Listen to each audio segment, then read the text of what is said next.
everything on fleek. Do it all day, every day. Bad up the beat, when they all look. Everything on fleek. Do it all day, every day.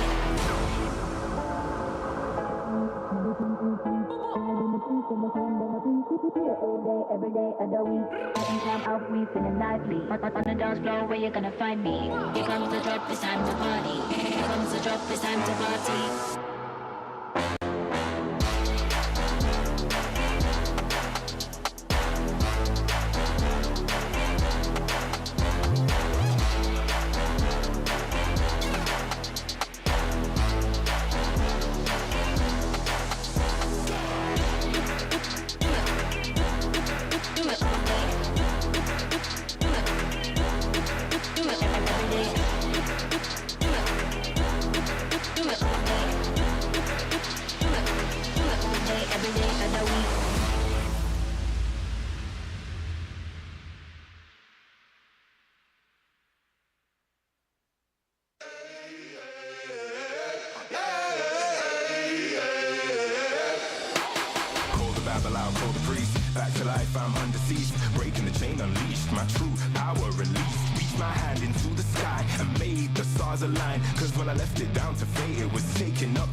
The birth of a legend, the past tried to trap me too bad. My future beckoned, I crashed, and yes, I burned. Hardest lesson that I learned was how to take a fall and crawl back out the dirt. Now I'm back from the grave, revived. Time after time, they tried to take my life, and still I wouldn't die. Survive, now come salute him. No man can dispute him. Back and I am biting, street fighting, Ryu Hadouken. What they said could not be done, I did it. Now sing it. Oh, here I go, changing destiny, taking the road to my victory. I won't admit defeat. I'm making history like it's meant to be. When they said for me, say hey. No man can dispute him. Might as well salute him. What is written isn't done. Watch me how I overcome.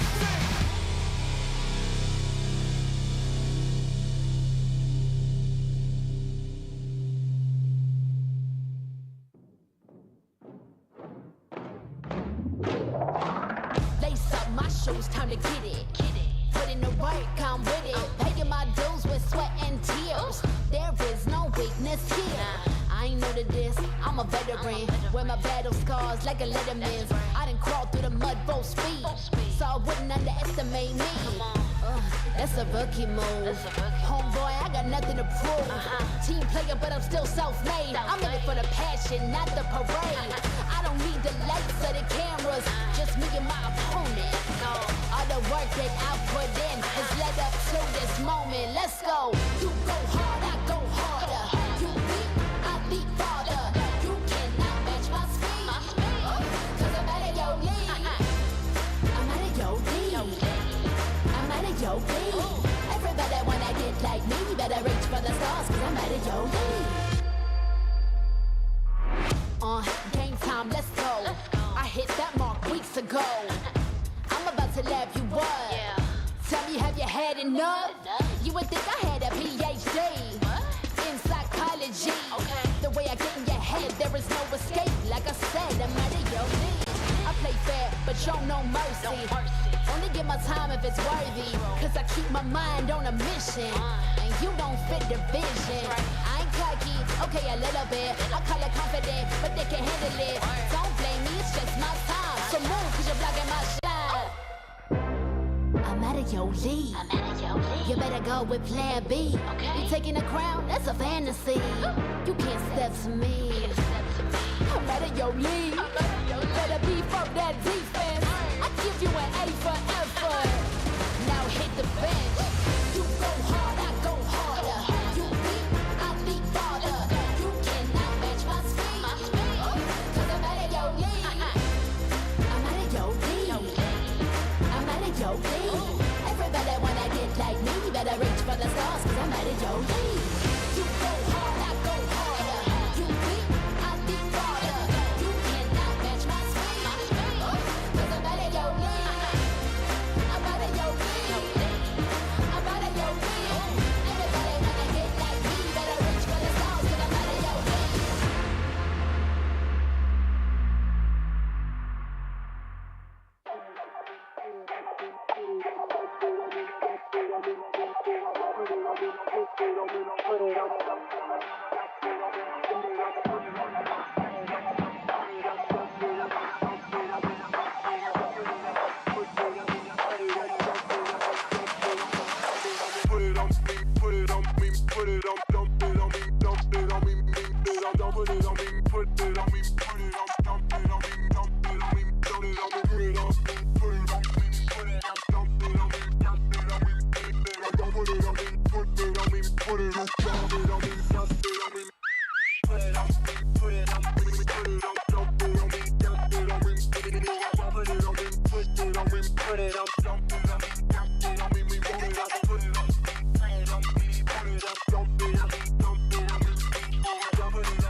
You already know what time it is, right? It's your boy Eclipse Darkness. I do this for my people. How I like that. I'm a black, strong man, they can't tell me nothing. What I represent, they try to keep it from me. I done turn a lot of nothing into something. And I'm still out here pushing all they buttons. They can't hold me down, yeah, for nothing. So I'ma stand up. They can't hold me down, yeah, for nothing. I'ma stand up, yeah, for something. Cause they can't hold me down. I done seen it all. Came up from the gutter, baby, now I'm here to ball. I've been talking, yeah, my ish, so now they wanna call. They got my line tap, oh yeah, they tryna take it off. Oh no, here we go again. Pull me over, let me guess, it's cause my melanin. Asking questions, me and you both know irrelevant. But I stay cool and collected cause I'm heaven sent. They hate it, I love it, they know that there's no one above it except for God. Instead of becoming with negative energy, I gotta move and die. Give me that back, can't touch my crown, I'm a king and yeah, you know that. Talk about giving it back, I'ma come and take that. Yeah, I'm a black, strong man, they can't tell me nothing. What I represent, they try to keep it from me. I done turn a lot of nothing into something. And I'm still out here pushing all they buttons. They can't hold me down, yeah, for nothing. So I'ma stand up. They can't hold me down, yeah, for nothing. I'ma stand up, yeah, for something. Cause they can't hold me down. Yeah, they know I be about it. I don't do a lot of talking, come and see about it. They gon' try to keep it from you so you don't know about it. I'm a young pharaoh, pick it up and read about it. Here's your opportunity. Telling stories, yeah, to make sure they remember me. Can't hold me down, cause I leave behind a legacy. And don't believe them when they say they who they claim to be. They can't hold me down, yeah, for nothing. Stand tall. They can't hold me down, yeah, for nothing. Stand tall. I'm a black, strong man.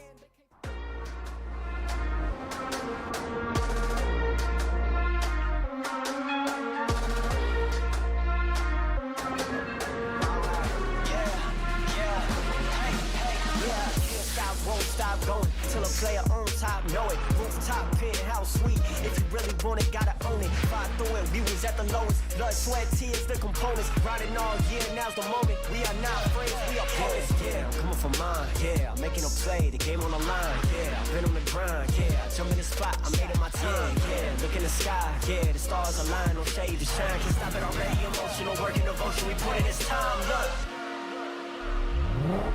You won't stop.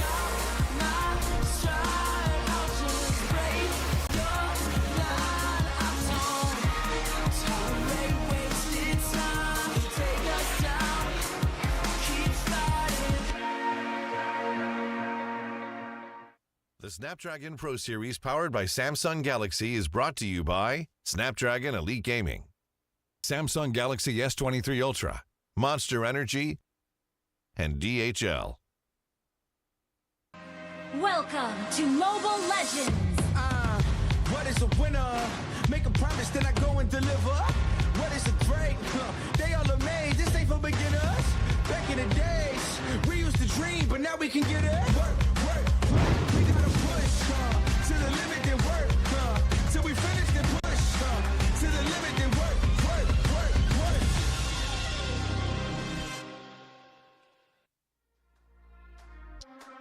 Hello and welcome to the Snapdragon Pro Series ESL Challenge Finals. My name is Holler, with me is Terrence, and we have Echo versus Yoodo Red Giants Esports up first on Stream B. This is, of course, the best stream, but Terrence, how are you doing today?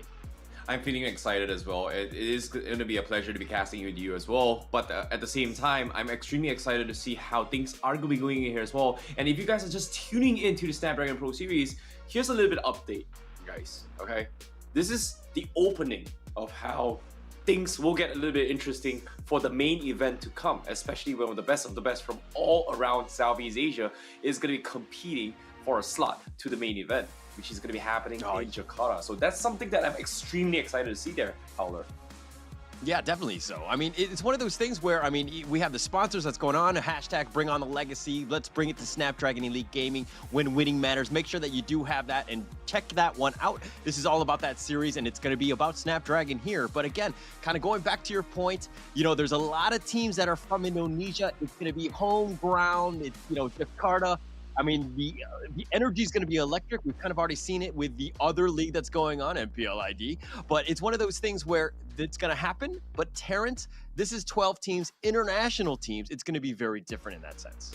Hey, before that, we're gonna talk about the phone that they are going to be using on the venue itself here. It is going to be the Galaxy S23 Ultra, where they are going to be performing at their peak performance. And without these phones, they won't be able to play at their best. And of course, when it comes to being the best, of course, the B stream is going to be the best for sure here, Howler. Oh, for sure, for sure. I'm glad you said that. Like, there's ever any sort of competition at this point, right? If you're on A or C, you're doing it wrong. Come back to the B, because this is where all the games are going to be. We have a locked and loaded lineup that's going on. We have 4 matches that's going to be going up today, and we'll kind of go through all of those things. But again, 12 international teams. We have plenty at stake. There's a lot of money, and of course, there's going to be a whole bunch of bragging rights going into this one. And of course, this is a live event. We wanted this in terms of esports, and Terrence, I mean, the vibe is going to be electric, right?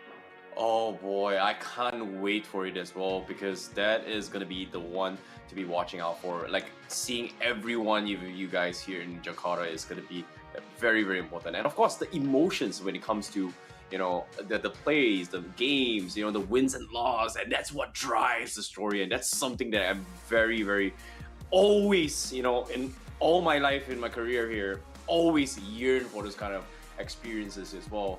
And when it comes to this, we would like to thank all of you guys for tuning into the stream, and we hope you guys enjoy the games to come. But for now, when it comes to the playstyles, there has been a lot of interesting factors when it comes to the teams, when it comes to the players. There's roster shuffles, there's a lot of meta gaming when it comes to quote-unquote meta, not just the drafts itself, the strategy and the preparation they are going to be making here for the grand finals, or maybe even towards their respective MPL / maybe heading towards M5 series. Yeah, and it's going to be interesting, right? I mean, the whole Emblem system's been revamped. You have, you know, different metas. Like, we're kind of seeing things like kind of shape out with some of the other leagues as well. So, like, who makes the first step? Who's going to make that initiative and really define the meta? I think that's going to be super interesting seeing up to it. And we have up until this weekend, and we have plenty of games ahead of us to get ourselves to that point. But I think that, man, to be honest, I'm looking at the 12 teams that are there right now, and almost every single one of them is a killer. It's scary. It is definitely very, very, very scary as well. But in case you missed out as well, let's take a little bit of a video into the groups. We head into a short video for the group stages. Welcome back, ladies and gentlemen, to the exhilarating Snapdragon Pro Series Mobile Legends Bang Bang Season 3. We're now gearing up for the highly anticipated Challenge Finals, where the best of the best will battle it out in Jakarta. After an intense challenge season, 6 teams have proven their worth and secured their spots in the challenge finals. These teams fought their way through tough competition and showcased their skills on the battlefield. Let's give a round of applause to these exceptional teams. Joining them are 6 invited teams, the gold medalists from their own respective regions. They will bring an extra layer of excitement and competition to the challenge finals. But before we dive into the heart-pounding land event at Istora Senayan, we have an important group stage to determine the top contenders. The 12 qualifying teams will engage in a 3-day round-robin battle. In the group stage, the 12 teams will be divided into 2 groups, as determined by a group drawing session held right after the challenge season. Each group will consist of 6 teams, creating a fierce battleground where every match counts. The teams will battle it out with each other, showcasing their strategy, teamwork, and individual skills to secure a spot to play at the big stage, Istora Senayan, Jakarta. Only the top 3 teams from each group will earn their well-deserved ticket to the LAN event, where the excitement and energy will be off the charts. However, for the bottom 3 teams in each group, their journey in the challenge finals ends here. Though their path may conclude, they have shown incredible dedication and skill throughout their journey. As we approach the climax of the Snapdragon Pro Series Mobile Legends Bang Bang Season 3, get ready for mind-blowing plays, jaw-dropping moments, and a once-in-a-lifetime experience with us at Istora Senayan, Jakarta, where the intensity will reach its peak. Thank you for joining us today. Stay tuned as we witness the culmination of this incredible journey in the Challenge Finals. Well, there you have it. That is pretty much a summary of how the group stages is going to be going on as well. But in case you're just tuning into Snapdragon Pro Series, this is how things begun. We started things in the earlier of May with the Open qualifiers, where teams from multiple regions have been competing for that slot through the Open finals, and top two makes it into the Open final stages on May to 3rd June, where the teams also going to be playing. They definitely played during the Swiss Art format as well, where the top 4 advances into the challenge season, which happened in the previous weeks as well. And of course, during the challenge season, we had 6 teams already making it into the challenge finals, and now we're finally here. Okay, it has been a very long journey for some of these teams, but here in the challenge finals, the top 12 teams thus far is going to be fighting for the 6 slots to be played in the main event in Jakarta. So that's something that I'm extremely excited for as well. And in particular, I'm going to give a special shout out here. I want to see how Aura Faria plays this, because they made it out all the way from the Open qualifiers, and now they're here in the challenge group stages. It's crazy.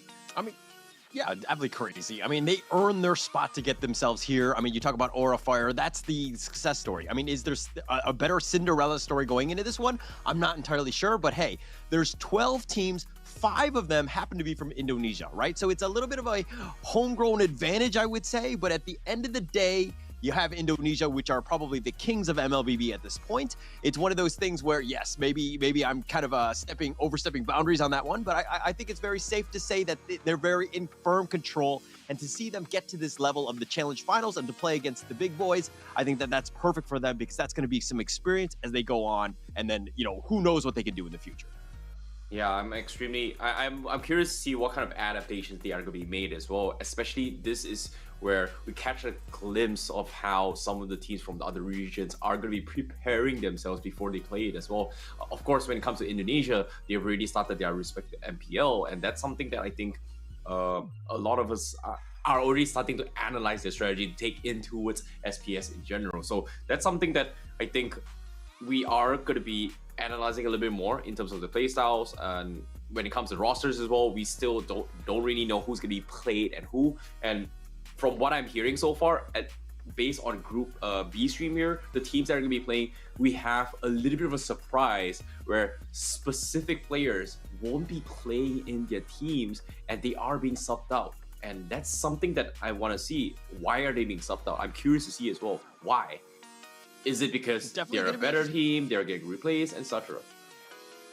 I don't know if they're going to get replaced. We're going to have to go into that. But let's talk about the 12 teams and, you know, enough of this in terms of, let's see who actually qualified, who is here. Let's see that one that's going to come up. You already talked about Aura Fire Indonesia. I mean, that's going to be the first team. That's the Open qualifier team. Then you have, of course, Bigetron Alpha, you know, another Indonesian team. But Again, I got to cut you right there, man. You know, let's cut to the chase. We are going to let's just watch the video, man. Let's just watch the video. Okay, fine. Firstly, congratulations to all the teams who've qualified to the Challenge Finals. Well, this is it. This is your time to shine. Skies is looking for a second final slash. Getting in the second decimate chain into the third, a triple. EVOS Icon, a really strong team. I have a lot of hopes for these players. They're still very young, very hungry.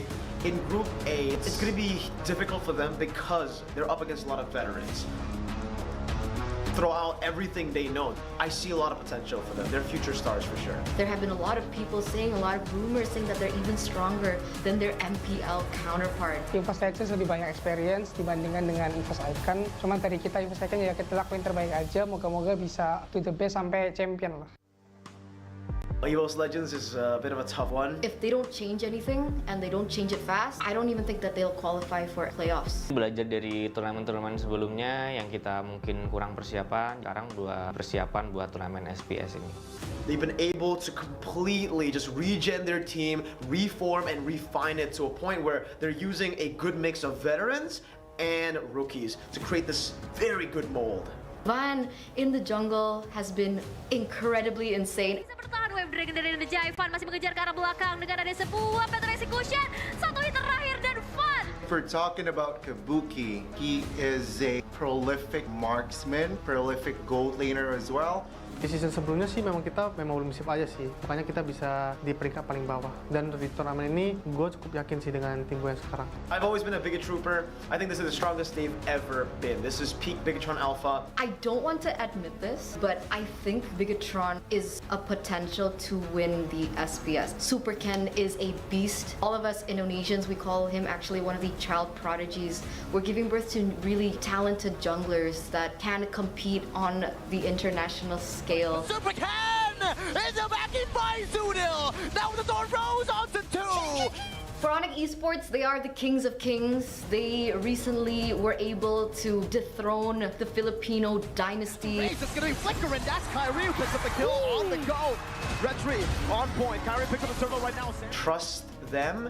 They'll bring the trophy back to Indonesia. Kyrie said as well that he will become the greatest player of all time. I know I said this once, but I will say it again. I want to be the best MLBB player. Super Red is really making sure that there's consistency in the team, and the best thing about them is that every single game they seem to improve. Even the final day of Snapdragon Pro Series where they lost against Flash, in the very same day they managed to win that one. He's looking for a second final slash, getting in the second decimate chain into the third, a triple coming in for Skies. They're going to be in Group A if I remember correctly, and that's not an easy group. I don't think any of the groups are going to be easy regardless, but it's a good testing ground, right? I would say the best thing about Yoodo Red Giants right now is people always say we learn from our mistakes. They put those words into action. When we fight someone, we can really copy their meta, so we can adapt any meta. Todak, I think they're in a volatile position. They're making a interesting transition overall, and like Todak has always been one of those teams that you can never really anticipate what's gonna happen. Maybe lah sometimes orang akan buat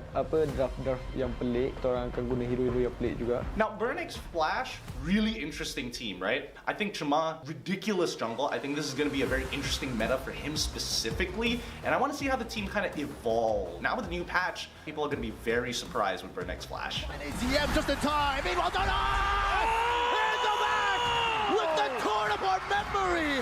The 7-5 They dominated in their group, and honestly, they still look like they're in their gold medal form. Bren here in the challenge season reminds me of Bren Esports in season 11 regular season, where they've been on top week after week after week, and they're so clean. And I know they're still super hungry to prove that Bren lang malakas. RSGPA, they actually got the old gang back together. This is the MSC 2022 winning RSG. I think my team is at least top 3 because we've been playing for so long and we still have the chemistry. I'm pretty sure Echo has a huge chip on their shoulder. We all know they really wanted to win MSC for the Philippines. The Orcas really well. Now they have a chance for redemption. They're going back to the land where they won that World Championship, back to Jakarta. I hope it awakens something in them, and I hope this shakes them back up to their prime form. We won once early this year. We will bring home the trophy again.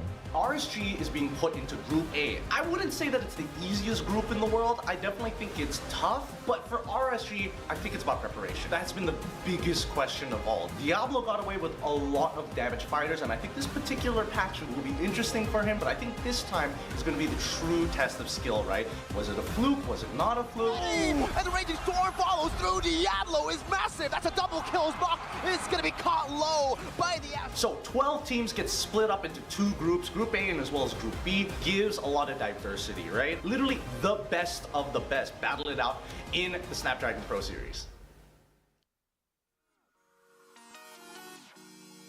All right, Terrence, we've got now the breakdown. Aura Fire from Indonesia. We have Bigetron Alpha from Indonesia as well. Bren Esports from the Philippines. Burnix Flash from Cambodia.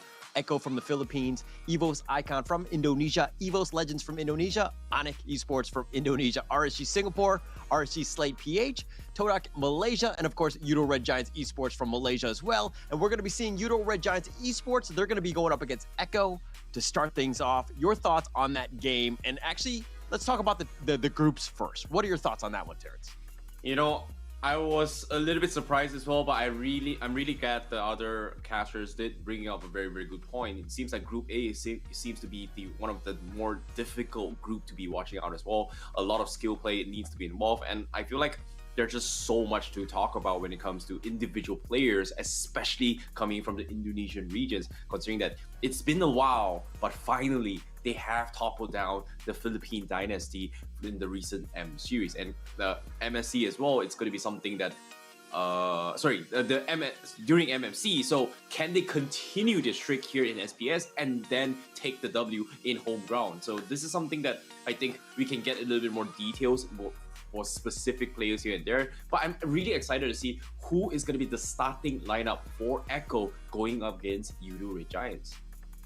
Yeah, definitely. I mean, you talked about the fact that some of the players who are out, Carl T and Benny QT, are going to not be participating. They have Zyda and Outplayed. They're going to be joining in. But again, let's go back to the groups here. I mean, we're looking at both of these ones. You talked about the fact that, and most tend to agree that Group A is the stronger of the two.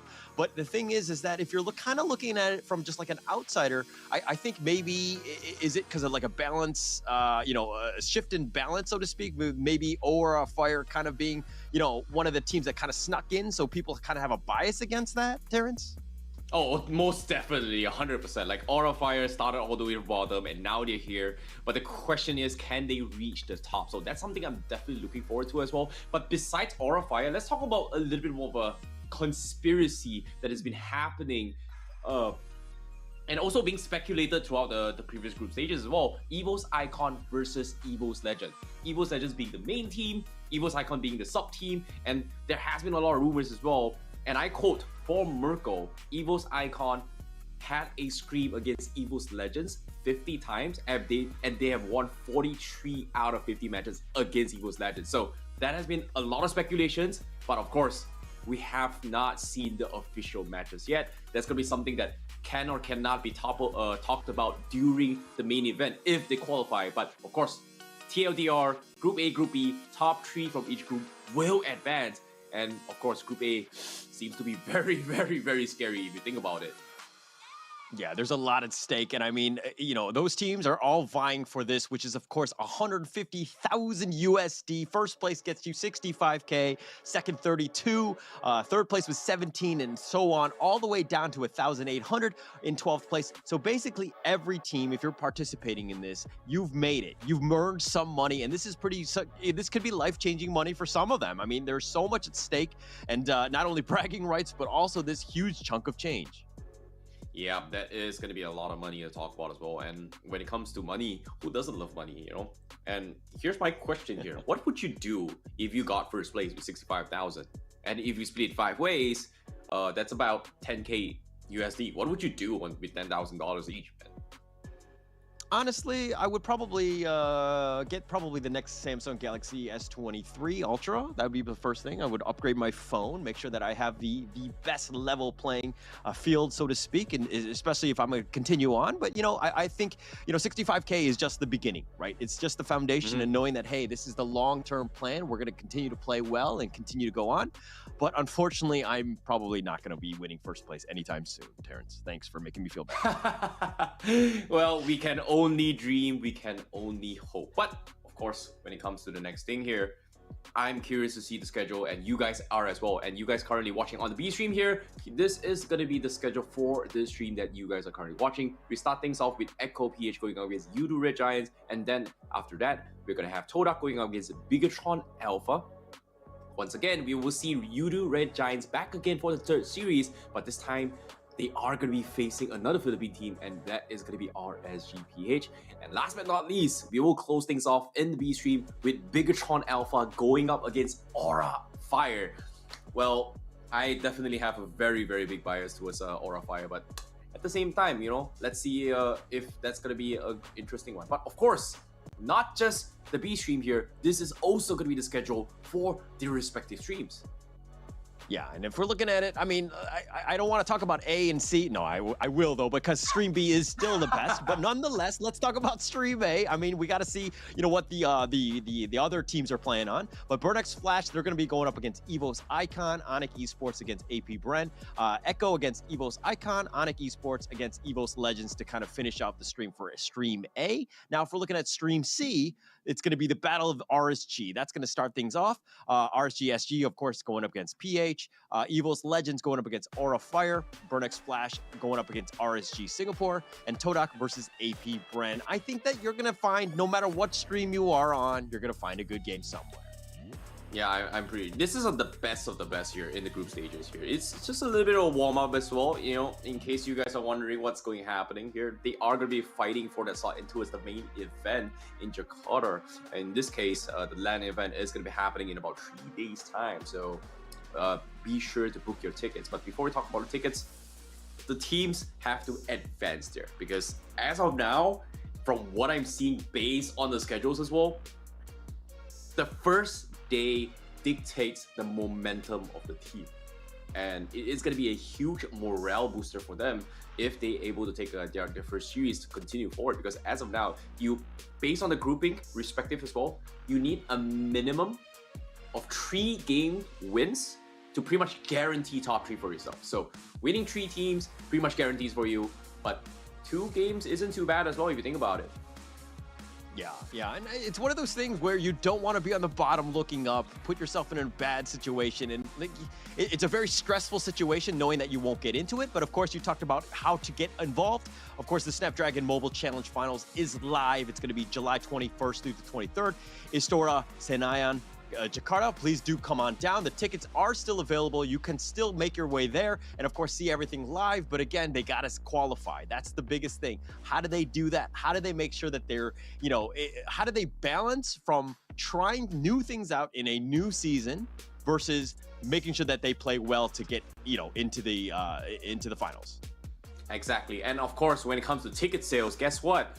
Well, we've pretty much upgraded the package for you guys here. Previously, it was 20k rupiah. Now it is going to be 30,000 rupiah, upgraded from a medium-sized coffee to a large-sized coffee now. And you can get your tickets at esl.gg/SPS MLBB tickets, starting, once again, 30,000 rupiah only to actually participate for the event in Historia Anaya. And it is going to be happening in this coming weekend. So it's about 4 days time. Get your tickets before it's sold out. And of course, if you guys have been following the SPS series as well, all the premier seats were sold out right from the first week, and it's crazy. First week, when we were promoting this, was almost 2 months ago, by the way.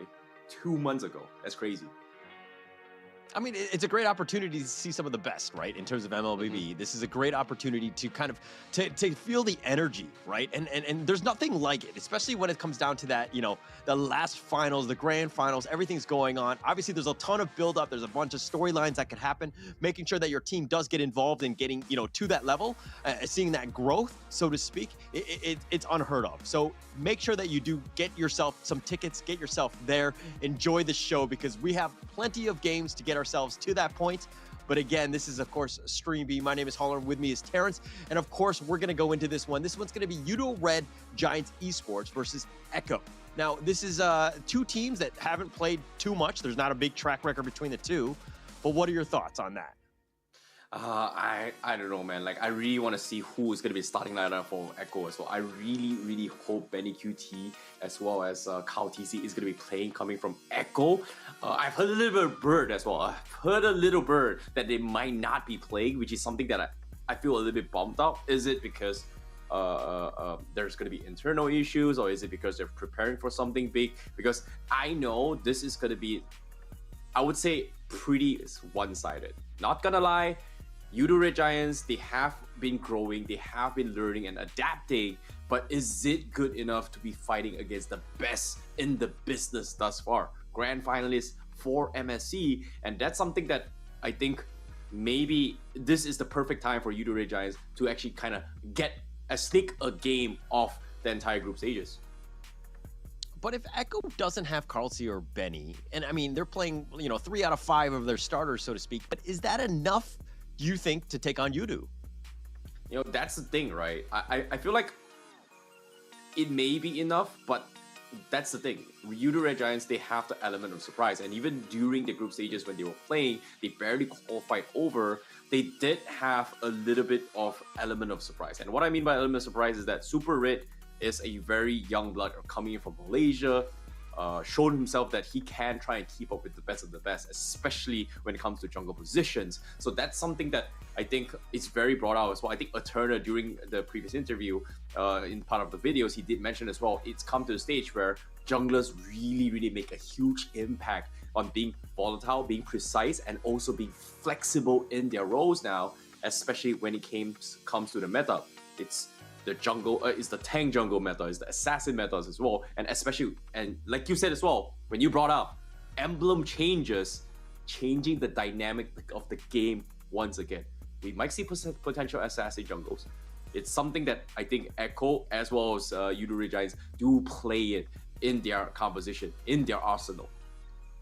Yep, and then now's the time to kind of set it up. But let's check out the first video going into this one.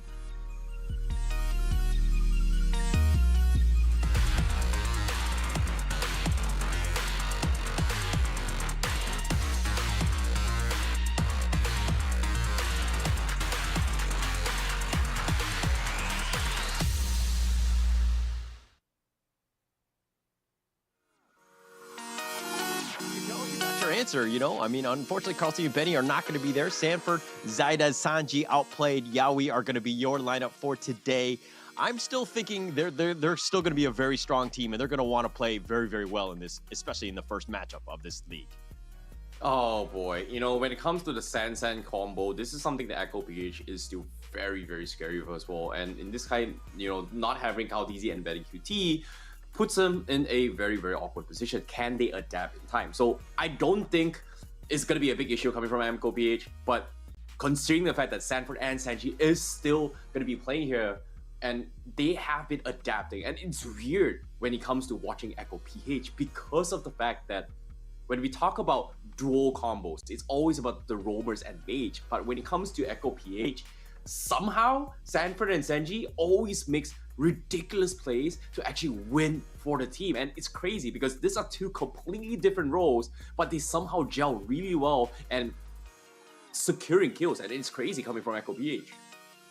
Yeah, it just happens to be one of those things where they play well together. You know, they've had that experience. They've kind of gotten, you know, they've gotten so many reps in, so to speak, that they understand where they need to be. And of course, obviously, XP and the mid laner a little bit different. But it's one of those things where if you've got a great XP or mid laner, you're going to kind of ensure that you have two good lanes, right? Obviously, the jungler, we talked about the fact that, hey, this might be the jungle meta, things might be changing and all of that. It can dictate a game. But at the end of the day, if you have these pillars, so to speak, on the team in terms of Sanford and Sanji, you're going to have a decent time. I think Echo Esports, they've got nothing to worry about. I'm still questioning why there was a change to be had in the first place. I mean, this is still, third place at MSC. These are your previous M4 world champs. I mean, they were voted even the mobile team of the year by the Mobies just recently. So this is a team that still has a lot of power and is super scary in this league. Yeah, this is something that I want to see as well. However, let us jump into the video for the opponents right now.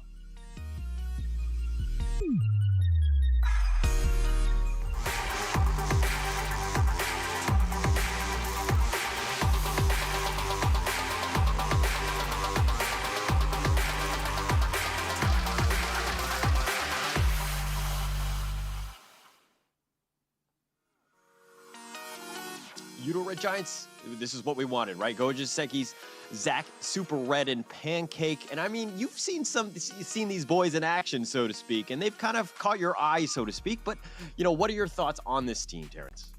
That's the thing, right? When it comes to Yoodo Giants, they are still relatively new. And what I mean by new is that they pretty much made their debut in the previous season of MPL.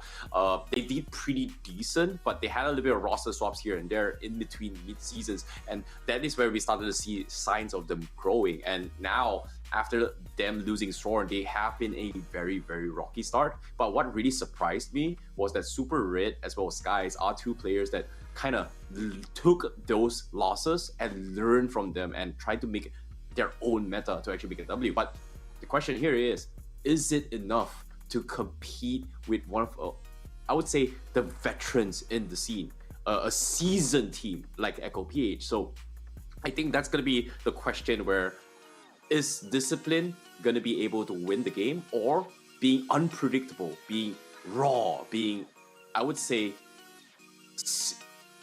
just young in general, can they actually win the game? So that's something that I'm curious to see coming from Yoodo Giants.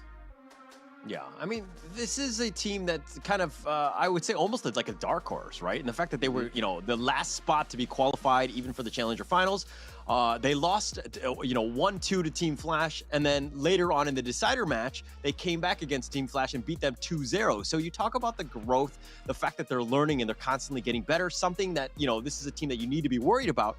But, let's talk a little bit about predictions here, right? Snapdragon match prediction. Cast your vote in the Twitch chat. Let us know which team you think is going to win. But Terrence, we'll go to our own predictions a little bit later, right? Yeah, I'm curious to see here, but personally, I have a very, very soft spot for Malaysia team, man. And, represent Malaysia, love Malaysia, best place in the world, most multicultural place, we share everything, but at the same time, okay, I guess my prediction is kind of fair, right? You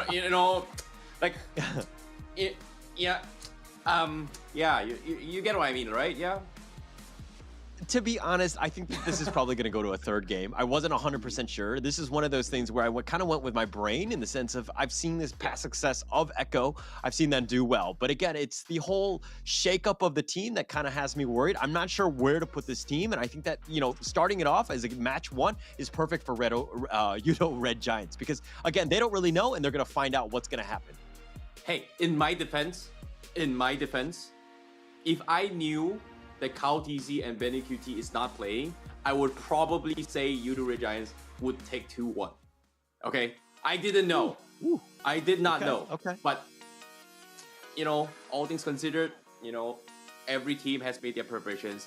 They start their rosters for a reason. They know that they know what they're doing, right? That they're a reason why they are a management team. There's coach, there's analysts to kind of test the waters as well, especially when it comes to the meta ships as well. Where things are a little bit more unpredictable now when it comes to Emblem chains. But now, let's talk a little bit more into what's the drafts here coming from both sides. Because when it comes to playstyles here, Yoodo Red Giants really likes to lean a lot into the Arlet gameplay with, I think it's Gojaz that actually sets it up for the team to actually secure the wave. And if Gojaz does not have a very, very good lane like XP lane, Yoodo Red Giants do have the tendency to kind of, I would say, fall apart if they do not get those space to create. Whereas Echo, I'm curious to see, can they actually do what they're doing right now? Okay, all right, we're going into the draft, and that's coming up in about 20 seconds or so. And you talked about the fact that, hey, this is the first one. There's a lot at stake. There's a lot of question marks going in. But if you were, again, the coach of one of these teams, which of the teams would you think that, hey, we must win this game one to set the tone? I think that's going to be Yoodo. That's a little bit more pressure on top of Yoodo because of the fact that if you can beat one of the best in the business in your first series, it is going to be a huge morale booster for yourselves. And by the same time, it does put a big target on your ass, on you, because how do you beat Echo? And that's something that a lot of teams have been struggling, especially in the previous tournaments as well. So now, without further ado, we are going to be jumping in towards the draft right now, and I'm curious to see who is going to be the starting lineup. And so far, based on statistics as well, there has been a lot favoring on towards the red side, a little bit more now compared to the earlier days of the recent meta. It's good to see, and I'm happy to see how this one kind of starts out, right? I think that there's a couple targeted bans already with like the Fanny and the Diggy and all that. But, just kind of getting into this one, you like the red side. What about the red side that really just kind of makes it a little bit easier for the teams?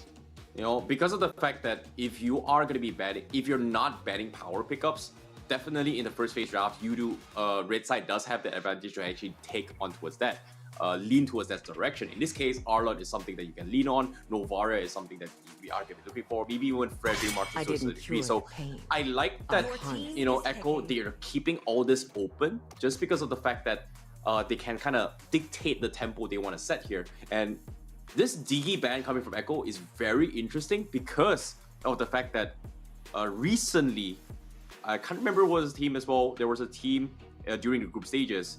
They brought in a very interesting composition where they brought in the Novaria to pair up with the Guinevere and the Minotaur just because of the fact of this, I would say, knockback wombo combo strategy.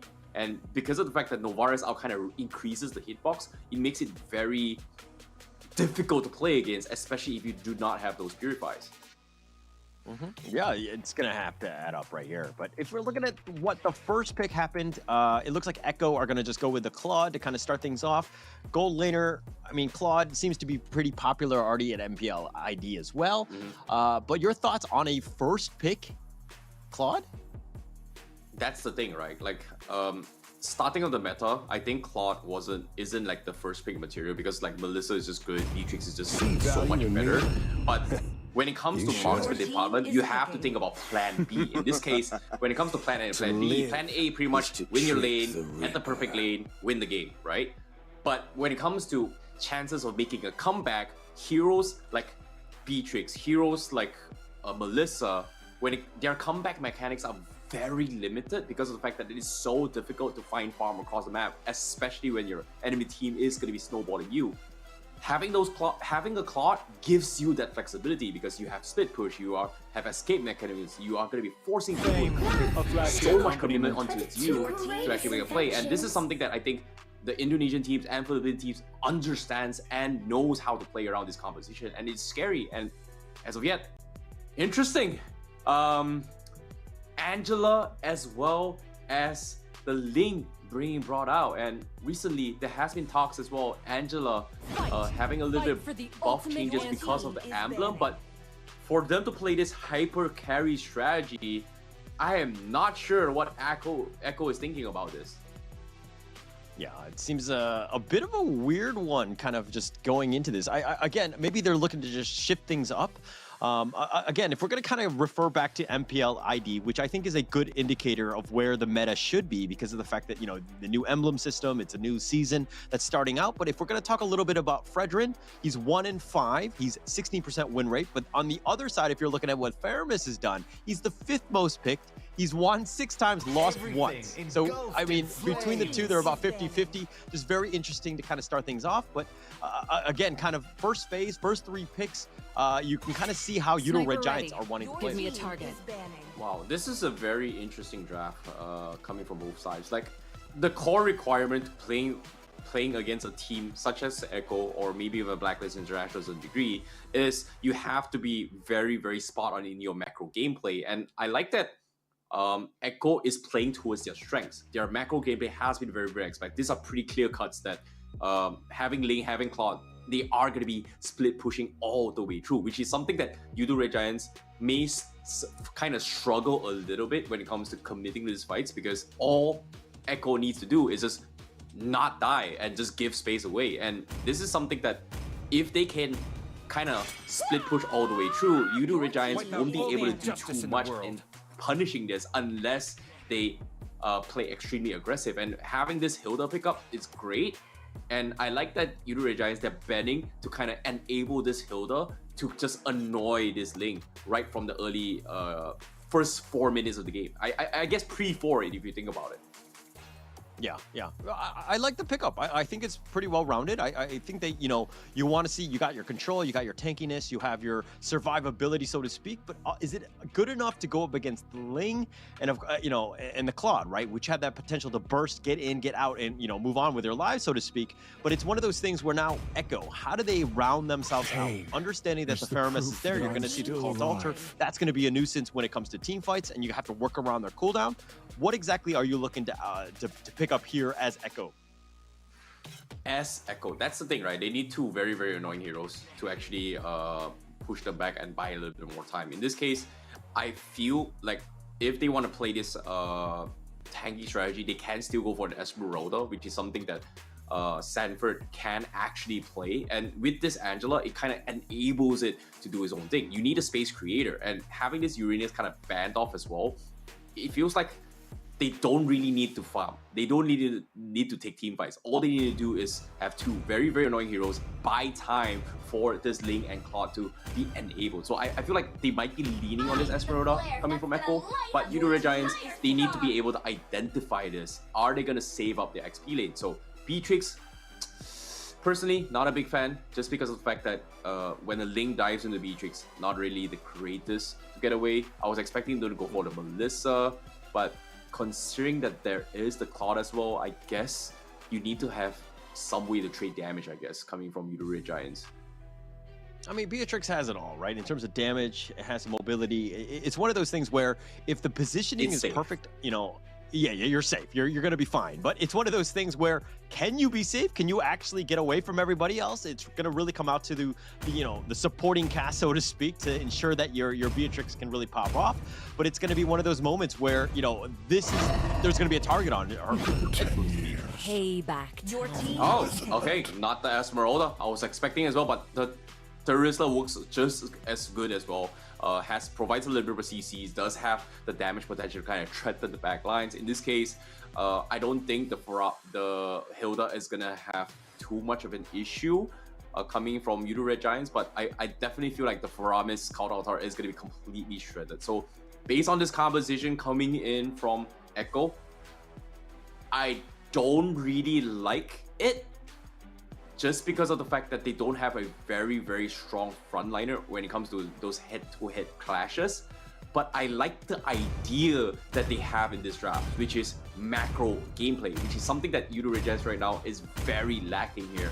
And when it comes to split push, there's absolutely nothing Yoodo can do right now, unless the final ban comes in, but nope, they are gonna double down in this CC composition fight. So I guess if Yoodo Red Giants is able to just play aggressively and catch Echo Bit off guard, this snowball coming from Yoodo is going to be extremely scary. So it is going to be a hit and miss coming from me. All right, my concern right now is the Beatrix here, right? I feel like if you focus the Beatrix, you take her out, then you're going to really struggle. Yeah, you have a whole bunch of control. You have a whole bunch of, you know, tanky guys, so to speak, that can just get in the way. But I think you're going to have a bit of a rough time. There's a lot of eggs in one basket, whereas in Echo, like, there are so many avenues of attack. They have different angles. They can outposition you. They do need to be very careful. And yes, they are squishy, so they do need to play a little bit, you know, perfectly in the positioning game. But, you know, if we're looking at lineups aside, which one do you think is just easier to play overall? Personally, Yoodo Red Giants draft is definitely easier to play because the draft that Echo is trying to play right now is very, very difficult, and it requires high-level communication and high-level teamwork. And of course, I'm excited to see how they are going to be playing here, because as of now, we are going to be jumping into the game. The first game here on the first day for the challenge finals here, the group stages. Ladies and gentlemen, this is going to be Echo going up against Yoodo Red Giants, and I'm extremely excited to see how this goes. This is going to be an amazing game. It's going to be the start of exactly what we wanted to go into it. Of course, Echo Esports, Yoodo Red Giants Esports, both, you know, two teams that really have a lot to prove. We're going to see exactly how they play this one out. And again, Yoodo Red Giants already have the red side. You talked about the advantages that they got. I think going into this one, laning is going to be super important for them. Yeah, this is not something that Yoodo Red Giants want in opening. They need to find a way to punish Link. However, bottom side though, oh, Sanford is already about half life. And yeah, they're kind of skirmish a bit here. Nothing to really worry about. But okay, if you had to just pick a team that's like, hey, this one needs to do a much better job in the laning phase, which is that team? As I say that, Immobile, Zach, getting a little low. Pancake's going to go in. He's going to do a little bit of damage. He's going to be stunned himself. And now Zyda's joined the fight. Pancake's going to be on the run. Go under tower. Zach is going to cover that. And they should be fine. Wow, beautiful, beautiful defense coming from Echo Israel. Like right from the get-go, from the entire start as well, they knew exactly what Yoodo Red Giants was trying to do. This is, I would say, the perfect starting pre-4 coming from Echo PH. Like they're getting so much pressure on the lane. They're able to stop this, I would say, this Hilda coming from Pancake from delaying Zyda's farm. So I would say the first condition for Echo PH to kind of win this game is to not give too much space to Yoodo Red Giants. So they are currently putting this wall where Yoodo Red Giants can't seem to penetrate as of yet. But as soon as I say this... Oh, but Sanjay solo! Zach goes for the flicker play. He doesn't actually get the kill. Now Zach is going to be worried. He's going to be looking to be left for dead. But Zyda gets first blood, and that is not what you want to see. The Link picking up that first blood money. Same time, Yoodo Red Giants, they were able to sacrifice a player. They do trade the turtle instead. So a little bit of miscommunication, but it feels like Echo PH, they weren't expecting this place, but at the same time, Pancake, can you see the Pancake? Oh, he'll easily take that one. Oh, Zyda somehow survives the Tempest of Blades, keeping him up. And he's going to be back, and they have the Immobile. They're going to go for this one. Zyda, Pancake is continuing on. Pancake's going to be on the run. Yawi flickers. He's going to be fine for now. Oh boy, that was so close. He could have gone a little bit sideways here, but Echo PH, they do secure the football from side here, so that's a little bit of plus point for them. But now, finally, Yoodo Red Giants getting the space they need. They are going to try and force a fight. Oh, nice two-man knockout. Zach getting low. Sanji's going to do that. The feathered airstrike, that's going to be connected. Flicker away to Gojens. He's going to get out, and they're going to let him. No, he's going to be killed. Samford will take that one. So 3 early kills going the way of Echo. Oh, mistakes. It's not over yet though, but it seems like Yoodo Giants, they made a little bit small mistake. They thought for a fact that they were able to drop Zyda down very, very low, but that's the thing about Link, right? You can rotate between lanes as quickly as you can if you have those purple buffs. In this case, they were able to utilize this, punish Yoodo Giants for this overextension, and I would say a little bit of a miscalculation, and so far, they are playing in towards their strengths, and as of yet, Echo PH, they're trying to get this power bomb here, but they are going to scout a Fenton though. Oh, the feathered airstrike right onto him. It's the perfect setup. You have your stuns. Pancake is going to be killed, and that's going to be 4 kills going the way of Echo. This net worth lead is at 1,500 at this stage. Yeah, this is not going well coming from Yoodo Giants because, you know, things should not be going in this way, but Echo just predicted every textbook play that Yoodo Giants coming, but now a ballsy attempt coming from Sekis though. Oh, they've got the Fenrir, and it looks like they're going to go for more. They do have the Isekis. He's going to be slowed down. He's going to dash over the wall. They have the second side. The turtle's now been spawned, but Zach, the Cult Altar, that's going to be the first one. Zach is trying to flicker. He gets killed. Zyda will take that. The Tempest of Blades actually going to be a little off the mark. They have a nice 3-man stun. Sekis is going to be killed. Zyda's going to be killed in return, but now Gojas is on the run. He's being focused. No real way. He gets dashed. He does get killed in the end. Not able to get away. 7-1 going the way of Echo. Yeah, this is a beautiful, beautiful play coming from Echo as well, because like Yoodo Giants, they overcommitted to stay a little bit too much. The good play was that they were able to force Zyda in that earlier fight with this purple buff, but because of how long this fight was drawn out, even though the retribution from Zyda was used, it was pretty much resetted, and then they actually got the kill, forced Yoodo Giants back, got the kill onto its Sekis, and because of that, they were able to secure a turtle for themselves. So I would say it's a big W coming from Echo PH, knowing that, oh no, Zyda does not have retribution. Okay, what can we do? Let's force a fight, prolong it enough, buy enough time, and once I have the retribution, okay, I'm going to secure the turtle for myself. So Yoodo Giants just wasn't expecting Echo PH to hard commit in that situation. Yeah, timing was great. I mean, understanding cooldowns, right? And when to take that fight. I think it was super important. Now, if you're Yoodo Red Giants, what are you doing to get yourself back in the game at this stage? Ooh, that's a very difficult position here. In this case, maybe getting a kill onto Sanford would be a pretty good one as well, because as of yet, he's pretty much the brick wall for now, because top side though, Sekis, they're going to make a 10. Zeki's going 1 versus 4. He was just trying to invade the enemy jungle, not able to do anything. But I mean, you've attracted a lot of attention. I seem that's pretty good work. But now Echo have been a picture perfect almost with their defense, understanding the different lanes. And if we're looking at this net worth lead, yes, it's about 2.6. But, you know, Yoodo Red Giants doing what they can, trying to find any sort of gaps in the Echo defense. Yeah, it's definitely difficult. Considering how Echo is just playing around this situation, pay attention to the map as well. Like, they're having Outplay just playing all the way on the other side of the map. And they actually went for a swap here where the Cloud is playing against the R1. Not exactly the most ideal matchup coming for Yoodo Red Giants, but it does give Outplay a lot of room to secure those farm. And that is something that they're just doing so much better, right? Like, they understand that this matchup is going to be favoring them, and if we're winning all these matchups, we are going to get those level leads. And in this case, they are starting to scale away bit by bit against Yoodo Red Giants.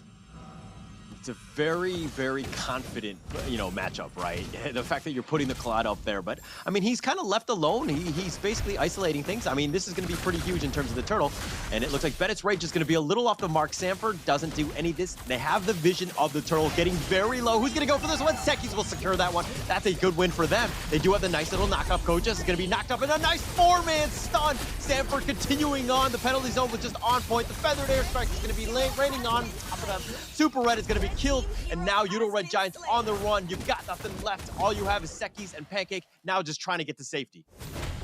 Oh boy, Seki, he's just stuck right now, and Sanford getting the kill coming from Echo PH. Beautifully done. Yoodo Red Giants, they were a little bit desperate for the turtle, but there's just no turning back in this scenario. Echo PH just catching them with their hands, and in this case, not having those major ultimates and not dishing out those damage is gonna hurt them so much. However, they find Sanji. They find him, but he does get away. The feathered airstrike just actually zones them away. And they thought, I mean, they had the numbers and they're not going to go 4 versus 2. And they're going to realize that, hey, we got to play this a little bit safer. We're going to slow things down. Yeah, in this case, you know, Echo PH, they're just getting what their win condition needs. And in this case, getting farm on the spot. And Outplay right now is getting a little bit too scary. He's level 10. He's got major damage out of the power spikes as well, and that's something that Yoodo Red Giants may be a little bit losing out. But no, the purple buff stolen coming in from Zyda, and Yoodo Red Giants is in a very, very tough spot right now. The worst part about that was that Yoodo Red Giants had numbers. There were 4 of them, and they were all kind of waiting in the bush, and it seems like they're almost playing scared, which is very worrying at this stage. You don't want to give Echo that advantage. I understand you don't want to take a bad team fight, but sometimes you need to understand where, hey, the numbers are actually in my favor. We need to defend our purple buff. We got to make sure that Zyda doesn't take everything from us. Am I seeing this right? Is that a lightning trunkin on the Claude? Oh, I didn't see it in time.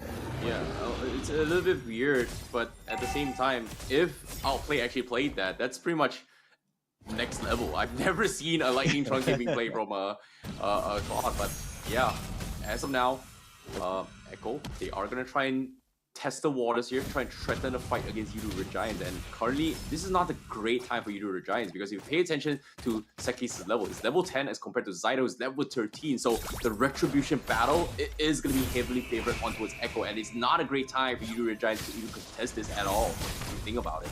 Yeah, but the feathered airstrike, that was used very, very early. I think a little premature for my taste, but it looks like they've got him. Sanford is getting a little bit low. He's going to kind of spot them out. Yoodo Red Giants are making a beeline for the Lord, realizing that they need to go. Nice knockup. Outplay is going to be killed. That's a huge win for them. And Zyda now looking to fight this. The Cult Ulcer's already been expended as well. Now the Tempest the Blade, slices and dices, kill Super Red. That's a lot of the damage, but you have the control. Pancake is going to be killed. Zyda now on the run. Sanford is very low. Is he going to be able to do this? He does get the kill. He's somehow out healing everything, doing the damage, and that's what you want. Sanji's going to be killed as well. Doja's now on the run. He's going to be killed. Zyda will secure that one. Now 3 left standing. They're going to focus on the Lord. Yeah, that was a beautifully executed fight as well coming from Echo PH. There's just nothing Yoodo Red Giants can actually do. And the question with this composition is that Yoodo Red Giants, they have this strong front-to-front CC composition, but they just don't have the right lockdown and burst to actually take down this nimble hero. In this case, Zyda pretty much getting free reign all the way through. They don't have a hard lockdown to actually punish this Claude, and this is starting to be a very, very big problem coming for Yoodo Red Giants, because they are designed to play for prolonged team fights, but Echo PH, they're not here to drag it out. They're here to isolate pick fights, get one, take them out. That's pretty much it. And now look at this, Echo PH looking for the catch. Oh, the blazing duet! The Venice Rage used defensively, but Super Red just gets blown up. No chance. We talked about positioning. Not going to happen. Goja's going to be killed as well, but Zyda will fall a little too ambitious. He does go down, but again, it's one of those things where if Gojas go down, you're going to, or Super Red, excuse me, you're going to have a bad time. Oh, this is tough. This is brutal, but clean so far. Echo PH continuing their assault. Sanford making the attempt here. Is he gonna get anything though? But seems like this is just a flex, no. Right? I mean, you've got the Lord here, that's pushing, but Sanford's just up front, just being this menace. Yeah, you got to deal with him, but you can't get free shots onto the Lord. I mean, this is a very difficult situation. But as I say that, Bennett's Rage will do some damage, and Sanford will hear that one. Now the Lord's gonna be left for dead. Yeah, that's the thing, right, Oller? This is a very, very brutal game coming. I would say a textbook game coming from Echo PH, right? If you think about how they're playing, like they're understanding their values, they're understanding their traits really, really much in favor, and they know when to apply pressure when it needs most. And this is something that Yoodo Red Giants don't seem to understand. And as of yet, they just don't have the tools to punish Zyda. And look at this. Again, another purple ball being stolen here. Winter, I would say the Winds of Nature also being purchased from this Claude. at this stage, they just don't have the magical damage to actually kill off Echo PH right now. Yeah, no magical damage. I mean, it seems like they've been focused on. They've been very reactive. Yoodo Red Giants, that is.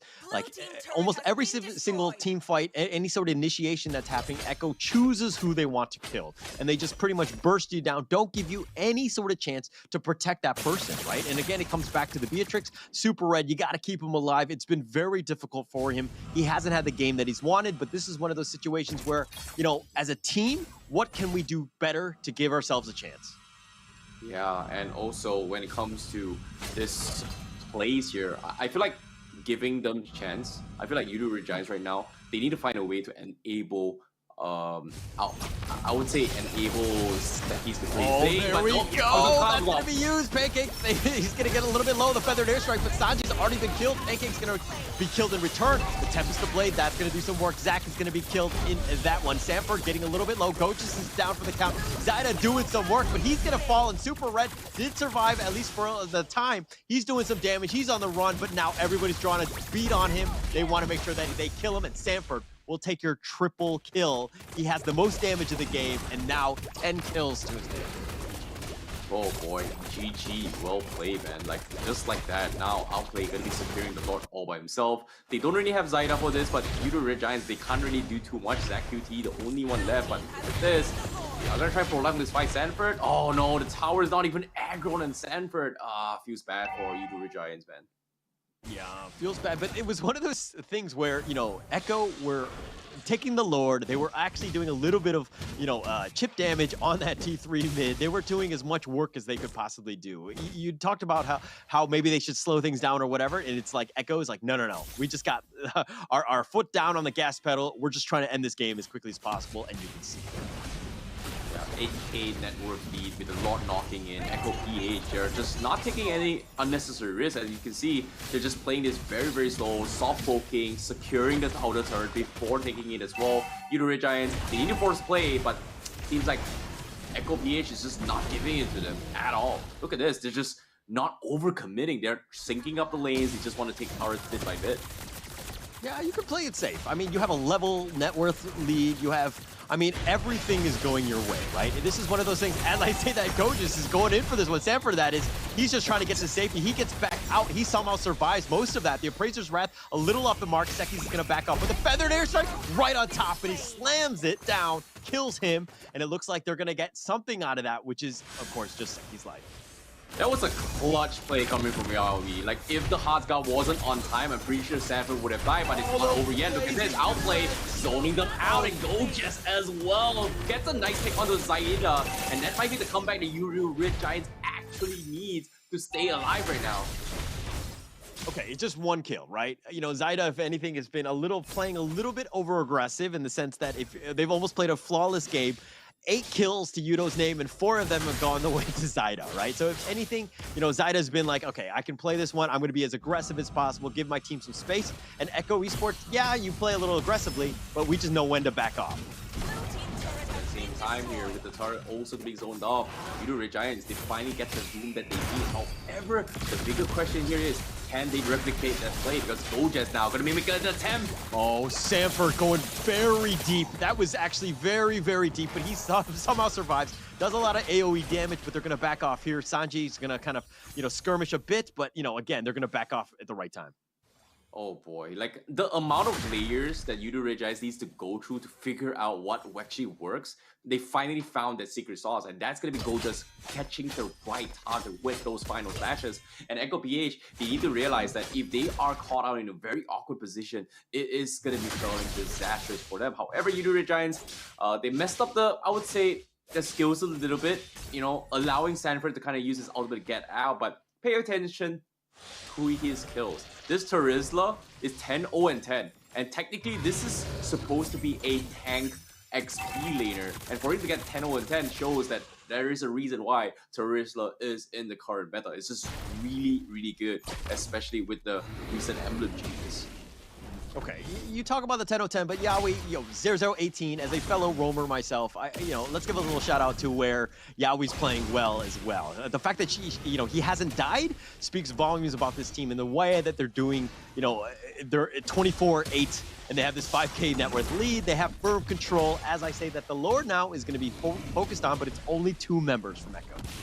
Yeah, when it comes to getting Brave Smites as well, as long as your skills are hitting people, you are going to be able to get some sort of HP back in return. In this case, Sanford and Outplay going for that means that it is going to be very, very difficult to actually take them down. So I would say having those Dominance Eyes and Necklace Endurance will help to a certain degree, but to what avail? But as of now, Conceal plays coming from Yoodo Red Giants. They want to try and punish Sanji, and they do try and make an attempt. Unfortunately, it misses his timing, and now Pancake needs to run for his life, and he's going to be good. However, the Lord commits quite here as well. They need to try and commit to this as well. Two gets it, and it's going to be Zida that actually gets it once again. And now Yoodo Red Giants, they need to back off. Sekis with the Appraiser's draft, not getting the finish at all, and now they are in a little bit of an awkward spot here. They try to kill him, Outplay, but they just can't kill him at all. And now Echo will go in for an all-out brawl. Go just straight one, but now Super Red for a kill. He's gonna try and kill Sanford, but does buy enough time, and Super Red won't be picked off, and that's gonna be a triple kill for Sanji for Echo PH.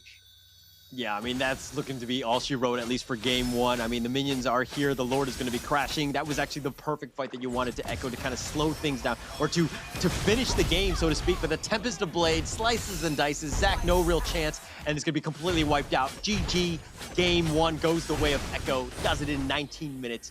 Does it in style.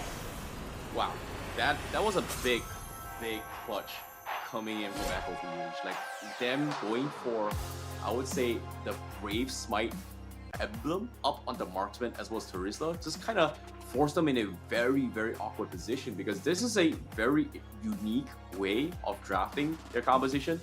Like, it's just not, it's not just the heroes as well. They're thinking from the Emblem aspect, and I feel like Echo PH just executed their game plan really, really well.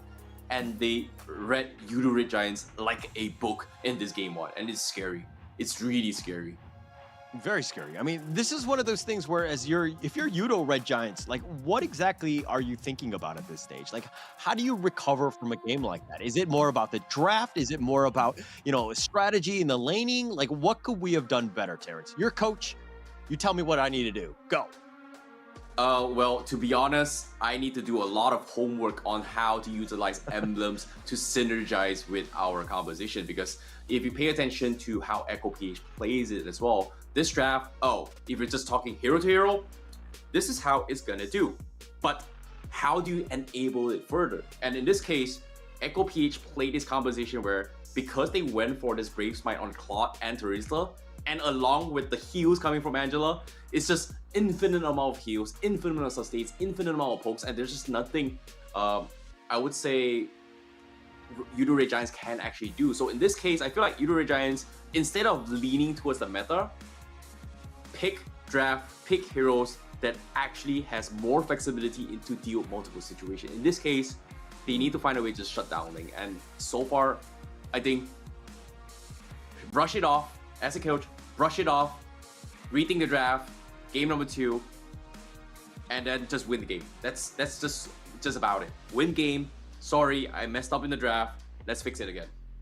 Okay. All right. So I guess if Yoodo Red Giants, if they're fans out there or the players, let them know that Terrence actually messed up for them, right? This is clearly how it works, right? No, but as I said, that's only game 1. No, I think that you bring up some good points, right? It's one of those things where you kind of just, you know, brush it off kind of thing. It's just game 1, right? Let's breathe. Let's calm down a little bit. Let's see where we made some mistakes, and kind of watch the replay. I think it's going to be super helpful for them to understand the movements, and when they actually had advantages that they should have taken advantage of, which they didn't do in the end, and that's kind of where that snowball got going. But again, this Ling pick, that's tough. Is this going to be first phase ban now? Yeah, I think no, it's definitely not first phase ban worthy. But when it comes to the meta itself, they do need to lean on heroes that kind of enable the composition, right? Because Yoodo Red Giants play the composition expecting Echo to kind of lean into this front-to-front play style, but at the same time, they were lacking in terms of a lot of magical damage as well, and it's difficult. It's really difficult to play against a team like Echo PH, in particular the drafts as well, and their understanding of the game. It's scary, But if you don't match that, it's nearly impossible to play. And so far, Yoodo Red Giants, they need to be able to identify what went wrong. Was it the drafts? Was it the emblem choices? And etc. Because the draft that Echo PH played is technically a very, very difficult draft to play. But they understood their win condition and they understood the weakness of their draft. And they found a way to block those holes, like to cover those weaknesses. And it's scary. Because Yoodo Red Giants, their composition was designed to have this Hilda annoy the heck out of Link. Right from the pre-4 game, boom. Their rotations just stop them here, stop them here. Okay, buy enough time for Link. Level 4, we're Gucci. We get space, we get time. And once that's happened, mid-game, late game, how do we play around this? Oh, we've got healings, we've got the Brave Smites coming in. Guess what? If you don't calculate your damage properly, you're not gonna kill me. And that's what happened to Yoodo Red Giants multiple times, because a lot of near-death experiences, they almost got the kill.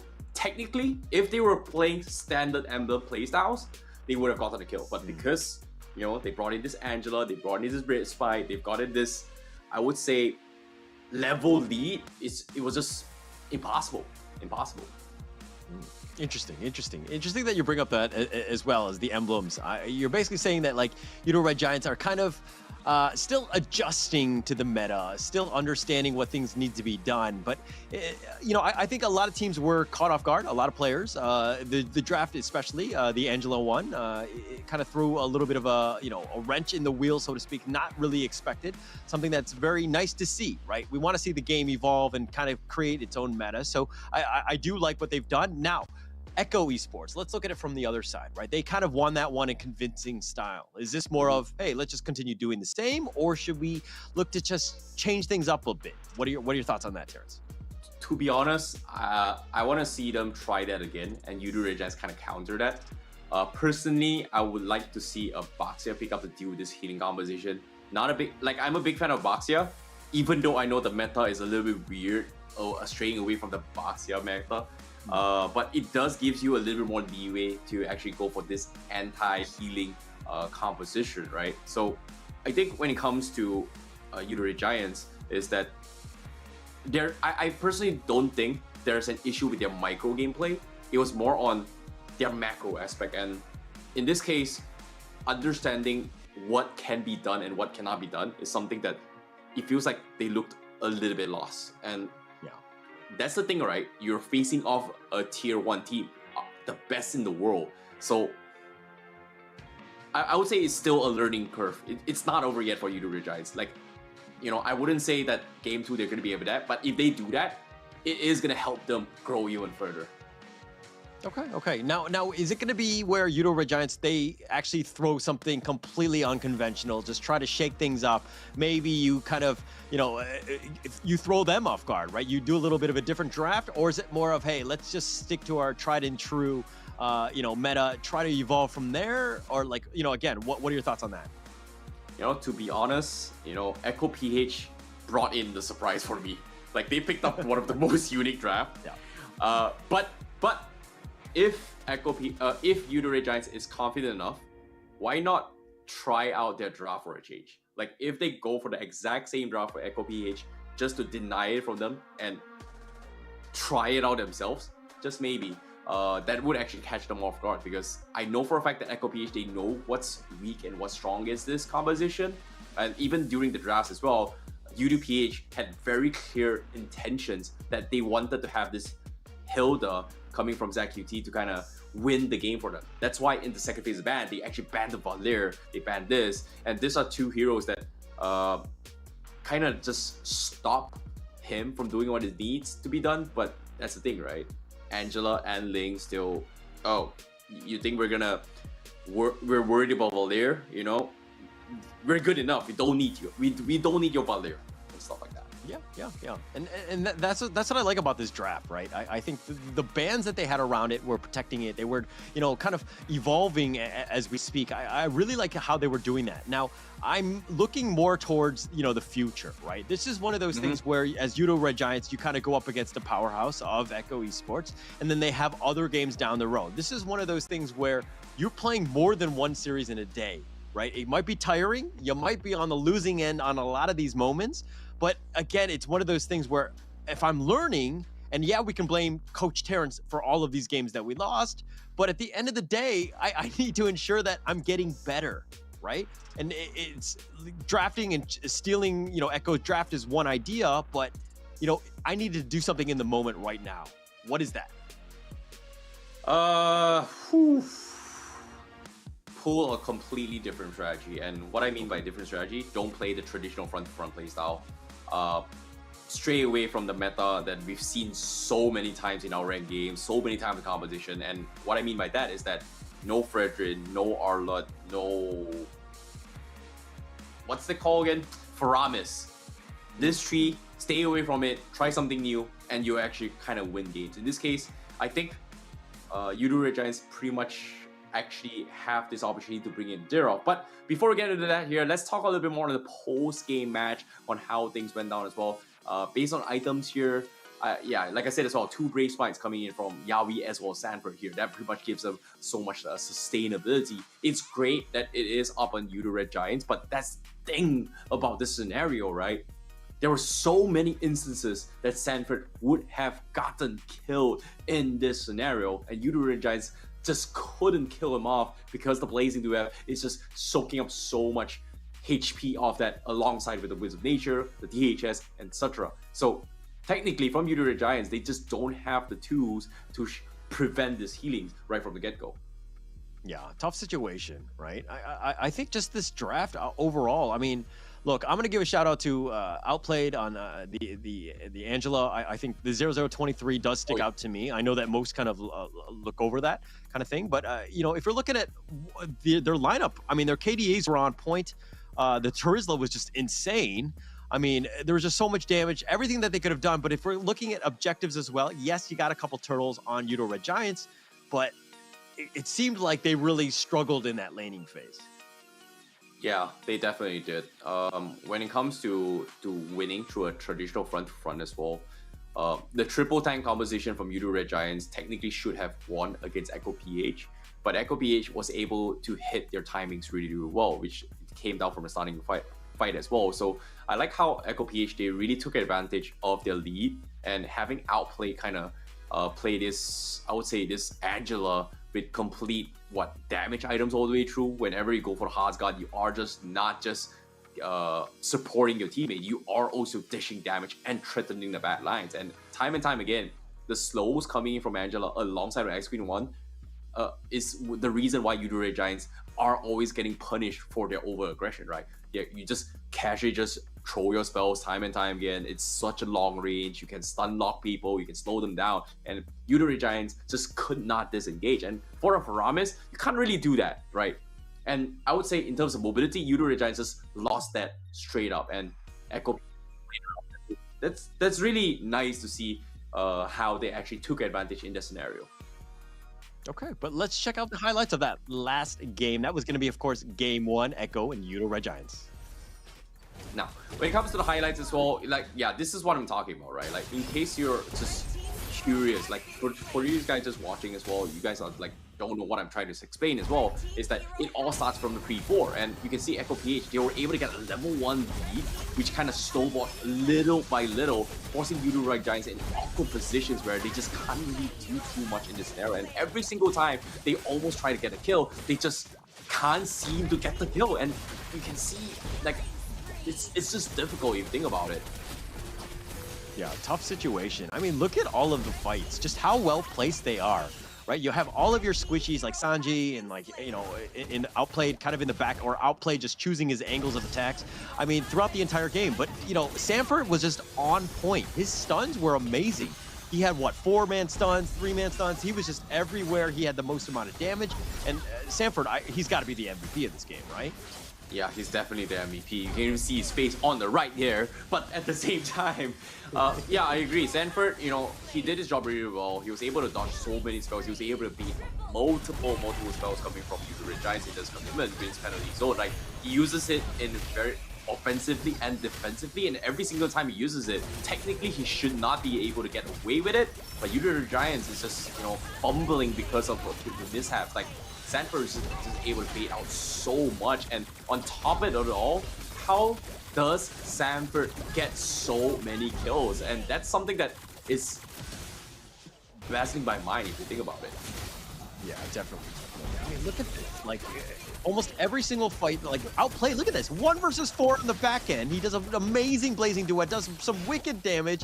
He gets images to safety, gets back in or out, then he goes right back in. He's not afraid. I think he does die in the end, but he just did so much work for the team, and that's exactly what you want is at Echo Esports. Everybody pulling their weight, doing as much as they can, ensuring that they're, securing themselves for victory. Yeah, this is going to be very, very interesting as well. But now, I'm curious to see how things are going to go down when it comes to their playstyles. But when it comes to execution, Echo PH definitely has the one up right now. And they're feeling confident here. I love the drafts. I like how unique they're thinking in this angle. This is something that I think Yoodo Giants needs to be able to adapt here. They need a little bit more pep talk. And currently, despite how aggressive and how proactive Yoodo Giants is trying to do, like we see a little bit of plays coming from Sekis, we see a little bit of plays coming from Gojaz, we see a little bit of play from ZQT. I would say it's a little bit different for them to actually kind of play this out when it comes to execution, right? When it comes to just zoning them out, when it comes to just making a plays, they just feel very discombobulated if you think about this. And it's scary. It's really, really scary. But at the same time, all in all, I feel like all things considered, it's still a good learning lesson. It might be just a bit out of draft, but so far, Echo PH just looks stronger than ever. Sanford just played absolute monstrous game if you think about it. And I want to see more of this Terizla play. I really want to see a little bit more here, Holler. Yeah, definitely. Is this one of those things where, like, you respect Bannett, or, I mean, like, Sanford was just on another level, and I'm struggling to find a hero that just kind of locks him down and doesn't let Sanford play Terizla the way he wants to play it, right? Which is kind of just this dominating hero that was not only tanky, but it was controlling the enemy team, did most damage, had so many kills. Like, I'm struggling to find, a hero, whereas I need a team strategy to deal with him. That's the thing, right? Like, personally, I know Gideon is going to hate me for this. He loves his Terizla. In my mental picture, Terizla is the definition of, like, a brute force strength hero. And what I mean by that is that all muscles, but no agility. You're just like, hey, I can hit really, really hard, but I've just got no agility. I've got like 9,999 strength, but I've literally got 100 agility. And it's got one of the shortest leg in terms of mobility. And how Echo PH kind of adapted was that, hey, you know what? Let's compensate his mobility with some sustains. Let's compensate by nerfing the enemy hero. And getting that Angela kind of forced the issue for them. But now, roles are reversed. Yoodo Giants on the blue side. And surprise, surprise, Echo PH, they just don't want to play. Don't want to let this happen. They don't want to give the Angela. They don't want to give the Claude. And that's a bummer. No chance of Yoodo Giants playing their composition now. Yeah. I think that they're gonna kind of protect it. They're gonna have something new. I mean, they have the Valentine, and then the Uranus picked up here as well. But it's one of those things where I could see this. I would struggle to see them try that same strategy against them, even if they were to let the Claude and Angela go. I feel like it's one of those situations where we can give it to you because we know what the weaknesses of this draft lineup are, right? And I think Echo banning it here is probably, why not test it out? Why not see if the other team can pull it off as well as you can? Yeah, definitely. But as of yet, seeing the fans here, they're all being picked up. Interesting enough, huh? I like it. I definitely like it because of the fact that the armor shredding composition just breaks through the Uranus armor. Sustains here is going to be a very, very difficult task. However, all things considered, because Echo PH picked off the Ling and the Angela is going to be banned as well, the hyper strategy might not work. However, when it comes to the Philippine teams, they really think outside of the box. And this is something that not many regions do. They can still bring in the flooring in play. And I know this flooring play was brought in from the Indonesian side as well, but they do have this flooring kind of being enabled in the mid lane and then kind of snowball from the side lanes. And Joy being in the pool as well, you might be able to see it if they decide to play that composition. Yeah, that would be interesting to see how they would play that. Again, if we're going in this one, but the Dairoth and the Cho, you got a little bit of control, you got ways to deal with it. But what about those two? Are you picking into, you know, the Ling and the Uranus? Yeah, this is my pleasure. Your team is I would say it's just a safety net in the sense that Echo Page still wants to actually lead on this HP composition. Whereas Yoodo, instead of going for their traditional front to front, they are looking for a pick-off composition, right? Like now, pretty clear tells, Cho, very, very good catching mechanics here. They were struggling to actually punish, I would say, Zaida with those link plays. So I would say in that scenarios, they definitely needed some sort of lockdown mechanics from game one. So I would say this is better adaptations, but execution is going to be a problem. However, Kufra being banned, pretty good tell here that they want to play on this mobility composition. So Hayabusa might be the way to go coming from Yoodo Red Giants. But at the same time, they can still look to enable the Dairoth to play in the jungle here. So I guess if that were to be the case, this is going to be a much better early snowball for them compared to having this Hilda to annoy the Link compared to game one. Yeah. It's going to be different. They're going to have to change things up. But to be honest, I kind of see Echo Esports, and the characters are almost all different. But at the end of the day, I feel like the play style is just going to be the same no matter what, right? Like there's not too much of a difference. They've just kind of swapped out some of the heroes, but at the end of the day, I think the strategy will be the same for Echo Esports. Yeah, definitely. But now, seeing how this goes, I'm curious to see what the final pick here. Are they going to go for Flory? No, it's not. But Yoodo Red Giants, they are going to go for the Beatrix once again. This time with the Paquito, but the Kaja being picked up means that they are going to play a little bit more standard now coming from Angle PH. So we're not going to see that crazy Florian play. I was expecting it, but this kind of puts a little bit more effort on towards what Zaida is going to be playing on this Ling. But where does this Paquito go? XP or jungle? It's going to be... that's a good question. Right. I'm not entirely sure at this moment. But yeah, it has options. I just feel like if we're just talking about the lineup in general of Yoodo Red Giants, I just feel like they're kind of squishy. They definitely need to make that perfect outplay. Definitely a more difficult lineup than they had one last game. But Echo Esports, now, okay, you've got the Kaja, you've got the Divine Judgment. Who are you looking to just blow up right away, other than maybe the Beatrix?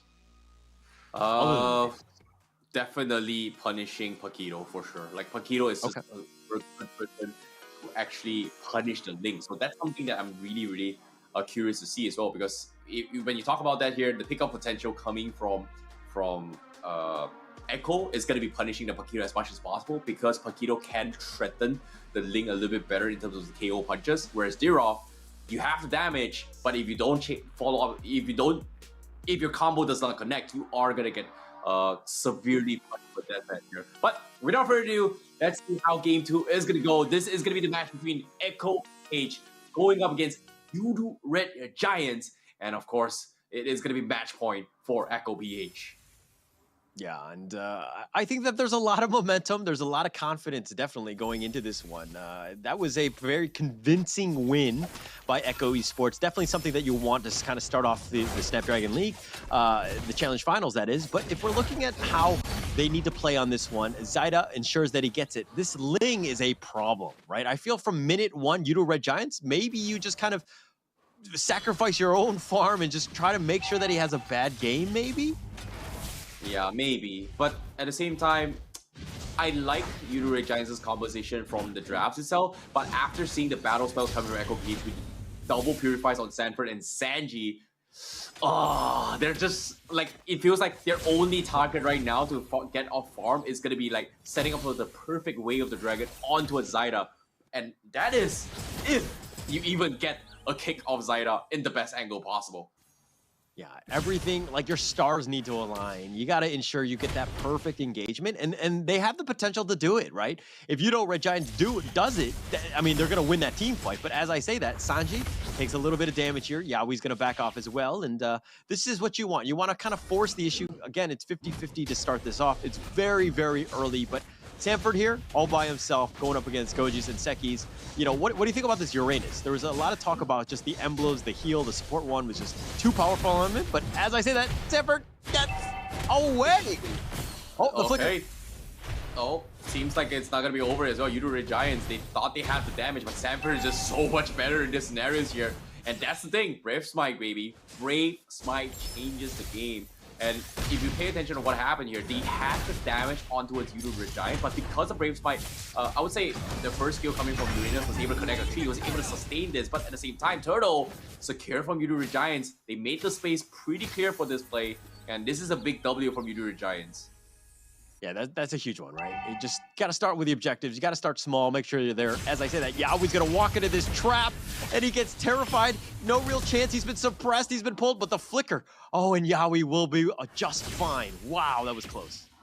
Wow, I definitely did not expect that as well. But the great stuns coming from Sanji to actually slow down the momentum burst coming from Yoodo Giants. They just needed about 3 more auto attacks like to burst him down. So I would say Sanji definitely saved his buddy right there. That was very, very precise stuns. But at the same time, Yoodo Giants, they definitely have a little bit more room to work with now. Like, they're still needing those kills. Like, they're playing a little bit more aggressive to try and snowball against Zyda. But at the same time, they just need to get those kills. Because as of now, in terms of jungler versus jungler, if Zyda gets caught out with one of the KO punches coming from Seki's, he is going to get melted here. This is not a great jungle matchup for Zyda.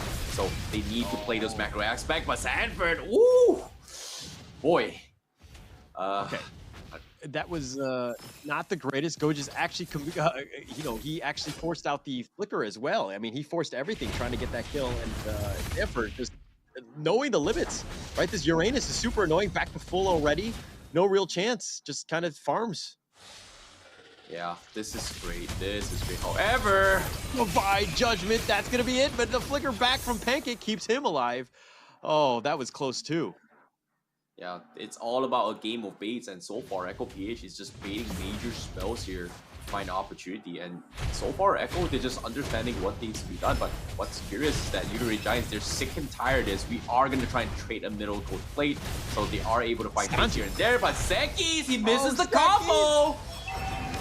He might be in a little bit of trouble. He will get out of safety. Zyda is going to be showing a little bit more force, but once again, not getting the right kills here. But the turtle is going to be up for grabs right now. But looks like Yoodo Red Giants, they just can't commit. They don't have those retributions yet available on him. That was crazy. The fact that like he just barely got away, it just like a little miscalculation, right? Like you go in for this one, you're burning the farm, so to speak, trying to get everything. But like, I don't know if Echo is just incredibly lucky or they're playing things to the T in the sense of understanding when to disengage. But here we go, the Divine Judgment that was stolen because they actually end up getting a little bit of a skirt because Anji's going to go down. That's going to be first blood, but Zyda's been killed, and that's going to be a pretty big win. That's 2 kills going the way of Yoodo Red Giants to start things off.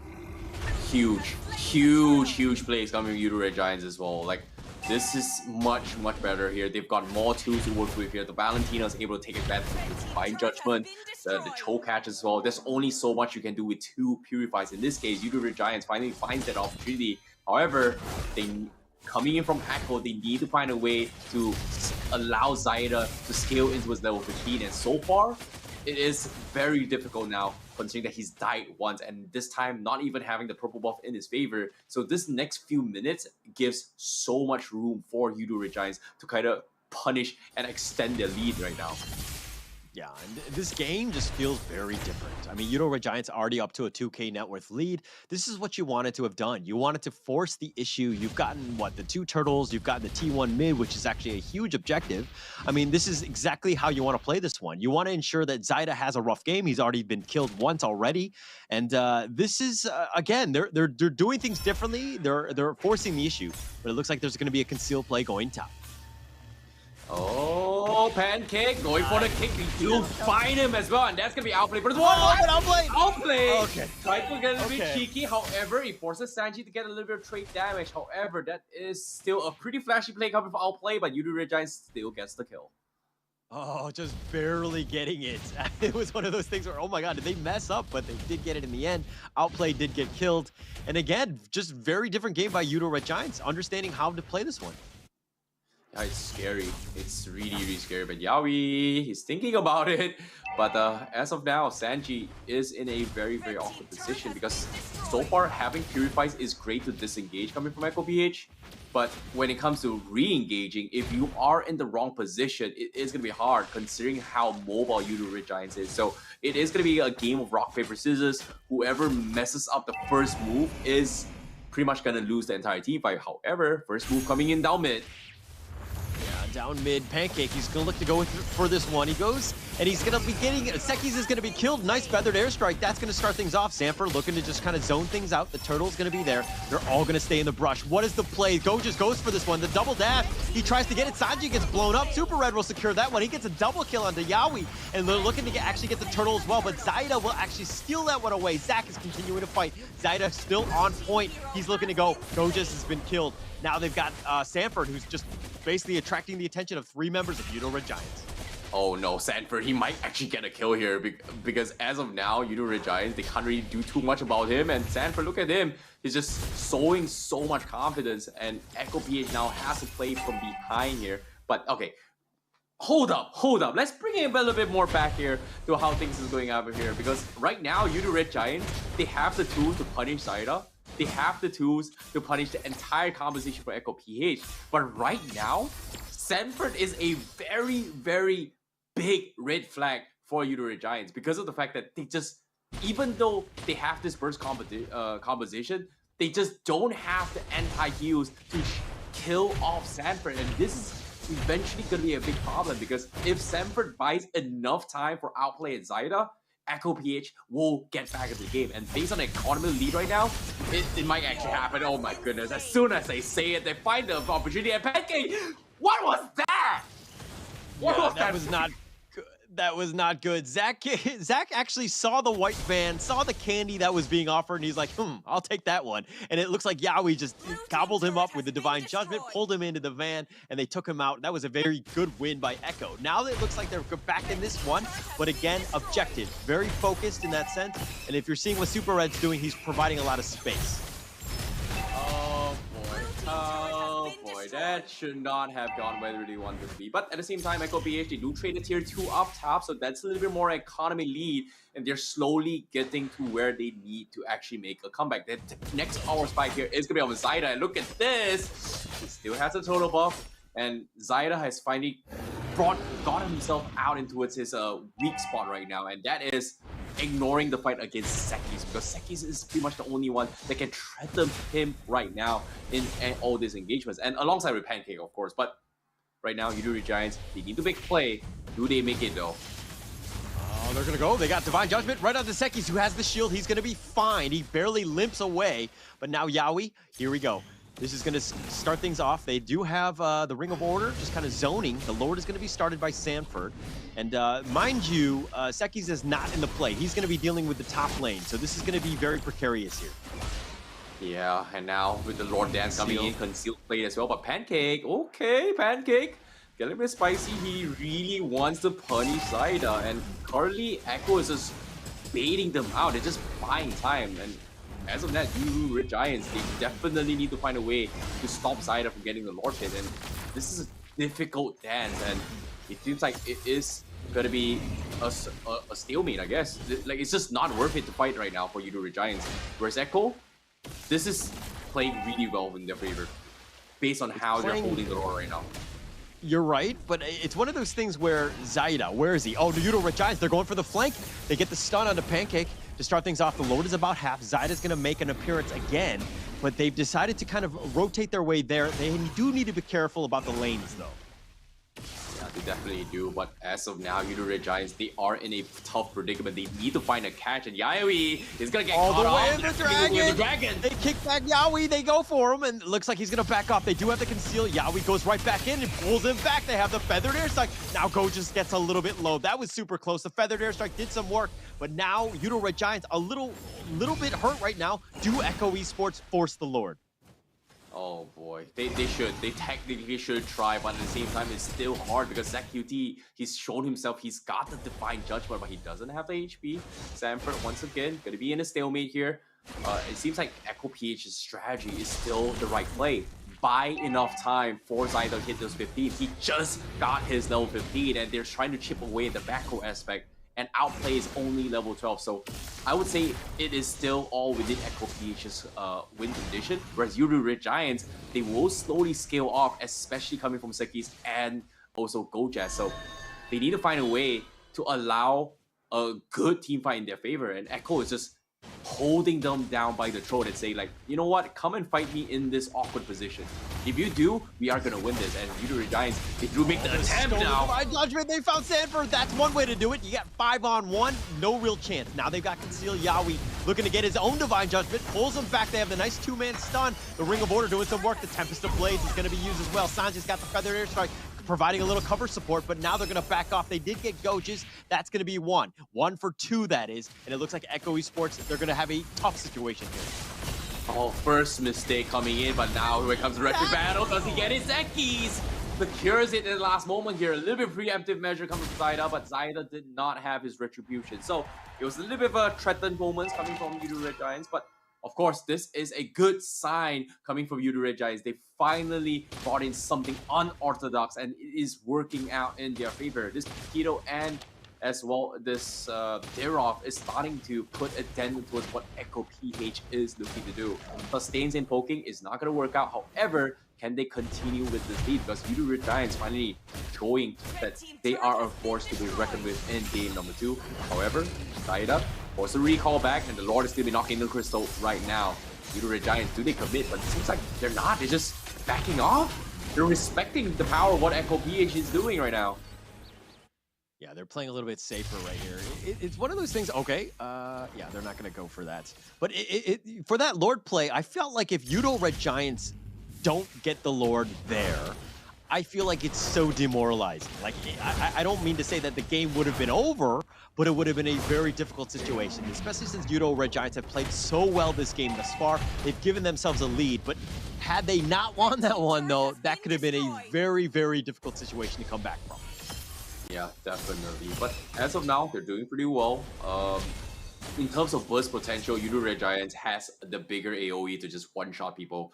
Whereas Echo PH, they need to rely on this Divine Judgment Feathered Airstrike combo. And so far, Sanji, even though he's got the Purify, but if he gets bursted down and focused down, it is going to be very, very difficult, considering that Gojaz can threaten it here. And time again, Gojaz has been setting up those perfect Abysm strikes alongside with his Flicker combo to kind of set up this debuff to enable what Super Red needs to be done. And that amount of armor shredding and penetration is what they need. And when it comes to armor penetration, there has been nerfs in towards the itemizations in this recent patch. So having this Derov kind of enable what was lost is putting Echo PH a little bit in an awkward situation right now. I mean, that net worth lead is starting to get a little bit, you know, a little bit bigger. I mean, it's 3.7 at this point. They still have that chance. But now Yoodo Red Giants feel like they're strong enough to actually invade the enemy jungle. And Echo Esports are on the somewhat defensive side, which is not where they want to be. They're not exactly familiar with that. But if we're looking at towers alone, Echo Esports really need to figure out a way to get into those T1s. Yeah, the top is kind of wide open, but it's a situation where if we win a big team fight, we just want to push down mid. And the fact that they haven't got the T1 means that they've got a lot of hurdles to overcome. Yeah, Yoodo Red Giants, their composition is designed to play 5v5. And Echo PH, however, they have the macro aspect. So by separating the right targets coming from Yoodo Red Giants, Echo PH will be able to find a crack. And currently, they're just holding the Lord hostage once again by using Sanford in the front lines. And again, Yoodo Red Giants, they are in this exact same spot. How do they tackle this? And the Lord cannot go past that corner, because if it does, Yoodo Red Giants is going to have a very, very long time. And Echo PH will just hold out long enough for Outplay to hit those level 15 marks. And I think about 4 more minutes, if Echo PH is able to get those items up, this is where Yoodo Red Giants will have a lot of struggle to close out this game.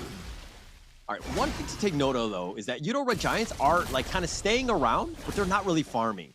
Echo Esports, on the other hand, have kind of, they've kind of locked down the lore. They've had that dance in the waltz, or so to speak, but Zyda has been farming on the back end, right? Their win condition kind of revolves around him, making sure that he does get that farm, so they're kind of playing for the late game, right? Yes, we might slow it down, we might not get the Lord at this point, but we're ensuring that we get farm. Yoodo Red Giants are looking for that perfect engagement. Yeah, in this case, this might be it as well, because Echo PH, they're just dodging the way through. They need Yoodo Red Giants to be isolated to pick a fight, and that's something that Yoodo Red Giants cannot afford to do. They're strong as 5, and once they separate, this is where the cookie crumbles. In this case, Echo PH, they're playing the macro aspect to try and conceal. punish this, but here comes the play! Here comes the Divine Judgment, they've got him, and the Feathered Airstrike, Sekis is going to be blown up, Outplayed is going to be killed in return, but Super Red is turning it on. He's got 2 kills already, and Sanji now is being focused down by Gojas, but he's stuck on the enemy team. 1 versus 3, I don't know if that's where you want to be. Sanji gets killed, Gojas is continuing to go ham, Sanford is getting low, they do have it, and Super Red gets another kill, and that is the opening that Yoodo Red Giants have, and now they're focusing the attention on this T3. This is the perfect game coming from Yoodo Red Giants, but Echo PH definitely in a very, very difficult spot, because, ladies and gentlemen, we are heading into a game number 3, and Yoodo Red Giants takes game number 2, and so far so good. And of course, the drafts definitely helped out coming from Yoodo Red Giants, and this is something that I really, really liked as well. They brought in something that is off the meta, play something different, and they definitely bought the big game coming for this game. Okay, Coach Terrence, that was completely on you, right? I have a feeling like all of the motivation, the tips that you were given at the break after game 1, everybody was listening in, but like, oh yeah, I need to listen to Coach Terrence. That's what we're gonna happen, because they showed up, man. And I'm impressed not only with what Yoodo Red Giants did, but also the fact that, hey, you were correct, man. Coach Terrence, like, they need to pay you more. No, I just analyze what I can actually do. But at the same time, to talk about how things went in favor as well, the idea of what Yoodo Red Giants want to play was 5v5. Game 1 didn't go to plan, you know? They just did not have the tools to do so. Game number 2, they had a definitely much better plan. But on the contrary, the synergy and the draft play around Link for game number 2 from Echo PH was very, very lacking, because forcing the Kaja pickup was a little bit awkward. The Kaja and Farsa can't really synergize really well with the Link in particular, because of the fact that how can Link do his own thing if the Link doesn't have those hyper farms? And this is not the Link that we're talking about from back in days where I can 1v5 on my own without any kind of protection or heals. In this case, I would say it was pretty much outdrafted. No, sorry, I would say not outdrafted, more like overthought the process, because they had this double purifies to make sure that both Sand and Sand combo just survives this engagement. And because of that, it puts them in a limited spots where they just don't have those additional 1 step to kind of prolong the fight. And it kind of just allow Yoodo Red Giants to just do their own thing, you know? Perfect Abysm Strike, boom. There's no way they're getting out of it, especially when they have 5 flickers from the side of Yoodo Red Giants. Actually, that could not have been, I mean, it seemed a little shaky. There were definitely moments where it was very 50-50, but I felt like that was a game that, you know, Yoodo Red Giants really showed up. You know, that was very impressive as a team, right? Team win, understanding how to play against the Lord, understanding what you needed to have done. But the thing is that they also bounced back. That speaks volumes about a team. You talked about earlier, and I like the fact that you were bringing up the fact that this is a team that's consistently learning and getting better. And this could be a very scary team. They take their lumps and they actually get to the next level. They get, better exponentially. So, this is just the beginning of a team that I think that could actually make some waves. Obviously, it's still very early. This is the first series that we're seeing them in, but we have a whole nother series going on later today. And I want to see more and I almost kind of want to see them lose more just so that they can get even better going forward. I don't know what to say about that, but all I know is my prediction is still alive. I predicted it's gonna be 3 games. I hate that I'm right, but at the same time, I hate that I'm wrong too, because of the fact of how Yoodo has adapted. But I feel like Echo PH, they're just doubling down this strategy, right? And game number 3, most likely they are going to play something textbook here. They're not going to play around the link again. And this is going to put Yoodo Giants in an awkward position because Yoodo Giants, they're great at adapting. They're great at reacting. But they're not great at just starting off and say, like, I'm going to set the tempo and now I'm going to win the game. And this is something that I think game 3 is going to be a full reset coming from both sides, because what happened with Yoodo Giants from game number 2 and how they won was them adapting to the opening picks of Echo PH from game number 1. They pretty much have a rough idea what they were going to do, how they were going to do it. We tackled it, we won the game. Yes, sloppy early game, but there was improvements coming from game number 2. But now the question here is, Echo PH most likely is going to be going for something a little bit more standard, and that's not a lot of info Yoodo Giants can rely on if they decide to go something a little bit different from game 1 and game 2. However, if Echo PH decides to go for Link once again, well, Yoodo Giants, you know what to do. They know what to do, and they did it with style, right? It was one of those things where we got to shut it down. So I think it's more interesting that Echo Esports, they had a almost perfect draft in the first game, right? Mm-hmm. They played very well, understanding the limits of it, but then they were going into game 2 and they banned their own heroes. Like they kind of handicap themselves. It's one of those things where if the enemy team were to ban it, makes sense. Then you react, then you change things up. But again, stick to the Ling and you try to push ahead with that. But this was a situation that were like, no, we did it one way. Now we're going to try a different variant of it, And I always look at this if it's like apple pie, you've got great apple pie, why change it, right? Why fix it if it ain't broke? Let the enemy team, sabotage your apple pie so that you have to make blueberry pie or whatever it is, right? This analogy is not going where I want it to go, but it's one of those things where you got to get the enemy team to make the reactions for you, and then you kind of, change up your lineup if you need to. I think it's more like, can I say arrogant? I feel like it was a little bit arrogant of Echo PH for the opening pick, right? Their first pick was pretty much Link. He pretty much showed up every hand coming from possible for Yoodo Giants to kind of counter their way through. There are some specific heroes where, hey, first pick is safety net. It's flexible. You don't really know what they're going to do here in Dota.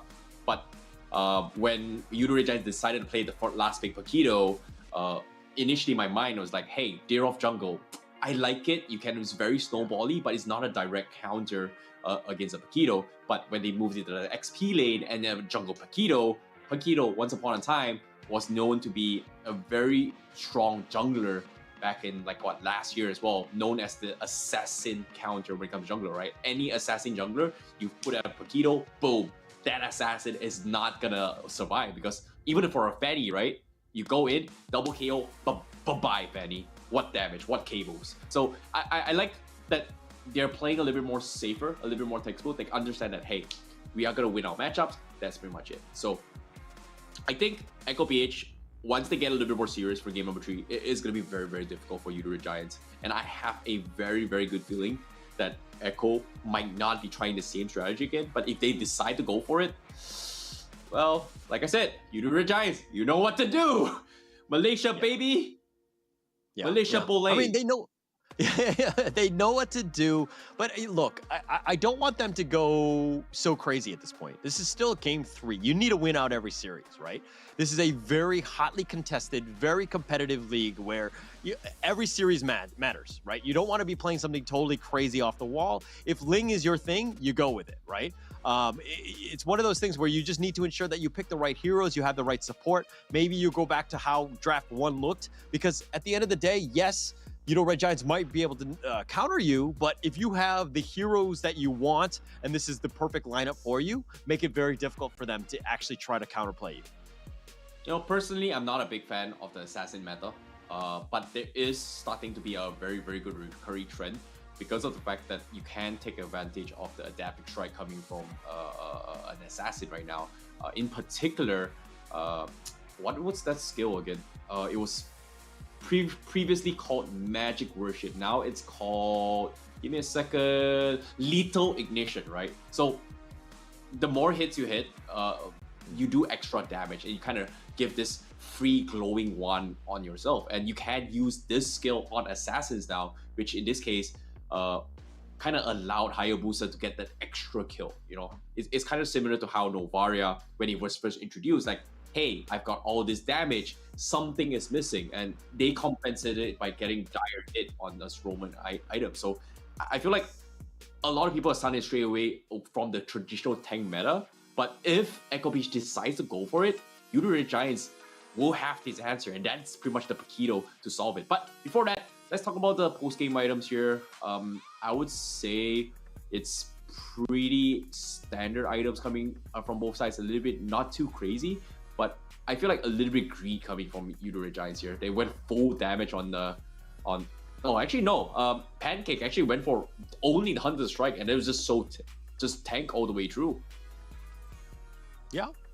I mean, that's I think that's the way to do it, right? Look at this, like the 700 on Beatrix, like just the amount of damage, the positioning was perfect, right? I think Yoodo Red Giants, one thing to take note of was that everything that their team fights, yes, they might have lost 1 or 2 members at a time, but they knew who needed to stay alive, and it was like everything that they could have done to protect their president, so to speak, in the fact that, you know, Super Red needed to stay alive, right? The Beatrix was the point, you know, the tipping point. Anytime you can focus that one out, he's going to be, you know, be killed. You're going to have a tough time, and Yoodo Red Giants playing it to the T in that 10-7 victory.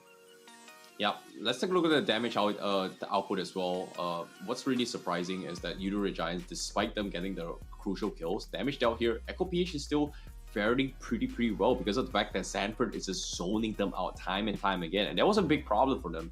And you know, Yoodo Red Giants identifying that ignore Sanford, kill the rest, that's pretty much a win condition for them, which is something that they kind of identified as well. But yeah, pay attention to the total heals coming from Echo PH, like 123,000 heals because of the fact, I guess it's just partially because of Sanford.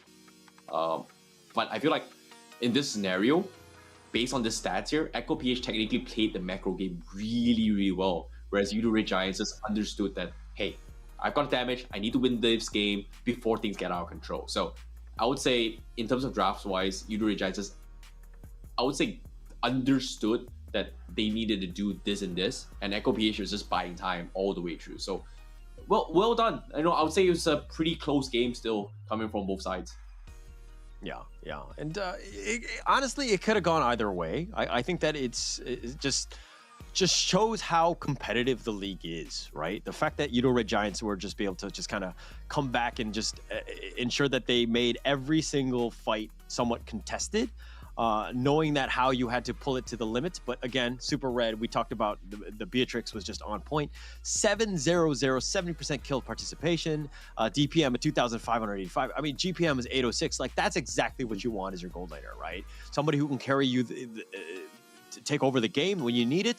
And he was getting kills left and right and not focused by Echo, which is very surprising to me. You know, that's the thing about Super Red's composition, right? Like, Beatrix has been kind of nerfed to a certain degree. It's still a safe hero all the way through when it comes to Hunter Strike and MLBB Raw. Obviously, he is to get those kills, right? When we talk about the recent changes on penetration, if you pay attention how Yoodo Red Giants kind of play this as well, every single time the fight happens, right, there is going to be Gojess trying to set things up for the team. And once Gojess, as well as maybe ZQT, gets the stolen Divine Judgment, it kind of provides all this armor shredding to allow Super Red to get his kills. And even this play just moments ago, where the moment Gojess goes in, he catches like 2 people with his Abysm Strike. Boom, that's gonna be free value damage for Super Red to drop this ultimate. And even though one tick is, let's say, 10 damage, right? With the power of Gojess's armor shred, that 10 is amplified at least 2 times in all the scenarios. So that pretty much enables Super Red to just dish out the damage from him. Yeah, they did a ton of damage. But look at, I mean, it just, from game 1 highlights to game 2, the biggest difference that I'm seeing is that most of Yoodo Red Giants, they've been able to disengage.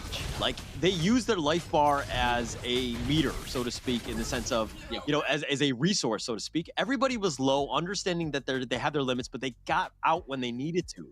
So they were just getting to the point of almost like the maximum limit of that, you know, the hero, and playing it to the T. And Yoodo Red Giants right here, just very well played game 2. I want to see more of them as we go into game 3. This is going to be the draft coming up.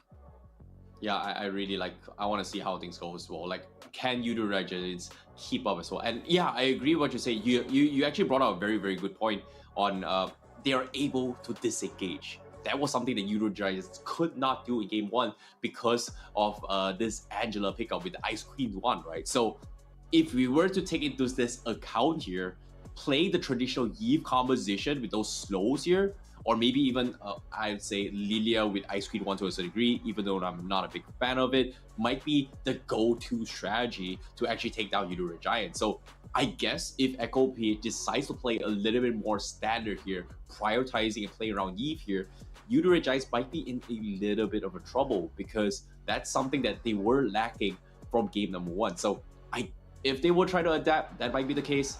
But I don't know. All things considered here, it all comes down to the coaches. It all comes down to how their opening draft is going to go. So it is a lot of rock, paper, scissors here. There is a lot of speculation being thrown out here by me. But that's the thing. That's the beauty about competition, right? Expect the unexpected. Prepare for everything. And eventually, as much preparation as you can do, execution is what wins you the game. That's going to be the way to go. Yes, and a lot of this, I mean, you can be well coached, and Coach Terrence, you've done a great job, thank you. But it's one of those things where getting in the reps, right? Having these opportunities to play against top-tier teams is a godsend, right? You learn so much of what they're doing, what you're doing, how do you compare, all of these things that you could do just to get yourself as a better player in the league. And, you know, going into MPLMY, I think that this is going to be good. No matter what happens in this situation, the fact that they're, you know, going head-to-head with this heavyweight and, you know, taking them to a game 3, really forcing the issue, and this is a huge confidence booster, right? So Yoodo Red Giants are just getting better and stronger, and, you know, again, like, who knows what can happen? The sky is the limit for this team. Sky's nice. I like it. You know, in this case, Sky's definitely has demonstrated that he is no longer the Skies that we once knew in the previous season here. Because Skies, so far, he has been known to just play one-dimensional heroes like Frederick, you know, and to a certain degree, he just plays assassins. Now he's pretty much opened his pool by bringing in the Paquito as well. I'm curious to see how far can he go. Like you said as well, the sky is the limit for Yoodo Red Giants, but how quickly can they adapt is going to be the situation, because Echo PH, I'm pretty sure they're not too happy about this loss. They are going to try their traditional composition, and as of yet, so far, let's take a look at the drafts as well, and this time, Echo PH will be on the blue side, and their opening pick here is going to be something standard here. That's going to be the Frederick, Kaja, as well as the Claude. For Yoodo Red Giants, it is going to be the Brody, Angela, and Ling. Okay, okay. Yoodo Red Giants. Are they? Am I seeing this right? Are they going to try Echo PH's first game draft? Your this team time? is banning. I think so. It looks like they're going to be like, hey, I think we can do it better. We found out the weaknesses of what doesn't work. We're going to try it ourselves. And this is the ultimate flex, right? I think that this is one of those situations where they're really testing it. Like, and can Echo Esports really bounce back from almost a flawless game 1? And that draft was amazing. You know what? I agree. And guess what? So does Echo. Instant deny pick. Hey, if you're gonna try our composition, don't copy it, Bren. We're not gonna let you copy it. We're just gonna ban Teresa. And now it's up to you to Red Giants to say, hey, you know what? I'll do you one better. I'll pick a better XP lane. In this case, Arlet's still in the pool. It's something that can do what Teresa does. But the difference is, Arlet, once you go in, you can't really get out. So I would say a hero that can get out here, Echo, just pretty much banning off all the potential XP heroes, And all these XP heroes, I feel like it is pretty much into as a hero. I would say just off the hero pool list, but I don't think these are heroes that shows Goldjess's specialty. And so far, I think having the Lapu Lapu on Goldjess isn't too bad to actually threaten the back lines. But if you go for that route, how would you do for the Claude? I wouldn't mind seeing the Yoodo as well if they decide to go for it, but is it enough, you know? Is it enough? Once upon a time, the Flying Duck was a famous composition. You know, the Angela with the Yoodo just completely shutting the back lines. But I don't know. Are they gonna pull it? I'm not sure. I want to see it, but is it good enough? I'm not sure as well. This is going to some of the weaknesses that you know, Yoodo Red Giants had in game one, where like, yeah, you have your Claude, but Fredrin and Kaja not exactly the most damaging. I mean, they can be built that way. They can obviously get there, but it's a situation where now you need something to kind of deal with all of the, you know, you need some sort of control for Ling. You got to figure out, I mean, the Kaja was picked for that, but is that enough? Ooh. Good question here. Very, very good question. But okay. Karina jungle. So that is going to be the XP Fredrin coming from Echo PH. I like this. You know, like previously, Divine Judgment set up for Farsa not really did enough damage, but with the Karina, pretty much secures the kill. With the Kagura as well, pretty much secures the kill. I think Echo PH is still adapting from game number 2. They were afraid of the choke kicks. The Purify kind of limited their mobility a little bit here, but with the Kagura, you have this in-game build Purify, so I guess this is going to be the adaptation of PH. But Yoodo, what are they going to go? Are that it is again for Goldjess, so they are sticking to the comfort here. Adaptations will be made, but this draft, I feel like Yoodo Red Giants definitely has a little bit of an easier composition to play, but when it comes to execution, Echo PH's composition isn't too bad if you think about it. Actually, I kind of like both of them. As weird as to say, they're both very balanced. They both have options. It's really going to come down to that team fight, that first initiation, right? Like that map control, that, you know, finding the right angle of attack, right? Because if the Cho gets on you, you're going to have a rough time. Is it going to be the Yaoi on the Kaja? Is it going to be with the Divine Judgment pull? Like how those fights are going to start is going to just dictate how almost like this game will go. Whew, this is going to be a very, very important match coming from both teams now. Whoever wins this series will have that upwards momentum going into the next one here, especially in these group stages here, where the top 3 team will advance into the main event. And that's something that I don't think either of these teams wants to be in this position if they lose this series, considering how far both teams has adapted here. So I want to see how things go. Like Echo PH, they have a very unique draft. They have a very unique one indeed. But if they do not snowball with this Karina, things are going to go south real quick here. Whereas Yoodo Red Giants, they have so much macro expect, and I like it. I love both sides' composition. All right. It's going to be game 3, of course. This is Echo Esports, Yoodo Red Giants. We're going to go into this one right away to kind of start things off. I think that there's just... everybody needs to ensure that their side, you know, the Karina, the Lings of the world, everybody's getting the right amount of farm, because there's just too much at stake at this point. But as I say that, Zyda will start one, and that's a huge win for them. How? Why are you doing like pancake? Hello? Like you've done this 2 games in a row. You expect Echo PH not to adapt? And hey, you know, good read coming from Echo PH, but now Yoodo Red Giants, they have no choice but to play with a 600 deficit right from the get-go. It isn't too bad, but Sanji now gonna be in a little bit of trouble here. But at the same time, wait, let me recollect what I just saw. This is a Mage Angela, right? Yeah, it is a Mage Angela. So once again, Yoodo Red Giants in a very similar position from game 1 though. They don't have enough magical damage. Like their entire magic composition will be designed around ZQT, and Echo PH can just itemize accordingly. And in this case, they are gonna try to force a fight now. Zeki's gonna be looking, staring them down. Zyda shows himself, and ZQT might actually die to this. And he is gonna get picked off. Oh my god, feels bad. Feels bad for Yoodo Red Giants. feels bad in the sense that Zach actually tried to flicker to safety. Thought he was fine. They tried to push the initiative, but just unable to get away. And Zaida showing up at the right time. And you were talking about how Karina needs to get the farm. 2 kills to the name already. Looking to start the turtle. This is looking to be a perfect start, at least for Echo Esports. Yeah, this is great. This is huge as well. They've got double adaptive strikes coming from Zaida as well as Sanji. There is still a lot of damage that can be done. And I feel like right now, Yoodo Red Giants, they need to respect that this Ling is not going to be able to contest Zaida at all. And speaking of contest bottom side though, the flicker play, the energy eruption. Sanford's like, I got him. Just make sure you knock him down because the rest of his team is right there. And Zaida and Sanji will help secure that one.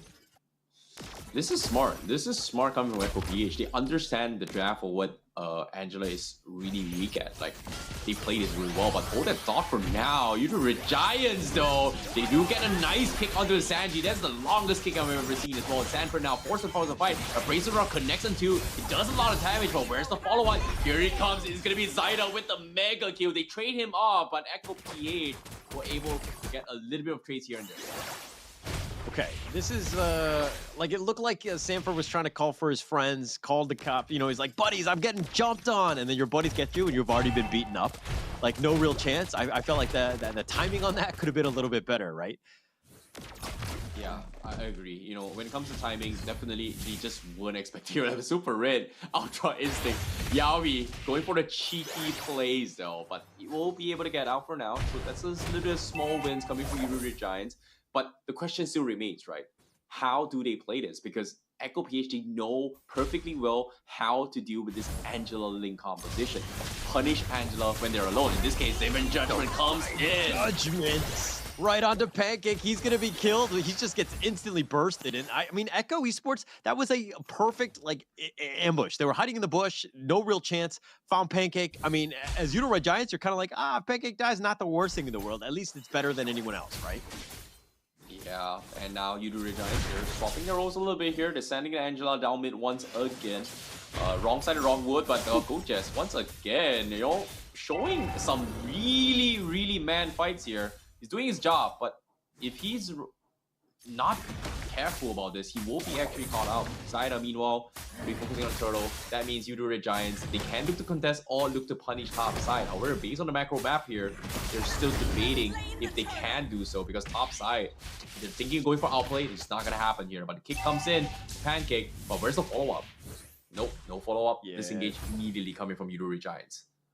That one I can only summarize as awkward. I mean, he got the kick. That's exactly what you wanted. But again, no follow-up. Nobody was there. But, I mean, the flicker. Sanford wants to go for this one. Gojes, that was very ambitious by Sanford. Yeah, speaking of ambitious, he gets the final stat, but here comes the hard guard to keep him alive as well. They want to turn the fight against Sanford. Sanford does Sanford praise the draft, does the neck, drops Gojes, but he's got the sustain.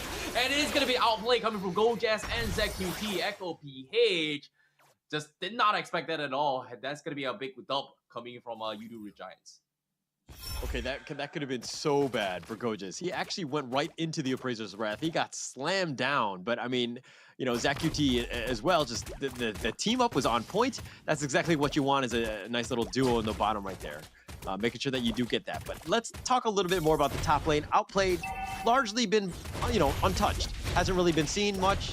Gets perfect out.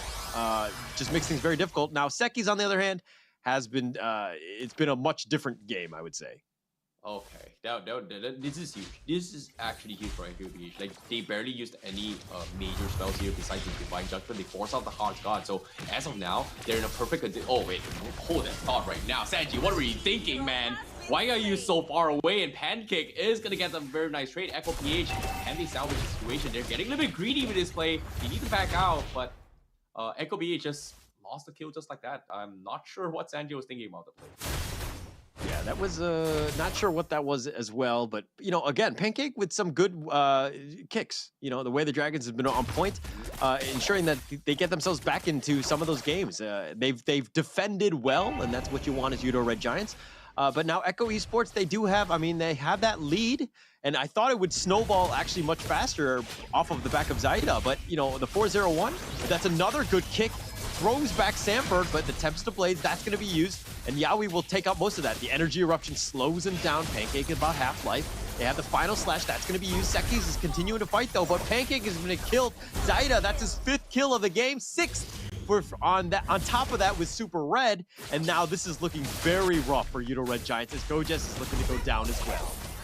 Oh, mistakes were made. Echo PH take all for nothing. They capitalize on Pancake's mistake because of the fact that Sanford is the tankiest hero coming from Echo PH. So there's pretty much no way that Yoodo Red Giants does have the burst potential to take him right from the get-go.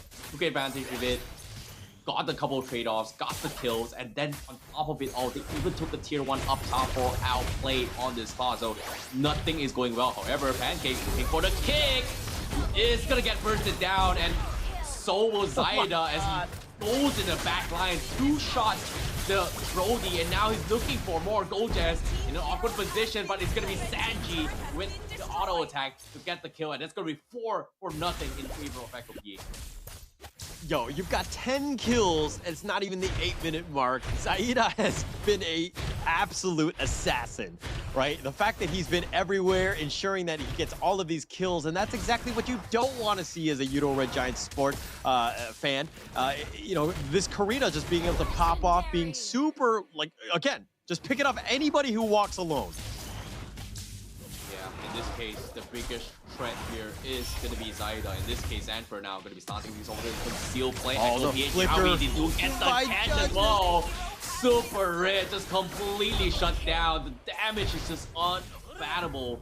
And now Yoodo Red Giants just cannot do anything against Echo PH because of how strong Zaida is. Look at him. 8 minutes game, level 13, 11-0-5. And to top it of all, who can actually kill him from Yoodo Red Giants?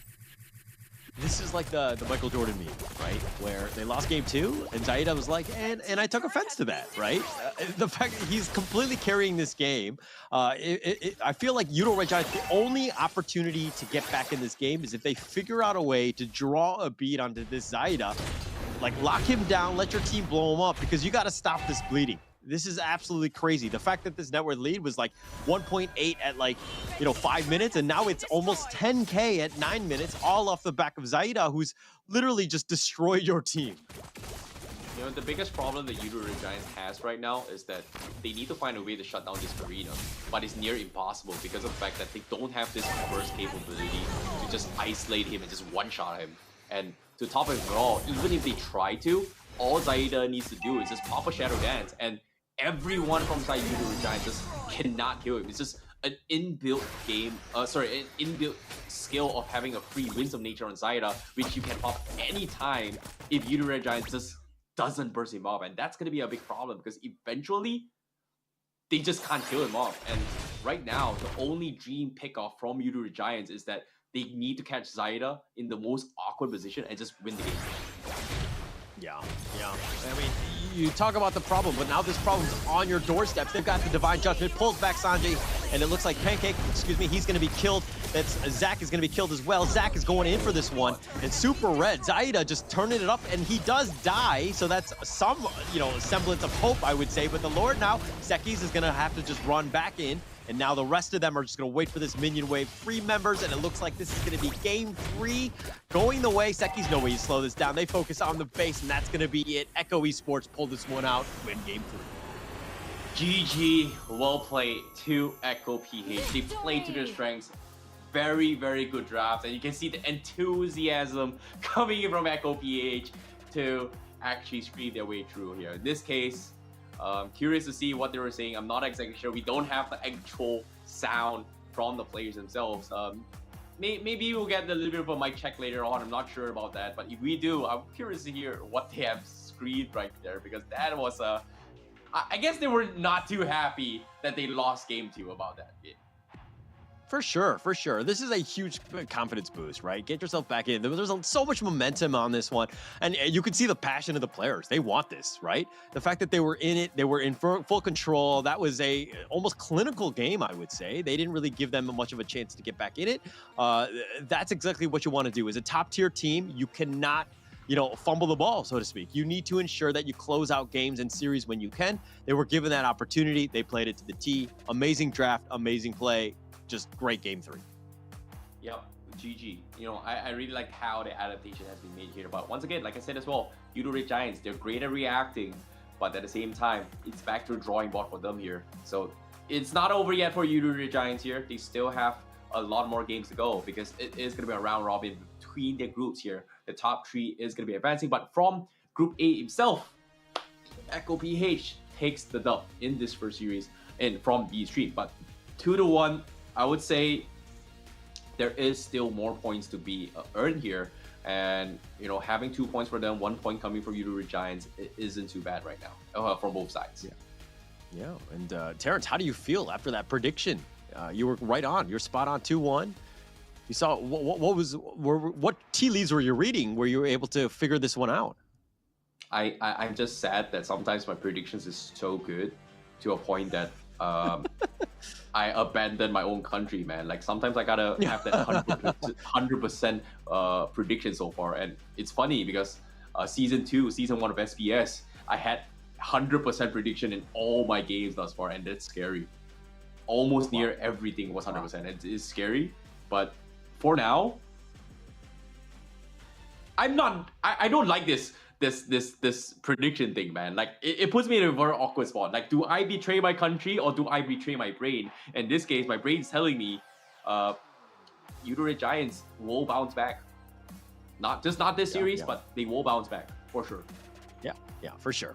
I mean, we saw that bounce back in game 2. Again, we're going to see more of them even later today, even on this stream. Stream B, which is best stream. That's going to be on coming up later for you. But mind you, this is one of those things where I see your predictions and I was actually impressed. Maybe do I copy off your homework and then, just kind of go ride with that one? What do you think, huh? You know what's my homework? My homework is... What's that? Sometimes you gotta gamble with your predictions, man. You just pick a team, just close one eye, done. That's it. That's the safest picture. You wing it off it. If you hit it, treat yourself like a god. If you miss it, well, sometimes they're just a little bit too good. But of course, we are gonna be jumping into a very, very strong interview here. I'm curious to see what Echo PH has to say about that game as we jump into his interview with Yawi. Hello. Hi. Congratulations on your win. How do you guys feel about that game? Happy. We feel happy. Good. So, okay. Sorry, I don't mean to steal Terrence's question, but you guys were screaming something at the end. What were you guys screaming? Just a small trash talk by my teammates. Will you translate? Will you give us some insights as of what some of the trash talking, what words were spoken at that point? Weak, you're so weak, like that. Awesome. No, okay. I've got a question here. Yeah, technically they are so weak. You guys definitely were the victors in this situation here. What happened with game number 2? Because it seems like you guys were trying to play something very similar to game 1 with this Ling pickup. Is Ling currently in the meta? Because so far 3 games in a row, Ling has appeared. I think Ling is in the meta right now, especially with Angela. Yeah. By the way, your Angela play, impeccable.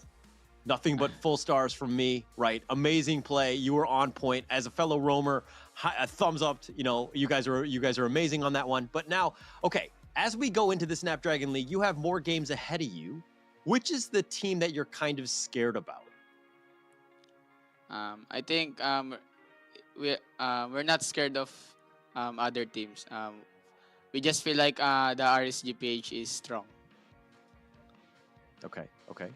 Any fighting words for RSGPH then? Good luck to them, and let's give our fans a good fight. Okay, Yawi, before that here, I've got a little bit of question here as well, because I was having my hopes up to see Benny QT as well as Kyle TZ play. Why isn't both of them playing here from this game itself?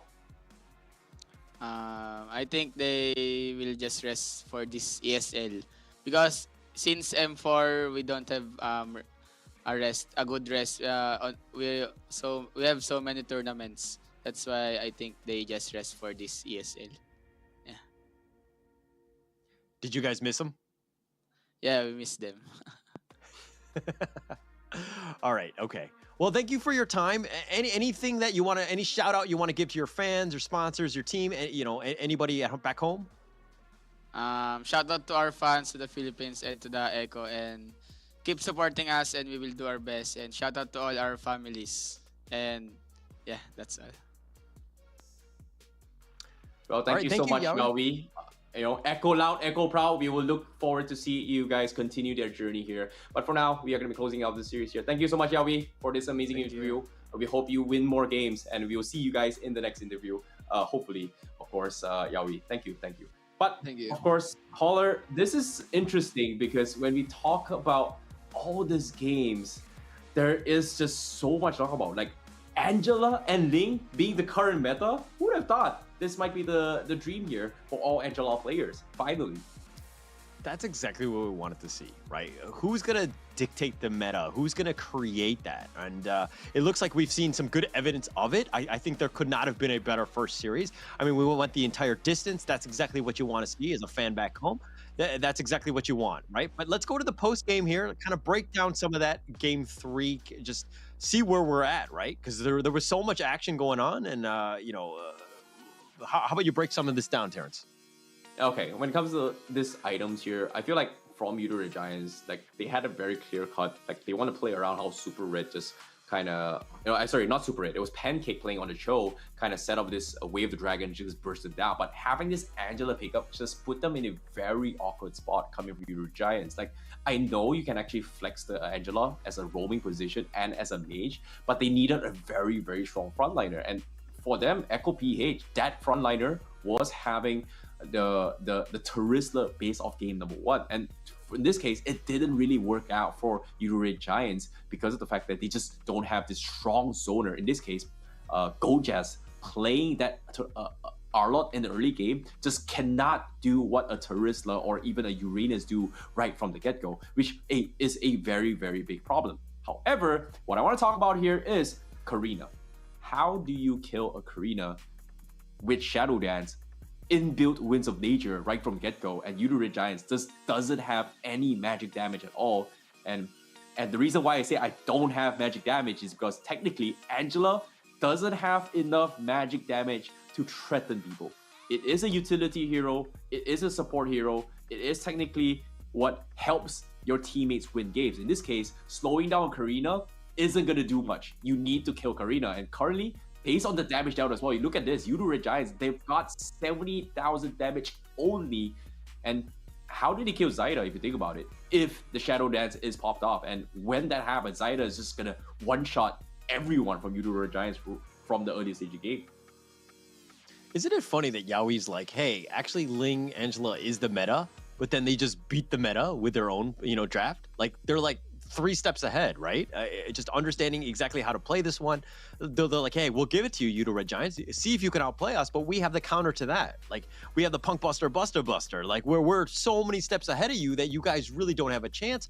And they were in full control. That's exactly what you wanted to have done as Echo Esports. They closed the game out. That's a perfect game. I mean, the amount of damage they did, damage to tower is 0, right? They did not give Yoodo Red Giants any sort of space to take any of their towers, to chip into anything. It just made their lives super difficult. And that's exactly what you want to do as Echo Esports. Yeah, and exactly as well. And even in the total heals department, which is kind of surprising. I was expecting Yoodo Red Giants have a little bit more total heals, but Zaku, they just could not do all these fights because every single time Echo PH forces a fight, they have so much burst potential. But I'm curious to see who the MVP is coming from Echo PH, because as of now, the MVP is going to be none other than... Who's it going to be? I think it's Saida. Or is it Sanford? Who is it be? Guys in the chat, let me know. It's got to be guaranteed, right? There's no way it's a thought. It has to be. Like, there's no other way. We got a problem if it's not going to be. And we're going to see who the MVP is. Zaida was, to me, an easy favorite for this one. The fact that he was everywhere, he got all the kills and everything. He was just on point. But before we go to let's go into the highlights, kind of break down some of these ones. But look at Goges. Barely away, and he somehow gets the outplay onto Sanford. That was actually very well played. And, Echo Esports just on point, just basically controlling it. This is the Zaida show. Yeah, definitely, Hero. And pay attention to this fight as well. Look at how Zaida's HP is. He never drops a single health every single time he makes an attempt. And there's just nothing much he can do. And even when he drops, it's because his Shadow Dance is pretty much on cooldown. And especially when now having the Twin Blades kind of the new item here for Magic here, it just kind of makes Karina even stronger because it becomes like a 2-in-1 mechanic from back in the days, having the Calamated Reaper and I think it was the Feather as well. Sorry, the Twin Blades to a certain degree. So I feel like right now Karina is in a very sweet spot where you can abuse the new item even harder compared to the previous Karina build. No real chance. I mean, look at this. Seki's just like, I can't defend 1 versus 3, just completely controlled the game. We just closed it out. But that was a very entertaining first series, and I'm actually very happy to have casted that with you, Terrence. I think that was a pretty amazing game, and although I hate to see the Malaysia team lose, we're going to see more of them, right? They're going to bounce back. They're going to be even stronger as we go on. Yep, I'm curious to see. Yeah, definitely. Thank you so much, Holler. I appreciate it. We'll be passing this game here. I'm curious to see what more games come. Of course, for those guys that are watching at home, don't forget we have more games to go. But before we actually close out the series here, we'd like to thank you guys for tuning in. But we have still more matches to go, so don't go anywhere. But for now, we are going to be taking a short break before we continue with the next series for you guys.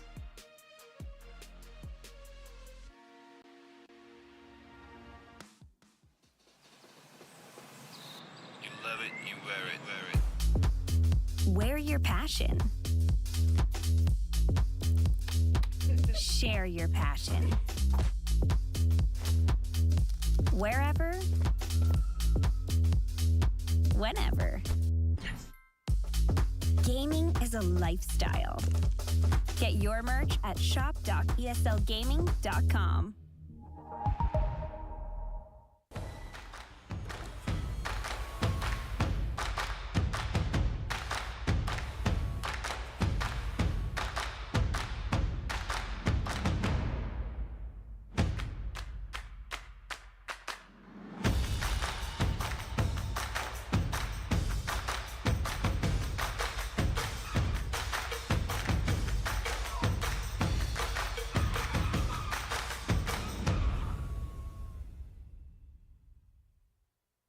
The Snapdragon Pro Series powered by Samsung Galaxy is brought to you by Snapdragon Elite Gaming, Samsung Galaxy S23 Ultra, Monster Energy, and DHL.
When upgrading your emblems, you will unlock talents at specific levels. Different emblems will unlock different talents. You can choose an emblem by role and use the talents it unlocks directly as your default setup, or you can freely mix and match different emblems and talents to create a custom emblem setup. We're going to show you how to create your emblem setup for your heroes. Emblems. First, let's take a look at the revamped emblem system. There are now 7 emblems in the game, 1 basic common emblem and 6 role emblems. Different emblems can provide different attribute bonuses. It is recommended to use the emblem that matches a hero's role. Standard talents, Tier 1. After selecting an emblem, you can then choose from 8 standard talents at Tier 1. These talents provide mostly straightforward bonuses to heroes. Of the 8 talents, Thrill and Swift are good on almost any hero, while other talents are more catered to certain roles. Standard talents, Tier 2. At Tier 2, you will also have 8 standard talents to choose from. The Tier 2 talents trigger or work under different circumstances. We still recommend choosing one that matches the role of your hero. But if you're an advanced player, you are free to choose any of the talents to fit your playstyle. For example, if you're playing the core hero on your team and want to focus on gearing up fast, you can choose the Bargain Hunter talent regardless of how your hero deals damage. And heroes who rely on their skills for sustained damage, whether it be a mage or fighter, can use the Festival of Blood talent for more spell vamp. Core talents, Tier 3. Finally, let's talk about the most important talents, the core talents. There are 8 core talents available in the game, and each provides a unique and powerful effect. We recommend choosing the core talent to match your hero's role and only use core talents from other emblems for advanced or unconventional tactics. The revamped Weakness Finder talent is no longer reserved for ranged heroes. This talent is now a viable option for any hero that relies on basic attacks and wants better laning and the ability to slow enemies. The Lethal Ignition talent now deals adaptive damage, making it a prime choice for any hero that has heavy-hitting combos. While the revamped emblem system still uses the existing talents, we have removed the restrictions between emblems and talents, opening up new possibilities for many heroes. We look forward to seeing players discover new ways to play their favorite heroes on their way to becoming a legend.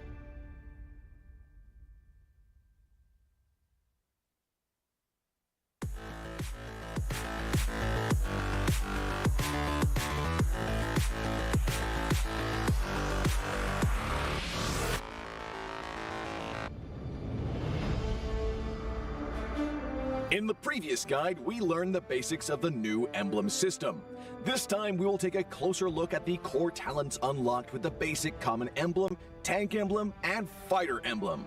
Core talents unlocked with the basic common emblem. By upgrading the basic common emblem, you can unlock 2 core talents, Impure Rage and Quantum Charge. Both are suitable for most heroes.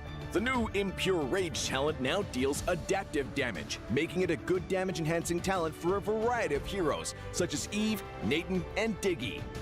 Eve is a hero with great poke and control abilities. She can use the extra damage and mana regen from Impure Rage to constantly wear down enemies. The new Quantum Charge talent now restores HP based on the hero's level and not their physical attack bonus, making it viable on more heroes that want HP recovery and mobility, such as Edith, Leslie, Layla, etc. When equipped with Quantum Charge, Edith in both forms can use the movement speed bonus triggered by her basic attacks to keep a safe distance from the enemy and the extra HP regen to stay in the fight. Core talent unlocked with the tank emblem. By upgrading the tank emblem, you can unlock Concussive Blast. Concussive Blast works the same as before, providing an extra source of AoE damage for high HP heroes, such as Johnson, Baja, and Hilda. Hilda is a high HP hero who can tank a lot of damage when equipped with a full set of defensive equipment. The Concussive Blast talent will not only enhance her survivability, but also boost her damage.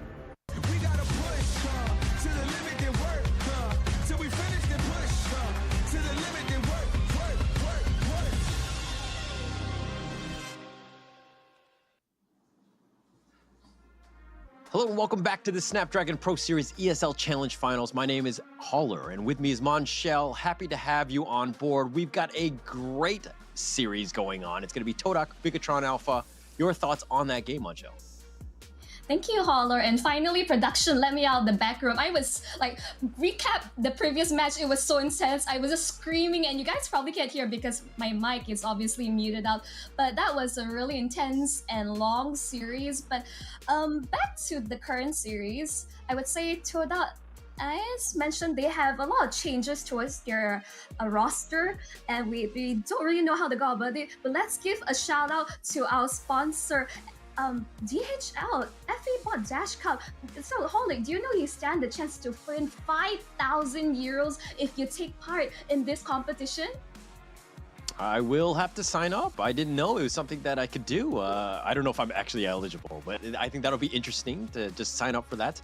DHL does some amazing things, and getting that opportunity to win that money would be huge. But let's talk a little bit about our second sponsor here. This is, of course, Monster Energy. After that first game and somewhat tiring and draining and going to the maximum, I've got myself a Monster Energy drink on the side. There you go. And Unleash the Beast, of course, making sure that you've got, well stocked and good to go for all the games that you've got ahead of you. I was definitely feeling like really hyper after like having my monster. I really can't wait to go through this best of 3 with you, Holler, today. But overall, let's have a bit of recap. Since your first best of 1, let's run through our first lineup of today. It's going to be Todak from Malaysia.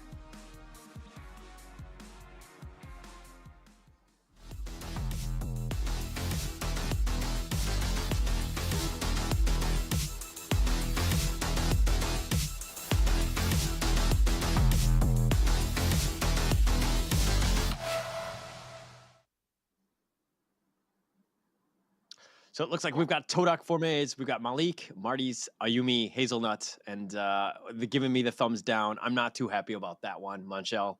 Your thoughts on Todak here?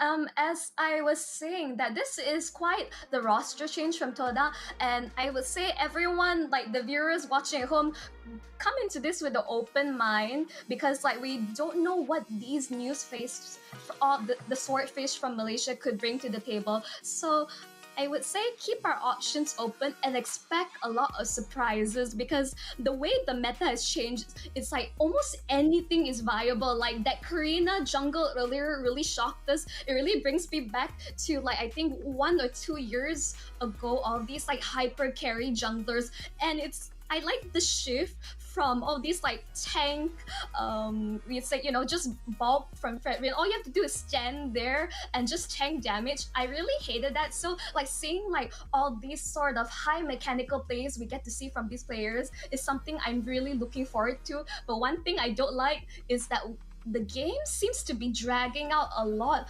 longer than we thought. You would think that Echo, for example, earlier they showed us like what their death ball composition can do, but even then you saw signs of life from Red Giants, like the fact that they still have rooms to make a comeback, but whether they're able to capitalize it. And hence we're going into like this ultra late game sort of meta, and this is something that teams have to consider drafting around, like planning for the ultra late game. Ling is a really great pick. I think Claude is more viable than ever, ensuring that you have a good late game marksman to carry your game through the victory. Of course, I've been talking for a fair bit, Holler, but what do you think overall in terms of the draft afterwards? But before we jump in, let's introduce the Red Robots Bigetron Alpha from Indonesia. Let's roll.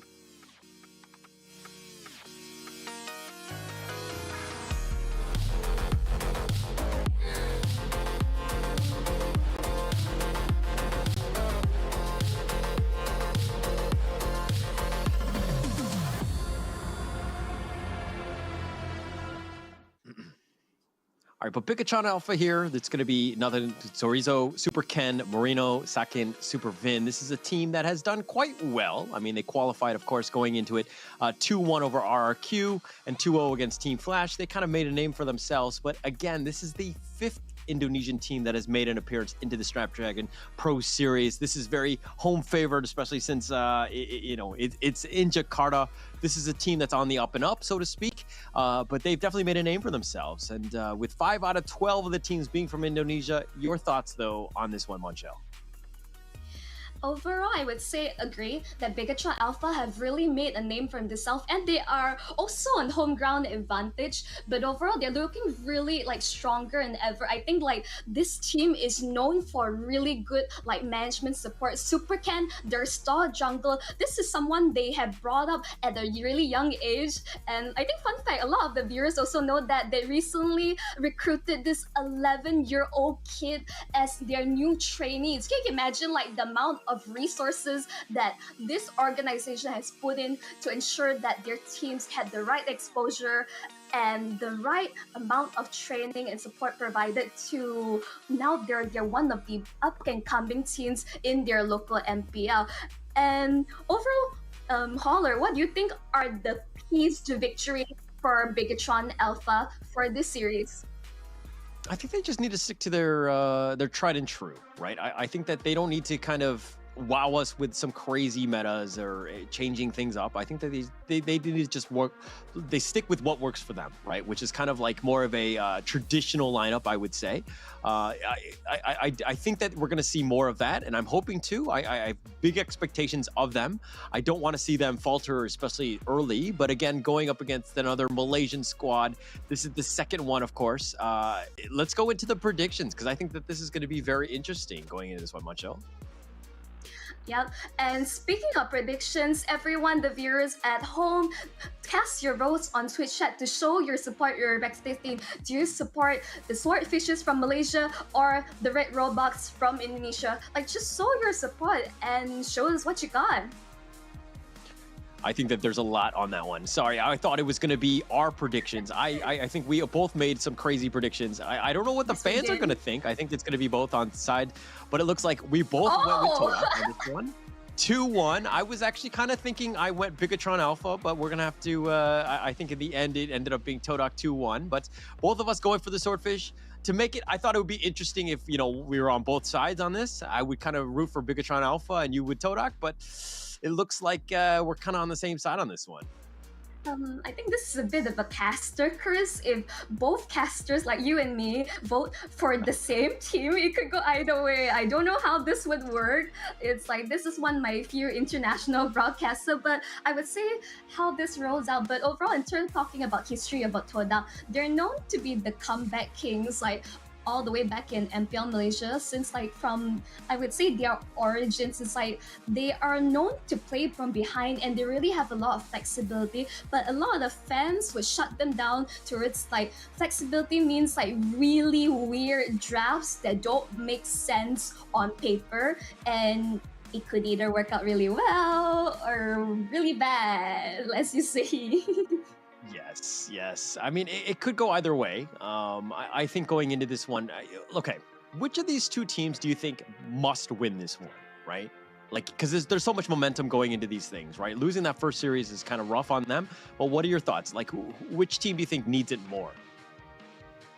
If anything, Bigetron Alpha are like living on that high of their recent wins from MPL ID. Like MPL ID like just started not too long ago, like over the weekend, and they've been having a really strong showing. Keeping up the momentum is great, but if Todak can get at least one game off them, just it's like showing up and showing that everyone else in the competition that they have a say in this. They're not going down with the fight, because like, I'm gonna be real here. My expectations are like I kept to a minimum. I don't want to get my hopes up because like Todak is known to be like the heartbreakers for our Malaysian fans, and I just don't want to go through that all the well. But I would say like I'm going to be neutral. I think Bigetron as a whole is like really like showing up, and I think they have to like keep running on that momentum that carries them forward. And past tournaments that I've casted of them as well, like Moreno, the focus is on him. That you don't usually see Moreno sub out in any way. It's like he's one of the cores of Bigetron. You give him a hero that's comfortable on, ensure that he is able to do well. Otherwise, like I feel like you will see cracks in the forming in Bigetron Alpha. Not to say that the rest of the composition, their team is weak in any way, but I think they do revolve around ensuring that they create enough space for their late game cores to scale up. And by doing so, their early to mid snowball means a lot to them. If Todak is able to kind of like disable that for now, they have a really good chance of closing out the series. Otherwise, on side of Bigetron Alpha, I think they're set up for success as long as they prioritize the necessary heroes for Moreno. Yeah, and it's interesting that you bring up Bigetron Alpha's performance in MPL ID, which is ongoing right now. They played a game 2 days ago.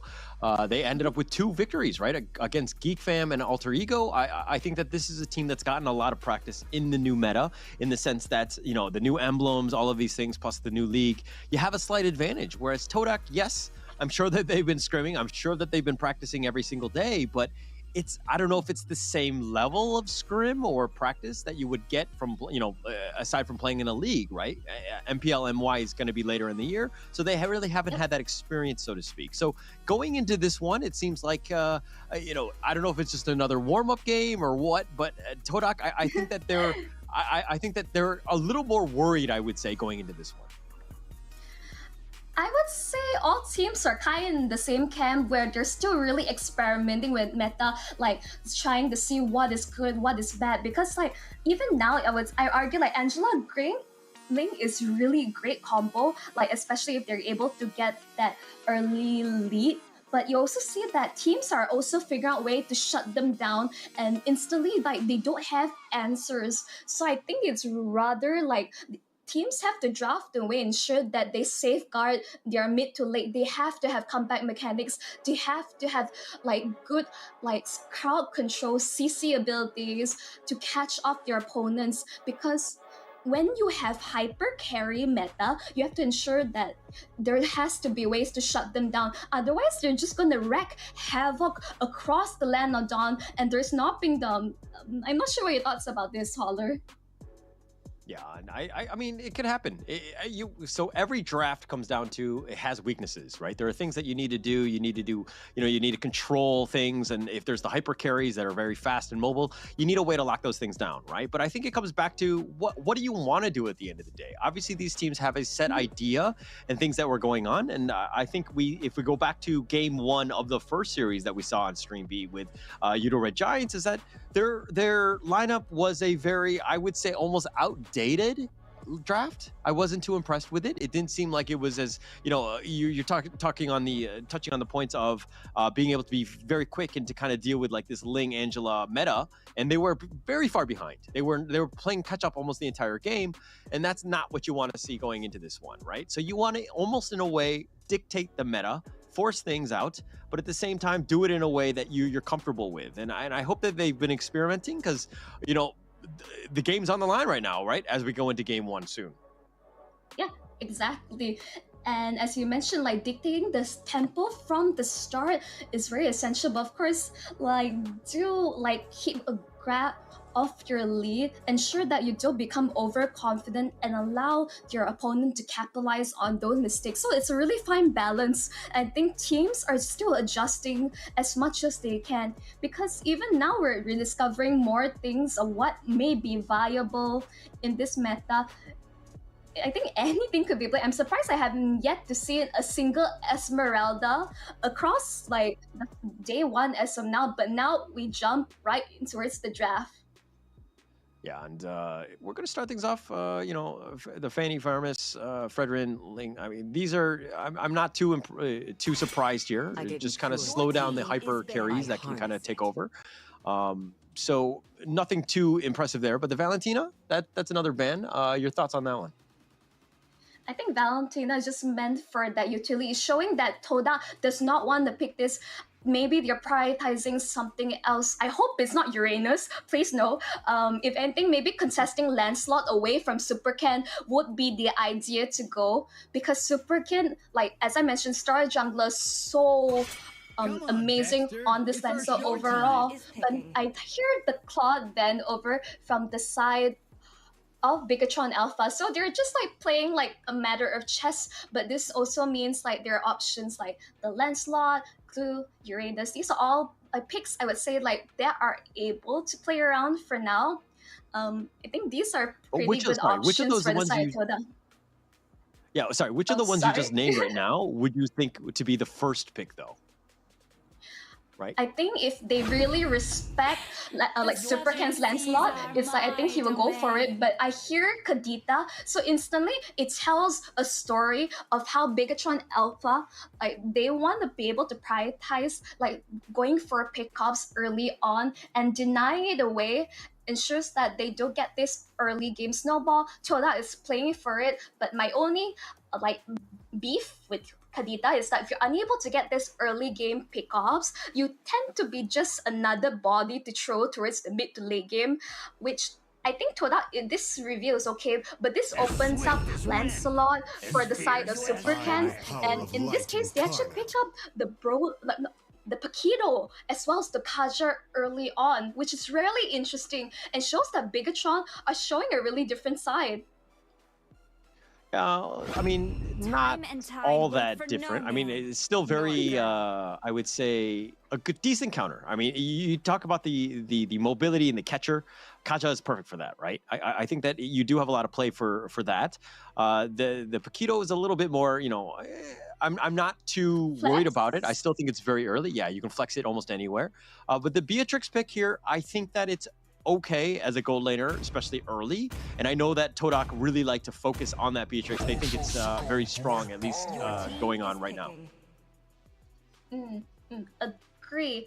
And instantly you see how Todak intends to play. They pick the Kufa really early on. I'm not sure about revealing the roam so early in towards. Instantly, this is not Kadita roam. It's not flex in either way. This is Kadita mid. Instantly, this is information that Bigetron knows. And Beatrix is just like generally like really safe pick to pick on early on, because the fact that Bigetron has already banned out the Clot just shows that they want to be able to pick up Beatrix for themselves. And for the side of Bigetron, I would agree. Pakido is like a really good flex pick. Super Ken has really showed up on this pick. So it really tells me like maybe they're leaning away from that assassin meta in a way. But for now, Melissa, this is not a hero we usually see. And this is a big counter towards the Kufra. Yeah, it has a lot of potential. I mean, just get off me kind of thing, go away, and I'm okay with that, right? They've shown the Beatrix. They know that the laning phase can be somewhat 50-50, but you have options, right? Showing against the Kufra, very, I like that. I think that Bigetron Alpha, though, still very flexible, and I do like the way that their draft is kind of shaping out, where you look at the matchup more than anything else. So they still have a lot of options ahead of them. Your team is banned. And it shows instantly they ban out Trisla. I can't believe that this hero is like up and coming in this meta. Like Gideon, like one of our English casters, would definitely be really happy about it. Like the amount of sustainability and like surprising amount of damage he dishes out if you have the right like itemization as well as emblem is really shocking. But I think instantly might be a telltale of that Pakido going towards EXP. Because like you want to ensure that Pakido has the base lane if possible, a winning lane ideally. And Tristan kind of counters it. And you can see that Todak is reading onto this, bans out the Lancelot. It shows that they're not just playing it, and they also don't want this to fall in the hands of Super Ken. So instantly, I think Todak has the right idea going for them. Yeah. I do agree. And, the Terizla, we saw how powerful it can be in game one earlier today. It's 3-0 at MPL Indonesia, so it does have some warrants. It has 0 bans against it. So I think it's still one of those things where it's like a secret pick, but the secret is kind of out of the bag at this point, and teams are kind of getting accustomed to it. But the Uranus ban here, the Farza ban in return, I think that those bans are all right to kind of round out each of the enemy teams. The falling stars brought us I think here. overall just released Jagger Plus. I can't believe that Novaria has gotten this far, but she's really vulnerable when it, by the burst from Candida or getting catched out by the Kufra.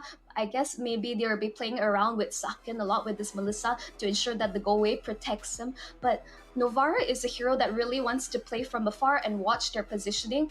And I'm a bit concerned in terms of the damage from side of Bigetron Alpha. They're going to really rely on this Melissa's Vakido to like dish out the damage.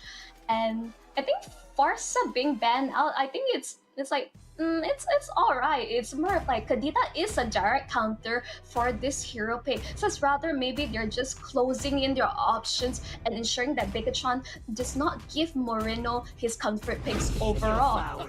And overall, Holler, what do you think of this? And not a single worthy I'm okay with it on both ends. I think that you have a lot of options with what they're going for. I mean, the Marty's there and has a lot of potential to just kind of burst guys in. But, this is a situation where they've gone with that and the Direth. I mean, like, I'm going to throw it right back to you in terms of this combination. Like, what are your thoughts? Just shredding through their opponent, like just running them down. I think that's the idea coming out from Toda. Like this is the second time Durov is picked up across like Stream B's matchup and by a Malaysian team once again. I'm really excited to see it. But of course, like ensure that you have to land your skills. I think this is point blank one. It's like most of the setup is going to come from this Kufra pick. And from side Bigetron, what are the answers for it? Masha. Okay. Interesting. Okay. Might as well, right? I think we've seen almost everything today, and decent pick. I'm okay with this draft. Your thoughts on this one? I would think that. I think I have my favorite, but what is your favorite going into this one? I'm liking Todak's draft. It's like it paints a really clear picture because with Bigetron Alpha, it's like where's their play potential? Like they're playing for the pickoffs with the Divine Judgment, but otherwise like the damage coming through, it's gonna come in quite like it requires a fair bit of scaling. So I'm a bit worried about their early to mid, but I think overall we're just gonna see how this overall synergy will work. This is going to be the first game of Todak versus Bigetron Alpha. Honestly, I'm really psyched to see. But for now, what are your thoughts? To be honest, I don't like Bigetron Alpha's draft. I don't know how the Novaria really kind of gels with everything. Yeah, you have your Melissa, but you talk about the long range, support, so to speak, and the amount of bursts that they have, and it looks like Todak just want to run at you. It's going to be very difficult to find that space. Yeah, you have the Kaja, you have the Maja, and the Paquito, and you have other squishier or like tankier guys to kind of get in the way to protect the squishies, but I don't know if that's enough. Positioning is going to matter. I think it's going to really come back to who can, get that perfect engagement, that perfect team fight. Because again, Todak, their team composition is somewhat easy. Where, monkey see, monkey go, right? And I'm just going to attack you. And I think it's going to be somewhat difficult for Bigetron Alpha to kind of create that space. If what you're trying to say is Todak's draft is slightly easier to execute, I do see how their pieces are coming together. But for Bigetron, it's like unless we jump into the game right now and we see how this will play out, I'm questioning how all this synergize, right? Yeah. No, I mean, look, Bigetron Alpha's their lineup is kind of going to rely on Melissa, making sure you have the farm and you go to and carry the game, right? I think everybody else must win their lane, create a lot of space so that Melissa can just have all the time in the world to farm up as long as she needs, so to speak, to get as much farm as possible. But I don't know if they're going to have that much time. Todak are going to force the issue, and they're going to kind of just push things as soon as possible. They're going to be very aggressive, which is a tough spot to be in when, again, you just want to go to the late game. Yep, exactly. It's like if Todak's plans goes accordingly, they're going to just death ball out the control from start to end. I don't think Bigetron have enough answers for it as of now. Because okay, Masha, you locked down the one Divine Judgment, single target CC as well.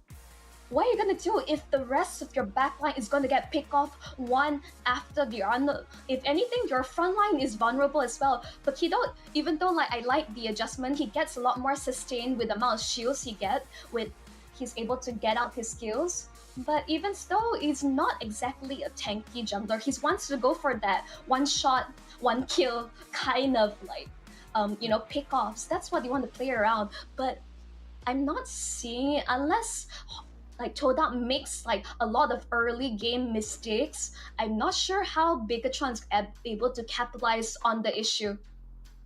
Yeah. And you kind of talked about it, right? The Divine Judgment from Kaja, getting in, lassoing the guy, and bursting them down. But, even with the lineup, I mean, yeah, you have your Melissa, Paquito, yeah, you can get some damage out of that. But is it enough to kind of really focus it down? I mean, I think that it's going to be a tough situation. I mean, I don't want to say that this game is over, especially since we haven't started, but it's really going to come down to that laning phase, because I feel like if Bigetron Alpha can't get a good laning phase or come out at least 50-50, maybe 60-40, they're going to have a really rough time. I think ideally is that they go evenly trades 50-50 and towards the late game, and then they finally scale up. That is ideal because, as you're saying, there is a lack of consistent DPS from the side of Bigetron Alpha, which is very worrying. And I wonder if they're just trying out something new because they're kind of backed themselves into a corner. I'm expecting more aggressive, more early to mid kind of picks from them, but that Masha really thrown me off. This Masha is not what you've seen in last year, where they can just invade jungle and just chunk your jungler to close to 0 HP. That's not how it is anymore whatsoever. Yeah, definitely not. Yeah, but it's just going to be finding it out. I mean, just trying to get in, just forcing the issue. And I think that the junglers have been quite powerful. you got to stop it at some point, right? So again, there's so many different ways that this can kind of play out, right? I think, again, the first 5 to 10 minutes will be the most important for Bigetron Alpha, right? If Todak somehow messed this up, it's going to be because they didn't have a good laning phase, right? That allowed Bigetron Alpha to get into the game, to get themselves some farm, to kind of just control it. But again, if Todak win big in the laning phase, this game, I think, can snowball out of control very quickly. If one thing I learned from watching Todak of my years being an MLBB fan is that their macro play is really impeccable, and it was like their ability to split push and create space across the map has been the comeback factor for this team. And if Bigetron doesn't watch their back, that is something they just have to watch out for. Yes, this is a very new lineup from the side of Todak, which most of us have not seen them perform. I mean, this is a proving point for all of us back at home. I'm back at home watching this, holding my breath, wondering how will they come up on top. I think for now their draft is very ideal. But from Bigetron, this is a team with a lot of experience, an organization backing them up. I'm pretty sure that they have the mechanics, but do they have the right tools to deal with the lineup that is Todak?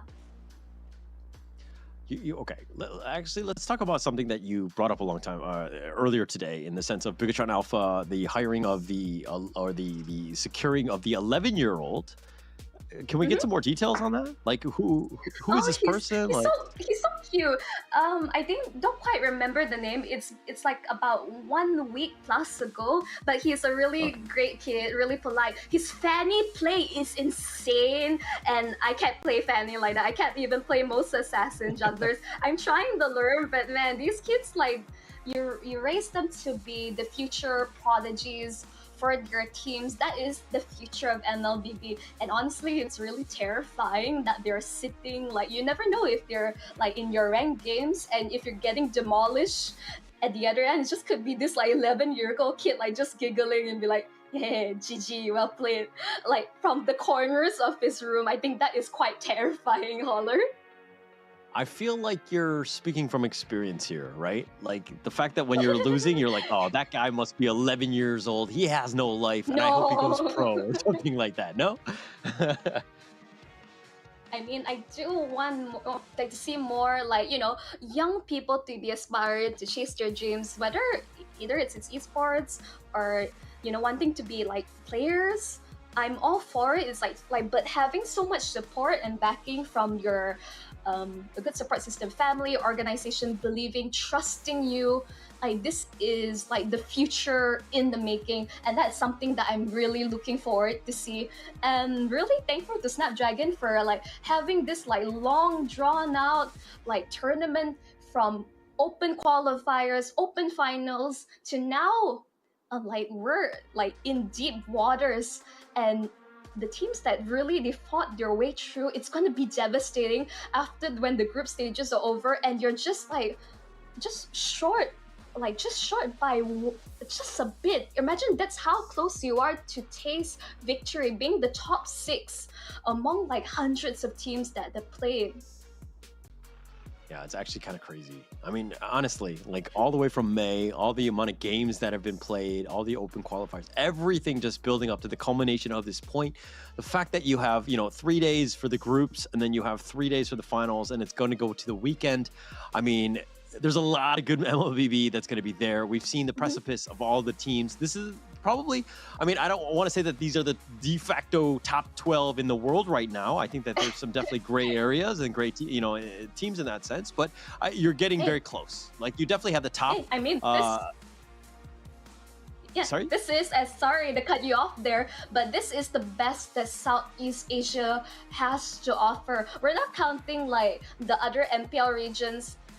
From MENA recently, we're seeing like have you seen the recent like Mongolian team going head to head with Philippines? That was insane. These are all these hidden gems that are hiding all across the world, and the fact that we're all being able to come as one to increase the competitive of our Southeast Asia region is just great, because I want like our region to stay strong in the face of our international competitors. Because hey, I mean, see pride. Yeah, well, see pride is best pride, right? Like, I mean, the fact that like look Yeah. at any of the M winners, right? Like all of them, it's been the same, right? It's like the dominance is there. I'm actually wondering how, you know, like I'm not Singaporean, but I do live in Singapore, and I've seen how the league is done, and in the sense of like I want to see them do well, but it's very difficult when the C region is just absolutely crazy with the amount of talent, how much,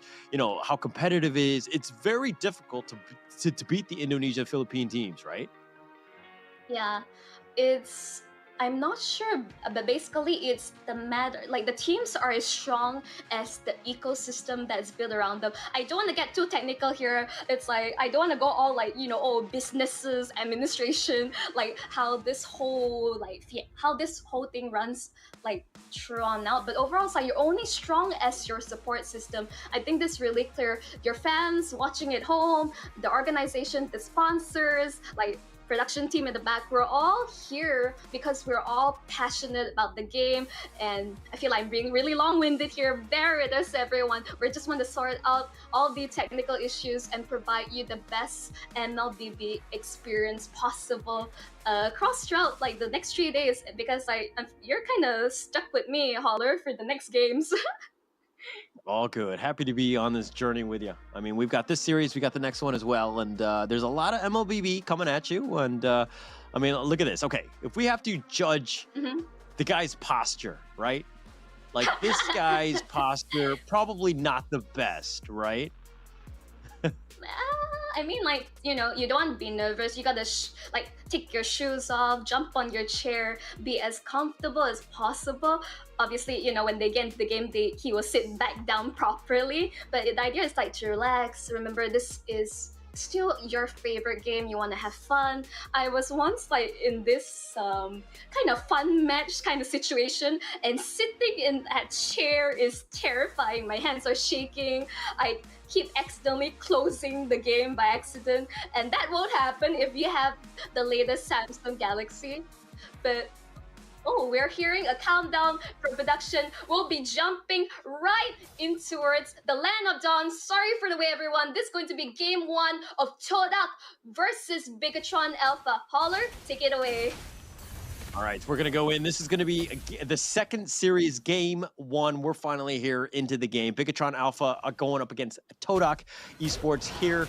Just kind of, this is the series that we wanted to see, right? Exactly how does Todak match up against all of the, you know, the Bigetron Alphas of the world? Bigetron Alpha off a 2-0 lead or 2-0 game series from MPL Indonesia. They've done quite well getting themselves in this, and it looks like they want to start things off and just fight. Hazelnut has to flicker just to safety. He gets away. Yep, just straight off, I would say both teams are like definitely not the let go of this aggression early on. They're aware of what's at stake. You can see that Super Ken just farming as much as can. And remember, everyone, you can watch live in Jakarta the mobile like challenge finals. But overall, Yumi taken very low. He's going to be first blood.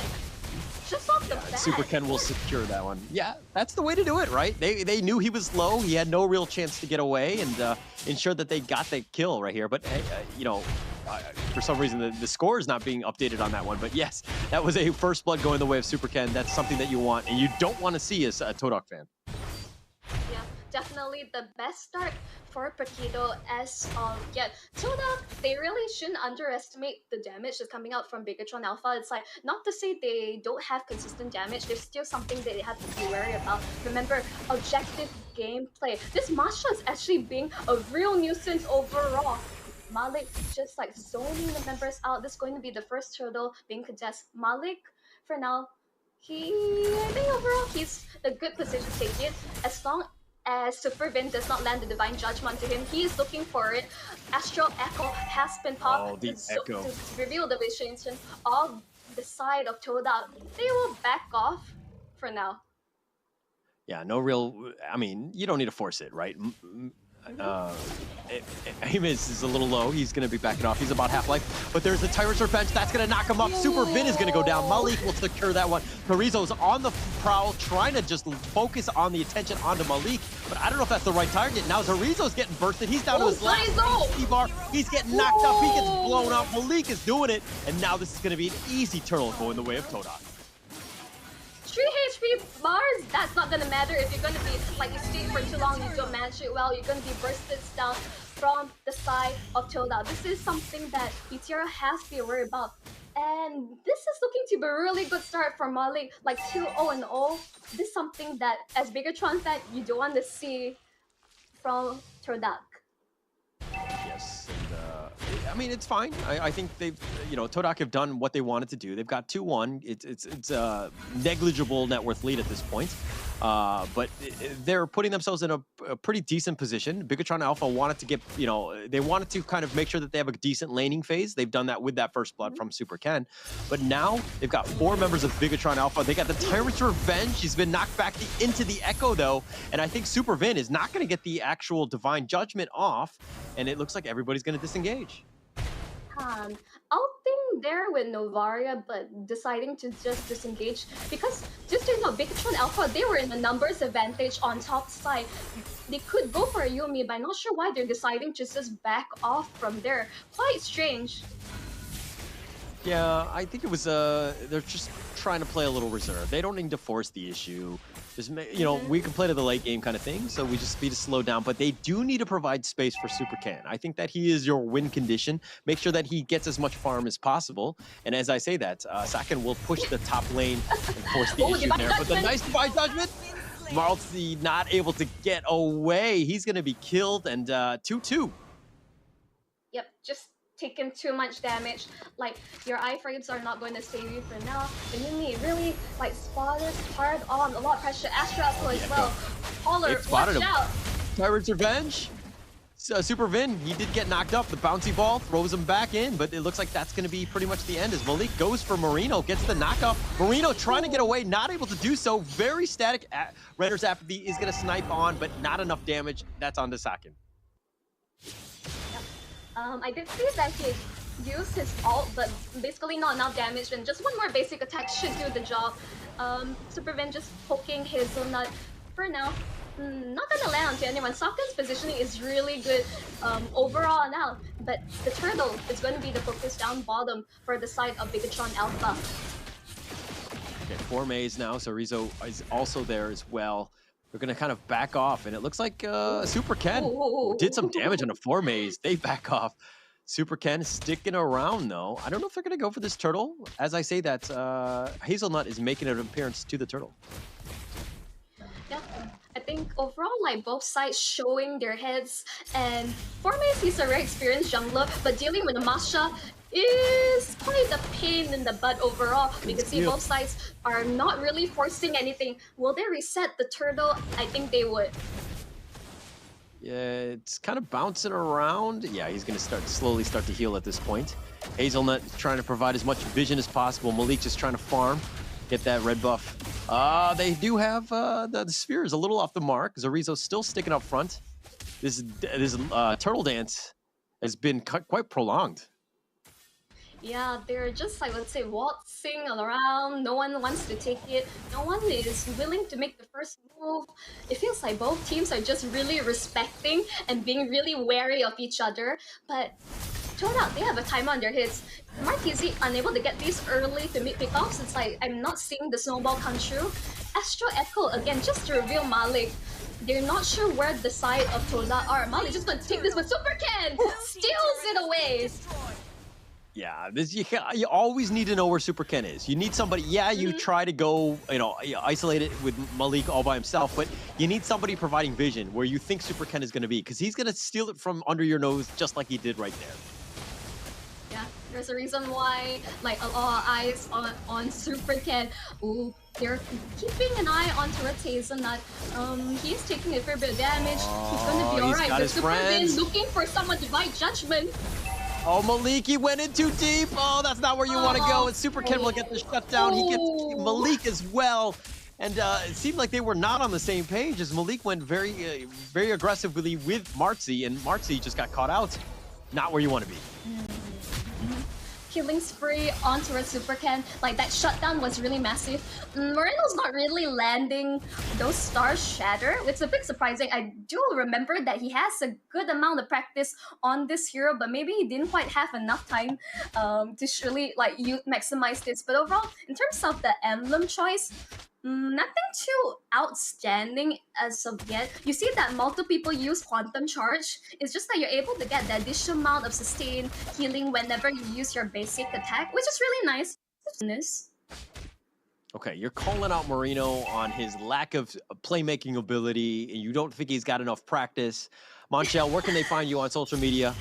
Oh, don't call me that. Moreno's job is not really about playmaking. It's on to Supervin to like capitalize whenever he uses Astro Echo. But Marzi, oh, he almost got taken out there. His passive will save him. But it's not to Moreno. It's actually on to Supervin for this playmaking, finding these catches. And as I said, that he gets poked out by Formace. Yeah.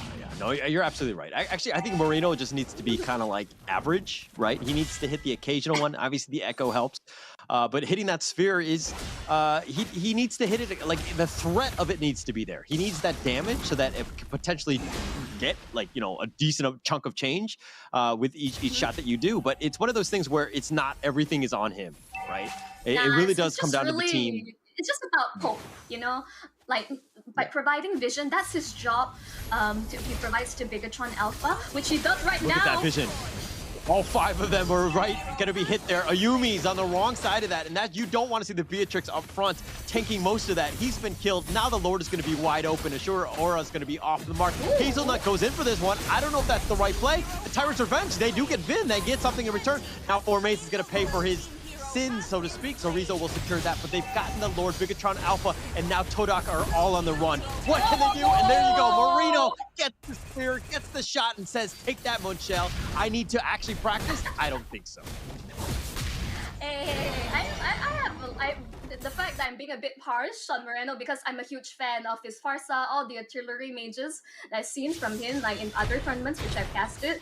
I really enjoy watching him play, and he's a staple. He's one of the stars for Bigetron Alpha. So it's a bit of a caster curse. I just have to, you know, talk a bit badly about the player for them to really show us what they got. I'm all for it. Like, just like call me out.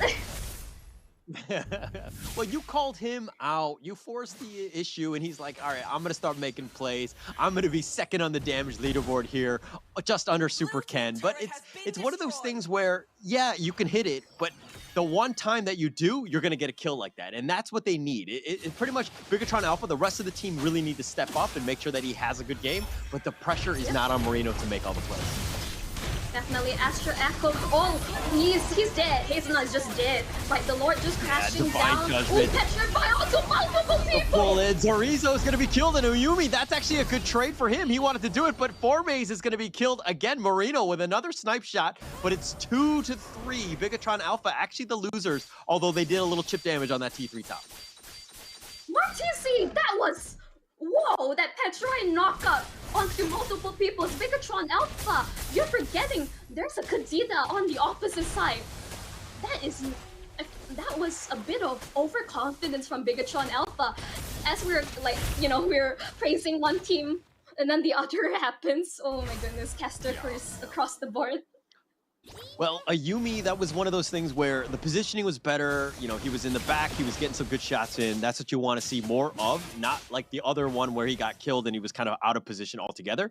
Ayumi needs to be protected, right? He's the one that's going to do most of that damage. You have the rest of your team to kind of keep that control, but it's one of those situations where you got to understand the limits of your team. The team coordination has got to be on point.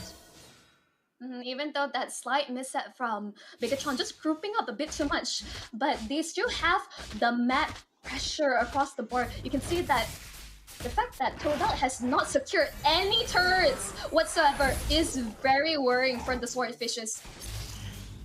Yeah, pretty rough situation there. I mean, they've gotten one objective in the turtle in that sense, but they really haven't had that space, right? Bigetron Alpha from the beginning has, from that first blood from Super Ken, just almost throughout, they've kind of been really aggressive. But as I say that, Super Ken gone on here, but you have that T1 mid to kind of bounce back off on.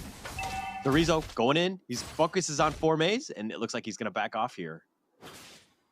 Yeah, I think just go for the objectives. There's no need to force anything as of yet. It's like 5v5 situation, but the Bigetron obviously, they have the pressure and they're going to they get the Lord just like that. Yeah. This game is starting like, to get overall just really strong, yeah. Yeah, very strong, but their decision making for Bigetron Alpha are on point. Right? Like they're doing things with a purpose. They're moving around, ensuring that they get the objectives every time it's up, basically making it very difficult for Todak to breathe in this game. But the fact that Todak, with this amount of early game damage, they have Martis, they have Durov, they have Kadida, they should be ones setting the tempo. But BTR, I think they're like simply just like identifying the movements across the map, not giving them that kind of opportunity to have that snowball. Instantly, you can see BTR with amount of experience they have under their handle. This is the reason why they're team to be feared in this tournament. Oh, they did some work on that one, and it looks like Malik is going to have to run as well. 4Maze is back in the fountain, already healing, and it looks like Bigetron Alpha are making their way to the bottom. They have the minion wave. They're going to try to do as much chip damage as possible as half of the team from Todak deal with that Lord. Zorio's in the back, and it looks like they're going to go for the conceal play. They're trying to find the right target. They haven't found it yet, but they got Marzi, and that's going to be a huge one. Sakin does actually end up getting something in return, but it looks like Malik will be killed. Super Ken is on point. They're looking to clean up 4Maze is next on that list. That's the first target, and it looks like they've got the base. Game one going the way of Bigetron Alpha. That's how you want to lead the series. Like game one going into hands of Bigetron Alpha. And as we say, we weren't really convinced by the draft, but I think their gameplay, the teamwork, the amount of trust they have for one another says otherwise. Very decisive moves, right? Everything that they did, it was there's a purpose behind it. And I think, as a viewer myself, as a viewer at home, like you can see how you can win in a game, right? Every rotation, every objective, every turtle, you're moving with a purpose and ensuring that you get something out of it. Like you get a pick off, you turn it into an objective, or any of those things. And I mean, if you're gonna play in your ranked games, this will help you in terms of that strategy of getting all 5 people on the same page. I mean, good luck getting 5 people on the same page as your rankings, unless you are in your proper 5 men. But even so, it's really hard to everyone has their own mindset, and getting everyone together, that's the hard part. I mean, there's a reason why these teams go pro. And overall, instantly Bigetron, just showing up and showing them even though our draft may not seem the best for early to mid, but they just played towards their strength. They know their game power spikes, the itemization, they played towards it. It feels like Todak towards mid stage, it's they kind of lost in translation. They did have good traits at the start, but afterwards they're kind of lost, don't you think? Yeah, they were very reactionary, and the moves that they were making were very timid. Right? They weren't forcing the issue. It's like, oh, if I'm being pushed in one lane, I need to go into the top lane, right? There's space there, right? We got to force the issue somewhere, right? We also got to find out where Super Ken is. I feel like they kind of let Super Ken just have the game of his life, right? If he's going to go, invade the jungle, if he's going to be aggressive, he's going to roam, he's going to be very difficult to find. And it makes all of the other lanes play in fear because they don't know where Ken is. If anything, they should be the ones instilling fear into Bigetron. The fact that they have so many ways, there's so much burst pick-off potential, but we didn't really see it. That huge Petrify play, we need to see more of that. There's a reason why you pick up Kadita. Understand if they're contesting it away from Moreno because his Kadita is cracked, absolutely cracked. But if you're just for sake of denying a pick, don't go for that. I may opt for banning. Instead, play towards your strengths of your compositions, because I think maybe, even though the draft was really solid from Todak, maybe they were just a bit too uncomfortable. Yeah, agreed. And I always feel like when you have first pick, it like kind of your team drafts around it. Like there's a strategy in mind for why you pick that one first. What are you trying to do? And I felt like in that game, Todak were kind of like, it's a great hero, but I'm not seeing the impact of it, right? Like Kadita really didn't pop off. It wasn't able to kind of do Kadita things, which is be very mobile and blow people up and get on out of it. It hasn't really done that. But let's talk a little bit, about the post game here, Mancho. Like, I think instantly you see that Todak, they really fell behind. You can see, like, in terms of itemization alone, BTR was quite ahead. And even though my doubt, Zorizo, like, he didn't really do too much. His job was to zone away the members and keep their tabs on towards, like, the key members of Todak. I think Malik, like, he did a pretty good showing, but I want to see the rest of the team step up and, like, bring new things to the table because, like, let's face it, like, Formis, I'm really surprised. He's known to be a really aggressive, like, EXP laner, but even so, I'm not seeing that come true. And the fact that he's, like, lane, his lane matchup, it should be, like, pretty favoring him, but the fact that, as you mentioned, that they barely were able to secure any turrets, like no map pressure whatsoever, it's really shocking. Like the fact that you expect a lot of pickup potential with the Kufra, with the Kadita, those wombo combos you're expecting to see, but no, I feel like BTR just read like a book.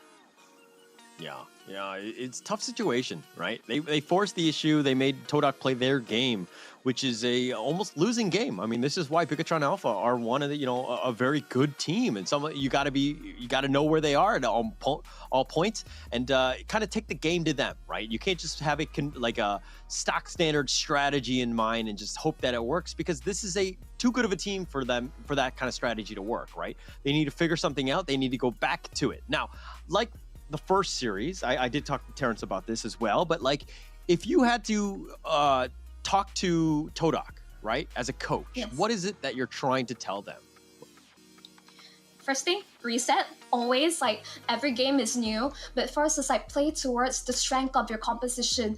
You have to be aware of your clear win conditions, and unfortunately Todak was, I guess, lost in translation. They didn't play toward the strengths of their composition, and BTR, they definitely did. Like, they needed some time to scale up, but slowly they saw that Todak wasn't biting back as hard.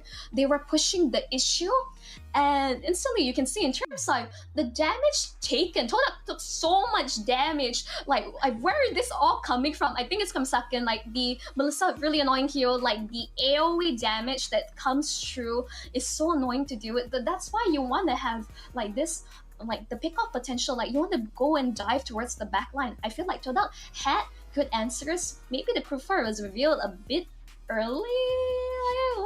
I wouldn't know. I think that's why the Masha has been picked up for these sort of like to answer in a way. But I think Super been like really solid. Like the divine judgments have been really on point. And Moreno, Zorizo, their job is to provide vision for BTR instantly. Todak's composition didn't go according as planned. Yeah. Yep. Agreed. And, we talked about the fact that Todak's lineup was somewhat easy to play, but nothing easy against Bigetron Alpha, right? I think with the damage dealt right there by Sakin, just ensuring that, hey, if you're going to go nearby, you've got that guy, and then, we've got the Divine Judgment from Vin to pull you back in, and then Moreno just providing the vision. Like, it was a very difficult way to get into the enemy team. And, if we look at the Kufra, Hazelnut was not able to find any sort of, opening, like real good engagement, I would say. He kind of struggled to find that perfect jump in, so to speak. I'm so upset about damage to tower. Only 3 digits. I mean, it shows that BTR, like their map, like overall map awareness, how they manage their waves. These are all things like Todak should, like the old lineup I know. It's like known for. It's like if they're behind, they play for the map pressure, the control, you split push across. But let's talk about the MVP. I wonder who it's gonna be. Oh, I mean, like, who else but Super Ken on the Spookido, 5-1 and 3. I mean, just like, can we expect anything less from this person? No, this is what you expect from Bigetron Alpha, right? Super Ken, he's the guy. He's the one you want to focus on. You got to find out where he is, and he was getting turtle steals. He was making his presence known even in the laning phase. Got first blood. I mean. What else can this guy do? Or, what can't he do at this point? Exactly. And imagine if he was able to get his hands on his signature Lancelot. It's like it'll be a sight to behold, but I think Todak respects him enough to not let this through. But I think you can see that for the side Supercan, he's super flexible. I think like Bigetron drops in the way it's like this Pakido could be flexed either way, but in the hands of Supercan, he is really super with it. Yeah, I see what you did there, but let me stick with the dad jokes, all right? But I mean, it goes in. It's one of those things where, okay, look, game one didn't go as planned. You know, we saw it even in the last series where Yoodo Red Giants lost game one. Not in this bad of a style, I would say, but it had elements of things that they could build off of, right? I think Todak on this one, I think you're going to see a little bit of less in that sense, but this is still a good experience in the sense of how do we deal with a team like that? Let's kind of go through some of the highlights, right? And just break down exactly what we saw. I mean, instantly, like, I think BTR just had the right ideas, like they focusing towards the goal lane, ensuring that Saken, who requires a fair bit of time to farm up, like gets enough space. And then like overall, like objective gaming, Superhand just going for the objectives. Like they're playing ring around the rosy around Todak, and they have no answers. And instantly, like Moreno coming online, getting those snipes. I think just like really beautiful off across. But this one big moment, that petrify rough waves, that was, I would say, kudos to Todak. That was a really good play. But they need to have more of this, because otherwise Bigetron Alpha, they're gonna learn from this things. They're gonna respect, okay, gotta respect this data. I'm gonna be more careful. I'm not going to overextend. But otherwise, like, see, BTR, they're just focusing on the crystal. There's nothing holding them back. Like whatever was left of Todak couldn't stop them from just achieving victory from game one. Objective gaming. There was no stopping that train. There was no stopping that train. Bigetron Alpha, once they got going, it was just a matter of, like, there's really nothing that they could have done. Yeah, they had that one good team fight in the bottom, Todak that is, and they did survive, and that was kind of off of Ayumi. It was one of those things where I think Bigetron Alpha lost sight of where Ayumi was. It was very, you know what I mean? Like, it's one of those things where you find Ayumi, you blow them up, they have less damage, and then you can just blow up everyone else, right? But in that fight, they lost track of him, and I think that that was why they kind of lost that one, especially since the fact that, you know, Todak didn't have the Kufra early, right? They lost him very early in that team fight, but they still managed to pull out because of that. So target prioritization is still huge, so Bigetron Alpha can kind of take that as a takeaway. Yep. I mean, never underestimate your opponent. I would say this meta is a whaler. Comeback is very likely, but you also don't want to be playing from 2-bar B behind. Like in terms, in the end, like I think Bigetron was just playing it very meticulously, very calculated. I mean, this is how really textbook, I would say, they were playing. For sure. For sure. And that's exactly what you want to do. I mean, like there couldn't have been a better game, right? And look at the guys just stretching. They're just very casual, calm, cool, collected, right? That's just one game under our belts. Let's go to a game two soon. But, you know, we're still, it's one of those things where no matter what team you are, winning or losing, you're learning something. Right, and I think in this situation that Bigetron Alpha still have things that they can improve on. It's like going all Asian dad on these people. Is that, hey, you won in 14 minutes, but why did you win in 12 minutes? Right, like what you could have done better. Oh man, I hope you're not like this if you ever have kids. That's just so mean. It's like, you know, good balance of encouragement, support, and of course like being a bit harsh. It's like, yes, you can do better from then on out. But I think like, yes, as you say, like learning from experience. Remember, this lineup from Todak is very new. They don't have many chances to play on the international stage. We take this as a good experience, but we want them to, like, you know, freshen up and go into this with a fresh mindset, because Bigetron Alpha, they're, for them, just another day in the office. Yeah, for sure, for sure. And I don't mean to undersell what Todak have done. You know, it's all about the experience, right? I think that this is amazing for any, you know, a team that's trying to make it, right? Going up against higher competition is like the number one thing. And that's why this league is such an amazing thing, and getting the opportunity to play teams that you don't get to play all the time, right? Yeah, you might be, you know, top in your scrims or whatever, but playing against, you know, some of the best teams in the other regions really can be eye-opening, and everybody kind of needs to experience that.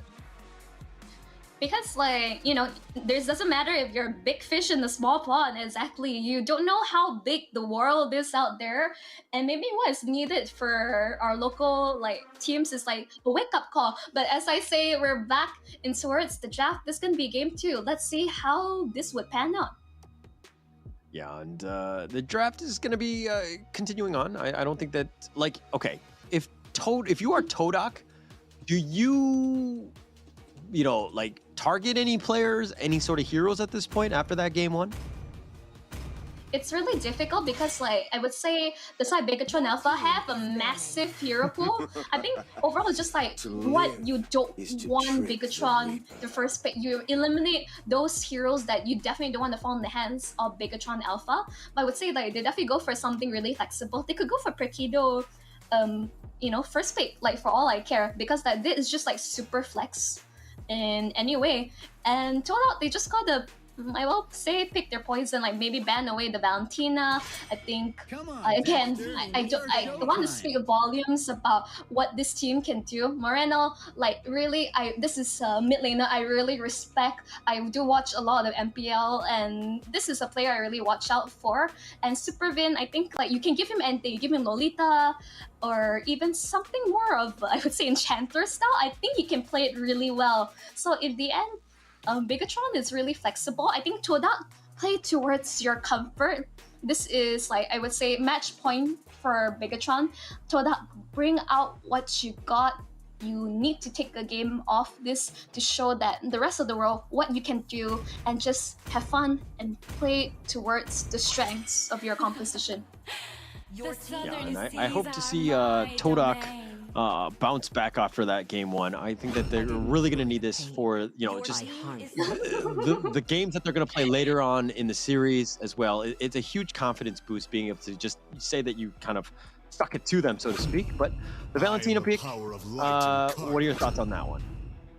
Terrifying, absolutely terrifying. This is one of the pocket pick for, I don't want to keep saying his name. I feel like I'm cursing myself at this point.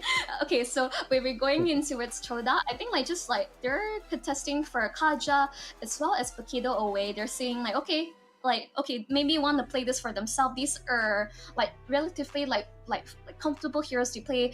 Performance, like we have known his performance in like previous MPL and M series. He really shines on this Pakido. So, but maybe he might be out of practice. I could be wrong, I could be right. But one thing, let's see. But again, Sakin just allowed to play Melissa once again. I'm seeing a bit of a pattern here. Yeah, it's similar in that sense. But if it ain't broke, why fix it? You gotta force the enemy team to, you know, make them react, so to speak. So you're not seeing what I'm seeing, but this is Vin's Grok pair with Moreno's Valentina. I think this is just speak volumes of the amount of comfort that's sipping on Bigetron Alpha. I'm really afraid for Todak right now, but that's why I'm saying for Todak, Bigetron's in match point right now. Just play towards what you're comfortable and just give your best performance, no judgment whatsoever. Just play your best, because right now, a lot of comfort from the side of Bigetron Alpha. Pain is the proof that I'm still alive. This is a situation where I question, like, don't get me wrong, comfort is definitely the way to go. But I always look at comfort as a game 3 type selection. Like game 2, when I'm up, I'm wondering if it's better, and probably this is what I would do if I was in the situation, is probably to experiment a little bit more, right? Try to change it up, try new things, because you have that pretty much that game cushion. What do you think? But that's a bit contradictory to what you say, like, you know, you don't fix what is not broken in anything. Bigetron, they're realizing, like, there's no need for us to go towards game 3. I'm really comfortable with this. I just want to get this over with. Have, like, you know, just a quick celebrating meal afterwards. Like, just make this quick for everyone here on out. I think that's their mindset going into it. It's just, like, give them a quick and easy end. But from side of Toda, I like the Brody pick. Well, okay. I'm back and forth because I see both sides on this, in the sense that, like, you go with your comfort picks, but then if you start dominating on them, enemy teams kind of tune into that, right? They know, right? They're like, oh, okay, I know that he likes the Melissa, I know that he's like the Grok, you know, and then we're gonna start banning that. We start targeting those kinds of things, right? And then now you have to adjust. I feel like in this situation where you have that one game up, where you can kind of play around a little bit and experiment, that now is not the worst time to try something like that. True, but really, do you want to be that team that got come back on? It's not really good. I mean, this is like, we had 3 days of group stages, ladies and gentlemen. I don't think you really want to play with that. It's like morale for a team is really important. The fact that Bigetron bans out Lancelot, it shows something. What do they want to play here? Interesting. You know, Todak need a little bit more damage. They need ways to kind of find the Valentina or the Melissa. I think that's going to be difficult with their lineup thus far, which are very, I would say, almost linear. But yeah, I think they need something to kind of change it up a little bit. They're missing, I think, mid. Like, Paquito can be flexed either way. If they go Marcus again, the last thing you want is to allow Moreno to still decimate. Ooh, Sicilian. We haven't seen this hero in, I would say, aeons. Okay. Yeah, it's been a while, but okay. Is it more of like, again, just this is like a comfort pick? Like, why are you picking this into like the Valentina potentially? No, it's like, I think overall, like, Bat Face is not like a really like game-changing ult for the side of Bigetron. And if anything, Todak, they're shifting gears a bit. They're playing towards the later stage of the game because Brody is, you know, great early mid unless he like is able to get a lot of kills to snowball off. He's gonna fall off against the Melissa no matter what. And we're hearing, oh, the dreaded Angela. Oh, I'm really worried here. I'm shaking in my boots. But is this, wait, Joy Jungle? Oh my gosh, I think so. Joy Jungle combo with Heart Guard. Oh, this gonna hurt. Oh man, this really gonna hurt. And yeah, just running the Todak down. Sicilian doesn't have a lot of mobility. I'm hoping that Sicilian goes for either sprint, but he may have to take Purify because, you know, the wall charge from the route is something they have to watch for. He lacks mobility. I like Sicilian, but like, you know, he, as I say, like, bring not much mobility. Esmeralda, this is Formace Esmeralda. There isn't too much to say. I think this is overall a pretty good laning experience for Formace. Okay, for the record, I think that the Joy is gonna feast in this lineup, right? Going up against what I see from Todak, like, who are very somewhat static. They have a hard time getting away and controlling the potential Joy, right? Like the rhythm, right? I think that this might be a tough game for them. I really like Bigetron Alpha's lineup going into this one. More for me, the fact that they're playing Joy when they have Kaja on the opposite side. Like, suppression is the tool to stop Joy, and that shows the amount of confidence that Bigetron has playing against Toda. I'm not denying this Joy pick. I think it's going to be absolutely busted with the Heart Guard, but I think one way to find out is when we jump in the Land of Dawn and see how this game 2 will play out, because like, Holler, I hope you're with me because we're in it for the long haul. Yeah, we're in it for the long haul for sure. I mean, this is, of course, going to be game 2. Bigetron Alpha go up already at match point against Todak, who really need to bounce back. I think that this lineup, though, yeah, you talk about the Kaja. Yes, it is a potential of controlling Joy, but Divine Judgment that's a kind of a long cooldown to revolve everything around, right? Like, I think that you're going to have a tough time dealing with that, and that's my worry going into this game. I mean, anything, maybe rush fleeting time, that may be the answer for this Kaja pick, because if anything, that Divine Judgment will be the most valuable tool that Bigetron Alpha has to force out. And instantly, you can see them just chasing Martizi down on the Sicilian, and instantly they're invading off the bat, making sure that Malik doesn't have the easiest time on the jungle. Oh, force the flicker early on. Yeah, very early flicker, but I mean, you gotta play safe. You don't want to give up first blood. Yeah, you try to be aggressive, but you did not expect 3 members of Todak to be there. So, you know, all in all, not the worst thing, especially since it's very early. Yep, you can see instantly Malik forced to Retriso on his purple to ensure that it doesn't get stolen away and was unable to contest for a little against the lights of Bigetron Alpha. But for Mace, you can see how aggressive he is. Zorizo is gonna need some time to build up some magic defense and, well, he's gonna be a real pain on this Esmeralda. Okay. And for the record, I know the infographic said that, you know, I voted for Todak 2-1. Let it be known that I actually voted for Bigetron Alpha. I want to be very clear with this. There was an issue with the infographic, and I kind of played along with it. But man, look, like you know, I swear to God, check the evidence, check the records that I actually went for Bigetron Alpha. Check the receipts, but I'm not feeling too good about that now. You're not backing me up. But for now, I mean, like anything could go either way. I'm liking Todak's draft a bit more, but I think one thing to say, ooh, Formace already taken so low. They're just running him down. First blood already taken. Not a good sign. That's the problem, right? Like Super Ken, like Joy will just rhythm you down. Like you have nowhere to go. You have no control. You have no way. And that's Formace, who's technically one of the tankier ones. Yes, it's early. Yes, you don't have all the items that you need to kind of keep yourself alive, but this is a bad situation, especially since Super Ken is getting stronger. You don't want to see that. Hazelnut gets bursted as well. Sakin is continue to focus. Malik, just a sliver.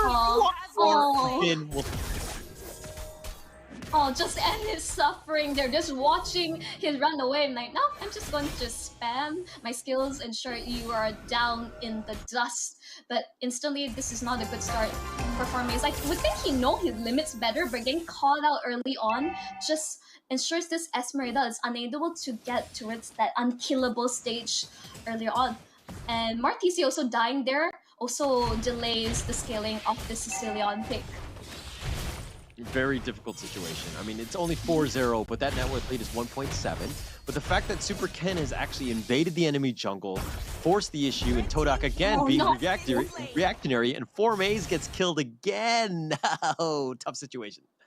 This is really, no, instantly, you don't want Moreno, like, you don't want to give, like, Valentina a lead. Like, she already has an EXP lead naturally, but you're giving her all these kills. Malik was able to get out, but ooh, bad face has been popped. Oh, suppressed. But Ken, but you can't survive everything. Yeah, how are you gonna run at him? Like Super Ken is here, and they got Vin is joining the fight, and Ken is on the backside. And again, how do you deal with this Joy? It just does way too much. Okay, that's one way. Ayumi will secure that one, but it looks like Hazelnut, Ayumi. Hazelnut is gonna be killed. Ayumi is gonna be killed as well. And BTR, they flex because they know that they just came out on top. Yeah, instantly you can see, oh, I'll charge Formace. He does have like the shields of Red, but Zorizo is hunting him down. He really wants this Esmeralda, but I don't think he has that much damage for now to take him out, but man, that was close. Very close, but again, what's not close? The kill, the scoreboard. 9-1, 3K net worth lead, and Sakin will actually do a little bit of chip damage. But on the backside, Malik looking to go for this one. They're trying to force the issue. Sakin getting back up 2-0. He does keep himself alive, but Malik, oh, just barely. He has a sliver of life, and he's gonna walk away, or should I say limp away at this point. Well, topside is happening. Super Cat is just, again, going for objectives, securing it with no contest whatsoever. He's taking a bit slow, but yeah, he doesn't really want to use his retribution, I guess. Yeah, you might as well save it. Nothing to do, and I mean, he might potentially use it there. I don't think he got it in the end, but Zorizo now is going to walk into Formace. And look at this, like, Zorizo's like, okay, scratch me all you want, you can't do any actual damage. Okay, it's not that Toda is completely out of it. Yes, this is, Bigetron has a good lead, but as long as Toda is able to close the goal gap. Oh, they got the flicker. Divine Judgment. Ooh. They pulled him in. Oh, but Vin does get killed. Ayumi will secure that one. That's a good one, but the stolen Divine Judgment. Ayumi gets killed in return, and BTR says, okay, I'll give you one, but I'm going to take that one as well. Yeah, the fact that Super Vin having like a shutdown like on the Angela, that's, you know, you really want to have that many kills on your roll. But hey, I think just the name of the game. Angela has a lot of damage. Oh. Look at that. Marcy has to back off. They're going to take the tower. Formace is getting a little bit low. The power, the barrier actually blocked him in, but Super Ken, he's got the rhythm, he's got the music, and he's just running at you. Oh, but the wild charge is on point. Ayumi gets blown up. Malik now running for his life. Is he able to get away? They have the Feast as well. That's going to try to do some damage. Zorizo gets backed off as well. They've been zoned away, but hey, this is their side. The map control is in full control of Bigetron Alpha. You say that they only secure one turret, but instantly, why do I feel like this goal lead is just massive? BTR disrespecting Todak, ensuring they have no place to farm. Electrifying Bits has been popped like fairly early. I don't think Super Ken was in any danger, but hey, his cooldowns are fairly short at this rate. Oh, the Divine Judgment pulls Zorizo in, and he got him in, and they're going to do some damage. So they got something in return, and he thought he was safe, but Vin now backing off. They're going to use the, they're just going to back off, and they should be fine. But the turtle is up, and it's only not even 7 minutes at this stage. Yeah, as of yet, they're not really contested, but you can see instantly they're poking Todak out of their own turret range. This is how annoying Melissa is. It's not that Todak doesn't have range, but they are kind of put behind. Like, they had Brody, they have Sicilian, they have sufficient range. Formis is not as tanky as he hopes to be. He's scouting out, but I don't think there's anything much he can do. He's getting run down. He's like being shredded like paper. Oh, Super Ken, you know he's sitting right now and just dancing along. Because, I mean, he's just been on fire. Oh, nice barrier, but they're going to let Hazelnut go. They're not going to deal with this. And, yeah, Super Ken, 3-1-5, has taken almost every single objective. And he's taken the biggest objective of all, which is, of course, my heart. Alright, I'm seeing you right now. I do believe that they didn't want to waste any more things on Hazelnut because I think he's relatively poor. I think no way close to building up fleeting time at this rate. Moreno, like you can see that stolen Divine Judgment just pouncing, waiting for his prey to reveal themselves. Despite everything, I think Todak just needs to like continue to play it safe, even though it's 6k. But they have good late game scaring, but they can't get caught out like this! Oh, they found Hazelnut. They said, oh, I've got a better Divine Judgment than you do, and he plays a better Kaja than Kaja himself, and they get something out of that. But most, like, they've gotten the pick off, but the thing is that they haven't taken the T1, and that's been a bit of a situation. Super Ken, he's getting a little low. Be careful, the heals have been on point. Oh, Marcy gets killed. Now Formaze really wants to focus on Super Ken. He gets back to... Okay, he gets killed. Formaze will secure that one, and that's a big win. You got to stop the Super Ken train. That's a good start. And as I say that, Formaze gets under the tower. You say that also matter of fact, but this is what they need to do. If Martisi got that kill, but that was a really clutch hard guard from Supervin. This is how annoying, like, this...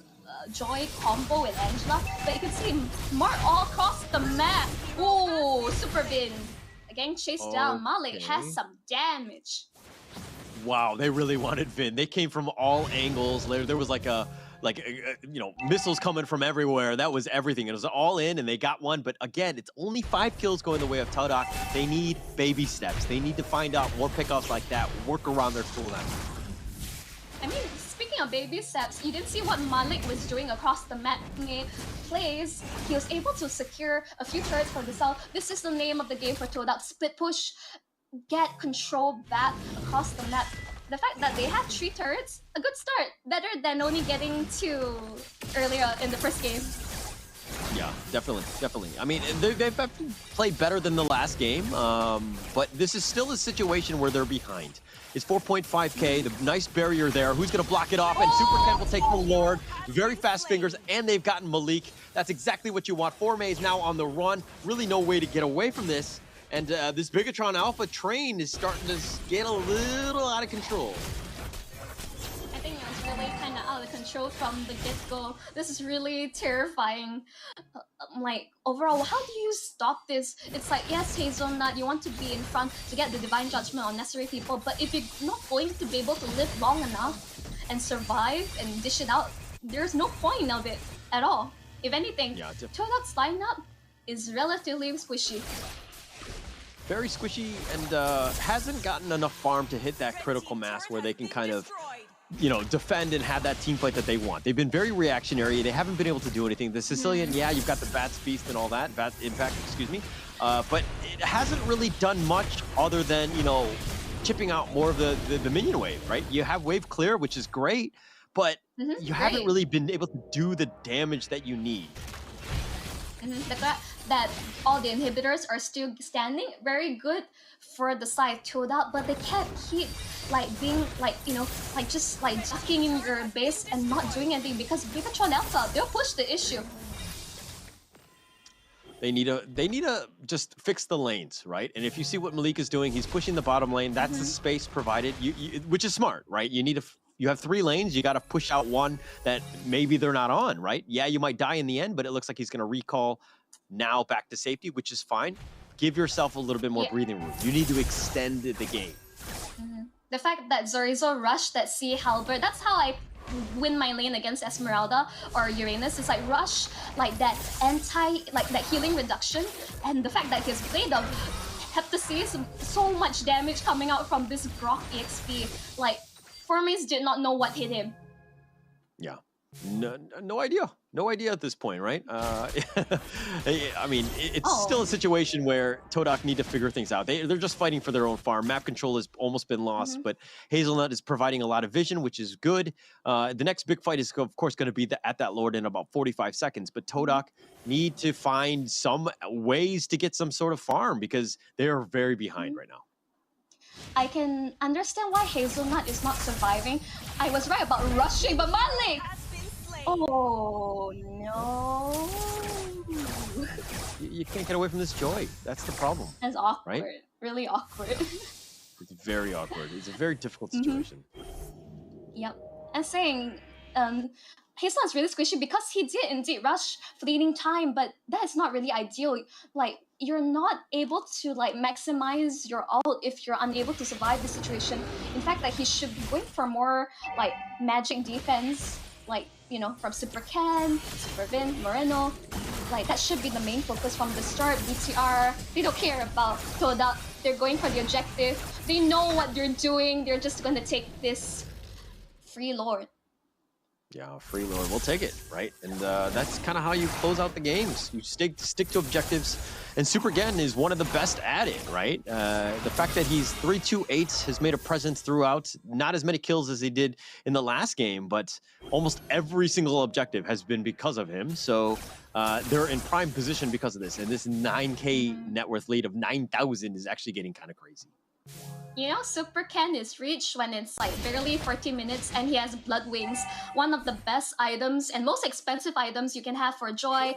Now that he's gonna have more survivability. Oh no, even Divine Glaive has been purchased. It's not like he's not dishing off enough damage already.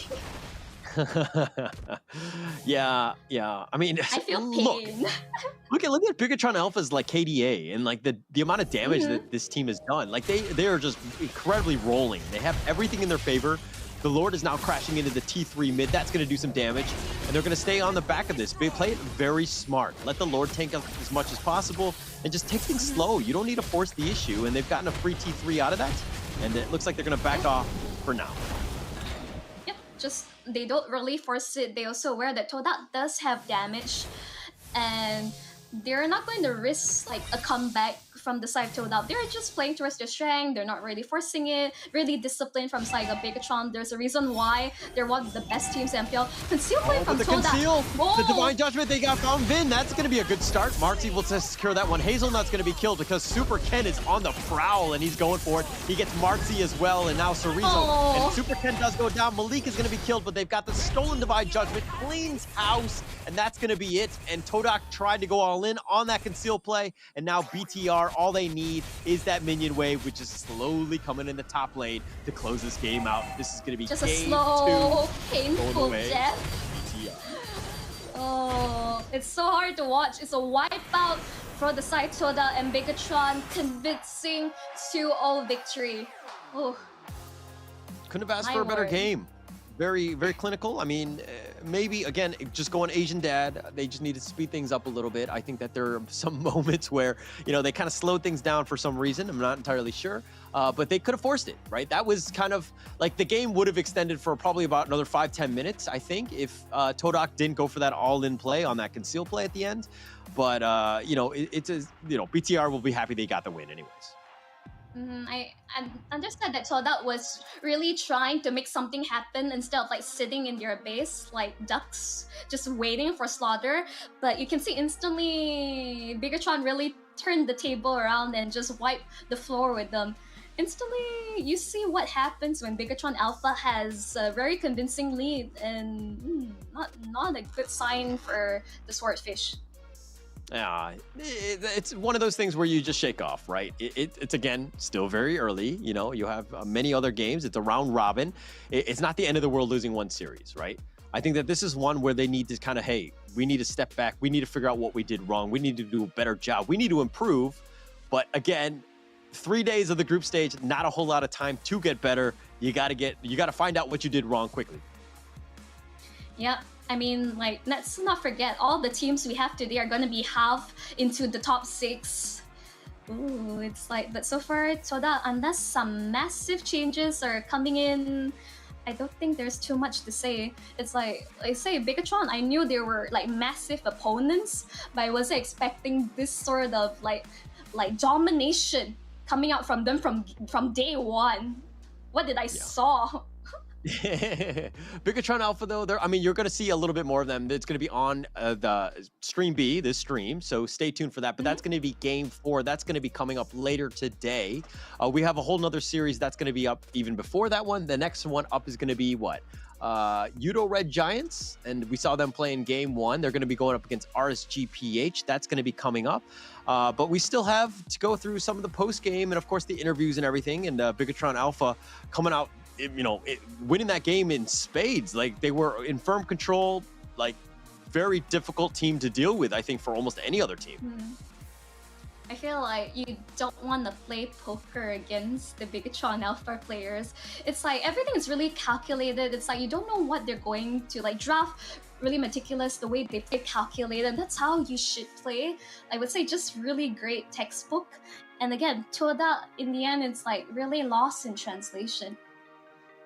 Yeah, no real chance. Again, slow it down, right? It sucks to lose, and I get it, but there's the whole like the Bruce Lee saying of you win or you learn, right?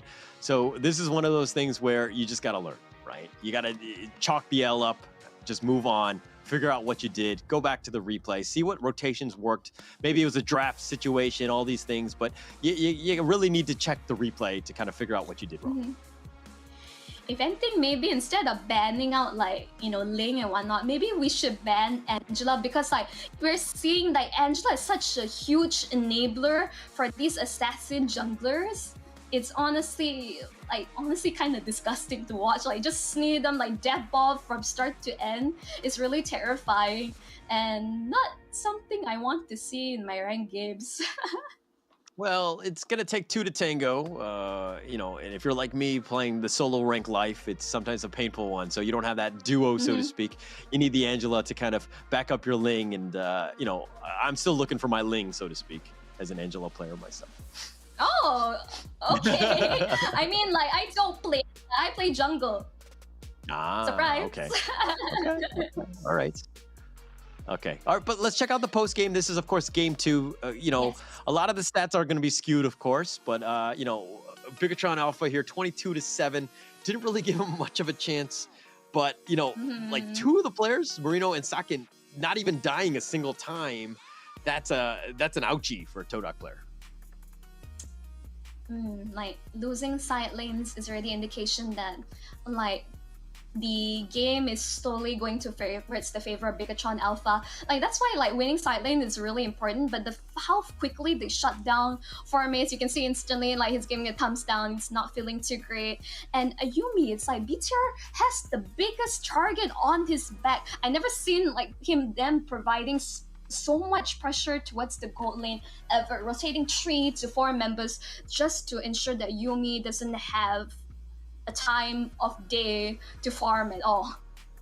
Yeah, no chance, unfortunately. So, they really couldn't get anything going. I mean, not only with farm and all that, they just kind of struggled throughout. Again, chalk up the L. We got to move on. I think that's the best way to do it. Just forget about it. Yep. Just dust out your hands, like pick yourself back up, and a new day, a new series of games. And we all love MLBB. It's like, yeah, we may rage quit from our ranked games, but I mean, it's all about the learning experience overall. Let's mention a couple itemizations like hazelnut, rushing fleeting time. Not a lot of sustainability. Kancha is relatively squishy, doesn't have defensive items. You can really see that the play in terms of his KDA. Instantly, you can see that Formace is meant to be the main tank on the side of Todak, but instantly how quickly BTR hard focusing shuts it down, is not able to get to that unkillable stage, and Joy last pick with the Angela really just counters this hero so hard in the game. So overall, it's like, Holler, we're going to actually jump into an interview with the winners of Bigetron Alphas very soon. All right, it looks like we're going to go an interview with the coach, I believe, from Bigetron Alpha. So, Yes. Okay, let's see how this one... All right, Hello.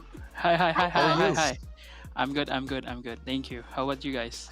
How are you Good, guys? good. Congratulations on your win. That was very convincing. It was this just straight good coaching and not the player skill? It was all you? No. I will not take credit of the wins. We did a team, good team job, I think. Okay. Definitely. What was I the think- key to your success? I think we work as a team better, and we did what our job description. I think we, as a group, we work together well. So I think that's why. Just another day in the office for you, coach? And that's it. I think that's why we succeeded in the match. So, quick question for you, coach. Who you're looking forward to face up in the upcoming matches? I can't hear Monchel. Oh, okay. Holler. I'll repeat the I'm question. gonna pass it over to you then. Which is the team that scares you the most? Scares me the most. I think the reigning MSC champion, Onyx. Okay. I think the reigning MPL ID champions too. I think they are a very strong team, and I'm looking forward to meeting them. Okay. Any other words that you would like to tell Onyx or Onyx fans at that of what Bigetron Alpha? They're on the way. They're coming. Any fighting words? And I think let's just have a good match and hope the viewers and the Mobile Legends enjoyers will enjoy the game. That's it. Yeah. Okay. Thank All right. you. Well, thank you so much. Sorry, what was your handle? Your social media? How do we? I'm Ronaldo Libert, BTR Aldo. Okay. All right. Thank you, Ronaldo, for the interview. Thank you so much. All the best moving forward. We expect to see nothing but good coaching moving forward and just dominating team after team after team. We're very impressed. Thank you, and all the best throughout the league. Thank you. Thank you so much. Thank you. Okay. I hope you're Sorry. hearing me all right, Holler? Like, you can I hear can me, hear right? you. I can hear you. Yeah. Oh. It's weird that he couldn't hear you. Maybe he was a bit scared. Maybe he need a couple more moments to think of who he wants to face up. But let's throw in towards the highlights of that game 2 of Todak versus Bigetron Alpha. Overall, just really textbook plays from Bigetron Alpha. Exactly the limits and how exactly they want to play this draft, and they just play to, I would say, perfection. Look at Ken, just having his way. He just runs at you. I mean, I know he dies in the end. He does get shot off, but I mean, they had to commit the farm just to kill him, and just made it very difficult. Vin dies here. Nice pullback. Marino was on point with his steals as well. Just the team just gelling very, very well. The coordination has been on point. I mean, this is a team that, played together during MPL, Super Ken. Like I think just like he just needs to like step back, farm, but he really goes ham on this Joy. It's like, what do you do with this jungler? It's like, what do you ban? He can play almost anything. Yeah, that's the problem, right? When you have somebody as super talented as Ken himself, he's just like, I don't know what to ban. I don't know what to do. I need a whole team strategy to deal with him, right? It's more of his movements, his early game movements, and his objective taking, like from the beginning of the game. It's a very difficult situation. It's a play style you have to worry about, not exactly a hero. I mean, he is enabled by the rest of Team Murno, just had the best start possible. Supervin, as I mentioned, you can put him on almost any type of roam. Enchanter, if you want him to play Angela, he'll play Angela. If you want to play something like the Grok or Kufra, he can play it too. It's like having a large hero pool and having this amount of trust and like synergy with your team. This is just the concoction for success for Bigetron Alpha. Definitely. Just very impressive game, very impressive series. I hope to see Todak bounce back. And of course, that was just the second series. We have 2 more series that are going to be coming up. We have a lot of games coming at us. I mean, Yoodo Red Giants versus RSG PH, that one's going to be coming up. I know that there's a lot of RSG fans that are going to be wanting to be there. I think they beat RSG SG earlier today, so this is going to be the second series for them, as is Yoodo Red Giants. So a lot of action to be had. We haven't had much luck, at least on this stream, for the Malaysian teams. I don't know if it's because I'm not Malaysian. I am Malaysian. So you guys are cursing them. Man. That's all I'm trying to say. You and Terrence, both of you guys.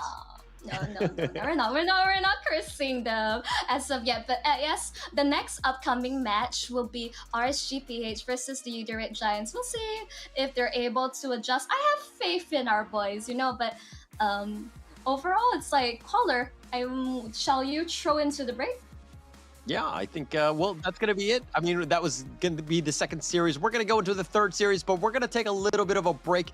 Holler, my name is Holler, and, Holler. My name is Holler, and Munchell, we're going to be right back with the third series coming up. You love it, you wear it. Wear your passion. Share your passion. Wherever, whenever. Gaming is a lifestyle. Get your merch at shop.eslgaming.com.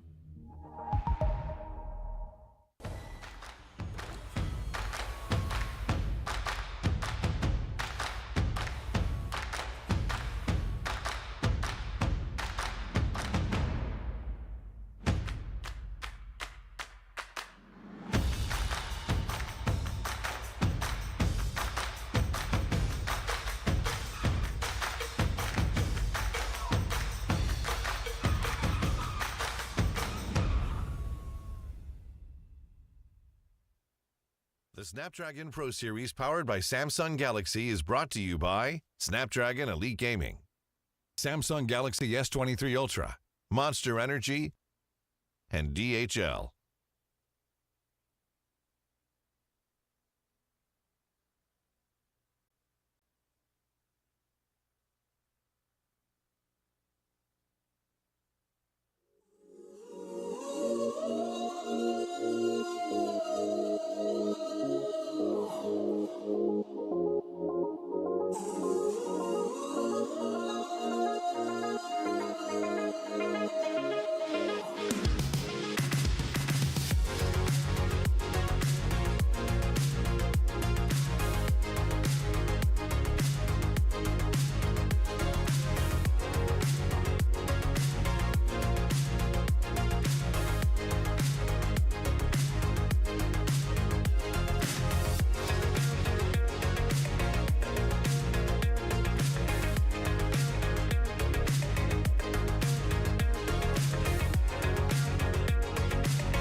man, I'm out the beat. When they all look, everything on fleek. Word on the street, on my sound on repeat. Do it all day, every day of the week. Getting turned up, we feeling lively. On the dance floor, where you gonna find me? Here comes the drop, it's time to party. Here comes the drop, it's time to party.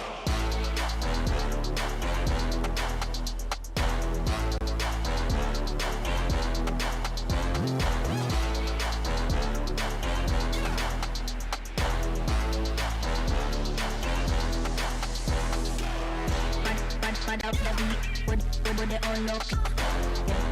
Everything on fleek. Do it all day, every day.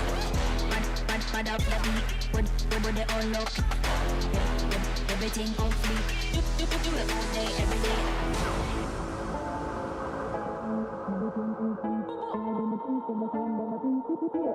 Every day of the week, every time out we feeling lively. On the dance floor, where you gonna find me? Here comes the drop, it's time to party. Here comes the drop, it's time to party.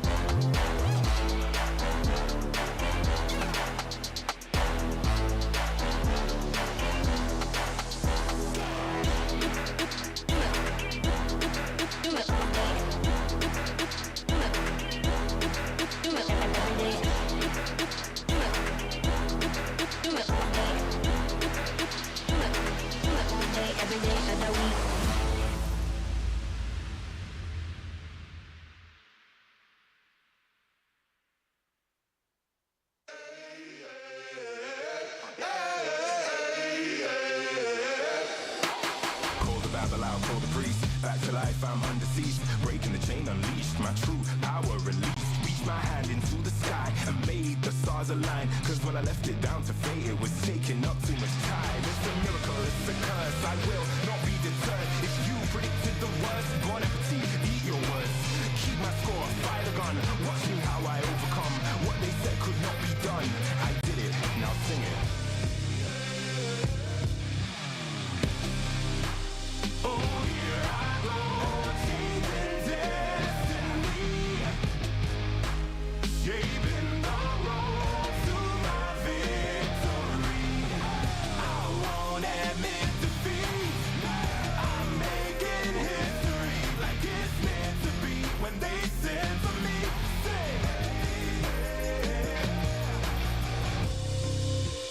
get this, witness the birth of a legend. The past tried to trap me too bad. My future beckoned, I crashed, and yes, I burned. Hardest lesson that I learned was how to take a fall and crawl back out the dirt. Now I'm back from the grave, revived. Time after time, they tried to take my life, and still I wouldn't die. Survive, now come salute him. No man can dispute him. Back and I am biting, street fighting, Ryu Hadouken. What they said could not be done, I did it, now sing it. Oh, here I go, changing destiny, saving the road to my victory. I won't admit defeat. I'm making history like it's meant to be. When they said for me, say no man can dispute him. Might as well salute him. What is written isn't done. Watch me how I overcome.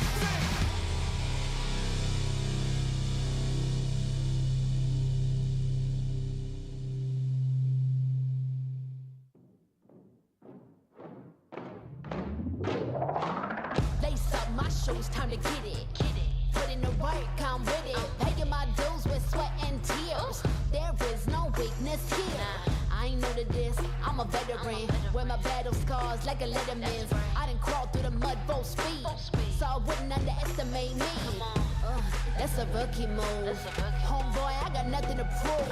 Team player, but I'm still self-made. I'm in it for the passion, not the parade. I don't need the lights or the cameras, just me and my opponent. All the work that I put in is led up to this moment. Let's go. You go hard, I go harder. You leap, I leap farther. You cannot match my speed, cause I'm out of your league. I'm out of your league. I'm out of your league. Everybody wanna get like me, but better reach for the stars, cause I'm out of your league. Game time, let's go. I hit that mark weeks ago. I'm about to lap you up. Tell me, have you had enough? You would think I had a PhD in psychology. The way I get in your head, there is no escape. Like I said, I'm out of your league. I play fair, but show no mercy. Only give my time if it's worthy. Cause I keep my mind on a mission. And you don't fit the vision. I ain't cocky, okay, a little bit. I call it confident, but they can handle it. Don't blame me, it's just my time. So move, cause you're blocking my shine. I'm out of your league. You better go with plan B. You taking a crown? That's a fantasy. You can't step to me. I'm out of your league. Better beef up that defense.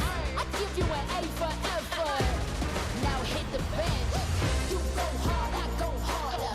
You beat, I beat harder. You cannot match my speed. Cause I'm out of your league. I'm out of your league. I'm out of your league. Everybody wanna get like me. Better reach for the stars, cause I'm out of your league.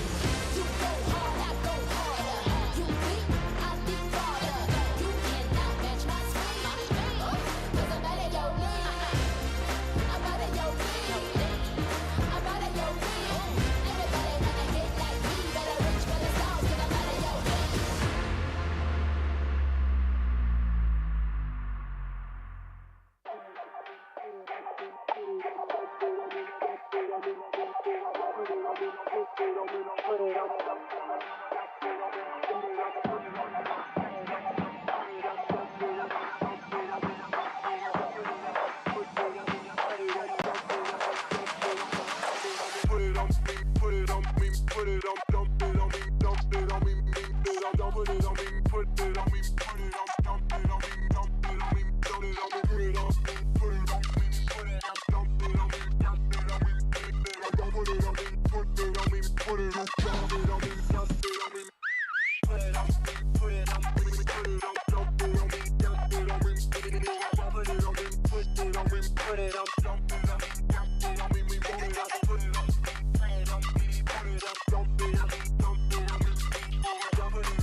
You already know what time it is, right?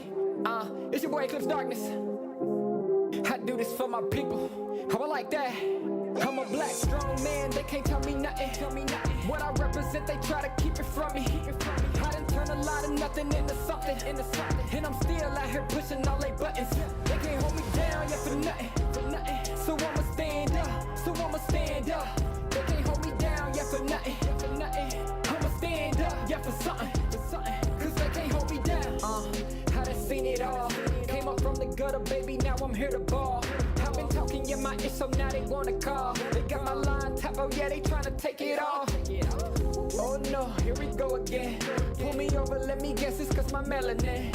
Asking questions, me and you both know irrelevant. But I stay cool and collected cause I'm heaven sent. They hate it, I love it, they know that there's no one above it except for God. Instead of becoming with negative energy, I gotta move and die. Give me that back, can't touch my crown, I'm a king and yeah, you know that. Talk about giving it back, I'ma come and take that. Yeah, I'm a black strong man, they can't tell me nothing. What I represent, they try to keep it from me. I done turn a lot of nothing into something. And I'm still out here pushing all they buttons. They can't hold me down, yeah, for nothing. So I'ma stand up. They can't hold me down, yeah, for nothing. I'ma stand up, yeah, for something. Cause they can't hold me down. Yeah, they know I be about it. I don't do a lot of talking, come and see about it. They gon' try to keep it from you so you don't know about it. I'm a young pharaoh, pick it up and read about it. Here's your opportunity.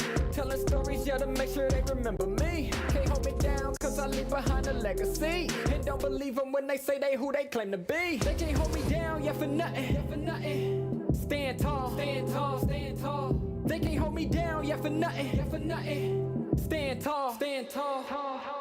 I'm a black strong man, they can't tell me nothing. What I represent, they try to keep it from me. I done turn a lot of nothing into something. And I'm still out here pushing all they buttons. They can't hold me down, yeah, for nothing. So I'ma stand up. They can't hold me down, yeah, for nothing. I'ma stand up, yeah, for something. Cause they can't hold me down.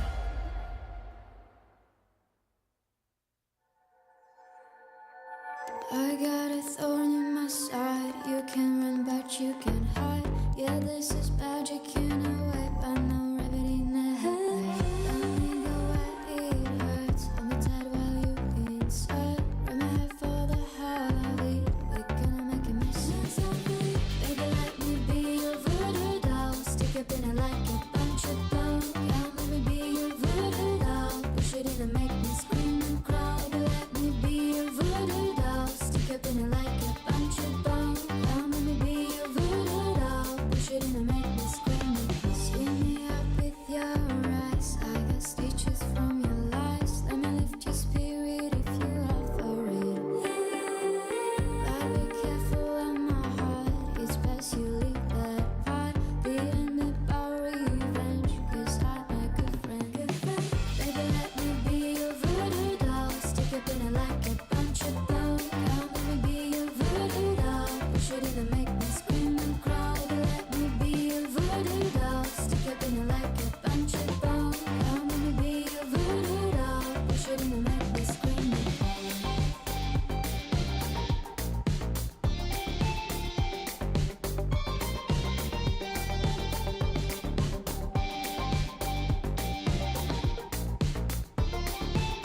Let me lift your spirit if you are for it. I got pins and needles and spread like candy cow. Give me the cruise, while I'm on all fours. This fabricy stuff, you know it's enough. And I better than her, yeah. She's on my chair, baby, let me be your voodoo doll. Stick up in it like a bunch of bones. Come let me be your voodoo doll. Push it in and make me scream and cry. Baby, let me be your voodoo doll. Stick up in it like a bunch of bones. Come let me be your voodoo doll. Push it in and make me scream and cry. Baby, let me be your voodoo doll. Stick up in it like a bunch of bones. Come let me be your voodoo doll. Push it in and make me scream and cry. Baby, let me be your voodoo doll. Stick up in it like a bunch of bones. Come let me be your voodoo doll. Push it in and make me scream and crawl.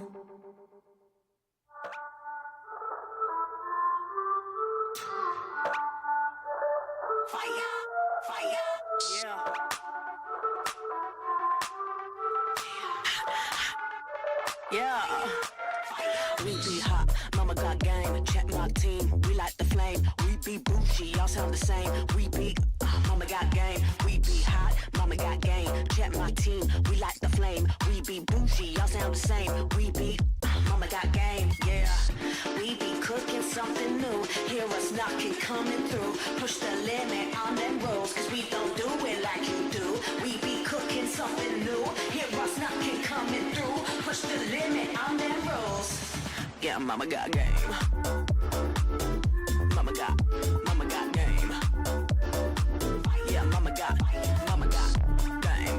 Yes. Yeah, mama got game.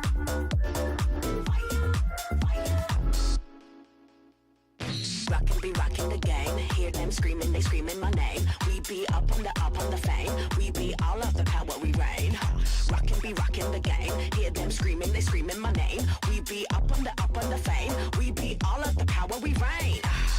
We be cooking something new. Hear us knocking, coming through. Push the limit on them rolls, cause they don't do it like we do. We be cooking something new. Hear us knocking, coming through. Push the limit on them rolls. Yeah, mama got game. Mama got game. Yeah, mama got game. Yes. Yeah, mama got game.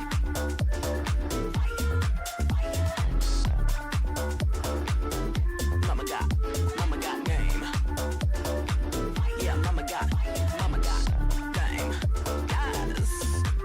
Yeah, mama got game.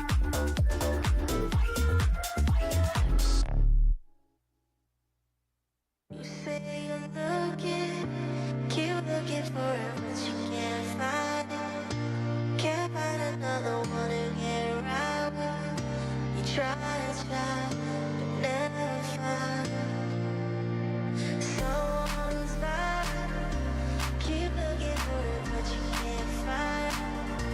Can't find another one to get around with. You try, never find another me.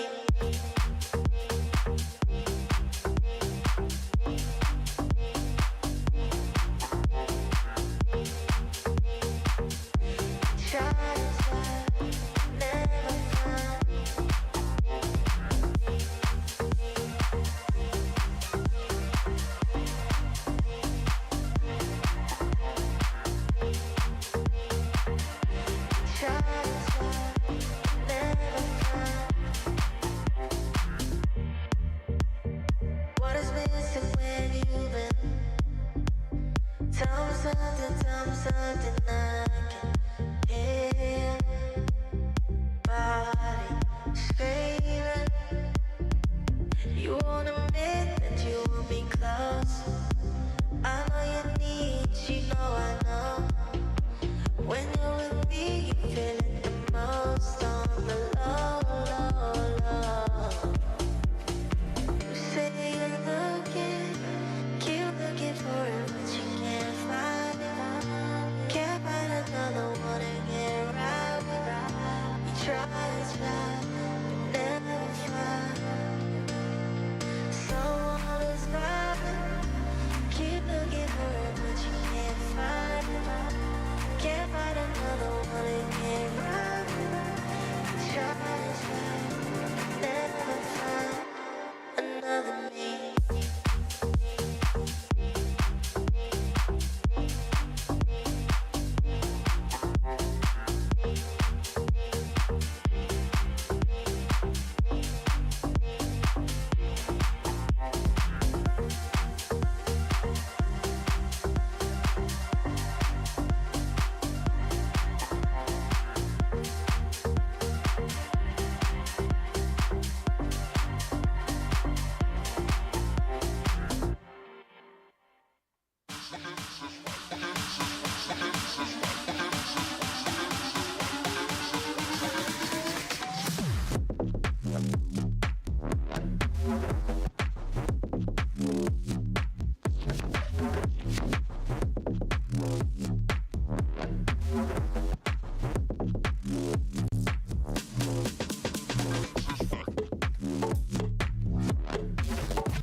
Dale bueno, baby, dale bueno. Ya tú sabes, baby, lo que quiero. Dale bueno, dale bueno. Ya tú sabes, baby, lo que es bueno. Todo el mundo sabe, yo soy poderosa. Si te caigo mal, es que estás celosa. No soy santa, tampoco soy mafiosa. Puedo ser dulce, también soy venenosa. Baby, yo soy natural, a mi cuerpo no hay igual. Solo quiero mi dinero, yo no soy sentimental. Y tú quieres ser primero, pero tienes que esperar. Aquí yo soy la que manda, así que ponte en fila atrás, yeah. No, al cel no te contesto, no. Ni tu DMs o textos, ya. Ya tienes que saberlo, yo vine a subir al cielo. Dale bueno, baby, dale bueno. Ya tú sabes, baby, lo que quiero. Dale bueno, dale bueno. Ya tú sabes, baby, lo que es bueno. Dale bueno, baby, dale bueno. Ya tú sabes, baby, lo que quiero. Dale bueno, dale bueno. Ya tú sabes, baby, lo que es bueno, lo que es bueno. En el club yo le muevo las caderas. Yo soy reina, mami, tú eres cualquiera. No tienes fuego, salte para afuera. En este juego yo siempre soy la primera. Y los perros tienen sed, los atrapo en mi red. Y me dan toda su plata cuando juego mi papel. Los enredo en mi dedo y los tengo al revés. Y me baño en la riqueza porque yo soy la mujer. No, al cel no te contesto, no. Ni tu DMs o textos, ya. Ya tienes que saberlo, yo vine a subir al cielo. Dale bueno, baby, dale bueno. Ya tú sabes, baby, lo que quiero. Dale bueno, dale bueno. Ya tú sabes, baby, lo que es bueno. Dale bueno, baby, dale bueno. Ya tú sabes, baby, lo que quiero. Dale bueno, dale bueno. Ya tú sabes, baby, lo que es bueno, lo que es bueno. Lo que es bueno. Dale bueno, dale bueno.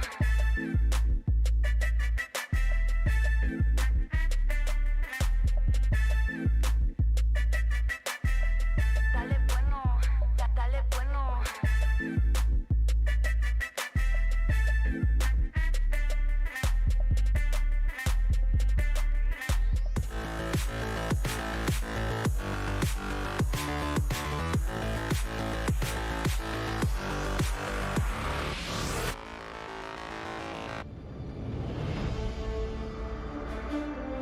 When upgrading your emblems, you will unlock talents at specific levels. Different emblems will unlock different talents. You can choose an emblem by role and use the talents it unlocks directly as your default setup, or you can freely mix and match different emblems and talents to create a custom emblem setup. We're going to show you how to create your emblem setup for your heroes. Emblems. First, let's take a look at the revamped emblem system. There are now 7 emblems in the game, 1 basic common emblem and 6 role emblems. Different emblems can provide different attribute bonuses. It is recommended to use the emblem that matches a hero's role. Standard talents, Tier 1. After selecting an emblem, you can then choose from 8 standard talents at Tier 1. These talents provide mostly straightforward bonuses to heroes. Of the 8 talents, Thrill and Swift are good on almost any hero, while other talents are more catered to certain roles. Standard talents, Tier 2. At Tier 2, you will also have 8 standard talents to choose from. The Tier 2 talents trigger or work under different circumstances. We still recommend choosing one that matches the role of your hero. But if you're an advanced player, you are free to choose any of the talents to fit your playstyle. For example, if you're playing the core hero on your team and want to focus on gearing up fast, you can choose the Bargain Hunter talent regardless of how your hero deals damage. And heroes who rely on their skills for sustained damage, whether it be a mage or fighter, can use the Festival of Blood talent for more spell vamp. Core talents, Tier 3. Finally, let's talk about the most important talents, the core talents. There are 8 core talents available in the game, and each provides a unique and powerful effect. We recommend choosing the core talent to match your hero's role and only use core talents from other emblems for advanced or unconventional tactics. The revamped Weakness Finder talent is no longer reserved for ranged heroes. This talent is now a viable option for any hero that relies on basic attacks and wants better laning and the ability to slow enemies. The Lethal Ignition talent now deals adaptive damage, making it a prime choice for any hero that has heavy-hitting combos. While the revamped emblem system still uses the existing talents, we have removed the restrictions between emblems and talents, opening up new possibilities for many heroes. We look forward to seeing players discover new ways to play their favorite heroes on their way to becoming a legend.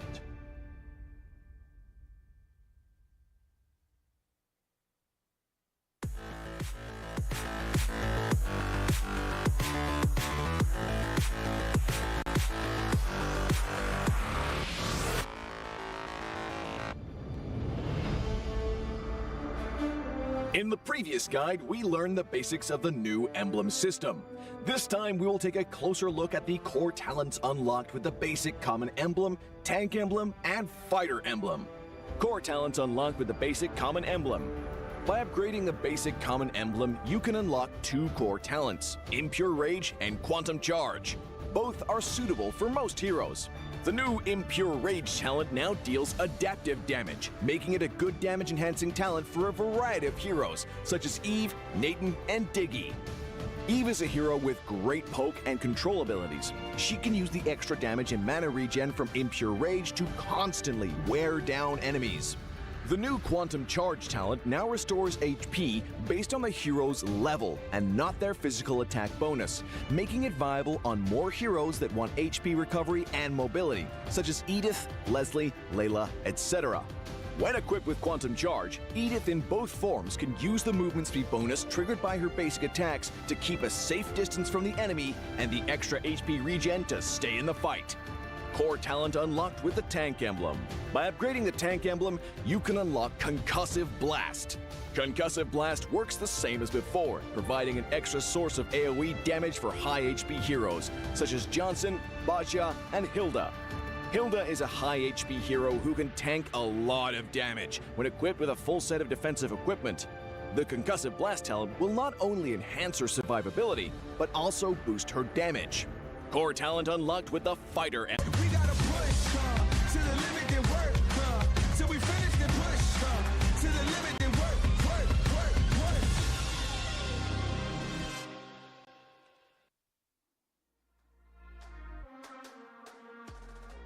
Welcome everyone back to the Snapdragon Pro Series.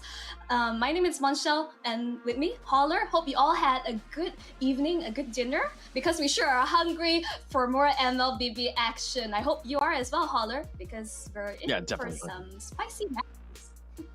I'm definitely hungry. Actually, I didn't have dinner. I just had a little bit of a snack, but I'm actually hungry to watch these games if there's anything. I know that there's some two exciting teams that are going to be playing. It's going to be RSG Slate, RSG PH, and Yoodo Red Giants Esports. That's going to be coming up.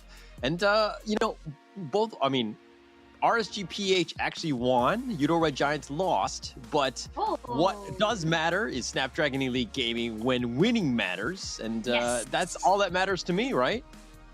Yeah, absolutely. I mean, like, thank you so much, Snapdragon, for these amazing, like, series of tournaments. And I mean, like, considering that they have, like, the awesome gaming experience, and you know what had the awesome gaming experience? It's going to be the Galaxy S23 Ultra, which you had a chance to get the hands on, because these players are playing with it on the live venue. Like, share the epic and level up your game with this amazing phone. Yeah, unfortunately, I have the S22, so I'm like a whole generation behind. I'm sure, you know, these guys are playing on a much better system. It's faster and more responsive, so to speak. Not that I have any complaints. It's still a good phone, and that's why I'm still using it. But at some point, maybe I do upgrade. You know, phone lines are open, Samsung. Let me know. To take note of this, like, you have a potential sponsorship. I would like one to probably pass it my dad, because he does have the sound. I think it's really cool as well. But of course, the S23 Ultra, which all the players at the live venue are playing, like, with the rise of the hyper carry junglers is back. It's like the fast hands, it may make sure that the game is with the phone as well is able to set up with the gameplay that the players have. Yeah, definitely. And these phones are, I mean, they're bigger, which is a huge advantage. I don't know if you know, like, just trying to play on a small one is very difficult. It's hard to see because your thumbs might be hitting it. But this is actually, it's got enough real estate to do what you want to do. There's an actual mini map that you can kind of look onto as well, and it's just very responsive. And that's perfectly what you need, especially for a game at this level of MLBB, where every second matters, right? It's not just about lag, but it's also about your own playing skills. So definitely best to upgrade as soon as possible. So get that S23 Ultra, make sure that you do it. And I'm very happy for them to be sponsoring this, because we needed the best phones to be played at the Snapdragon Pro Series here at the ESL.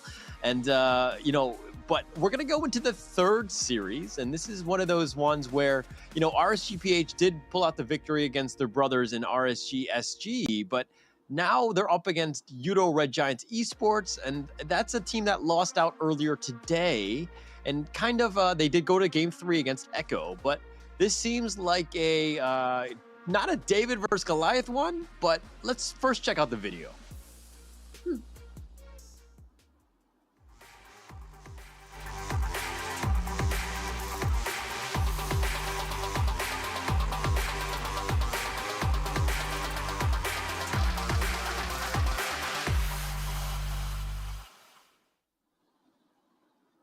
Yep, there you have it. We have the Yoodo Red Giants. You got Gorgeous, Skies, Zack QT, Super Red, as well as Pancake. I mean, overall, this is a lineup. It's a really new lineup with the addition of Super Red and Pancake. So it's like, considering everything, this team is just gelling overall, like, really well, much better than expected, considering Yoodo Red Giants, they're fairly new faces in the MPL scene. Like, basically, first season had a pretty good finishing, like, not too bad for a debut team. And take note that some of these players, Goja, Sky, Zack QT, they came from basically tier 2, and they worked their way up to basically to become MPL players. I think this is something notable. This is really amazing. This is their first international tournament overall. So overall, expectations, Holler, in terms of their performance for this best of 3. No, I mean, I expect this is a team that you don't count out, right? I think they kind of shocked myself and maybe the world as they took Game 2 against Echo. But it was one of those things where they improve quite quickly. Like they're a fast learner, right? Which is a huge advantage if you're talking about best of threes and beyond, right? You know, hopefully the best of fives when they get down to that into the playoffs. But it's one of those situations where they learn very quickly. So when they're losing, they learn, right? And so the second game, they're always going to bounce back. So you kind of need to go the distance with them, which is not always easy to do. Yeah, definitely. But of course, let's not say too much as we introduce the next lineup, their opponents, RSG PH.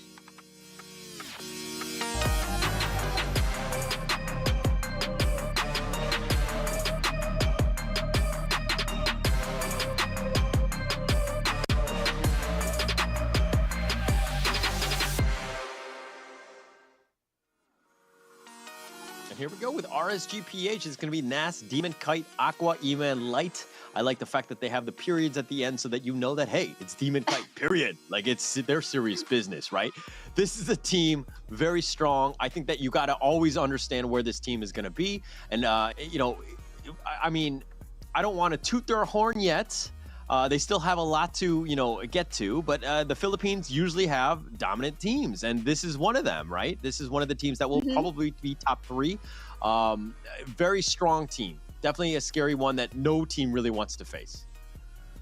I mean, definitely not downplaying their past success. One of the most intimidating teams in their local MPL. They were once like crowned Kings of C in last year's MSC. So definitely a really terrifying team.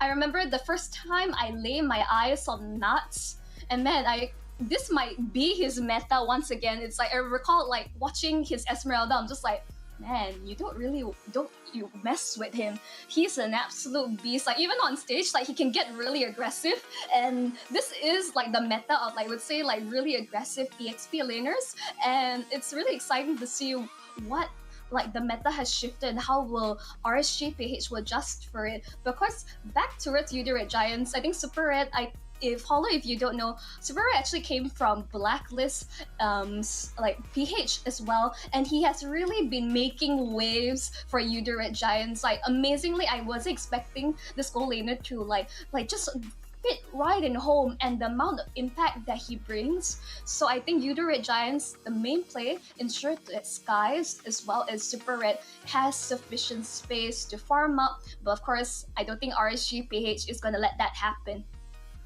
Yeah, definitely not. Our RSGPH is a team that's, you know, you talked about the fact that they won MSC 2022 last year, but they're kind of, you know, almost like the third fiddle in the PH market, where like in terms of the teams. I mean, they're very good. Don't get me wrong. They have, you know, but there are other really good teams in the Philippines like Echo and Blacklist International. You talked about them as well. So there's a lot of teams that are out there, and it's very difficult to always be that top dog, being consistent, right?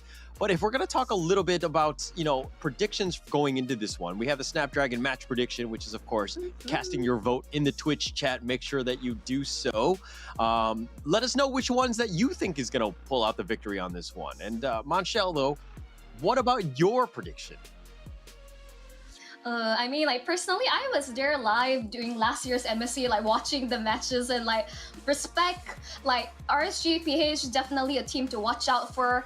I want to give like Yoodo a bit more benefit. That I gave them 1 point because I do feel like they do have like much to show, to prove, but they are a fairly new team, and RSGPH just their full lineup.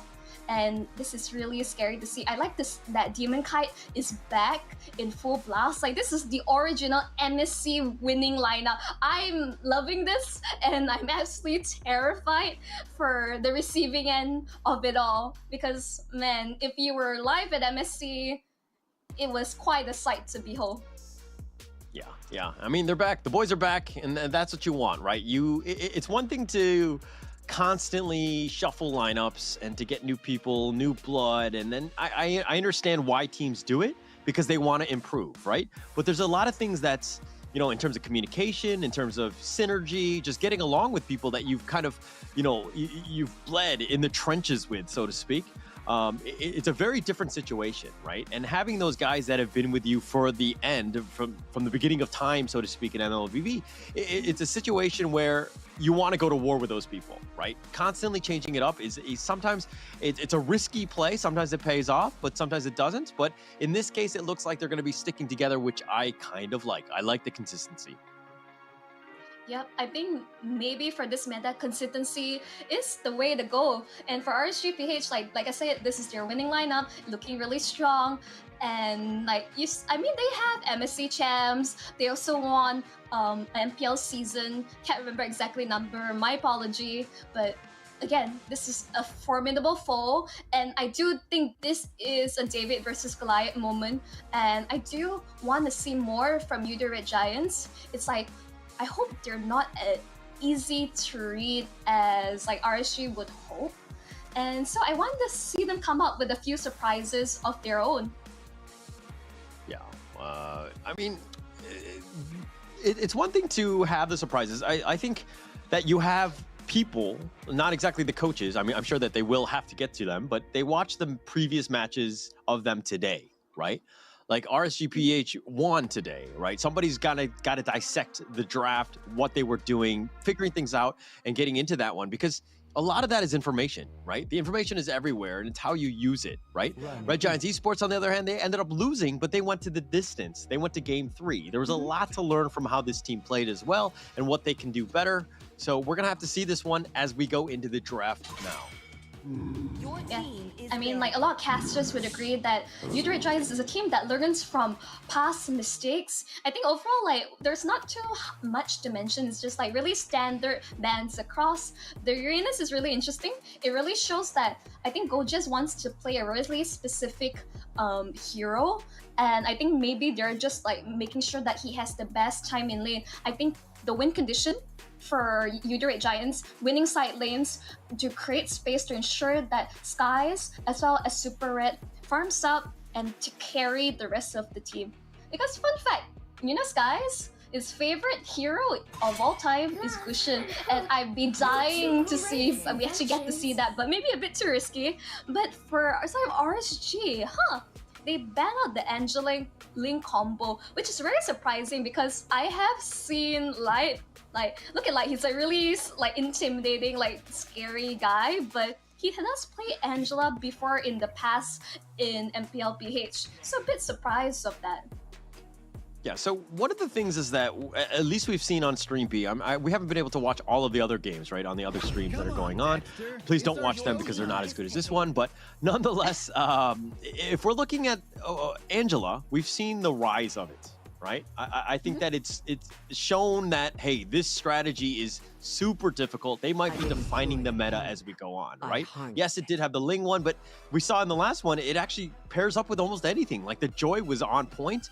It has so many different options. So it's a situation where you want to be ahead of the curve and not be behind, so to speak, in terms of the meta.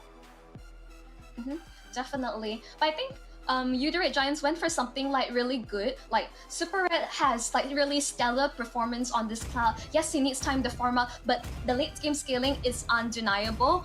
Giving Aqua his Valentina is just we've seen a lot of really cracked Valentinas, and Aqua's is definitely not to be underestimated. And oh man, the Joy once again. Well, the Joy makes it difficult, right? I think, Yoodo Red Giants right now with the Claude, not in the worst situation. You have some mobility, some ways to get away from the Joy. Now you need to figure out some sort of draft, some sort of picks that can kind of help control it, right? Making sure that this Joy doesn't just run down your back lines, making, your life miserable, so to speak, like we saw in the last game. This is something that needs to be accounted for. I'm hoping that they have some counter strategy or counter picks in mind. I mean, forms of suppression, there's Franco, Kaja is already banned, so I think this is really good. You don't want to give Light Franco if you have seen it happen overall, but against ZQT, his Gadita, I think just really solid. I'm liking this draft overall from Yoodo Red Giants, really showing that they really want to go really aggressive during the early on. They want to go for those pickups and ensuring that Light doesn't have the Franco, because in a way it's just denying it away from Yoodo Red Giants, because it's the only form of suppression left in the pool to counter Joy. I like it. I like it. And you're either sticking to something tanky or with control in the Franco, and then, or the Kadita, which is very mobile. So you're sticking to your guns, or you're counter picking it well, right? So good thus far. I mean, we still have 3 more picks to go, but what do you think about this pick here? It's like, this is second time we're seeing Masha, but I think this is a bit more of a comfort pick for Nats. It's just his style. He wants to be able to run people down, and with 3 HP bars, he definitely can. So it's really like a lot of pressure is on towards Pancake and ZQT to stop Light in this, like Nats in his track. They got their work cut out for them for sure. Yeah, definitely. I mean, it's a good pick here. I'm okay with the pick here. It does add to what they want to do, which is kind of like sustain and run at you kind of style. They need to figure out a way to maybe save the Joy or Valentina if they get hooked. I think that's something that you need to kind of cater for. But you know, the draft's still wide open. There's still many different picks. Now, if you see the Masha though, what are you kind of like? I'm gonna counter the Masha with X or Y. What is that? I mean, either just like someone who's able to match her in lane, like, you know, like the typical Uranus Esmeralda, they're like just the internal embrace. No one's gonna kill each other. No one's really gonna get the upper hand, because let's face it, the goal, keep Nuts in lane. Don't let him like run across the map hunting down Super Red or Skies. That's the ideal situation. Goja's job is just to match Nuts and just make sure that he remains locked in that EXP lane, because once you unleash Nuts, he goes nuts. Yes, agreed. And I mean, they should, yeah. No, I mean, you basically force the issue, so to speak, and I like that, right? I think that's one way of dealing with it. So, but in terms of a draft, though, okay, the ban, the Kufra here, Paquito's already been banned as well. What kind of sticks? Okay, the Esmeralda, you're like, they're listening to you. It's more of like, if Nuts, like, clearly they really lock in the Master for Nuts, because once he locked in EXP laner, it's about the counter, you know, your lane matchup. So Nuts, you know, if he's not playing Esme, ban it out. I think straight up, just give Nuts the best lane possible, and it will pay dividends across the bat. I think there's a lot of respect for Gojes. Like, even during MPL, like, he had received like multiple times like match MVP. He really shows up for his team, one of the key playmakers, and expecting like Gojes and Nuts, really aggressive EXP laners, to go head to head. But of course, I want to see, like, let's think of the matchup of Skies, Demon Kite head to head. We don't have too much information because Irat has been playing in his place in the previous MPL. So Demon Kai has been on the break, so we don't know what he's cooking in the kitchen. Yeah. And I mean, you spotted it out. Obviously, the Roamer, they're focusing on that Yoodo Red Giants that are in that sense. But there's still a lot of, okay, Beatrix being picked up here. I think there are still plenty of options that you can have. But the Beatrix, kind of the old tried and true. I'm not too, underwhelmed. I think it's a decent pick going into this one. But one thing that worries me about RSGPH right now, they're kind of on the squishy side. They want to finesse you a bit. I think the idea is that with this draft, especially with Masha as well as Joy, they want to be able to run them down. So it's a matter of Yoodo Red Giants being able to set the tempo and match the aggression accordingly and get those early pickups. That's what you want with your Franco. But of course, with Franco, you want to be able to land those hooks. If you don't, well, there is no engagement. And ZQT have to be really on point with the set of rough waves. But I'm hearing Edith. Ooh, with Hayabusa, this is instantly like Edith, one of the best like early mid like EXP laners with the recent Emblem adjustments. Like her damage is now insane. And I was once an Edith main, mind you. Her damage is cracked. Okay. All right. No, I mean, I like the Edith pick. I think basically they control you if they ever get nearby. And if Joy is going to be within that vicinity, you have a lot of, control methods and you have a decent amount of damage. The Hayabusa is going to be great. Again, adding on to the more mobility. So that kind of limits the Joy as well. So I kind of like that I like that draft thus far. I think the idea with the Hilda pickup, Hilda Masha, that's a lot of pressure early on, and the fact that Skies pick up the Hayabusa, he's really confident and trusts his team to ensure that he's well protected, that he's able to secure his purple buff, because that will be the name of the game for RSGPH, is to shut down Skies and Super Red as long as possible. I think instantly I say, in terms of drafts, they have really clear win conditions, but I guess it's going to come down to execution.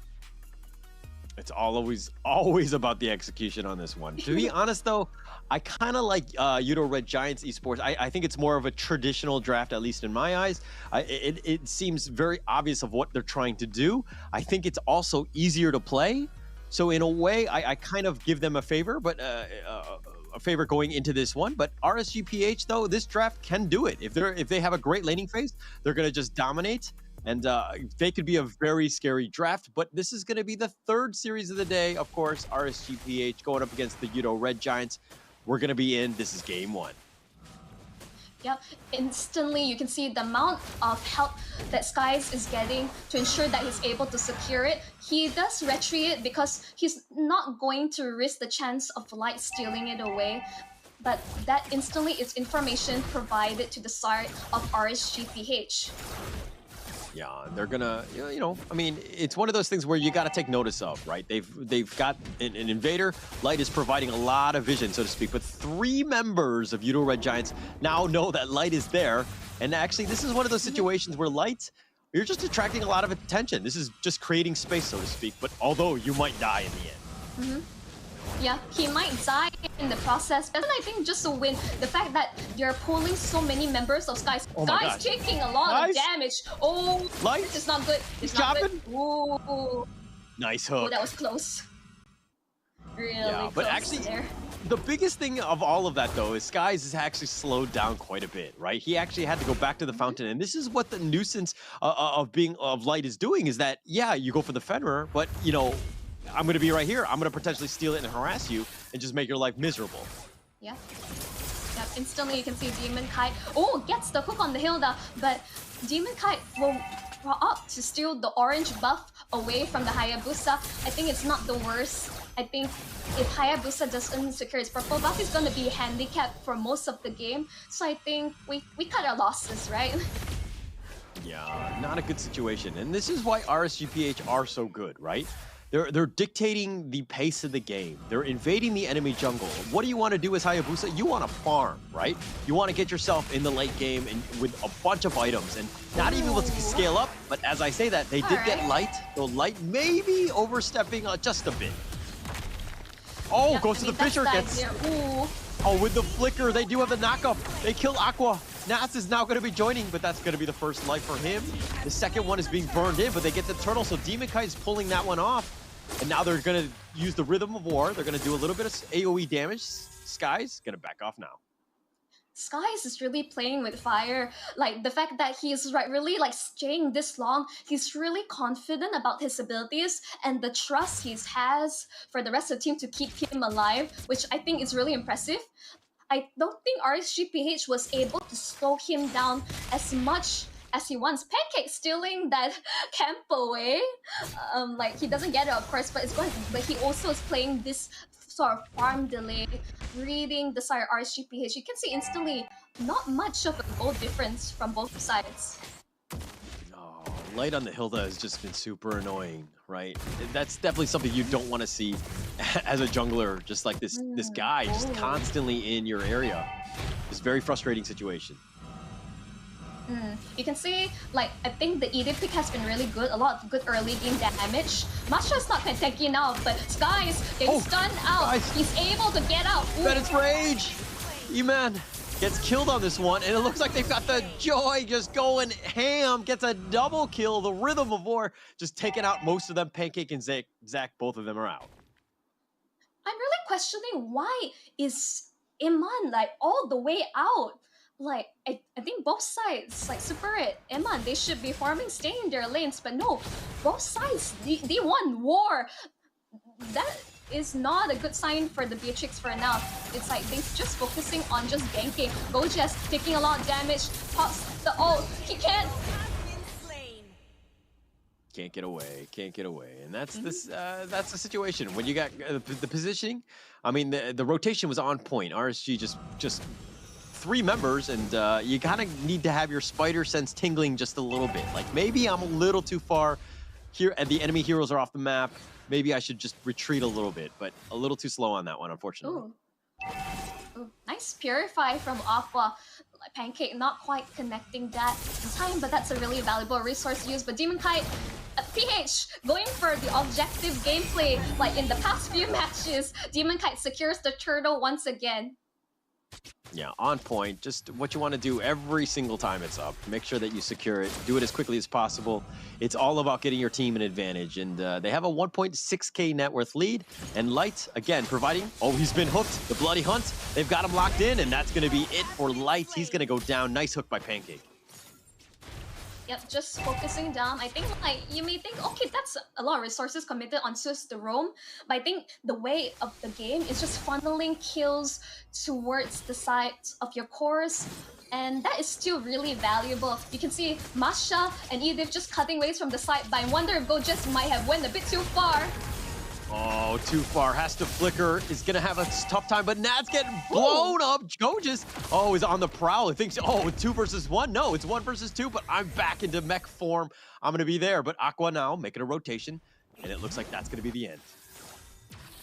That ultimate will not be enough to kill Gojas, because instantly, like, look terms of the itemization, this is a tank, Masha. So it indicates like not that much damage overall, but the fact that for Beatrix killing spree, like with Bounty Hunter, this is full-on assassin emblem. So this is not your typical marksman build.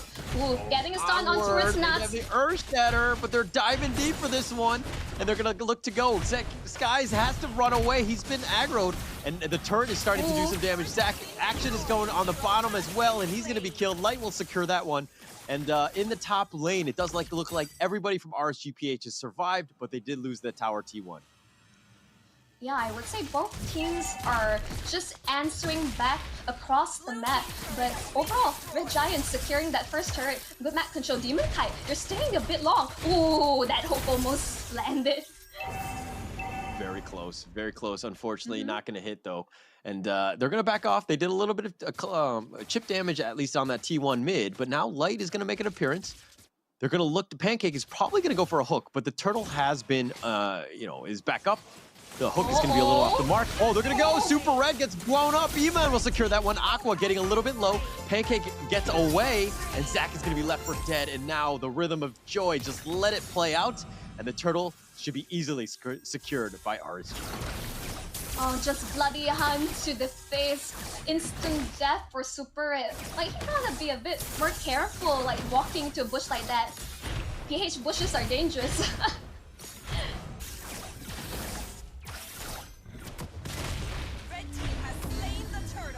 Got the overall, turtle. like, yeah, Holler, I was losing you there a bit, but definitely, once again, all these turtles objectives secured from the side of Demon Kite. Look at this, Demon Kite level 11, right?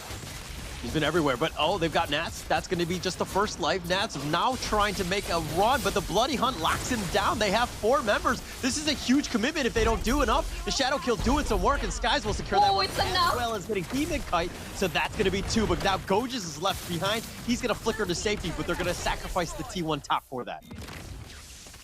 I think considering everything, like the fact that Gojas attracted so much attention and they get the shutdown on towards Demon Kite, I say that it's well worth of the trade. They're trying to do it. And look at this, Super Red just focusing it down, starting to get that damage. It's going to be starting to be a little bit scary, right? Yoodo Red Giants, we talked about this, and the fact that they're draft, or at least I liked it, right? But they're in a pretty good spot. The net worth lead is almost negligible, but I feel like Yoodo Red Giants have kind of pushed the initiative, and they have a little bit of an advantage now. Yes, definitely. I mean, like that shutdown on towards Demon-Kite is always going to be really valuable. Wow, Sky is going for a blade that have to save, then completing Hunter Strike shows that he wants to be able to burst the side of RSG down. Like there's a good amount of tankiness from the side of RSG PH. I mean, you got 3 HP bars, so you're definitely going to need all the damage that's needed. Oh, very interesting. Radiant armor from Zach QT. That's so early. It's early, but I mean, you might as well, right? Scale it up, protect yourself. I think it's all right.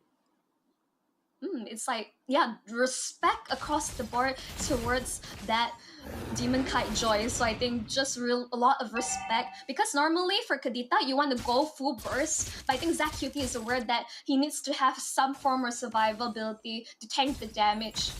But speaking of tanking the damage, Light will be tanking the Lord. They're going to just kind of start the dance, so to speak. Mind you, you know, it looks like they're going to go, but nobody's going to actually force the issue. Now Yoodo Red Giants have made an appearance. Goja's going to spot this out. No hook. They're kind of a little bit a ways away, so to speak. This is going to be very precarious. Super Red needs to watch his position. Nuts is hunting. Skies going in and out with the Pot Shadow, just trying to scout the area. They do get on towards Nuts. He does some damage, but it's not even the first bar. The Bennett's Rage is going to be a little off the mark. Renner's Apathy does connect, but it's on the Gojas. Does negligible damage. All they have the Bloody Hunt. They have Aqua. He's a little bit low. The Shadow damage is doing some work, but Aqua gets away. And now Yoodo Red Giants. Yeah, they did some damage, but nobody's actually died. Yep, they forced Goj. I don't think Gojas wants to recall here. I think he's still relatively healthy. They found Nats. Oh, that's going to be life number 1. They're looking for the second one. Do they have the burst, though? They actually don't really have it, and Nats is super tanky, keeping himself alive. Gojas, Zach, they're sticking within the bush. And is Pancake going to go for the hook? Bennett's Rage will clear them out. Nah, I feel like both sides, it's like they're just tiptoeing around each other, really wary about the damage potential from both sides, the pickoffs. But overall, he looks at the damage leaderboard, which Yoodo Red Giants are leading like amazingly. I'm expecting a bit more from Demon-Kite, but it seems like Yoodo Red Giants have built defensively against this Joy. Yeah, definitely have it. Oh, Light. He's going to have to back up. Oh, the hook is a little off the mark. Now Pancake will actually take a little bit of damage, but nice! They are 3-man Earth Shatter. That was on point. Go just doing some work. Demon down, Light down, and they're continuing to go on, and that's the opening that Yoodo Red Giants needed. And oh my gosh, that was an amazing play by Goja.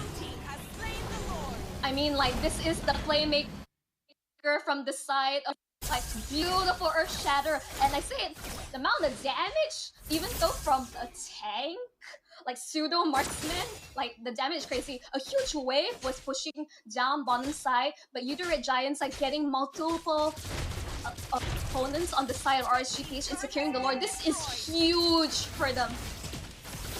Absolutely huge. Look at that. And then the image away, Super Red just doing a ton of damage is starting to get very scary. Yes, you're only 1-1-5, but he's level 14, Skies is level 15, and they're kind of taking the game over a little bit. They're definitely in the driver's seat as they push the T2 mid.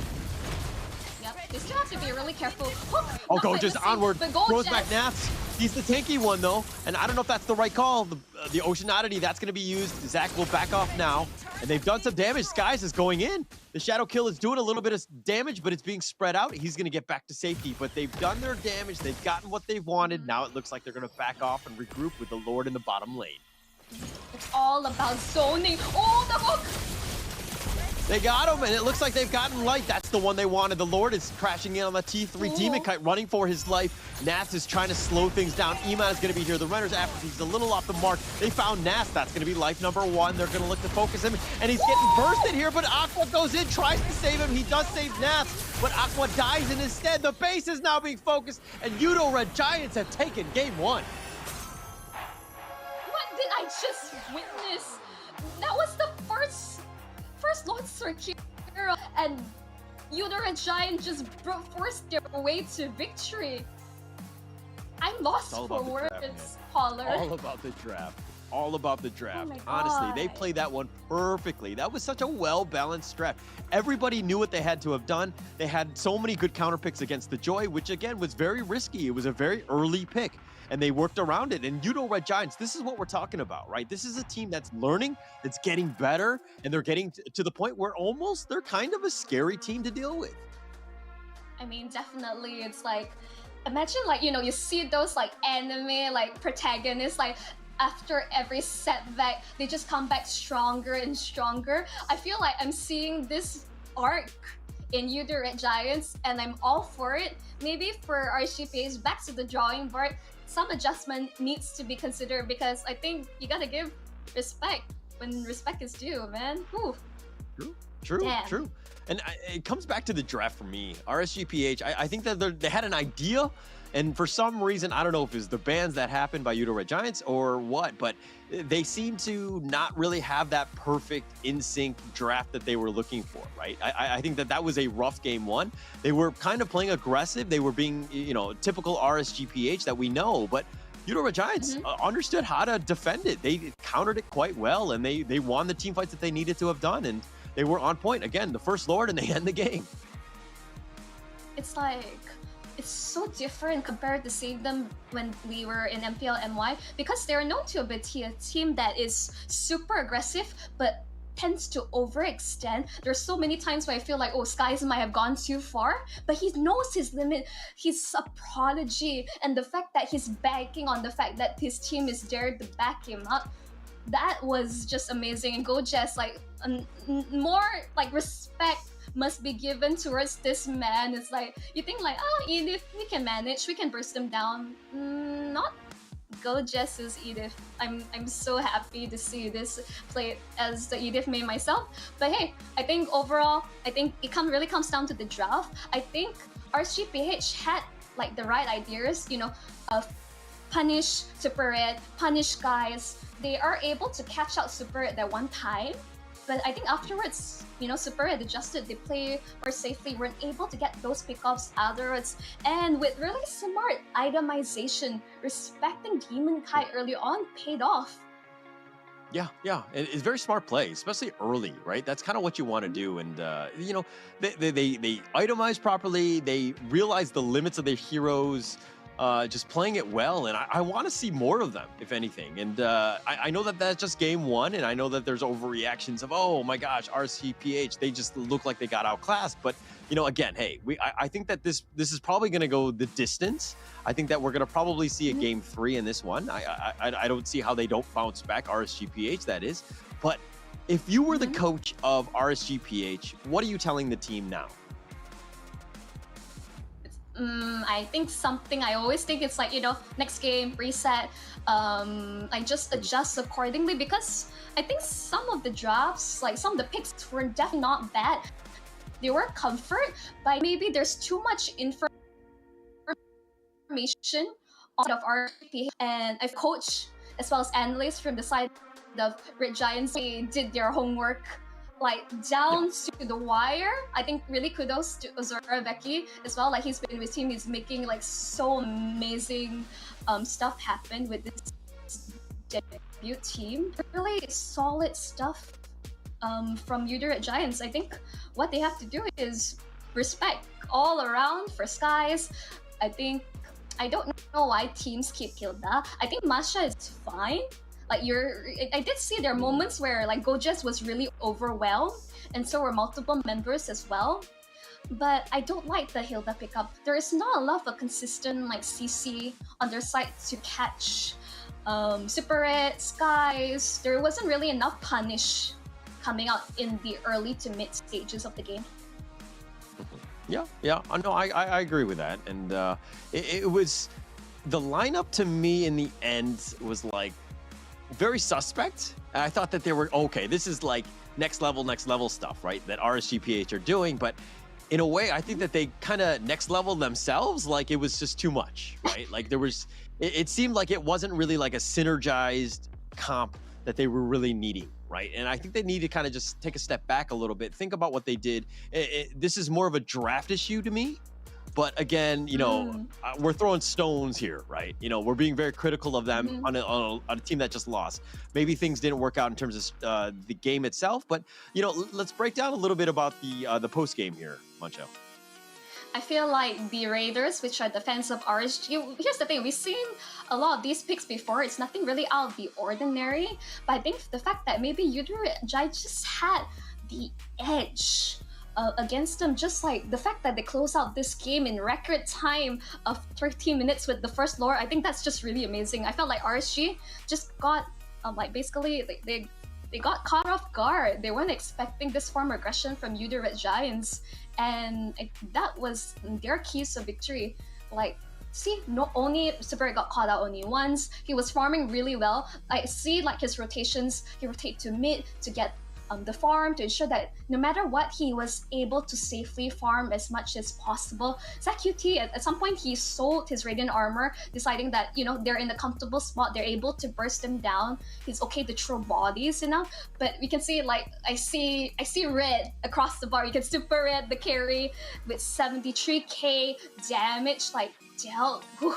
This Claude, I mean, we have seen like really stellar performance from this man, and I mean that is speaking levels from Yoodo Red Giants. And at the start, RSGPH, they were like really like in Yoodo Red Giants jungle, like making Sky so uncomfortable, and yet not quite capitalizing on that. I mean, if we're looking at the draft again by RSGPH, don't you think they don't really have that initiator? Right? Like, you kind of need somebody to kind of start the fight, but everybody's just running at you, right? It's very linear. Where if we're looking about like Yoodo Red Giants, you have, you know, Kadita could potentially make a play. The Franco, obviously Edith, who is making plays left and right. You have ways to just kind of start things from unexpected angles, outposition people, and just, you know what I mean? Like, just basically dictate the fight how you want to, right? And RSGPH were very reactionary. Yes, they're kind of on the tankier, more sustainable side, but when you have 5 members of Yoodo Red Giants just bursting into you and prioritizing properly, I mean, you saw what happens, and you're going to have a rough game. Yeah, I mean, instantly agree with you, but overall I feel like RSGPH, the idea was like, we're gonna run them down and like, you know, just to the ground. But Yoodo Red Giants, I think like Go just picking up the Edit like last set just basically counters Nuts like really well in lane. Like instantly you can see that Nuts usually does not lose in lane, but with Gojess, also another aggressive EXP laner, I was really looking forward to this like hit to hit, and I would say I'm not disappointed. Yeah, definitely not disappointed. I mean, this is what we wanted to have seen. I think that, you know, it was definitely a game that we wanted, right? Yoodo Red Giants really stepping back. But MVP, Zach, is this your MVP? I'm asking. What do you think? I think overall, like, like really solid plays from ZQT. It's like all this like setup. I mean, like Gojess was kind of in his lane, like drawing so much attention, but ZQT, like his itemization is really interesting. Like you can see that he's going for burst, but also he wants some sustain. Like he wants to ensure that he's able to survive in all of these fights, because as long as he's able to get out and take the members of RSGPH low enough that they can't re-engage in this in all these like team fights, that was the ideal situation. And take note, RSGPH, they were securing basically every single objective like turtles, but when the Lord take, it seems like they were quite dicey about it. Yeah, definitely. But I mean, okay, look, he had 100% kill participation, so we'll give him credit for that. And I think that was very good. But let's check out the highlights to see how Yoodo Red Giants Esports won this game. I think it was more of a team win more than anything else. So when I see that, I'm just like, yeah, Zach had a good game. But I felt like, you know, I mean, Light was a nuisance in the beginning of this game. I mean, everybody played what they're like, how they're supposed to. Yep, agreed, Amon, but I'm questioning like some of these plays, like am I like joining these fights when Beatrix, like any other marksman, needs time to farm up? It's like, and of course we can see like so much focus towards Gojess lane, and the fact that he has died a very minimal of times, I think only once, shows that his like the amount of like pressure, even though RSG like bring across the map, Yoodo Red Giants was able to play for something else in exchange. Like this big pickoff onwards, like not as well as Demon Kite. These are like really massive plays. That 3-man Earth Shadow, that was exquisite. Yeah, that was actually amazing. I mean, that point was the tipping point. We were like, oh, okay, Yoodo Red Giants have full control of this. And like, look at this. It's 13 minutes. This is the first Lord. This is starting to crash in. And just look at how everything crumbles, right? Aqua has to go in to kind of keep himself Nats alive, but he gets bursted and they're like, oh, okay, we actually have the damage. We're just going to burn down the base. And it was as quickly, you know, very, very quick in the end. Congratulations to Yoodo Red Giants. It's like, it was about a 4K plus lead, but they made it feel like so much massive at those final moments where they pushed in with the Lord. I think none of us were expecting them to push straight through. I bet RSGPH definitely did not expect that, but overall, really good start for their momentum. Yeah, definitely. And that's what you want. But my problem now is that, hey, it's just one game, right? You can't be overconfident. You can't just be like, oh, we got this in the bag. Like, you got a war ahead of you, right? These next two games, or just the next game, let's take this one step at a time. I think RSGPH are going to be angry. They're going to play very aggressive. They're going to want to dictate the pace and make sure that they, you know, play the RSGPH way, because that is a, you know, play style that's very difficult to emulate. And I don't know if Yoodo Red Sports Esports is going to be ready for that. Red Giants, mind you. Red Esports is another relation team. Whatever. But Red since you're Esports from, Giants. I've said their name so many times today. MPLSG, since you're from MPLSG, I can give you some, you know, some. It's fine. I've said their name many a times today, and I think, I think towards the end, I'm calling them Red Esports at this point just to speed things up. Nah, man, not on my watch. Say their name and say it right. But overall, I'm gonna call them Yoo-hoo. Let's down. Yeah, why not? It's part of their name. Anyways, let's take things down a notch. And okay, RSGPH, back to the drawing board.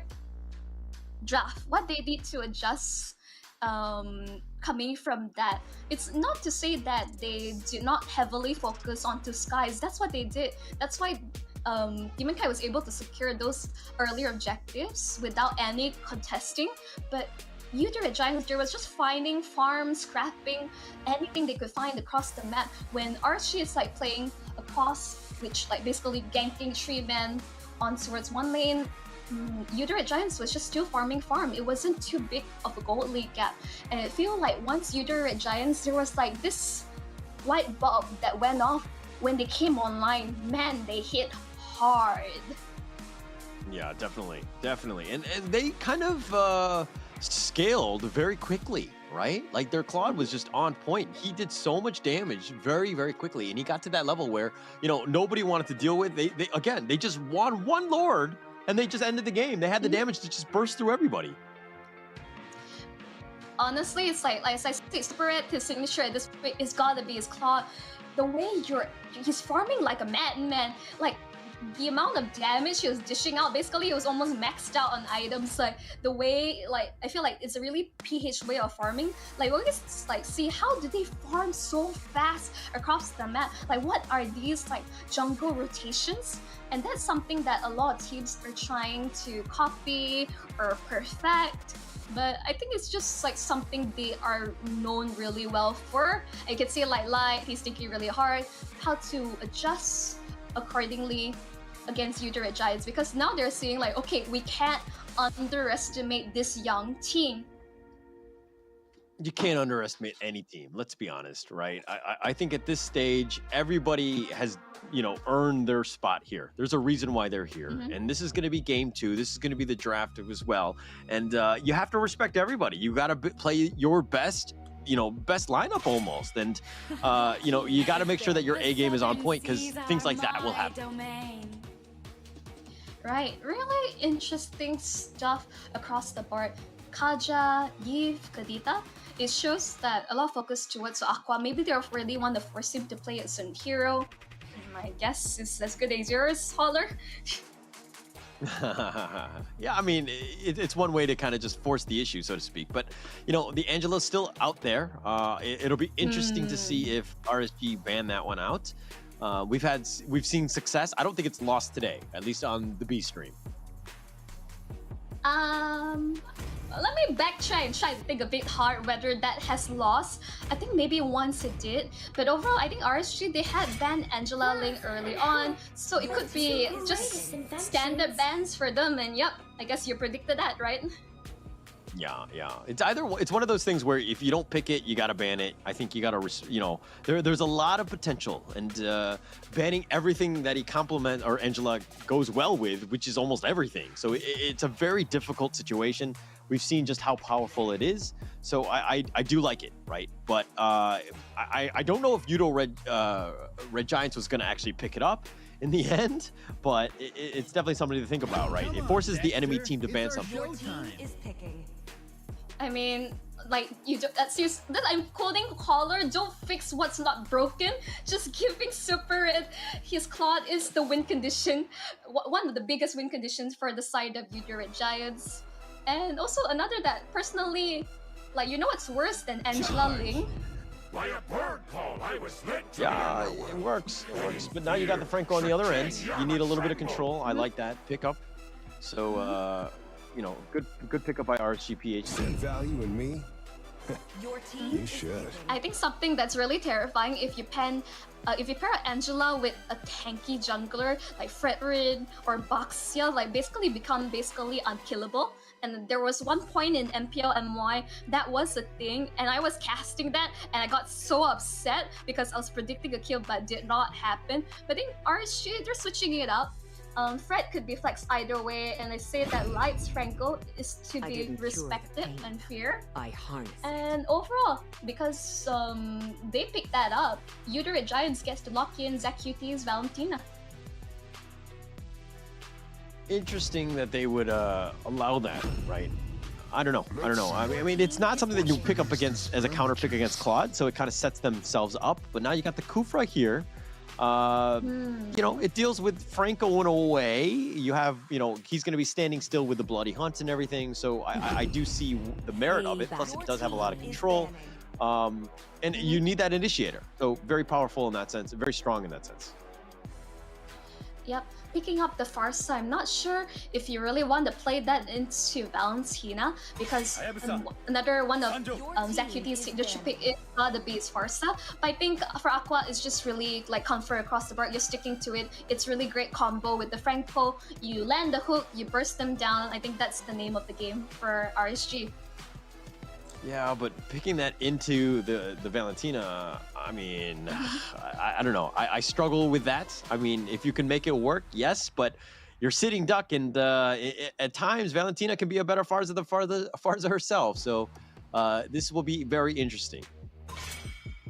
I mean, just the battle of feather airstrikes. Fun fact, that was the first hero I ever main in MLBB as of yet. But of course, we'll continue towards the bans. Yep, it was my first hero. I don't know why, but I was just like so in love with the amount of damage. That's a bit like kind of like a psycho way of saying it, but anyways, they ban out the Uranus, and RSG going to be respecting Skies, banning out Hayabusa as well as the Lancelot. I think just respect for Skies, a really solid like assassin player. So here's the time. Come on, Skies, just like show us like new assassin picks. I want to see it, please. Yeah, we need to see something new. I think it's. I mean, RSG, a lot of respect here, right? The Lancelot and the Hayabusa, like a lot of it going into Yoodo Red Giants, because you could do quite a bit. But this carry ban, that's the first one we've seen of the day. Your thoughts on that one? I think overall, like, carry is a huge like pain to deal with. I mean, like, we'll be able to burst down Kufra. I think like Super Red should be able to handle, but I don't think they want to risk for giving Eman like one of his best heroes towards the later stages of the game. I don't think they want to give that sort of potential. They rather deal with his Beatrix, as sad as that to say. But I think Overall, I think it's just maybe Yoodo at Giants, they also intend to maybe play for a tank jungler. Skies could be just juking us and, you know, getting RSG to ban all these assassins. Yeah, it could be, but I mean, you know, I don't know what else they would do. Oh, the Tursla. Okay, all right, I like that. Ooh. All right. A lot No, too. I mean, just like so many ways of comboing it, right? You've got combos galore. You have a lot of control. It's going to be interesting to see, like, because obviously you have the Farza for the damage, but the Turisla will probably be more damage dealing. But you got to make sure you figure out, like, these are three beefy boys that nobody really wants to deal with from Yoodo. Yep, I mean, in the end, it's like the setup from Nuts, Panty Zone, you can pair it up any way with the Fitter. It's like Aqua has a huge target on his back, and Gold just going for Edith. I wonder if he just can go for it, but Skies, oh my word, going for Martis. Oh. Okay. Yeah.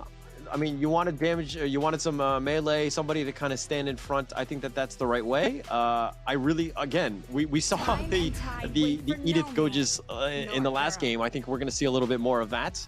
Just a lot of control, damage, everything that you kind of want. But now Demon Kite going for the, what was it? The Beatrix, the last pick.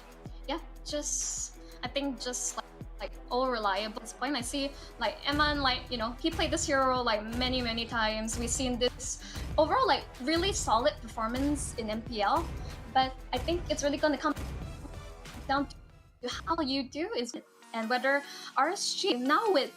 I would say I do like this adjustment in terms of your draft. Like, as you say, a lot of beefy boys to deal with.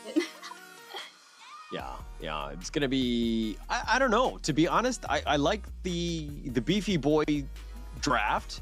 I think it's somewhat easier to play as you just like run at people, you get the nice hooks, and then just kind of like let everybody just combo on top of them. But at the same time, I feel like Yoodo Red Giants, they have a very well balanced draft. Like I'm kind of. I really like the Edith with them. I think they play quite well together. And then you have the Kufa to kind of set things up a little bit. You have a lot of potential from this one. This is not an easy game. Definitely. And we see from the start RSG page, it's very clear who are their core damage, going to be the Farsa as well, the Beatrix. So they have really big targets on their heads. And it's really up to how they're able to like match Yoodo's tempo, because overall I think like I expect a lot of early game aggression. That Edith from Gojas is already a sign to what's to come in our second game. Yoodo Red Giants, now this would be match point for them. Can RSG pull back a win?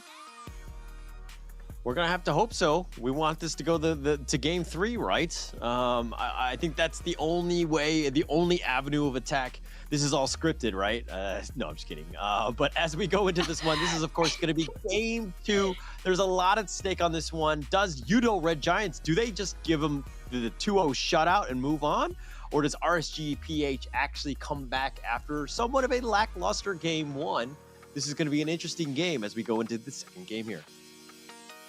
I do hope so, because like RSG PH, definitely one of my favorite teams when watching MPL PH. Yeah, big fan ever since MSC. So anyways, as a Malaysian as well, I'm always vouching for our Malaysian representatives. We want them to go far in this Snapdragon Pro Series. And I feel like my hands are a bit tied here, Holler. Why? Because your heart is with one team and then your brain is with another? Or like, you know... I mean, I'm assuming your heart is with Yoodo, but your brain is telling you RSGPH as the prediction? I mean, like for me, when I casting, when I'm looking at all these teams, admiring them, it's like I feel like my heart is split into two. Like all like theory, all the analysis is just out the window. Okay. All right. But a bit of a hiccup right now. We're gonna just pause the action, so to speak. But we'll get started very quickly. Mind you, it's just a tech pause. Things are just maybe just needs to. He's doing tech support like I do right there. You see that? He just like unplugged it and plugged it back in. Like that's usually how it works, right? No? Just turning it off, turning it back on. Is that enough to fix this bug? I mean, like, I'm not the tech person. You are, Holler. No, that's how it would help you, right? If you ever had a tech issue, I would just tell you to turn it off and back on. And if that doesn't work, then I can't help you. You sound like my IT guy in my office. Is just like, have you tried turning it off?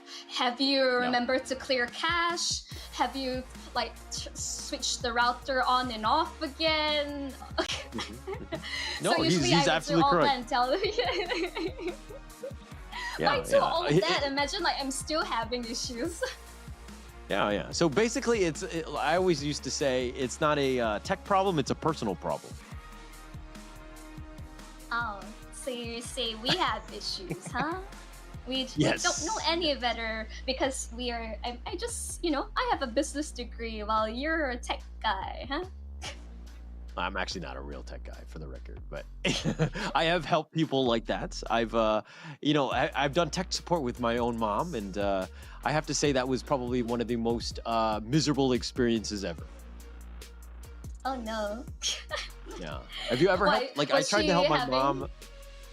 Yeah. I was trying to help her. Like, I was trying to help her set up a Zoom account on her computer, and that was very painful. Like, she just didn't get it. Like, what do you mean I have to click here? Or what I have to what? I have to open an ID. I have to create an account. How do I do that? What do I do? What email? Like, what's going? Like, I have to like show everything, and very difficult situation. I don't know if you've done that with your parents. Oh no, I would say like my parents easily could be even more tech savvy than I am. I mean, my dad is like, I think I got like my love for gaming from him. Like, he's all about like Star Wars, like on his PS4, and like he also does play a fair bit of like mobile gaming as well. So I get it from him. Shout out to you, Dad. Okay, all right. I think you just in a very sly way, I think you made fun of my own mom by calling her a boomer, but because she's not into my Star dad Wars. is old, but he's always a kid at heart. No, gamers are, you got respect from me, right? I think gaming surpasses any sort of age and all that. So if he's a gamer, he's cool in my book. So that's good to know because, especially since he like it doesn't come to you for tech support. So that's a win in your book, right? Yeah, I mean, anything he wants to fix on his own, he's quite a handyman. He does everything around the house, fixing like is a leaking pipe or anything. He does it on his own. It's like kind of like that solitary dude who doesn't talk very much, but knows what he's doing. Very quiet guy, but he can get pretty loud when he's on a loose streak. Does he have gamer rage? Does he throw things or of anything? course. Or is he just kidding? Of course. I mean, he doesn't cuss when we were young, when we were all kids and all. But Yeah. Big part of my childhood is just watching my brothers, my dad play a series of games, and I would just watch. I mean, kind of way. Now I'm a commentator. I hope I live up to their expectations. Well, that's interesting. I'm sure that they're probably envious of you in a way, right? In the fact that I'm sure that they wanted to get involved in gaming in some way, but seeing you do it, I'm sure that they're very proud of that.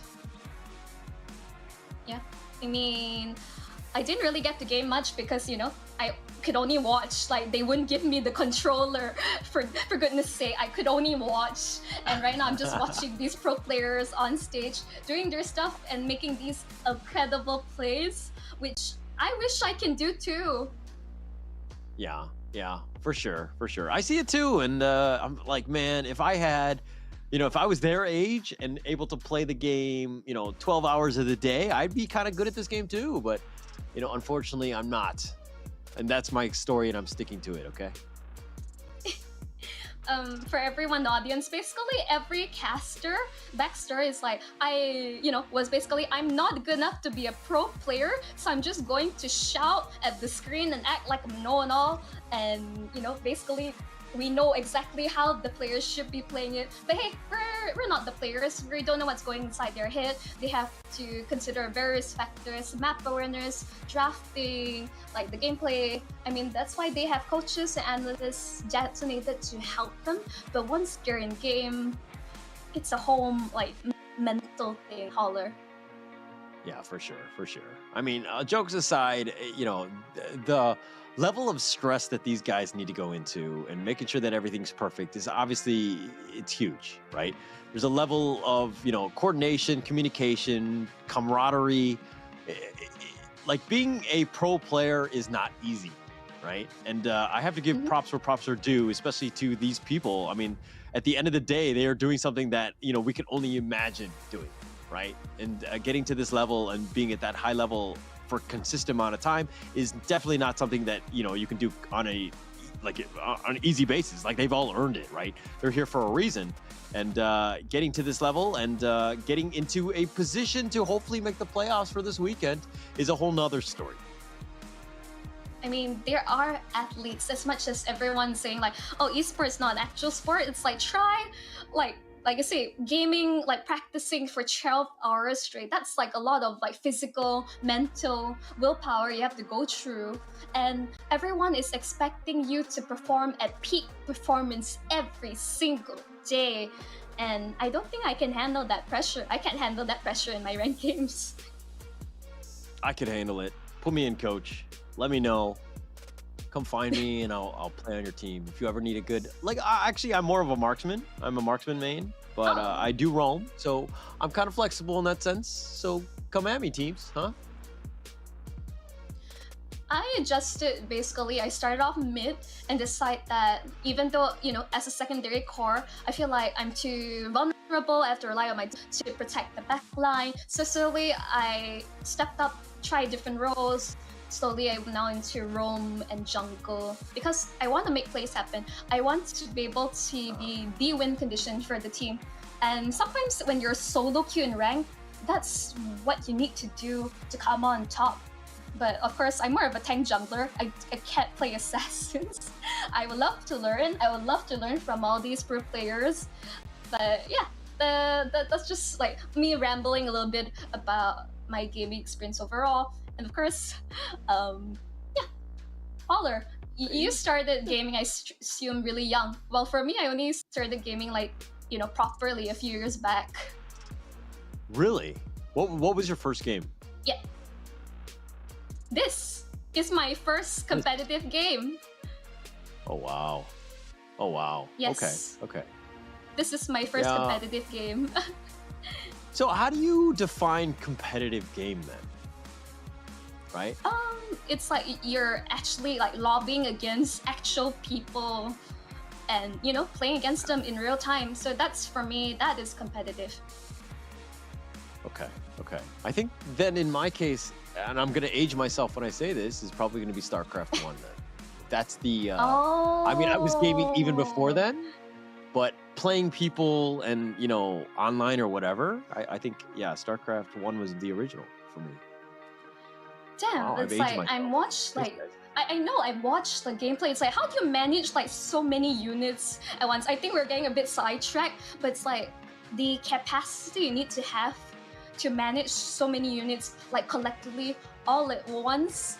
And yeah, that's really cool stuff. And of course, everyone that's just joining in, we're so sorry. There are some technical issues we really want to resolve as soon as possible. Because yeah, we really want to get into these games. We feel like both me and Holler are kind of like sidetracking and just going off a ram about childhood experience with gaming and esports. I mean, share your thoughts in the comments, like how you feel about gaming and esports. Well, I mean, tech pauses happen. There are definitely some tech issues. Let's be honest, nothing is perfect. And getting it right is super important, making sure that everybody's playing on a level field, if it's, you know, audio or gameplay or whatever it is.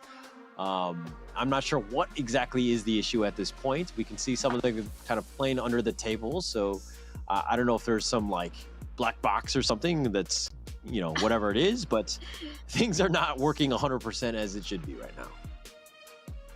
Yep, everyone stay in tight. I think overall seems sums up from Yoodo at Giants. Let's look over in terms of RSGPH. Is it thumbs up from your side as well? Well, if it looks like one of them has fallen asleep, so I don't know. Who's I'm fallen just asleep? kidding. I don't know. He had his head down. I couldn't see, but nonetheless, I think that we're gonna get into this one, which is important, right? Because it's one thing for Yoodo Red Giants to win that one, but motivation and momentum are things, right? The fact that that was a bit of a long tech pause kind of puts a damper on some of them, right? Do they need to warm up again and get themselves back in it? But this is going to be, of course, Game 2, third series of the day. Yoodo Red Giants up 1-0 against RSGPH. Yep, instantly you never expect that Yoodo Red Giants forcing RSGPH in the corner. It's now RSG's time to shine and show them that they still have what it takes. They better. I mean, RSGPH need to bounce back. This is it, right? Like, I don't think anyone wants to be on the losing side or whatever, but this is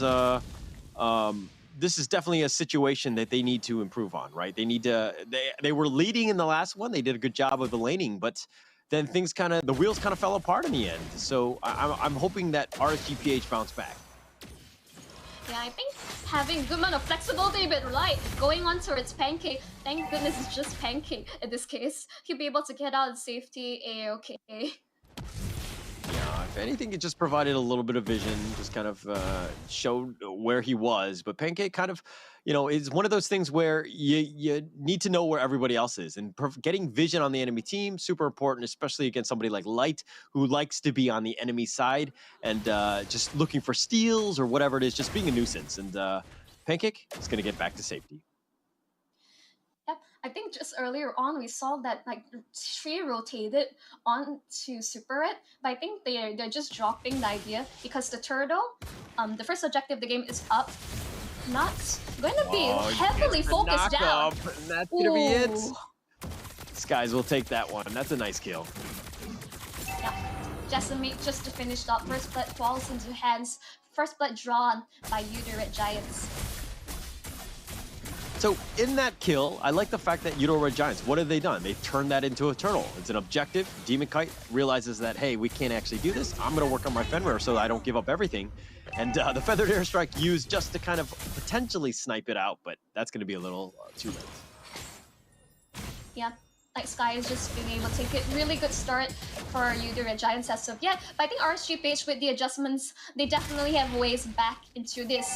They're not far behind yet. I mean, just the goal lead's quite negligible.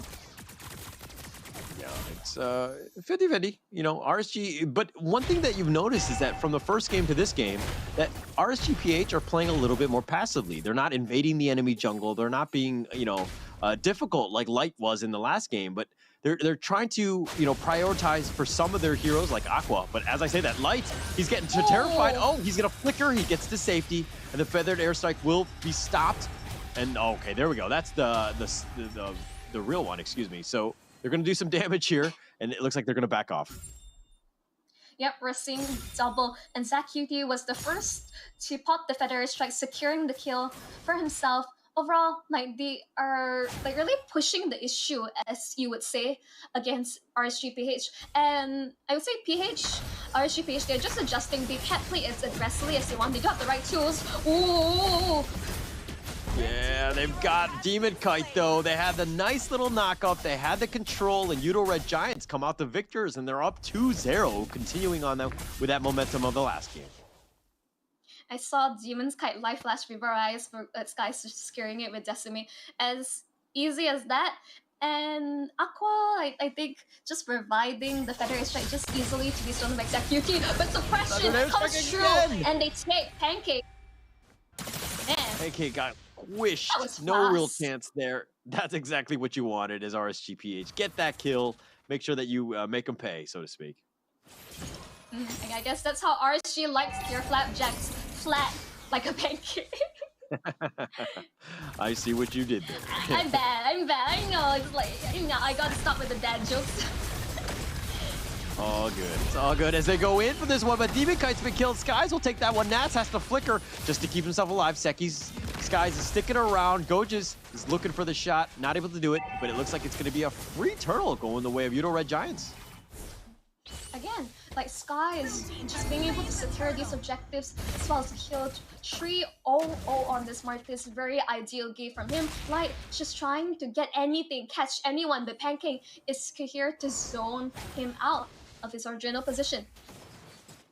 Yeah, they're going to be zoned out, but now Aqua sticking in the middle, mid lane, just trying to get as much farm as possible. You need a little bit more damage. You're definitely not there at this stage. But now Yoodo Red Giants, I mean, they're up 1.4. They've been doing quite well in that sense, but 3-1. And the next one's going to be the turtle in about 90 seconds. I'm not seeing those wombo combos you expect from the side nuts comboing with Aqua. But I think that's the only way you can play around with it. Skies going in. Skies. Start charge. Numerous Patchin that's going to do a little bit of work. Pancake's getting a little bit low. The Assure Aura just relocates them. But man, that was like a Marvel movie. Everybody fighting, no one dying. Right, like just bullets pelting left and right. Goja's ult has already been utilized. Nuts is in the safety of his turret. Gojas won't be able to kill him. I think Nuts like just a lot of regen on this Trista. Definitely not an easy lane opponent. Definitely not. Definitely not. And I mean, it's still up in the air, right? In terms of how they want to play this one out. Yoodo Red Giants, though, have been kind of sticking together a bit. I mean, they have all the turrets that are still up, which is pretty or commendable from them. I mean, from both sides, right? But we're forcing the action in the bottom lane. And looks like still teams are pretty neck and neck at this stage. I mean, ideally, RSGP secured their first turret of the game, considering they're losing out on objectives as of now. Pancake just scouting things out, like not quite landing the hook. bloody hunts. They got Aqua. They've got him locked in. That's most of the damage. The Blazing Duet. Skies is on the run. He gets knocked up. Assure Aura just kind of throwing him back in. But now, are they going to get him in return? They get the bloody hunt. Pancake goes back in. Nice Titan's Revenge. He goes for the team. He goes for it, and he looks like they've got Demon Kite Super Red on the run. They do got him, and they got Light as well. But Goja's getting a little bit low, and Iman will not go for it. Yoodo Red Giants playing the game to the limit.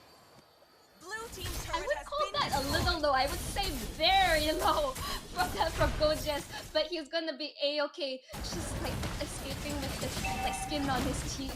But overall, Yoodo Red Giants turning that around. The fact that RSGP blends the Bloodhound with Skies but gets nothing for it.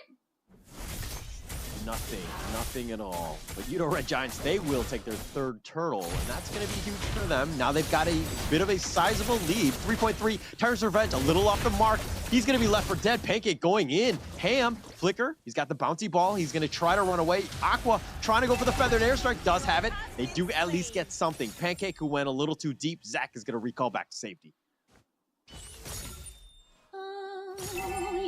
He's biding time. I think RSG is sensing that Zach QT might still be. Oh, Zach, what are you doing, but my he's going friend? for it. Really aggressive. What are you doing? Okay. I think there was a little bit of feeding in that one. That was a very suspect call. I don't know why you would not go back, but they tried to protect the T1. Now they've got Onward, but the feathered airstrike, and it looks like when it rains, it pours, and this is what happens with inexperienced teams, right? It's you make one mistake, and then one compounds, and it gets worse and worse and worse, and now RSGPH back in the game, only down 1.4. Nah. Hear me out. Zach QT is known to be a really aggressive mid laner. So these aggressive plays are he's RPH can punish them.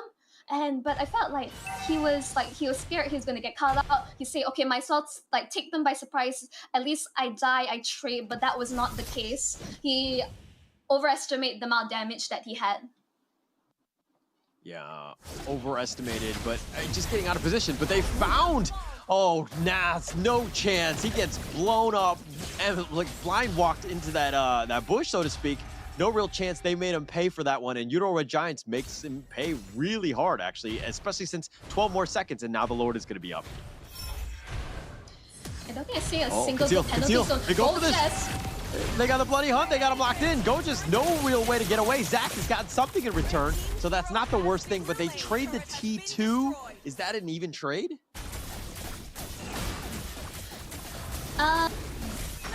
They are working on the Lord. Okay, they got something. That's the Lord. Demon Kite gonna be used. The Feathered Airstrikes. Skies is going in for this. Pancake as well, but he's gonna be left for dead, I think. He's taking a lot of damage. He's tanky, but oh, not that tanky. Demon Kite is gonna slice and dice him. Aqua gets to safety. The stolen Feathered Airstrike is gonna zone everybody away, and Yoodo Red Giants strike back. I'm seeing numbers because like I would see the appraisers now not quite connecting. Ooh, Skies, be able to dodge that fairly well. Light, fortunately not able to land those really important hooks on towards the cores of Red Giants. And, on the Franco, you gotta make your hooks. Don't get me wrong, you don't have to hit all of them. I don't expect that, but as an Asian dad, I do expect about 98% of them to be hitting.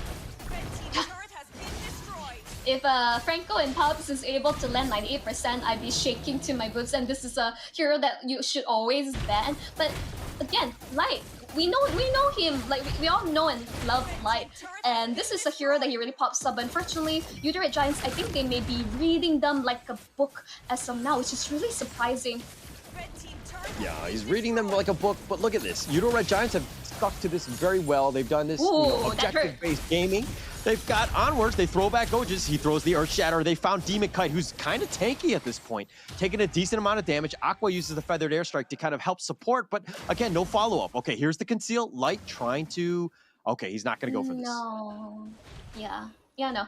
It's, I think Red Giants, like, game sense, at this point, they're backing off. And it's just see, this Martis is the only damaged item is Hunter Strike. The rest is going full tank, which might be really good in this situation because he has to ensure that he tanks the Bloody Hunt. The hook is a little up the mark. Demon Kite is already at half. He's getting a little bit low. The Feathered Airstrike, that's going to be used. Demon Kite has been killed. Nats has been killed as well. And Goges is going at it. Light has been removed as well. And Super Red is getting almost Super Saiyan. He's 305. They're going to be looking to push. This is the T2. Yep, just push straight in.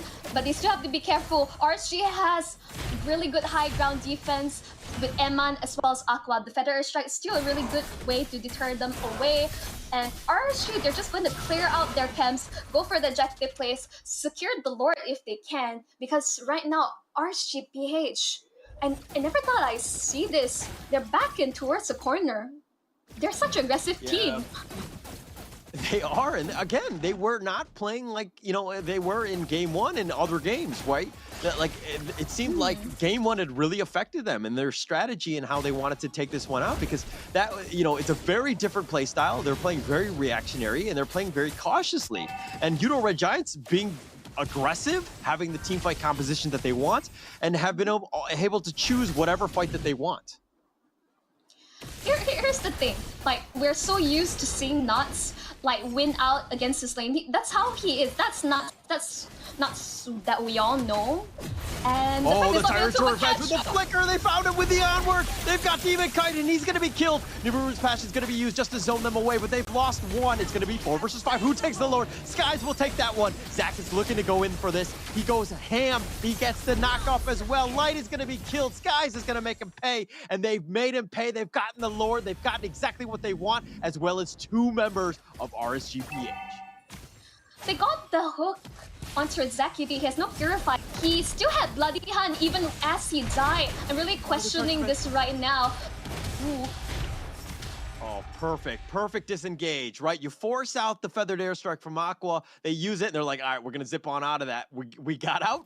Now it's on cooldown. Now you have the Lord. How are you gonna deal with this one? They're just pushing in. Oh, the nice 2-man! Tyrant's Revenge is on point. Email gets blown up. That is an opening. That's what you want from Pancake. He's making plays. Oh, the Feathered Airstrike. Oh, and Pancake. Okay, he does die. Nats will kill him. So you got something, but that was a sick engagement by Pancake there.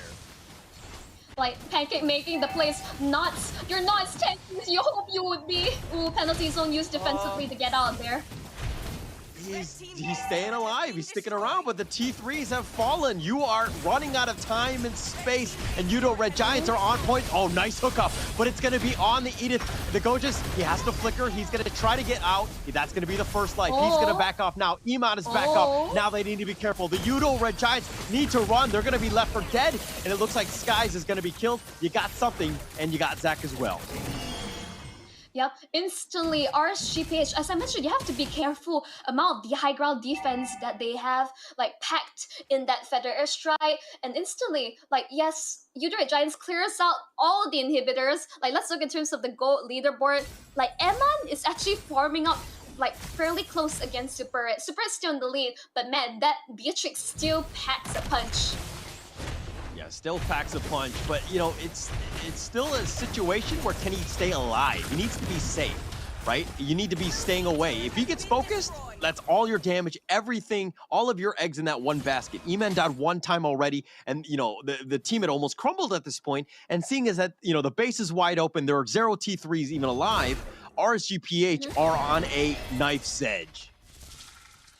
This is a really fine balance. We have seen RSGPH like come back from situations like this, but they gotta play this like extremely meticulous. They gotta find a big catch, lie nuts.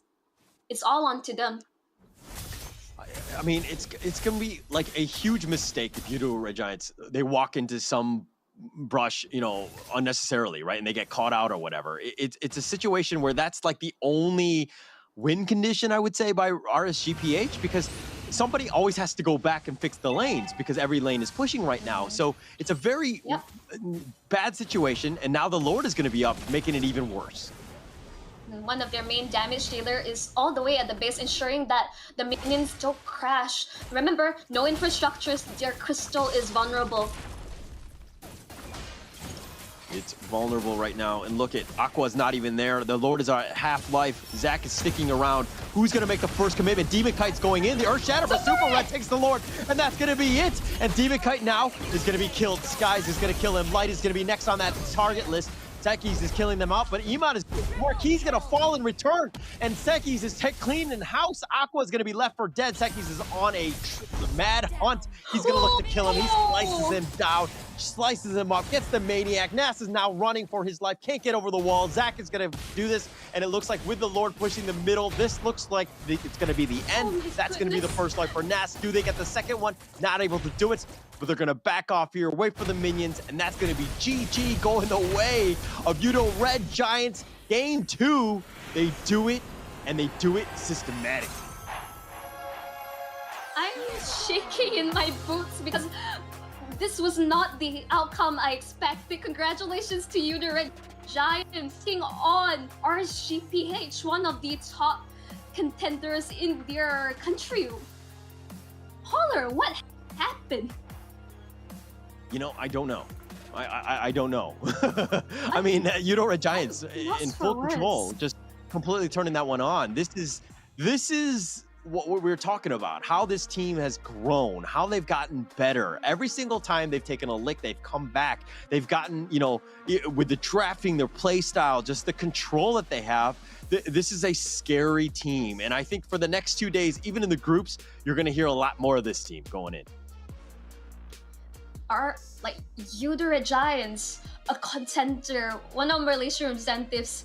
It's like you know how like in the international scene they say Malaysians are, you know, Malaysian teams really fun to watch, but they always say, oh, we won't make it that far. But I wasn't expecting a 2-0 sweep from the start. RSGPH is like it's like this should be a meta where RSGPH thrived.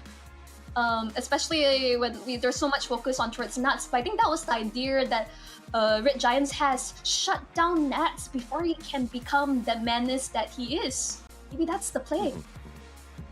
And not only that, but again, I just, like, the draft makes a lot of sense to me, right? Just how everything initiates, the Edith, the Kufra, everything kind of works well together. They find the right pickoff.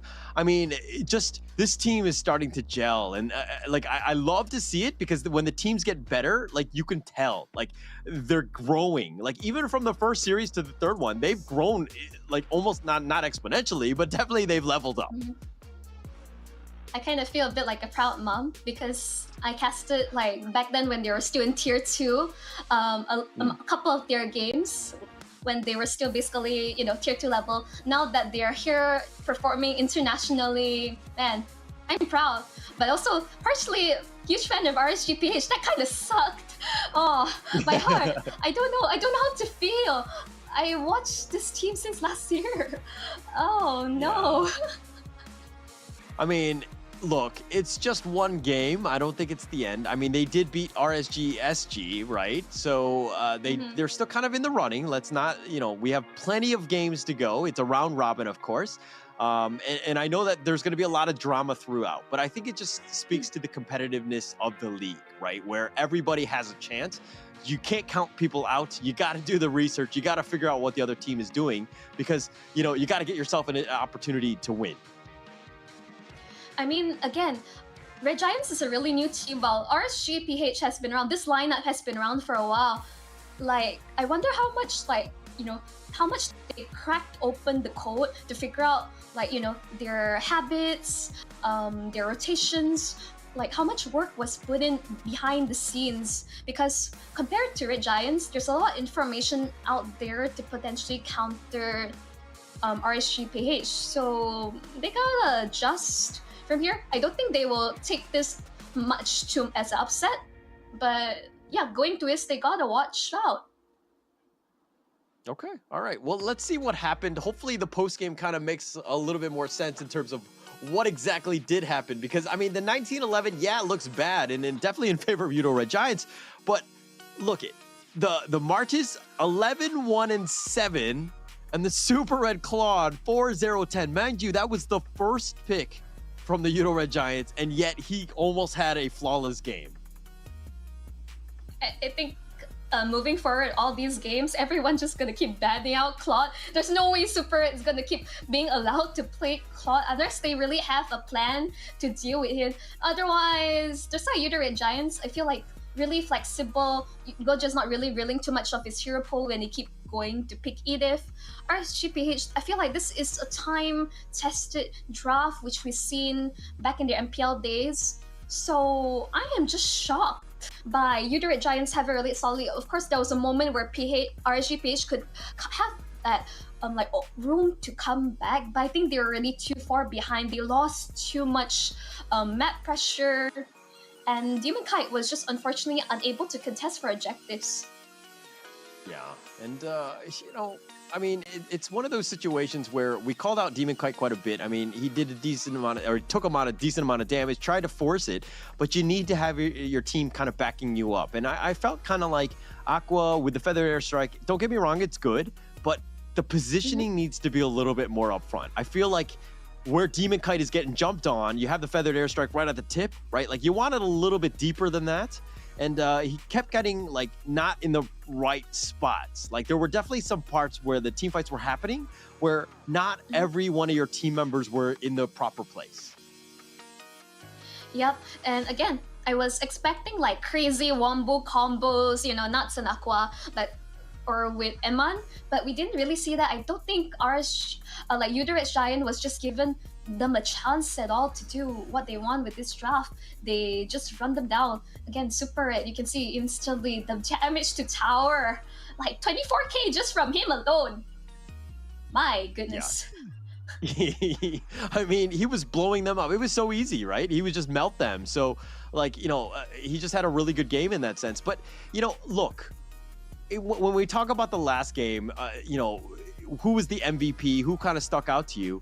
This is a team where I'm like, hey, yeah, you have some like exceptional stats that you're seeing, like you just talked about the damage to towers with Super Red, but everybody is playing so well. Everyone is doing what they need to do. Like, it's kind of crazy to see that where there's kind of no weaknesses.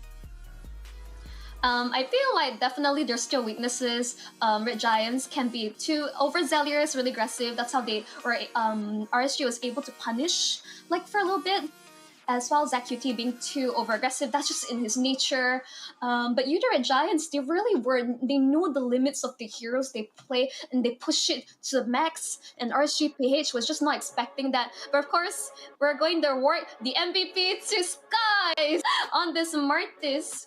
I mean, like, I feel like the numbers are really weird. Like, Cube Pearl participation 9,500%. What?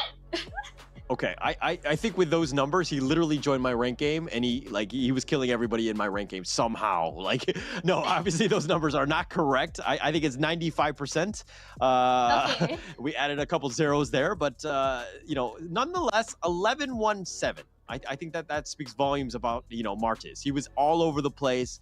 He was doing a great job of just scouting bushes with the Ashura Aura. Like, he was everywhere. He was killing everything. That's exactly what you want. What can I say more? Like, he played an amazing game. I mean, the beauty of Martis is he has a lot of built-in damage. Like, he could just build up one damage item, which is Hunter Strike, build the rest for tank, and he was just snowballing off of kills. Killing spree, really ideal for this man, guys. I mean, what else could you say? I think really solid game from him, and of course the rest of the team. Everyone just played a phenomenal job. But of course, let's jump into the highlights of how the game 2 went down. This is kind of the start. You're right, Giants. We weren't really sure, but Demon Kite, didn't really have the greatest of games. I think that not to just be critical of him, I think that there were definitely moments where I was kind of like positioning probably a little too far ahead. I would think that you let your Franco Light kind of start the fights, get that right hook, and then kind of go in after that, right? Like as a second wave, so to speak. But again, he was kind of just stuck out a lot of times and didn't really let his team do their thing. And I know that Fredrin is very tanky, but again, you got to play to your team's strength. I mean, but we look in terms of RSGPH composition, there isn't a lot of people who could really frontline. Like Demon Kite, ideally he is because he is the tank jungler, Light as well, but take note, he's also relatively easy to burst down with, well, look at Super Red Go. In this case, like this plot just farming up like no one's business. I think more respect must be given. Oh, the Ashura Aura was so good. Guys is just on point. Like his repositioning, forcing them into just bad situations. I mean, like he played the Martis perfectly, right? Almost every single objective was taken as well. They took everything. They focused it out. Iman, you're dead. Now what are you going to do? RSGPH, how do you react off of that? And they do get pancake here, but it's a situation where you got to protect the right guys, Iman. You got to have the right positioning. You got to get that perfect engagement. Don't get me wrong, very difficult to do, especially at this stage, but they found something in return, which is good here. Sakai's does die, and I think that was his only death. But then cleaning it out, and then, like, look at this. The Lord, they just pounce. Everybody's going down. Iman, down. Sakai's on the prowl. What are you going to do? Nats is just like, I can't help you. And that's going to be the base. I think, yeah, I mean, overall, like, things really simple. Red Giant just force them into a corner. Like they just simply out damage the Fredrin. And overall, like congratulations to you, the Red Giants. Like a 2-0 victory versus RSGPA. Going into the winners interview with was it Super Red? Yeah. Yep. All right. So let's see who. We're going to interview Super Red. There we go. Okay. So let's go into the interview with Super Red. Hello. Super Red, congratulations. What a great series. Very well Wait, played. I cannot hear them. Oh, you can't. You can't hear us? Hello? Okay. Hello? Super Red, can you hear me? Yeah. Yes, Oh, I can you hear Holler? Yeah. Hey, can you hear me? No, I can hear. Oh, okay. So Okay. maybe I'll handle this part of the segment. So, Super Red, I mean, you're a really new addition from the team. Welcome to Malaysia. How do you feel about Malaysia so far? I feel so good because we're practice 2 weeks preparation for the ESL qualifier. So yeah, I'm very happy that we are qualified to the challenge finals. Like, we're also really proud of your performance overall. So maybe we would like to ask who you're hoping to, which team you want to face in the next round, if you could pick. I think I want Burning Splash. Wow! Why Burning Splash? Because Donut is we were rival in the amateur before. Oh, Yeah. so a bit more of a, you want to test each other's skills, see who's better. Yeah. Yeah. Holler, do you want to throw anything so I can add on before we wrap up the session? Just which of the teams do you fear the most? I don't think you can hear Okay, me. I'll translate for Holler since you can't hear him. Which Okay. team do you fear the most in this competition? I think Onyx Indonesia and Bigetron Alpha. Okay, all right. Really spicy top contenders. And overall, Super Red, thank you for your time. Congratulations once again on the really stellar performance on the clock. And yeah, let's wrap things up. Say bye-bye. Thank you. Bye-bye.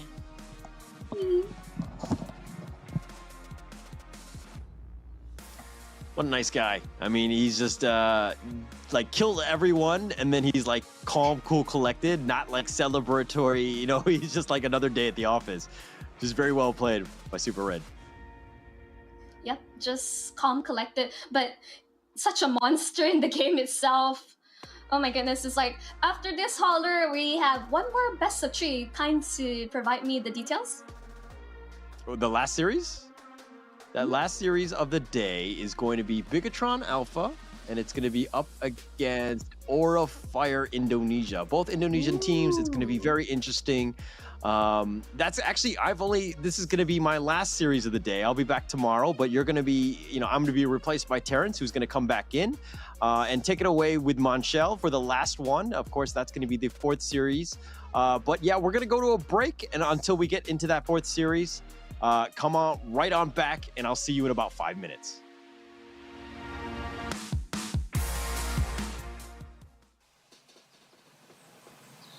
You love it, you wear it.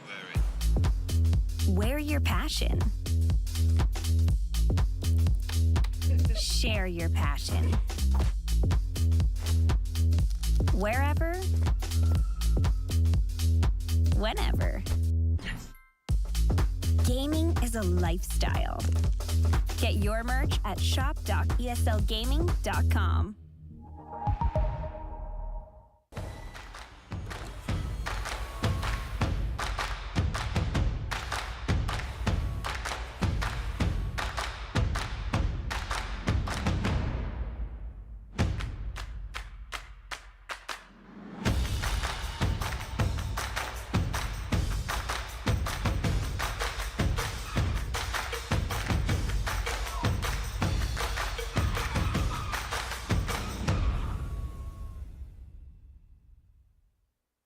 The Snapdragon Pro Series powered by Samsung Galaxy is brought to you by Snapdragon Elite Gaming, Samsung Galaxy S23 Ultra, Monster Energy, and DHL.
And I'm on the beat. When it all look, everything on fleek. Word in the street, on my sound on repeat. Do it all day, every day of the week. Getting turned up, we feeling lively. On the dance floor, where you gonna find me? Here comes the drop, it's time to party. Here comes the drop, it's time to party.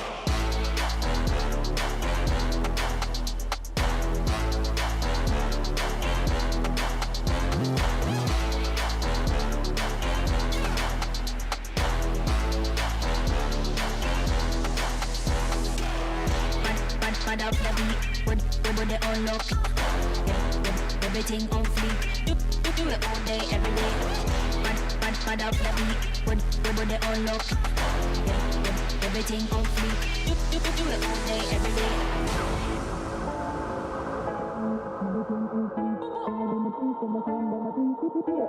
Every day of the week, getting time out, we feeling lively. On the dance floor, where you gonna find me? Here comes the drop, it's time to party. Here comes the drop, it's time to party.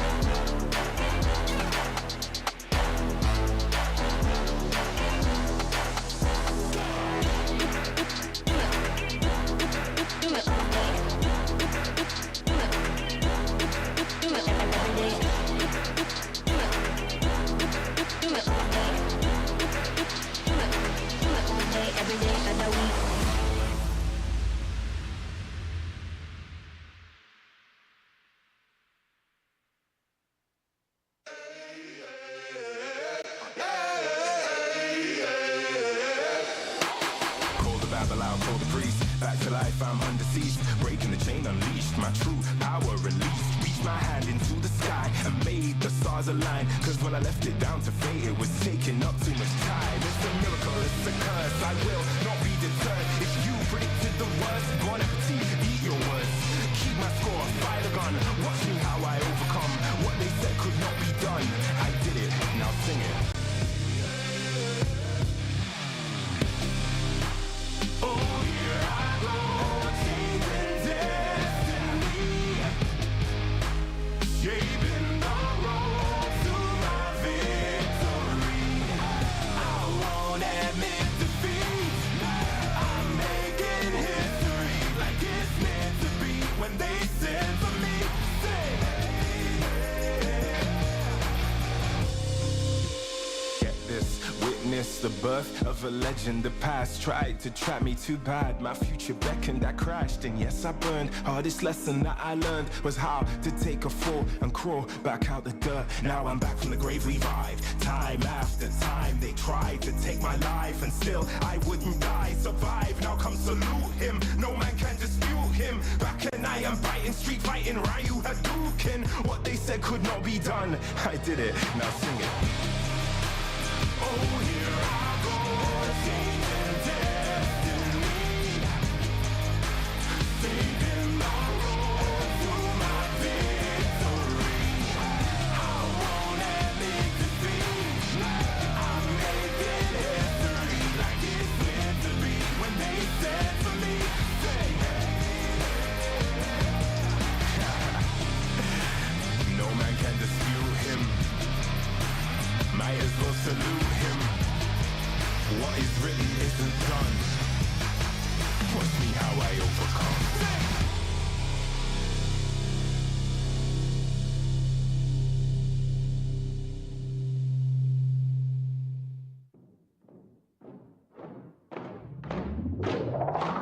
Lace up my shoes, time to get it. Put in the work, I'm with it. Paying my dues with sweat and tears. There is no weakness here.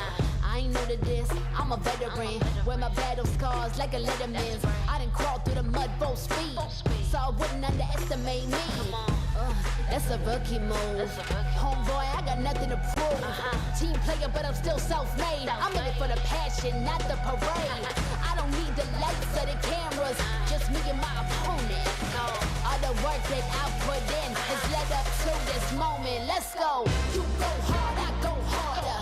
You leap, I leap farther. You cannot match my speed. Cause I'm out of your league. I'm out of your league. I'm out of your league. Everybody wanna get like me, better reach for the stars, cause I'm out of your league. Game time, let's go. I hit that mark weeks ago. I'm about to laugh you up. Tell me, have you had enough? You would think I had a PhD in psychology. The way I get in your head, there is no escape. Like I said, I'm out of your league. I play fair, but show no mercy.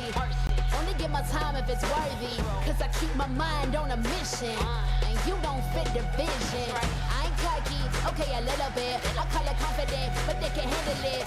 Don't blame me, it's just my time. So move, cause you're blocking my shine. I'm out of your league. You better go with plan B. You taking a crown? That's a fantasy. You can't step to me.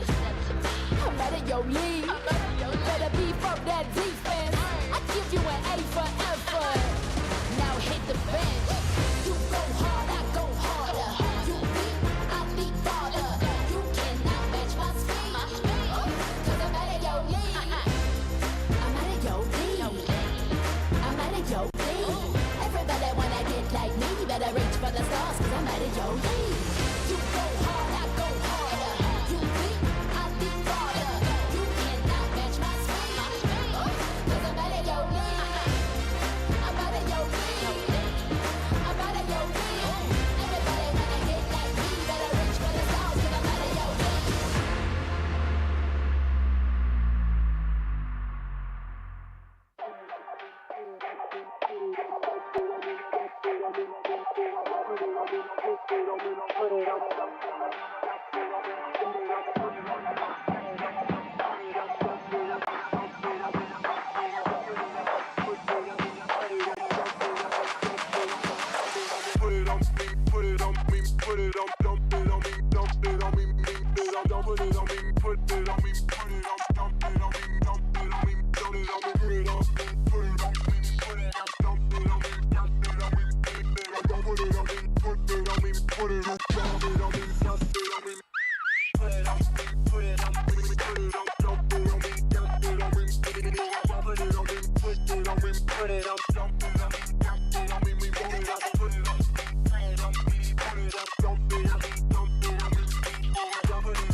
already know what time it is, right? It's your boy Eclipse Darkness. I do this for my people. How I like that. I'm a black strong man, they can't tell me nothing. What I represent, they try to keep it from me. I done turn a lot of nothing into something. And I'm still out here pushing all they buttons. They can't hold me down, yeah, for nothing. So I'ma stand up. They can't hold me down, yeah, for nothing. I'ma stand up, yeah, for something. Cause they can't hold me down. I done seen it all. Came up from the gutter, baby, now I'm here to ball. I've been talking, yeah, my ish, so now they wanna call. They got my line tap, oh yeah, they tryna take it off. Oh no, here we go again. Pull me over, let me guess, it's cause my melanin. Asking questions, me and you both know irrelevant. But I stay cool and collected cause I'm heaven sent. They hate it, I love it, they know that there's no one above it except for God. Steady be coming with negative energy, I gotta move and die. Give me that back, can't touch my crown, I'm a king and yeah, you know that. Talk about giving it back, I'ma come and take that. Yeah, I'm a black strong man, they can't tell me nothing. What I represent, they try to keep it from me. I done turn a lot of nothing into something. And I'm still out here pushing all they buttons. They can't hold me down, yeah, for nothing. So I'ma stand up. They can't hold me down, yeah, for nothing. I'ma stand up, yeah, for something. Cause they can't hold me down. Yeah, they know I be about it. I don't do a lot of talking, come and see about it. They gon' try to keep it from you so you don't know about it. I'm a young pharaoh, pick it up and read about it. Here's your opportunity. Telling stories, yeah, to make sure they remember me. Can't hold me down, cause I leave behind a legacy. And don't believe them when they say they who they claim to be. They can't hold me down, yeah, for nothing. Stand tall. They can't hold me down, yeah, for nothing. Stand tall. I'm a black strong man, they can't tell me nothing. What I represent, they try to keep it from me. I done turn a lot of nothing into something. And I'm still out here pushing all they buttons. They can't hold me down, yeah, for nothing. So I'ma stand up. They can't hold me down, yeah, for nothing. I'ma stand up, yeah, for something. Cause they can't hold me down.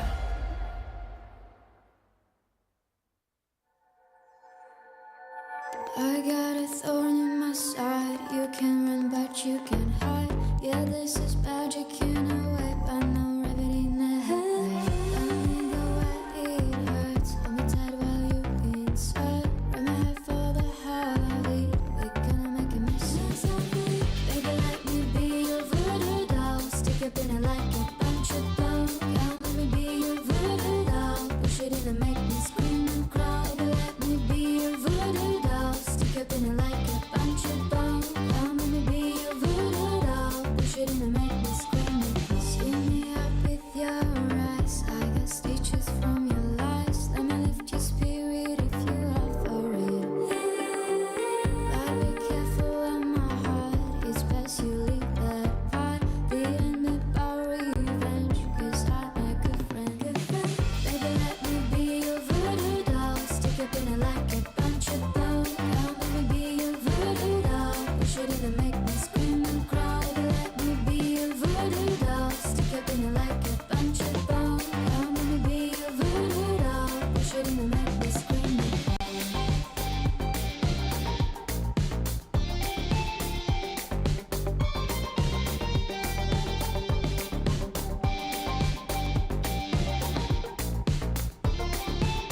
Let me lift your spirit if you are for it. I got pins and needles and spread like an eagle. Give me the cruise while I'm on all fours. This heavy key stuff, you know it's enough. And I bet I'll bend her, yeah.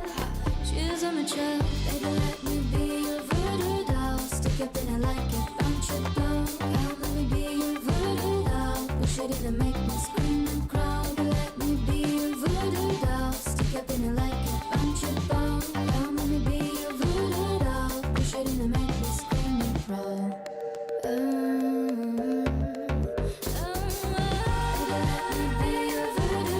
Stick up in it like a bunch of bones. Come let me be your voodoo doll. Push it in and make me scream and cry. Let me be your voodoo doll. Stick up in it like a bunch of bones. Come let me be your voodoo doll. Push it in and make me scream and crawl.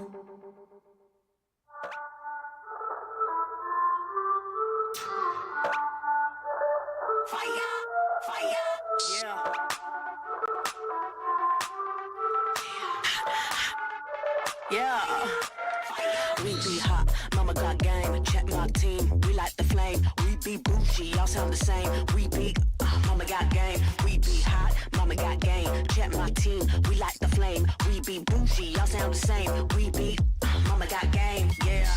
We be cooking something new. Hear us knocking, coming through. Push the limit on them rules, cause we don't do it like you do. We be cooking something new. Hear us knocking, coming through. Push the limit on them rules. Yeah, mama got game. Mama got game. Yeah, mama got game. Yes. Yeah, mama got game.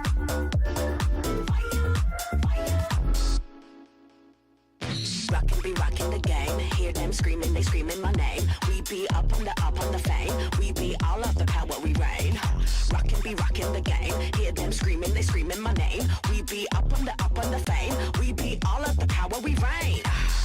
We be cooking something new. Hear us knocking, coming through. Push the limit on them rules, cause they don't do it like we do. We be cooking something new. Hear us knocking, coming through. Push the limit on them rules. Yeah, mama got game. Mama got game. Yeah, mama got game. Yes. Yeah, mama got game.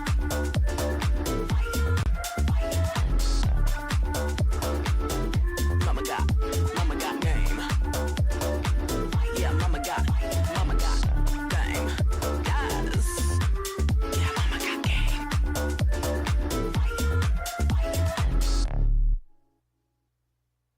You say you're looking, keep looking for it, but you can't find it. Can't find another one to get around with. You try, but never find someone who's vibing. Keep looking for it, but you can't find it. Can't find another one to get around with. You try, never find another me.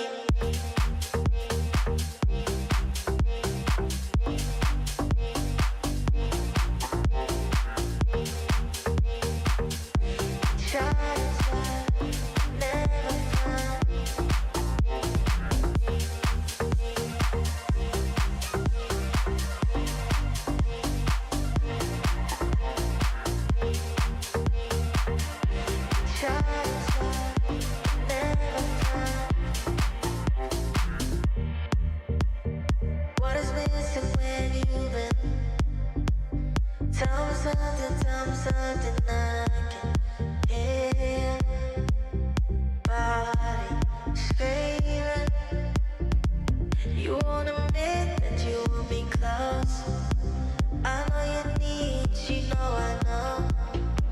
When you're with me, you feel it the most on the low, low, low. You say you're looking, keep looking for it, but you can't find it. Can't find another one to get around with. You try, but never find someone who's vibing. Keep looking for it, but you can't find it. Can't find another one to get around with. You try, never find another me.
When upgrading your emblems, you will unlock talents at specific levels. Different emblems will unlock different talents. You can choose an emblem by role and use the talents it unlocks directly as your default setup, or you can freely mix and match different emblems and talents to create a custom emblem setup. We're going to show you how to create your emblem setup for your heroes. Emblems. First, let's take a look at the revamped emblem system. There are now 7 emblems in the game, 1 basic common emblem and 6 role emblems. Different emblems can provide different attribute bonuses. It is recommended to use the emblem that matches a hero's role. Standard talents, Tier 1. After selecting an emblem, you can then choose from 8 standard talents at Tier 1. These talents provide mostly straightforward bonuses to heroes. Of the 8 talents, Thrill and Swift are good on almost any hero, while other talents are more catered to certain roles. Standard talents, Tier 2. At Tier 2, you will also have 8 standard talents to choose from. The Tier 2 talents trigger or work under different circumstances. We still recommend choosing one that matches the role of your hero. But if you're an advanced player, you are free to choose any of the talents to fit your playstyle. For example, if you're playing the core hero on your team and want to focus on gearing up fast, you can choose the Bargain Hunter talent regardless of how your hero deals damage. And heroes who rely on their skills for sustained damage, whether it be a mage or fighter, can use the Festival of Blood talent for more spell vamp. Core talents, Tier 3. Finally, let's talk about the most important talents, the core talents. There are 8 core talents available in the game, and each provides a unique and powerful effect. We recommend choosing the core talent to match your hero's role and only use core talents from other emblems for advanced or unconventional tactics. The revamped Weakness Finder talent is no longer reserved for ranged heroes. This talent is now a viable option for any hero that relies on basic attacks and wants better laning and the ability to slow enemies. The Lethal Ignition talent now deals adaptive damage, making it a prime choice for any hero that has heavy-hitting combos. While the revamped emblem system still uses the existing talents, we have removed the restrictions between emblems and talents, opening up new possibilities for many heroes. We look forward to seeing players discover new ways to play their favorite heroes on their way to becoming a legend.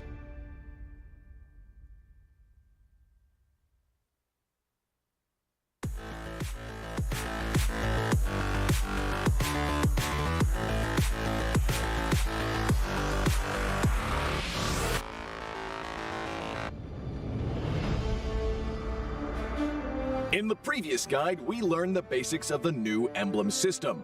This time, we will take a closer look at the core talents unlocked with the basic common emblem, tank emblem, and fighter emblem.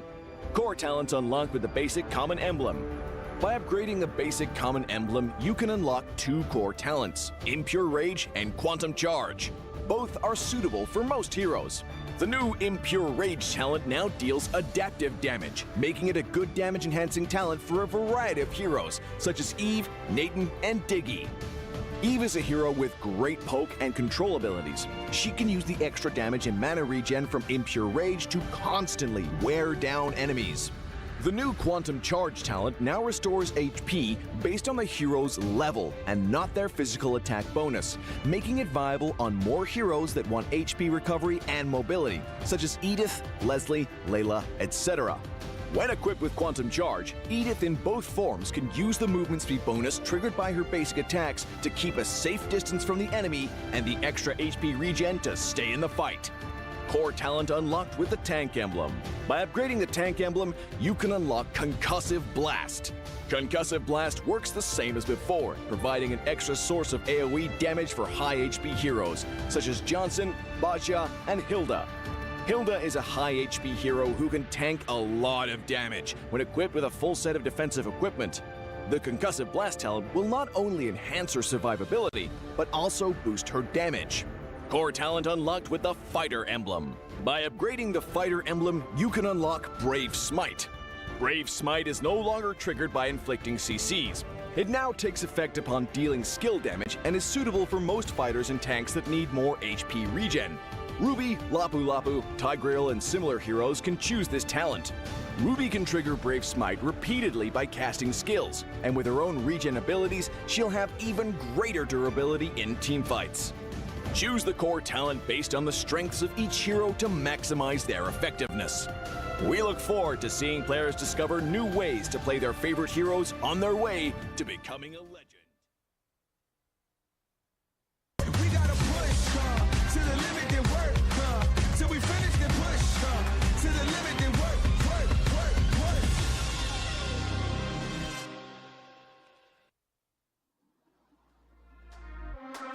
Hey, welcome back to the best stream. Of course, it's not Group A, Mirko. It's not the best stream. B stands for B, best. And of course, joining me is going to be Monshell as we take you through the commentaries for the stream here. Welcome back once again, and we hope you guys have enjoyed the game thus far, because I am extremely excited for this upcoming game, which is Aura Fire going up against Bigetron. Monshell, what are your thoughts on this upcoming match? I mean, Terrence, I feel like we've been talking about R5. Let's give Bigetron a bit some love. But of course, shout out to DHL. Like, do you know this FA Bot Dash Cup stand a chance to win 5,000 euros? I mean, the link is there below, like, to get more details. Like, Terrence, would you be interested in this? You know, the FA bot, I've tried playing it, you know, during the group stages, etc. I tell you, it gets harder and harder because only first place will be walking away with 5,000 euros. By the way, it's not USD, it's not INR, it is not, I don't know, Thai baht, it's not Malaysian ringgit, it's not SGD, it's euros. Means that only one will be walking away with that huge chunk. So top one is going to be the ones to go. But of course, you know, without our amazing monster energy to keep you energized to go the distance, you gotta unleash yourself with Unleash the Beast monster energy. And you can see Monshell flexing her exclusive can over there, which unfortunately I was hoping that maybe production was gonna send me some of that. And yeah, Monshell, you know, how's it taste like? You know, like, I mean, we've gotta describe this a little bit here to Indonesian viewers, because our producers was like, I've never tried it before. Monshell, explain yourself. I mean, I've been casting like the last few series without you, with Holler, and I still feel great. I feel so energetic, and it's like great taste, not too sweet, and I feel really hyper still. I wonder if I have trouble sleeping, but hey, I just came from like full-time work. I jump into my desk, just grab a Monster Energy. I feel just ready to go. So yeah, I hope that's enough of a recap for you. Haha! My oh my, I wish I had some as well. But at the same time, this upcoming match, I feel like Bigetron definitely won up against Todak. We had a lot of concerns for Todak's composition. They got the very easy 2-0. However, they have shown their cards a little bit here. However, when it comes to Aura Fire, based on the Snapdragon Pro Series history, they have had a lot of historical moments, especially on the final day during group stages, where Aura Fire alongside with Alter Ego pretty much, I would say, played one of the toughest esports game in the history of esports. And what I mean by that is that they played more than 12 games in a day, and that's pretty much, give or take, 18 hours straight of being awake. So that was very, very exhausting, and they were playing at a high level performances. So I'm looking forward to see how Aura Fire is going to be doing here, despite their lackluster performance during MPL. So I'm extremely excited to see how they are doing. But before that, let's take a look into some videos and who is going to be playing for today.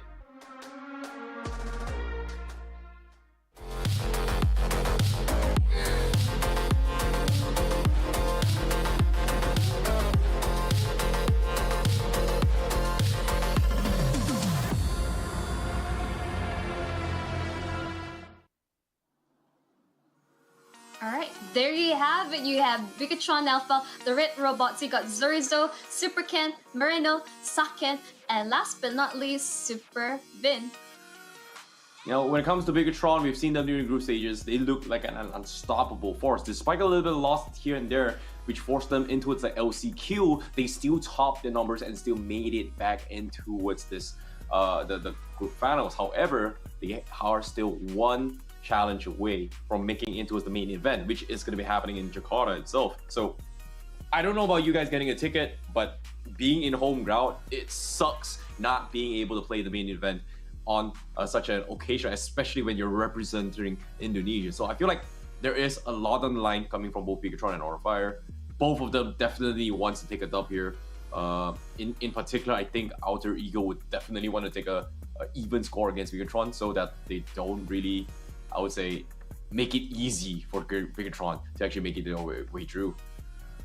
Yep, they definitely would want to get a dub on, basically on home ground, home buff advantage. But as you mentioned, Aurafire with the opening of MPL ID didn't have the strongest showing, and I have concerns towards their hero pool. They did have some time to adjust from their recent matches, and overall, let's just go on in and introduce the lineup of Aurafire.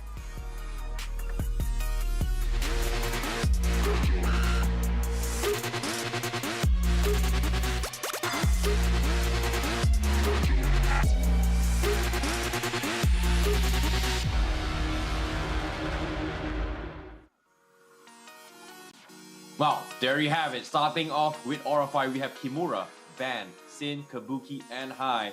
You know who they are if you guys are fans of Snapdragon Pro Series. And personally, I'm going to quote and quote once again, the future of Indonesia esports, Van, as said by Eterna. He does have a lot of potential so far, and I've been seeing him play from the previous SPS season as well as during the group stages. He is a jungler not to be messed with, in the sense where he just has so much raw talent, mechanical skills, despite being such a young age. So I'm curious to see how far he is going to go, because I had this conversation with Gani about Aurafire as well, where he did mention that, hey, Van, he's got a lot of potential, but he's still, I would say, an empty glass. There's still so much more room for him to grow, and this is something that I want to see how far can Aurafire go in this particular sense. I mean, you see that he's a really talented jungler. Is he more utility, assassin, high mechanical plays? What he's best known for, or is he just a jack of all trades? That's the thing. He has been a jack of all trades so far, but obviously, assassin playstyle is going to be his forte here, and he knows and understands when he needs to be doing certain things. In this case, making space. His timings, his macro gameplay has been really, really spot on. It might be a communication thing, it might be raw talent, but so far, when the team needs him to get things done, he will go out and beyond. And sometimes he just does way higher than expectations, which is crazy, because normally you wouldn't expect him to, like a normal jungler, to be able to do so much. Fan just finds the opportunity, he will get it done for the team. So obviously, like you said as well, MPL ID is a little bit lackluster. Hopefully they found the momentum here, especially with the recent new emblem changes and etc. But of course, I've pretty much sung my praises for Aurafire. Let's talk a little bit more on BTR as well, because I think Super Vin is by far one of the most underrated mages coming into this tournament as well, because he is a very, very solid mage to play this there, one show.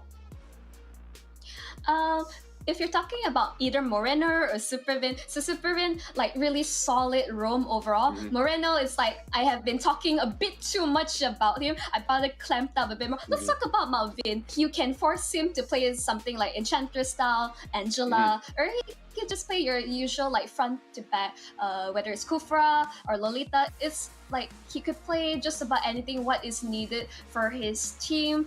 I think with Bigetron, the key to them is like their hero pool, the flexibility, and they're just really calm, collected, calculated gameplay, which be able to get them the dub in all these situations. If you guys are paying attention to what me and Monchan are saying, there is a little bit of conflict in between us, and there is a specific reason why. Before I tell you the reason, why do you guys cast your votes down in the Twitch chat? Let us know what do you guys think about this upcoming match before we actually give our prediction here. Who is going to take the dub in this series? Is it going to be Alter Ego, or is it going to be Bigetron? And of course, let's see our predictions here. Who are we going to be siding here, as we are going to be bringing up the overlay, the lower thirds here to show what our predictions. But now, the conflict here is that even though I like Aurafire, like you said, MPL ID, they haven't had a great start. And in this case, you know, because they played so much and they were one of the first teams as a benchmark for every single region to kind of adapt and learn from the meta, they are being in a spot where they are readable. So that's why that's my prediction for BTR. But of course, Ronchelle, you brought up a good point. Morena is the mage. Why did I bring up that Super Win was going to be the mage player from Aura Fire? Is that he started off as a mage role. Aura Fire has been known to play double mage composition. So I feel this is the perfect time to kind of confuse your opponents. In this case, Bigetron in this regards. I see your point at which Supervin plays a really scary roam Kadita, and I think Aura Fire, I think I mentioned this like in like previous tournaments, how much Aura Fire loves playing this double mage strategy. But I wonder, in this current meta, is this still valuable? Are they able to get that depth ball ongoing from start towards the mid game? That's my question towards how Aura Fire can adjust, because I think with Bigetron, with no matter the meta, the adjustments, they have like a massive roster. Of course, they're sticking with these like few players in their lineup for the entire Snapdragon Pro Series. This is what they're sticking with, and considering all that, large hero pool, a lot of flexibility, they can play various compositions based and draft exactly against your opponent. I think we all know Aura Fire. Terrence, really remember that time they actually played a Kai EXP Arrival. Yeah, and I that's the thing, right? You know, ML has pretty much gotten to the stage where, because of all these emblem changes, it's so unpredictable. And so far, not just on B stream as well, A and C stream, we did see a lot of priority differences as well. Because I was expecting just today itself, we are going to see a lot more Novaria blades. Yes, we did see a couple of games just now, but all in all, there has been a difference in terms of priority when it comes to their respective matchups. And early today, we did see Link Angela being a quote-unquote meta-ish coming in from the early teams here. And I feel like that's something that, you know, can be debatable because of those emblem changes. Personally, I'm not a big fan of the Angela Link composition.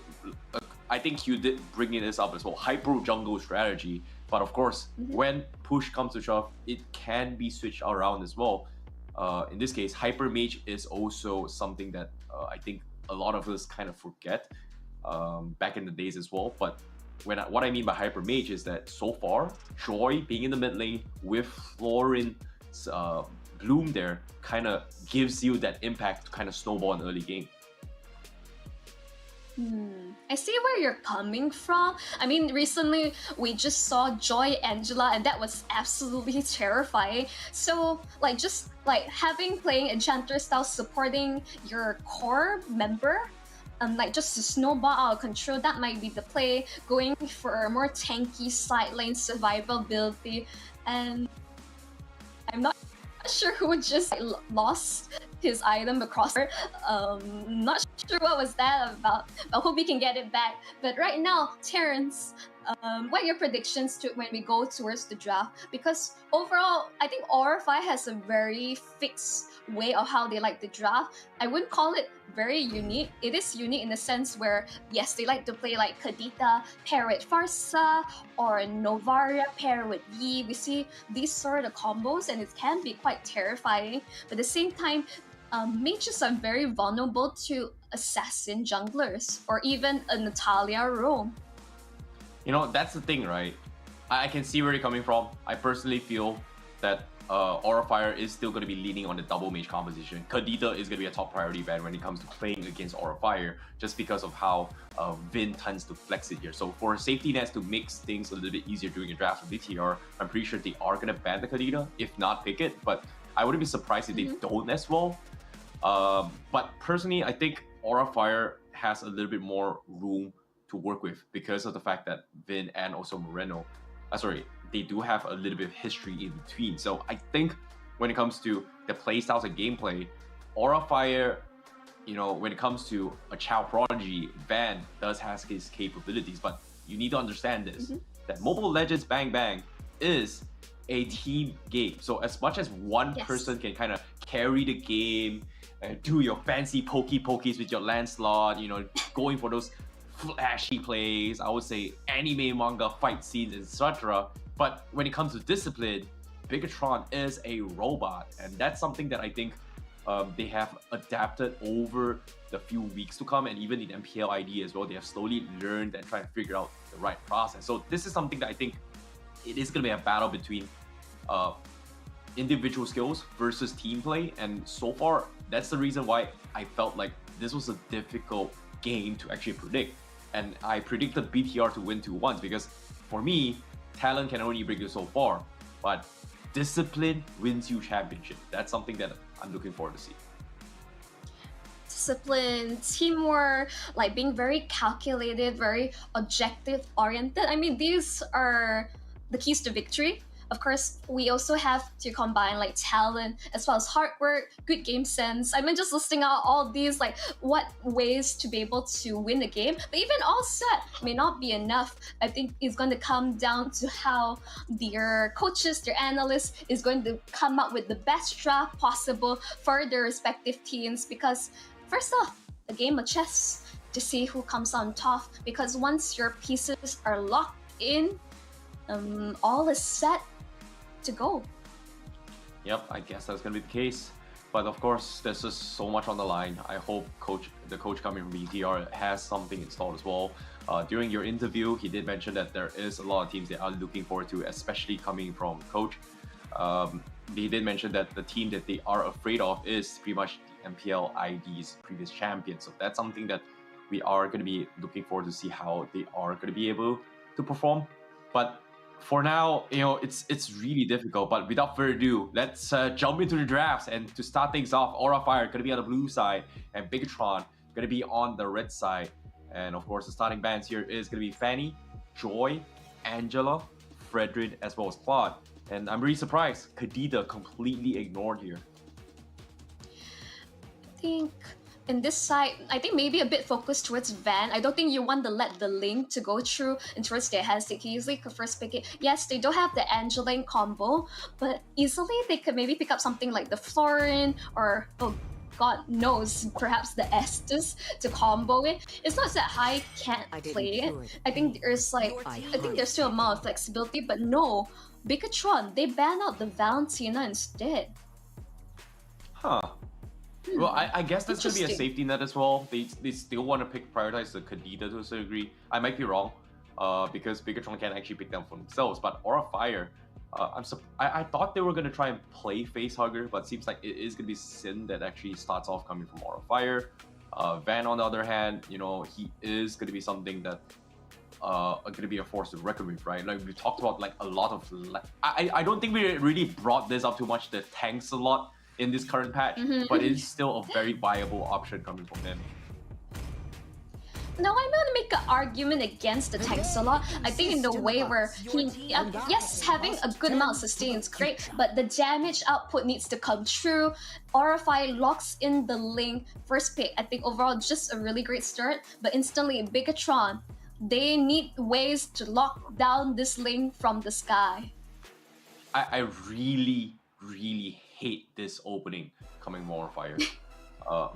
Like, don't get me wrong, like, Ling is a strong hero, but the reason why I hate it as his first pick is because you're pretty much setting yourself up pretty clear with very clear intentions that we are going to play the macro game. We are going to play a lot of split push. But I guess the idea coming from Aurifire is that, hey, we don't want you to play double mage compositions, because if you go for double mage compositions, this Ling will thrive, and this pretty much puts a dent into it, having both Super Win and Zorizo when it comes to this kind of playstyles. But for now, great opening coming from Bigetron. Very clear cut here for Keto Jungle to try and deal with the Ling. Ramis also being secure from Bigetron, but Aura Fire, they drafted the Yve as well as the Harlot. I think the Pakido can still be flexed either way. I understand why they ban out the bounty now, ensuring that there's no double call altar. I mean, just imagine comboing it with the final slash or the real one manipulation. Those are really deadly. But right now, we can see that I am wondering if this is high Arlet. This is something we have seen a couple of times. Very questionable, but I guess it's just a high special. I guess, but of course, safety net is going to be drafting the Melissa here coming with Bigetron. One of the very few heroes that actually deal with a lot of consistent AoE damage to deal with the Caldauter. So I guess the next pick here is going to be banning off the Claude, which is something that I think is a pretty clear cut that actually deals with Caldauter and Aura Fire at the same time as well. If they want to play split push mechanics here, Claude and Ling does have a lot of split push potential. So I guess this is going to be the best time to actually take it out away. But I think they're still taking the time here to actually figure out how do they want to play around this promise, because as of yet, they still need a mage. But no, they're just ignoring the Claude ban, which is... Oh, sorry, wait, you know what? My mic... let me correct that. My mic stand was blocking the first ban of the Claude here. So I was like, oh, okay, yeah, I can't see that the Claude was first phase ban. I apologize, but okay. Makes sense. I'll be really shocked if Bigetron doesn't ban the Claude. We all know how cracked Kabuki is on this hero, so I think respect across the board. We've seen like really amazing Claude players, like in even the previous matches. But Aura Fire, I think they're sensing, they ensured that they ban out the Hilda. They don't want the Link to be, disturbed in any way during the early stages of the game. Contesting for purple, want to ensure that he has the best good start towards the game. Yeah. Now brings me to the question here is, are they gonna actually put this Paquito in the jungle? Because I feel like the Paquito jungle matchup against Link is great. It forces Link to not join fights all the way through. So, but them banning off the Kufra, this is interesting. It feels like they want to play a mobility character. So this might be actually an XP Paquito, and then they decide to go for either a tank slot or even a Hayabusa jungle to kind of match the macro aspect, or in this case, mobility is coming from the Link from Aura Fire. So I guess that's going to be an idea as well. But we can also talk about the potential. I'm a little bit surprised by this. The potential Lolita pickup coming from Aura Fire, just to kind of synergize with the final stage into the Numenor Blast. Kind of like the floor sweeper. The broomstick. The broomstick strategy, which is something that I think Aura Fire can consider, but I don't think they would draft it for high though. So it's a little bit risky, but it is a good setup to actually, clump up the players to allow this, Link to kind of do his own thing. So I guess it might actually happen, but they ban off the Grok. Great call here. Great call. I think why a lot of people love watching Aura Fire, it's like you don't know which hero is going where. I'm really highly suspecting this is high on the Arlet. I could be wrong, and this could be Yi Rome for all we care. Even so, I'm so confused, and I think Bigetron, they're just eliminating what they don't want to deal with. I think Supervin just locking in the Kaja, just really safe. What you want to lock down, force out the Tempest Blade as much as possible, and to just get the dive on towards the backline of Aura Fire. Yeah, this is scary now because Bigetron is going back towards the basics here of playing isolation pick-off compositions, right? Kaja, great for actually displacement. The Shadow Stampede coming from the Faramis is great as well.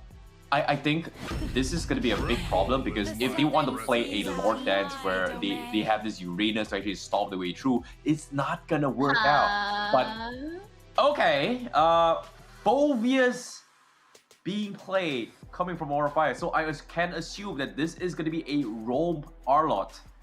And having those Phobias means that you can kind of dive on towards the Melissa. Yeah. Oh, okay. Now it makes more sense. So no marksmans coming from Aura Fire.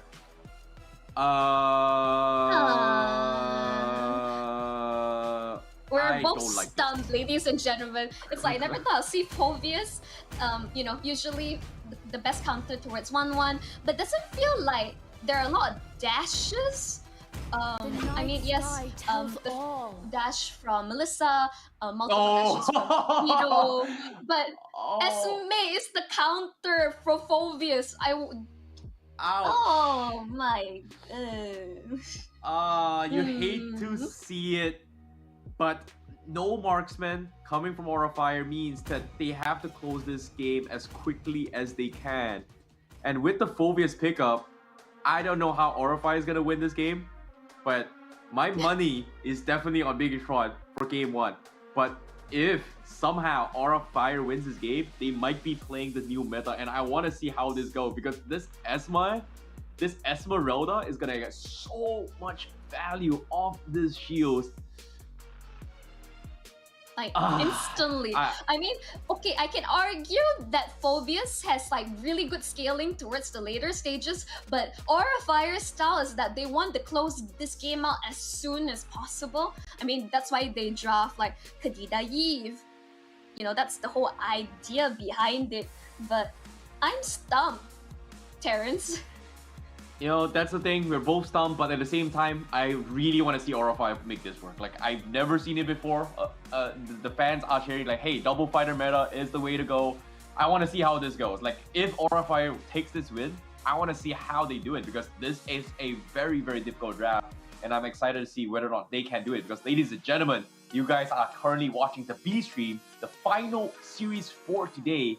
And this is going to be Aura Fire going up against Bigetron. And this is a match you gotta be watching here. Indonesia versus Indonesia. The fight for the ticket to represent their own country in their home ground here, which is gonna be happening here. But without further ado, we're gonna be jumping into straight into the game. Aura Fire on the blue side and BTR on the red side. Yep, let's get this going, because like I would say both sides really clear win conditions. I'm not sure how this gold lane Phobius would work out, but this is one way to find out in the Land of Dawn. Yep, and at the same time, we do see instant harassments coming from BTR. They're sending in Super Ken as well. Petrify has been used here. That's a great one, but Vin is looking to go for a commit. Does he go for it? He does! At the same time, is he gonna die though? Yes, he will. A roamer for a roamer. So this is a great start coming from Bigetron Alpha. Trading 50-50s is not what they want. In this case, top side, Kabuki not going to be able to trade 50-50s against Emblem. So this is pretty much Saken's easy lane matchup on the top side though. Bottom side though, Kimura also not having a good lane against BTR though. Yeah, unfortunately, Arlet needs some time to be able to tank up against Esme, and like Esme Impure Rage like really hurts even early on. I think that's how you want to build Esmeralda from the get-go in this current meta with the Emblem set. And then really pressure really hard. Super Ken just stealing his jungle camps. Yeah, this is so aggressive coming from BTR, and they can, because there's absolutely nothing Aura Fire can do on this Kadita unless Hai gets his level 4. So that's going to be a little bit of invades here and there, but Bigetron is starting to get so much map control and space here across the map, and they are already in position for this turtle. So I guess what comes next is that what can they do? Because Aura Fire, they are going to rely on Hai setting on displays, whereas for Bigetron, they've got Vin on a very, very easy hero to play. If you come near to me, all I gotta do is just tap a Divine Judgment and someone's gonna die. Yeah, that's usually the case, if anything. So I assume Divine Judgment, Super Ken comes in, secures the kill. I think that's the name of the game. Itemize, I think in terms of Emblem, there's nothing really notable to point out for now. Kabuki's not just having the best time. Saken just outranges him, just poking him out of lane. Not ideal. Yeah, but at the same time though, Bigetron is taking their own sweet time. They don't need to rush this. You can see their rotations has been playing around Super Ken in order to actually set up a play, because cross-map plays is going to be Aura Favor's gameplay, but late game is going to be their territory. However, they do find a straggler, and that's going to be Kimura being caught out, even in their territories as well. He's buying so much time, but at the same time, how is he still surviving? He will eventually fall. Space created, but Aura Fire, they need to make something happen on the top side, and Saken will be able to get out. So they will trade a gold plating up top for a hero death. So I guess it's not at the end of the roll, but it is going to be 50-50s for now. Kimura just bought so much time. 4 members of Bigetron couldn't, like, it really took them a long time to kill him. That opened up space for Aura Fire across the map. But as I say that, Sin gets taken down just like that. Oh, that's all for now. Hi, he finds two. Here comes the Petrify. But the clutch countouts are coming from KY with the Purify, keeps them alive. And they get disengage. And Fire, they needed that catch. And Bigetron Alpha was able to quickly respond. It looked good. However, it is going to be a stalemate once again coming from both sides. But Bigetron Alpha still leading economy here in both sides. Huh. Something really... No, Moreno's not playing. It's Key.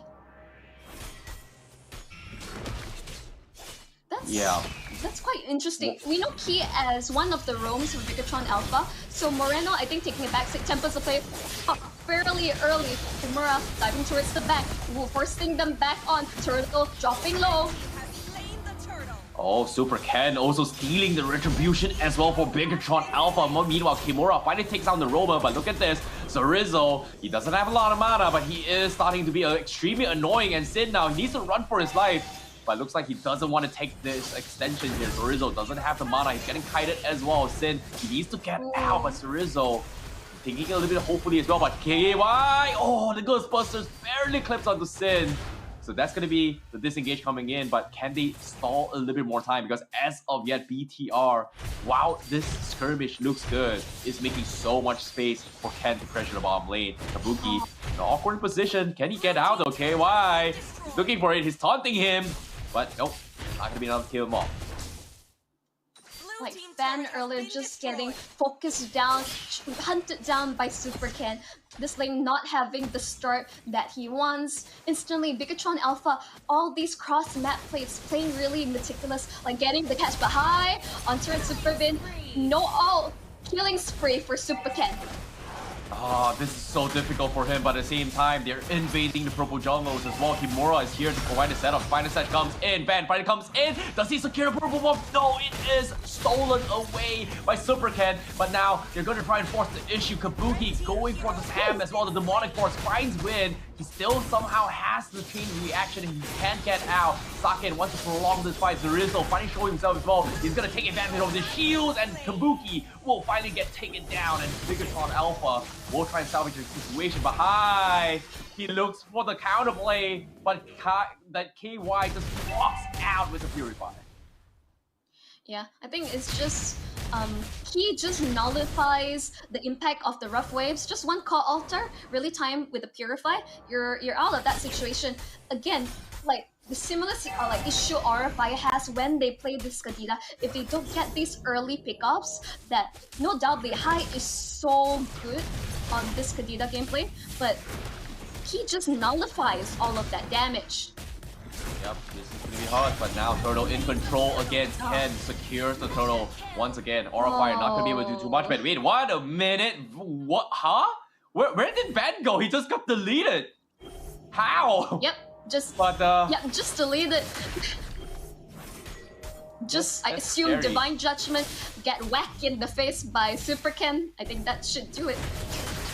Yeah, BTR just having perfect control of this situation. This is go time for BTR. Zorizo now, level 9. Middle tower gets secured, but back lines though, they finally pick off Key, but it is only a major. High will be traded off as well, so it's gonna be a 1-for-1 trade. But still, Bigetron still in full control of this situation though. Yep. Overall, they lose high, and Bigetron Alpha slowly but surely, they're covering across the map, like relinquishing all map control or fire. They need ways, they need to catch someone, anyone. Yeah, I agree. It is definitely going to be something as well, but Kimura is going to try and set up this play right now. He tried to isolate the fight. Kabuki is going to be going to drag out as well. The Divine Challenge keeps him in play. He's building up his shields, but Zorizo is slowly getting a bit stronger here. He needs to get out, but looks like he is going to commit to this fight, but eventually gets taken out. Super Ken gets the double kill with the 2K punch. Double penetration is already available on this Paquito, and Aura Fire just doesn't have the damage to counterplay. Man, it's a little bit cheeky, tries to steal the tier 1. But unfortunately, he needs to get out. He doesn't have the purple buff and he really wants it. He gets the punch, he forces Tempest Blade. Can he chain the combo? Knockback steals it away. But Van will be able to get out safety. Meanwhile, this is happening top side. BTR takes a tier 2 as well. He's making the play, but it is an Esperoda with the Purify. Not the right target he wants. Nah, I don't think that's the right play. Here's the thing, Kabuki has damage, but High I was expecting him to go in a little early when Kabuki was on top with the demonic force, get that burst down. But I think like there is this sort of like gap that's coming in. Super Kid final slash onto him, but he's so like able to sustain like with his Paquito pick. 603, this is the perfect game for him. I hate this. Like, Bigetron, they're just toying with Aura Fire. Like, they could have just forced the fight, but they're playing a little bit disciplined. They saw the Lord, you know, let's just not commit to the fight. There's absolutely nothing Aura Fire can do in this stage of the game. Let's secure the Lord. Yeah, we do see Van all the way to the top side. This is the perfect time to take it, unless Aura Fire somehow miraculously steals it, which I don't think is possible. Yep, that is going to be a retribution from Ken. Easy Lord coming in. And top side, Ben, he's still at it. Tier 1. Does he get it though? He will trade his life a little bit here, dropping a little bit low, but he will get out. So that's gonna be a little bit of safety net. However, here comes the attack from Bigetron Alpha, bottom side. Oh my god. What is this damage from Ken and Saken? Just melted. Kabuki cannot play this game at all. Yep, Divine Judgment, you're unable to use Demonic Force. There's no way for you to sustain with the full frontal assault from Bigetron Alpha. Unfortunately, this experimental draft, I'm not seeing the payout, Terrence. Yeah, I agree, but at the same time, they don't really have anyone to push out here. Pay attention to where Hai is as well. He's looking for the counter play. He's got vision, but he needs the perfect catch. And in this case, I think getting Saken would be the most ideal situation. But unfortunately, misses the timing. Bigetron Alpha completely dodges the play. They're moving S5. And this is going to be tough. The Lord clashing on the top side. Aura Fire, they are sending one to shove out the bottom lane. Meanwhile, BTR chipping away at the outer turrets here. That's just so much value, so much gold being coming in. But BTR, what are they doing? They're diving in. They're getting pulled back. And now they need to somehow get out. They have the sustain, but no! KY, he finds the backline. Saken gets taken out, and Van will be able to get a little bit more kills. But look at this, Jin. He's so strong. Ken's still so strong. He's got the damage, and he's gonna be 3 for 1. Was it worth it? Absolutely not here. Van, the boy wonder, he doesn't have the purple buff. Oh my goodness, BTR. They're gonna get even more out of this, and they are gonna continue with this assault. Van forced to use Tempest Blade to clear the minutes, but Zarizo, look at him. He's just manning up, cutting out backlines. And Aura Fire just can't really do anything about this. That was a really good play from Kimura. Actually, good attempt. Final lash, like 2 people in towards their base. But unfortunately, he really great timing on the counter. Like, that's the problem. Aura Fire has a good amount of damage issue. And they are like a bit more focused towards magic. Hai, Sin, and Kabuki. And Bigetron Alpha, they just have to itemize against it. I did see Super Ken with Radiant Armor, so this is not full damage Paquito. So I think overall having that extra sustain to negate the damage from Aura Fire is the play. Oh, look at the confidence coming from Zarizo and Vin. They know they've got the tankiness here. They know they can just walk up in bushes and they just cannot be punished. In this case, Aura Fire, who did they kill? Because if they kill Vin, that's only a roamer.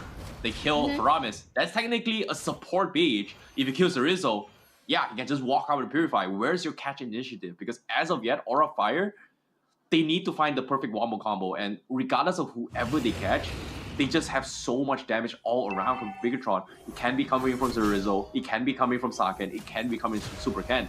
And so far, as long as Bigetron Alpha doesn't give them that 5 clumped up wombo combo, they're good.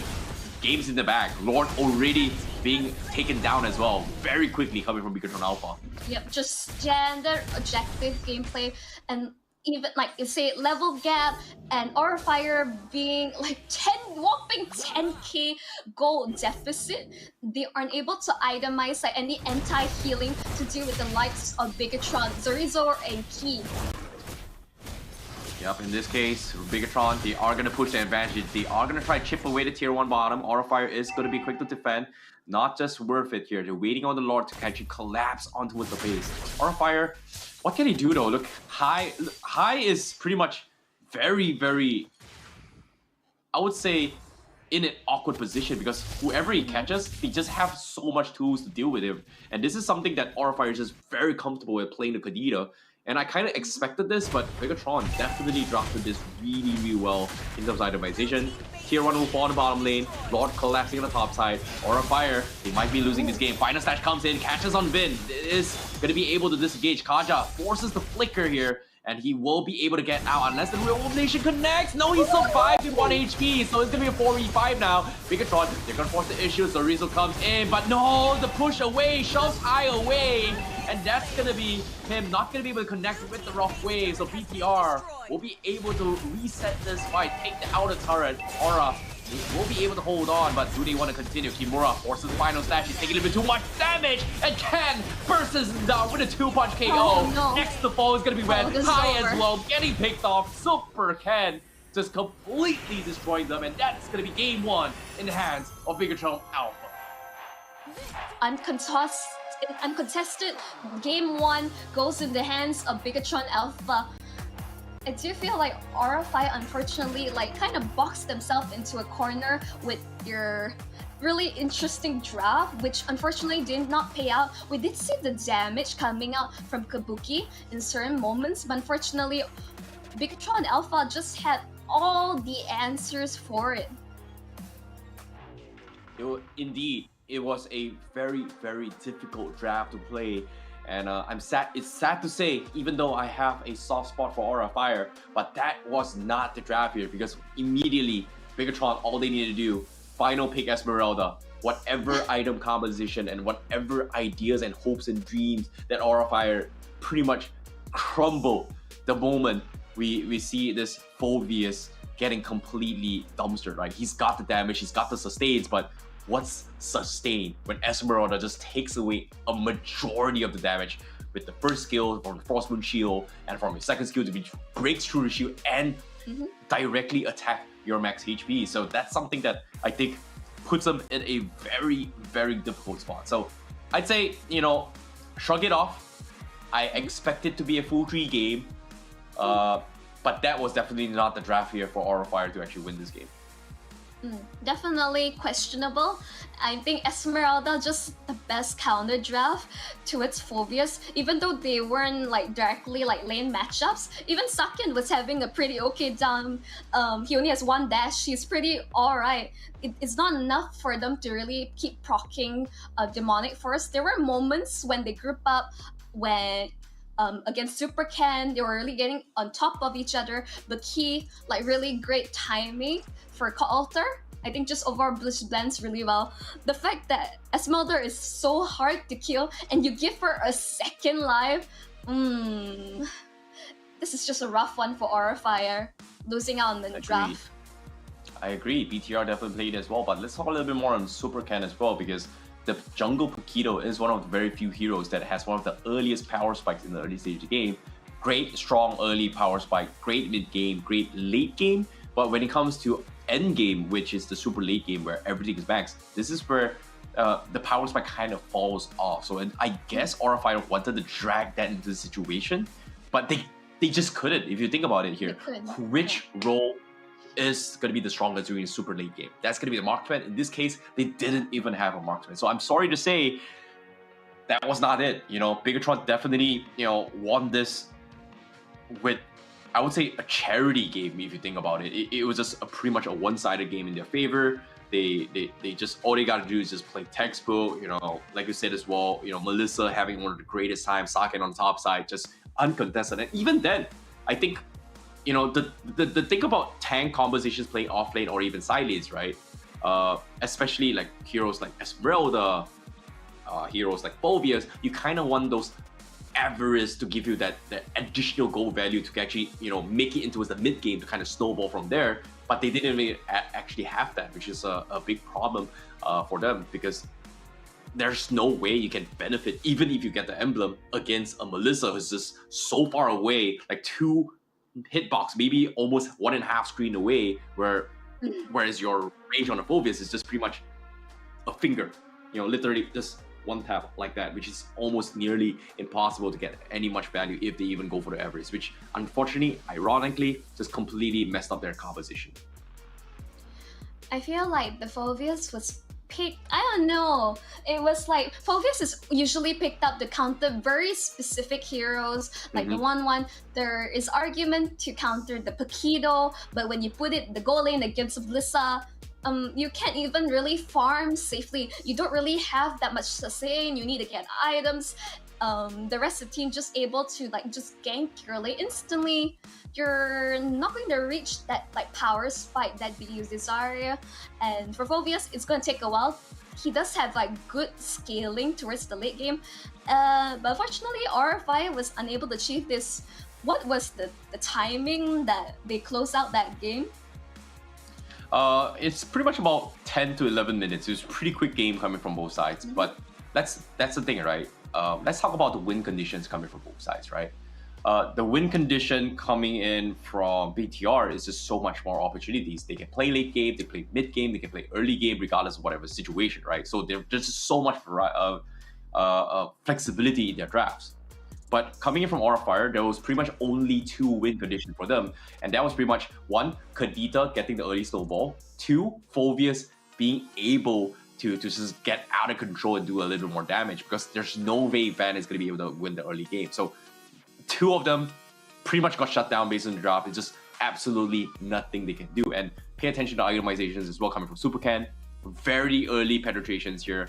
Hunter Strike, Malefic Roar, even with the Bloodless Axe as well to kind of sustain his way through in this team fight. And once he gets all these items, Aura Fire cannot kill him in time. And even so, they will trade bodies for this time and time again. And even the items here, there's just not enough physical defense to deal with him. Like Kimura has got the anti-Cuirass, but that's pretty much it, and the Dominance Eyes. But for Kabuki, you need damage. They need somewhat of damage. And in this case, the damage dealt department, pretty apparent here. 197,000 in BTR's favor, whereas Aura Fire just cannot dish any damage at all. As agreed, without a marksman, not a consistent DPS, it's going to be issue. I assume they were going to rely on Van a lot for that consistent deeps, but when BTR is just hunting this lane down, it's just a really difficult situation. Ideally, you build a composition around your hyper carry, but I don't think that was the play. The issues towards the draft, it just kind of lost in translation. Yeah, definitely as well. And even damage taken here, you can see they've got the sustains, they've got everything. And I feel like if Aura Fire did not have a Cerezo playing on this Esmeralda for this matchup, it wouldn't have been this one-sided. Like, at least we can see a little bit of a Kabuki doing his own thing, right? You can see damage taken here is able to soak up a lot of damage if you think about it, even though it's dying a lot of times. But technically, that's what the Phoveus is designed to do. And before Cerezo came to play, we saw that even with the Cowl Altar, he's able to sustain his way through. Super Ken, every time he casts a skill, he is going to proc the Demonic Force. Every time Saken tries to make a play, Demonic Force. Super Even decides to go for a casual Divine Judgment play, it is going to proc the Divine Force. So that's so much value coming from this.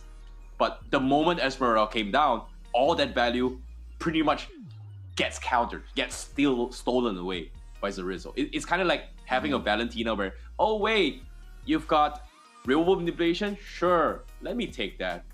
Oh wait, you've got Cold Altar? Let me take that. Oh wait, you've got Time Journey? Let me take that. So in this case, this Esmeralda pretty much does this against a Phoveus. Pretty much, I mean, instantly last pick Esmeralda counter towards the Phoveus, what Orify was trying to do. But overall, let's jump right into the MV, shall we? The MVP is going to be none other than Super Ken, uncontested as well. Early game, very, very quick rotations here. Getting a good rotation farm and actually just punishing the Kadita from the earliest stage of the game here.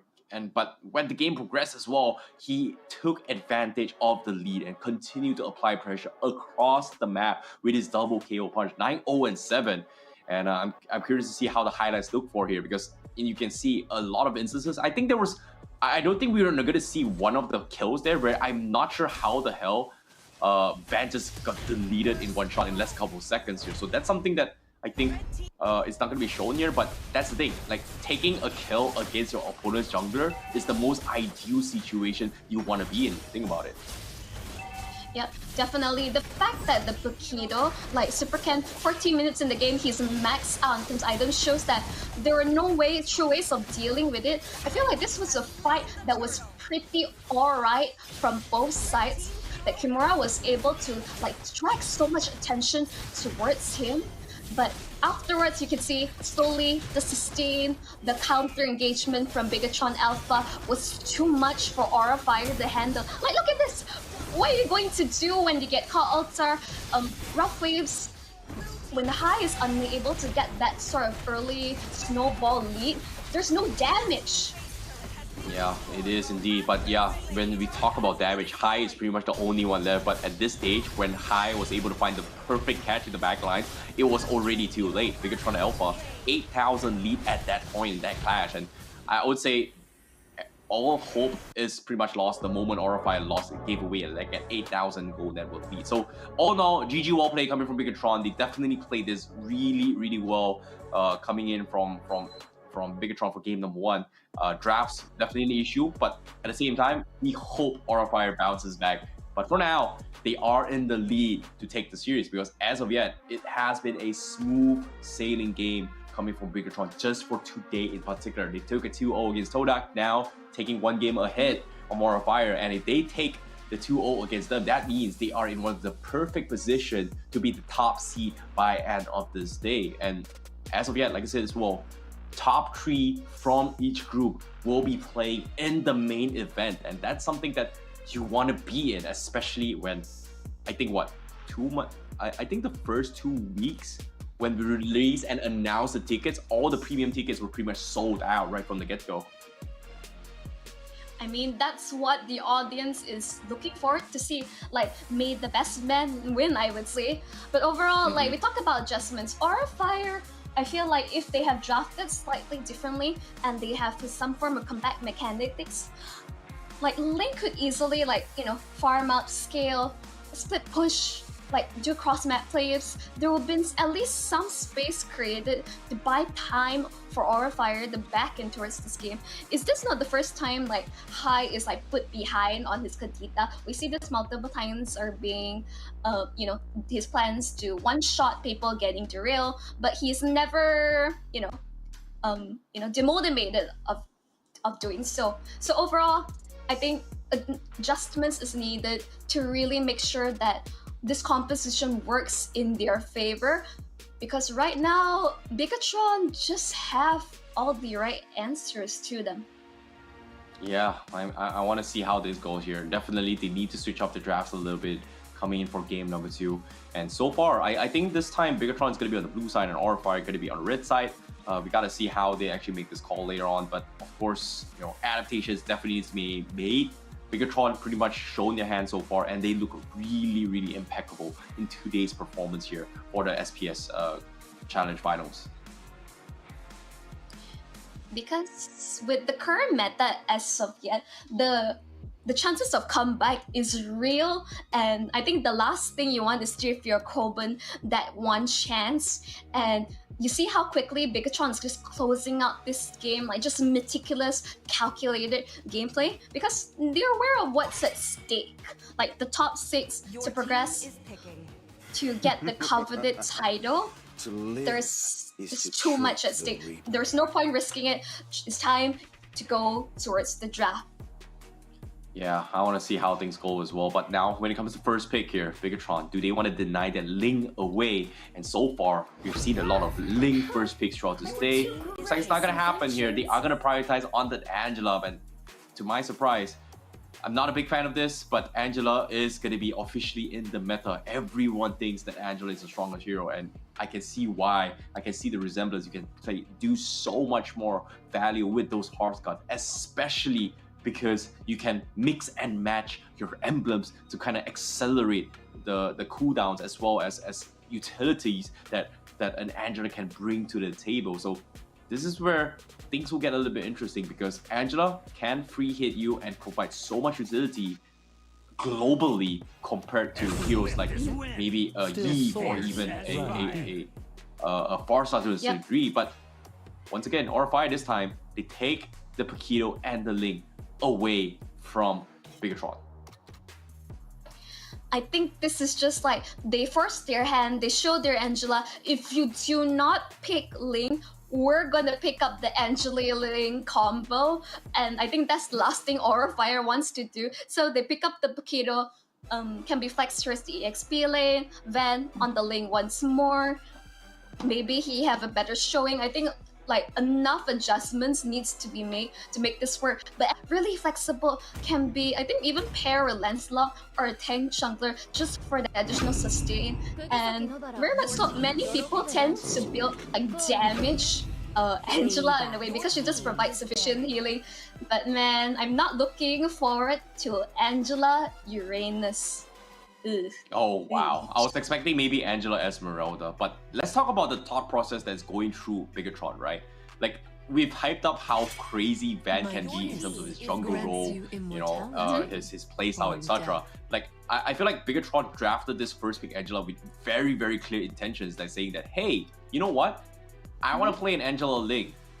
Deny it away from me, take it away from me. And the moment Aura Fire picks this lane, it pretty much solidifies that, Van, I'm sorry to say, you have to play Link. There's no fancy Lancelot, there's no Hayabusa, there's no whatever you're talking about when it comes to your playstyle. Like, you are forced to be playing this Link, and this is going to be putting Orify in a very awkward position. So they are being reactive right now. They're drafting Paquito, they're denying away all the heroes that can actually be a big threat on this Link now. But the question here is that Orify, hey, you know what? It's okay. Angela has so many compositions. There's the Flying Dragon with the Yoodo, there's the Esmeralda, there's the Uranus, there's, if they want to go the distance, they can even go for a Hayabusa in their favor, which does a lot of damage if you pair it up with the lethal Ignite coming from the old magic worship here, especially when the emblems has been interchangeable. Fight for the ultimate. Yep, exactly. Right now, you can see instantly Bigetron like playing a bit of mind games, forcing Aura Fire's hand, as you said. And this Angela could be combo with just anyone. With Uranus, absolutely unkillable. With the Baxia, even more killable. At this rate, I think Super can just have, you know, just play whatever you want, because Aura Fire being very reactive, as you say. Do they have enough tools to counter Bigetron's grand plan? Oof, all things considered, with the Arlott, I think it's very, very doable. In this case, let's talk about benefiting from the shields right now. And personally, I think Aura Fire, they could have went for the Esmeralda. Arlott definitely a safety pick here because you've got so much flex available, right? You can play Arlott Tank, you can play Arlott XP, but doubling down right now pretty much secures that, hey, I'm gonna play this as a role Arlott. But when it comes to marksman here, what's a good marksman to actually be able to utilize these combos coming from the final stash, from the Paquito combos? And the hero that I can think of right now is pretty much Beatrix. But if you go for a Beatrix, it's pretty much one trick, right? You're not providing a lot of CCs.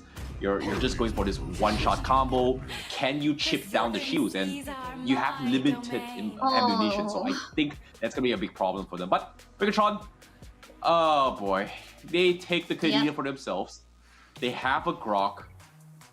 Is this a jungle Grok? It is a jungle Grok. I hope this is jungle Grok and not jungle Uranus.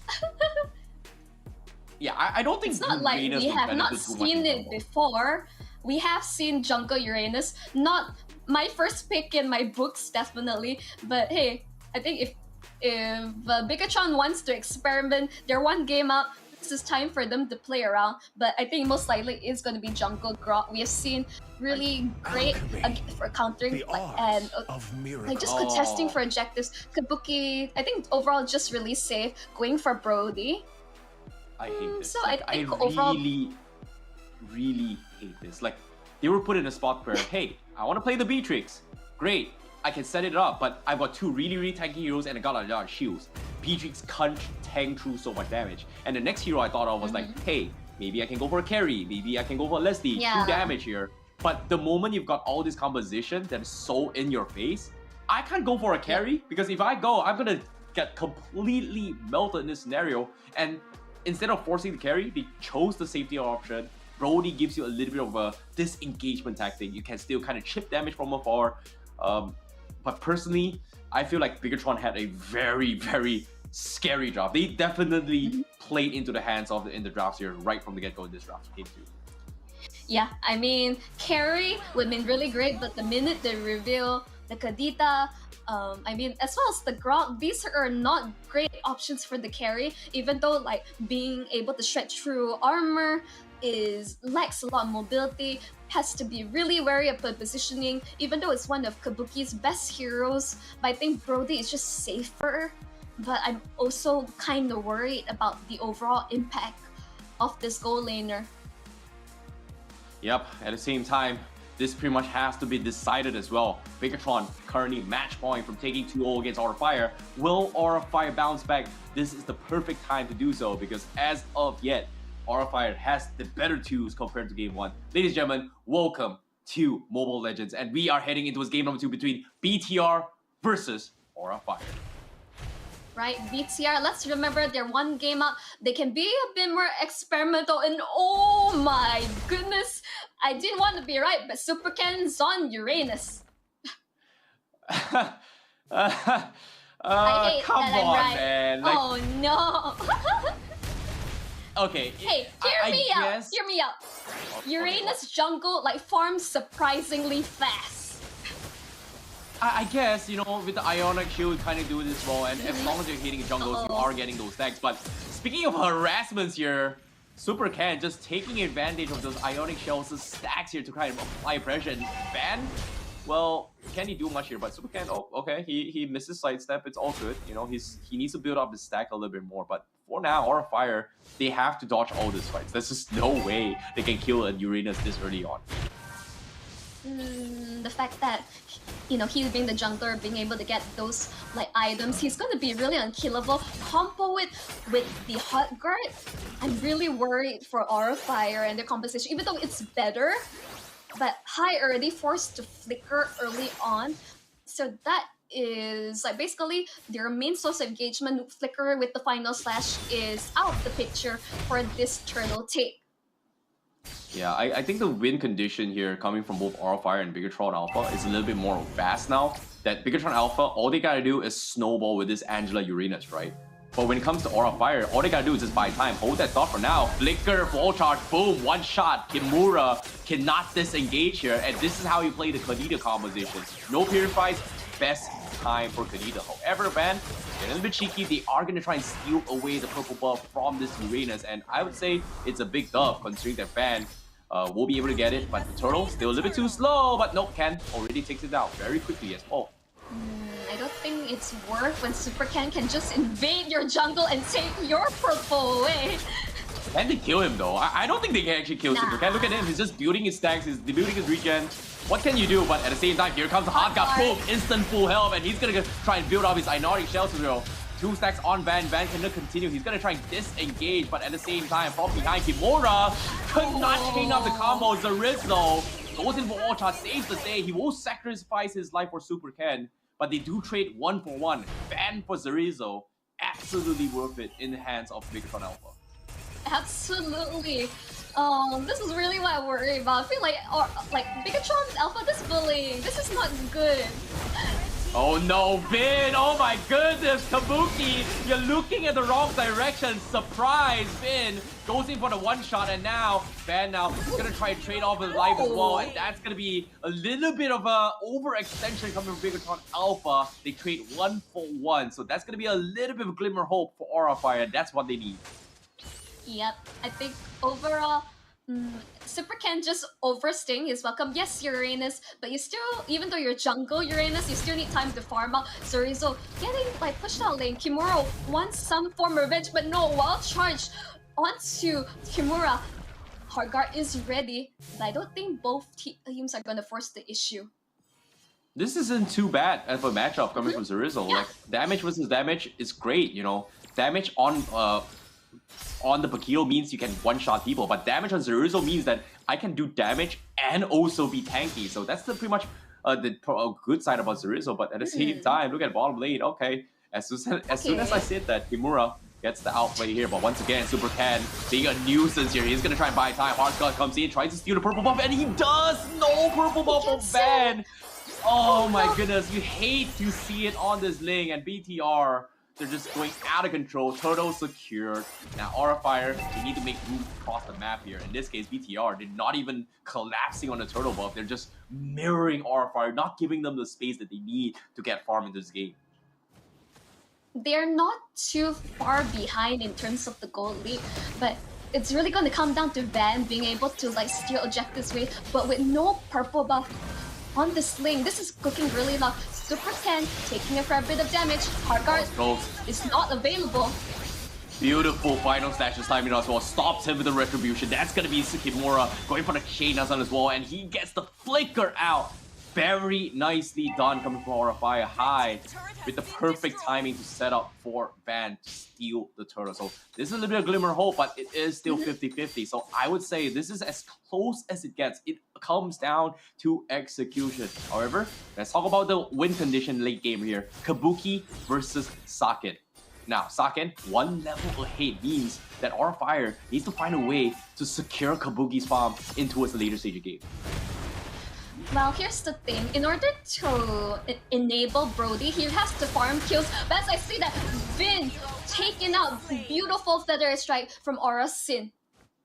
Oh, nicely done coming from Aura. Because as of yet, Super Ken slowly losing his strength as well. He's getting chains done all the way through now with the final slash to force the hard gun in. Super Ken just not getting the stacks that he needs to actually do damage. He's tanky enough, but Aura Fire, all they gotta do is just kite him around. But High, he's taking a little bit too much. High, he might actually die here, but bottom lane, they finally take down High. Zarizo as well, gonna be taken down. And this is the timing that Aura Fire has been looking forward to here. They've got their items and they are back in action now. Kabuki versus Saken, 1v1. He's a little bit trouble, but can he get out? BTR, they've got him trapped. He's stuck. Can he get out? No, he cannot. The Petrify comes in, and that's gonna be Vin that takes him out. And Bigetron, they lose the side lane, but they secure the win for Saken. Tier 1 on the top side, they mowed down, and Sid trying to clear the minutes, denying it away. So BTR will have to settle with just that.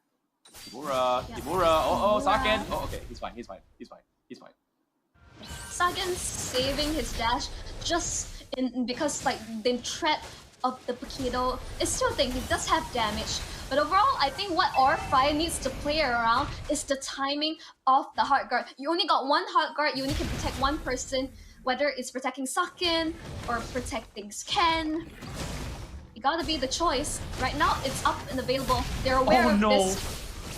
The final charge, the wall charge actually missed, and now they are gonna get chained down. Super Vin loses his life. Zarizo so forced to back off, but the Turtle down towards his final two bar. Who's gonna win the retribution battle? It's gonna be Fan that comes up on top of Ken now. He's gonna get kited out. Even with the hard guard, there's absolutely nothing they can do. So much penetration coming from Aura Fire, and BTR, they're crumbling. They got caught off, and they are gonna go down as Aura Fire finally bounces back.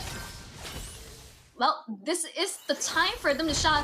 If you have to out-damage Uranus, like no matter what situation, it was working out early on, but I think that earlier, like first time he died was the opening that Aura Fire was looking for to climb back towards this game. Kumara is damaged, Sin has sufficient damage. I think overall really great. Oh, Zarizo, one charge missing. Hard guard also expanded. He'll be able to get out, but he'll potentially... Oh, okay, he clears it out by basically that top turret will fall eventually. Oh boy, that is very, very difficult here. The fourth hard guard available out of Bigetron Alpha. That means more room on the side lanes. But look at this, Aura Fire. They've finally reached a stage where they've got so much penetration to do with tankiness coming from Zarizo, the tankiness coming from Super Ken. And look at this, Kimura is gonna try to set things up with High as well. And the moment this catch and this fight breaks down, Bigetron Alpha does not have the CC if Zarizo doesn't connect his wall charge, and that's gonna be a little bit of mishaps coming in. And Aura Fire, they're finally getting the space they deserve. They are gonna play this safe and dodge the fight, but pay attention to this. Van was under pressure throughout the entirety of the fight, and Super Ken now one level behind against Van, and he's gonna be trying to open up the map, but he's just no longer able to. Think about it. Here, like assassins will definitely farm way faster than the Uranus. Let's let's close the argument right there. And the fact that Van wasn't punished enough during like the start of the game. He only died once, which is still manageable. Wall charge onto its Kimura, force the flicker. He still has his combo. He'll be alright. And just, so much mobility, able to get away. Okay, the Lord Dance coming in. Super Ken getting caught up. Instant hard got to connect here. Where's the team? They're not here to actually fight this fight, but the Fender Airstrike being baited out means that BTR can actually interject now, and this is the perfect time. Can they get the catch? Because as of yet, they force out the raw phase on the sides here, so that's no burst potential coming from Bigetron Alpha. So both sides still, and they stalemate right now. Kimura slowly making his way towards the turtle as well. Ken getting pulled off in the final slash. He gets this position, but he needs to heal himself up. Meanwhile, Aura Fire, they're holding the Lord hostage here. They need to get the resets. Rizzo not letting them off the hook, but they just can't seem to find the damage. They need to find the reset. And as of yet, Aura Fire with this poke tactic is working out in their favor. And they are gonna be zoned out. They're waiting for the next half gun, and Super Ken finally shows in. He needs to make an attempt. Can he get the retribution? No, he cannot. He's a little bit too far off now with the rock face. It connects on multiple one here. Coming with, they take down Kabuki, BTR. They need to get out, and Aura Fire. They've lost too much in this place. They got the objective. They got the Lord. But to what avail, because BTR will get heroes and they finally find the space. And Kai, great outplay here. He's going to be able to get out, but Kai... Okay, he's got the slow, but Super Ken, does he want this though? But it seems like he's gonna zone out for his teammate. Tier 1 is gonna be way to go. Kimura is gonna be here to respond, but wall charge finds him from the side. Kai will be the one to fall, and that's gonna be Aura Fire losing yet another member to the hands of Bigetron Alpha. Yeah, Super Ken, unfortunately losing on the retreat battle, considering the level difference. But yeah, basically 2 levels under Van. But Bigetron Alpha, they have damage from their other cores, and Aura Fire was not ready for that. Even though they secured the Lord, this is the first Lord of the game. Bigetron Alpha would just be able to clear it out. I don't think it will even collide with their Tier 2. Well, this is as close as it gets, because as of now, Kabuki is just an absolute monster when it comes to push and poke tactics, because as of now, the moment the puppets gets dropped from Saken, they have to commit to the fight from Bigetron. So if they're able to bait out those spells, the wall charge as well as the hot guard, they're all Gucci for Aura Fire. So they can choose their fights a little bit more guerrilla warfare tactics. And that's something that I think Aura Fire will excel the most, especially when you have a Link in play as of now. But so far, beautiful defense coming from BTR, but look at this. They force out the pump, but the Feather Airstrike zones off Win. He gets his regen, but can they actually get the catch? Because as of now, Vin has got his eyes looking for Saken, but Saken is just a little bit too far off right now. As you can see from that defense, they don't lose in much in terms of infrastructure. And looks in terms of the item, this is a damage grok. There's a reason why Cerezo is not as tanky as he would like. He's going for damage against the Paquito, while Paquito's going for more sustain. And instantly, you can see Van having a much better time this game to almost 3k network up against the Uranus. Yep, and as of yet, Saken already having a lot of items here. He's slowly progressing against Aura Fire. So that's something that I think they are going to be a little bit more worried here, because the moment Saken builds his max item slot, this is where things get very difficult for Aura Fire, because eventually he's got the attack speed, he's got the damage to zone out everyone from Aura Fire. But now we do see a pause coming in. That means they need to actually figure out what's going on. But this gives a little bit of breathing room for both teams to think, how do they win this game? Because both have very, very clear winning conditions and still achievable at this stage of the game. Agree. I mean, also give us a moment to take a quick breath and step back and assess the situation. Was this Uranus jungle too experimental, or do they still have the tools, the late game power spike they need to deal with the likes of Aura Fire? Yeah, that's the thing, right? When it comes to the power spike, I would say both can play in the late stage game. They're both equally strong, but it comes down to who gets the first great engage, and that's going to be what dictates the tempo, right? So when it comes to this matchup, whoever gets the best first engage will have most likely 30% in their favor won in terms of the team fights. But that's the thing. Right now, at this stage of the game, it doesn't feel like that. It feels like whoever makes the first move, and if it's the wrong one, they pretty much lose the entire fight. Yeah, instantly the Lord fight, even though that they were able to secure the Lord, Van was 2 levels up, had that retribution advantage, but instantly you can see BTR just collapsing onto the remaining members on the side of Aura Fire, and instant just negating the damage from the Lord whatsoever. Of course, first Lord of the game, not gonna deal too much. We're actually going for a bit of in-game pause. Do hang on tight. This is the last best of 3 we have, ladies and gentlemen, for tonight. And just sit tight and shout your predictions and show your support for the respective teams. Yeah, but as of yet, Aura Fire finally getting the lead that they need, right? And you talked about 40,000 network lead, right? It feels like Aura Fire, they may be leading, but I think in about 4 to 5 minutes time, the goal lead doesn't even matter. Everybody's gonna be the same here. Yeah. It's gonna be a battle between Winter Drunken Swaps, Immortality. It will get into that stage because in terms of global presence, Aura Fire does have that first take initiative because you have a link, right? The global presence coming in from BTR pretty much plays around this Angela, catching people off guard with those hard guard. But at this stage, Super Ken isn't able to get out without being punished because of all this penetration coming from Aura Fire. You've got penetration coming from Hai, you've got penetration coming from Kimura, you've got penetration coming from Kabuki. Any of these heroes can take them down to set up for Ren to actually potentially threaten him. So that's going to be a very awkward fight, especially if Bigetron is not prepared for this fight here. But as of now, they are going to force Aura Fire into them. And this is smart because having this Lord aggro means that they will have a little bit more room. However, bottom lane, Vin, he tries to make an attempt here onto his Van. Rough Wave comes in, but Van, he does have the damage threat in him. They force the hard guard to save his life. So that's a big ultimate bait coming from Van. And this is perfect time for Aura Fire to say, I am going to hold this Lord hostage. And Super Ken not going to be able to get those aggro for now. That means Aura Fire, they will be able to force Bigetron in an awkward position, but it seems like they don't want to take the risk. They are going to wait on the lanes here to be shoved up, so it is going to be a reset. The Lord Dance coming from both sides.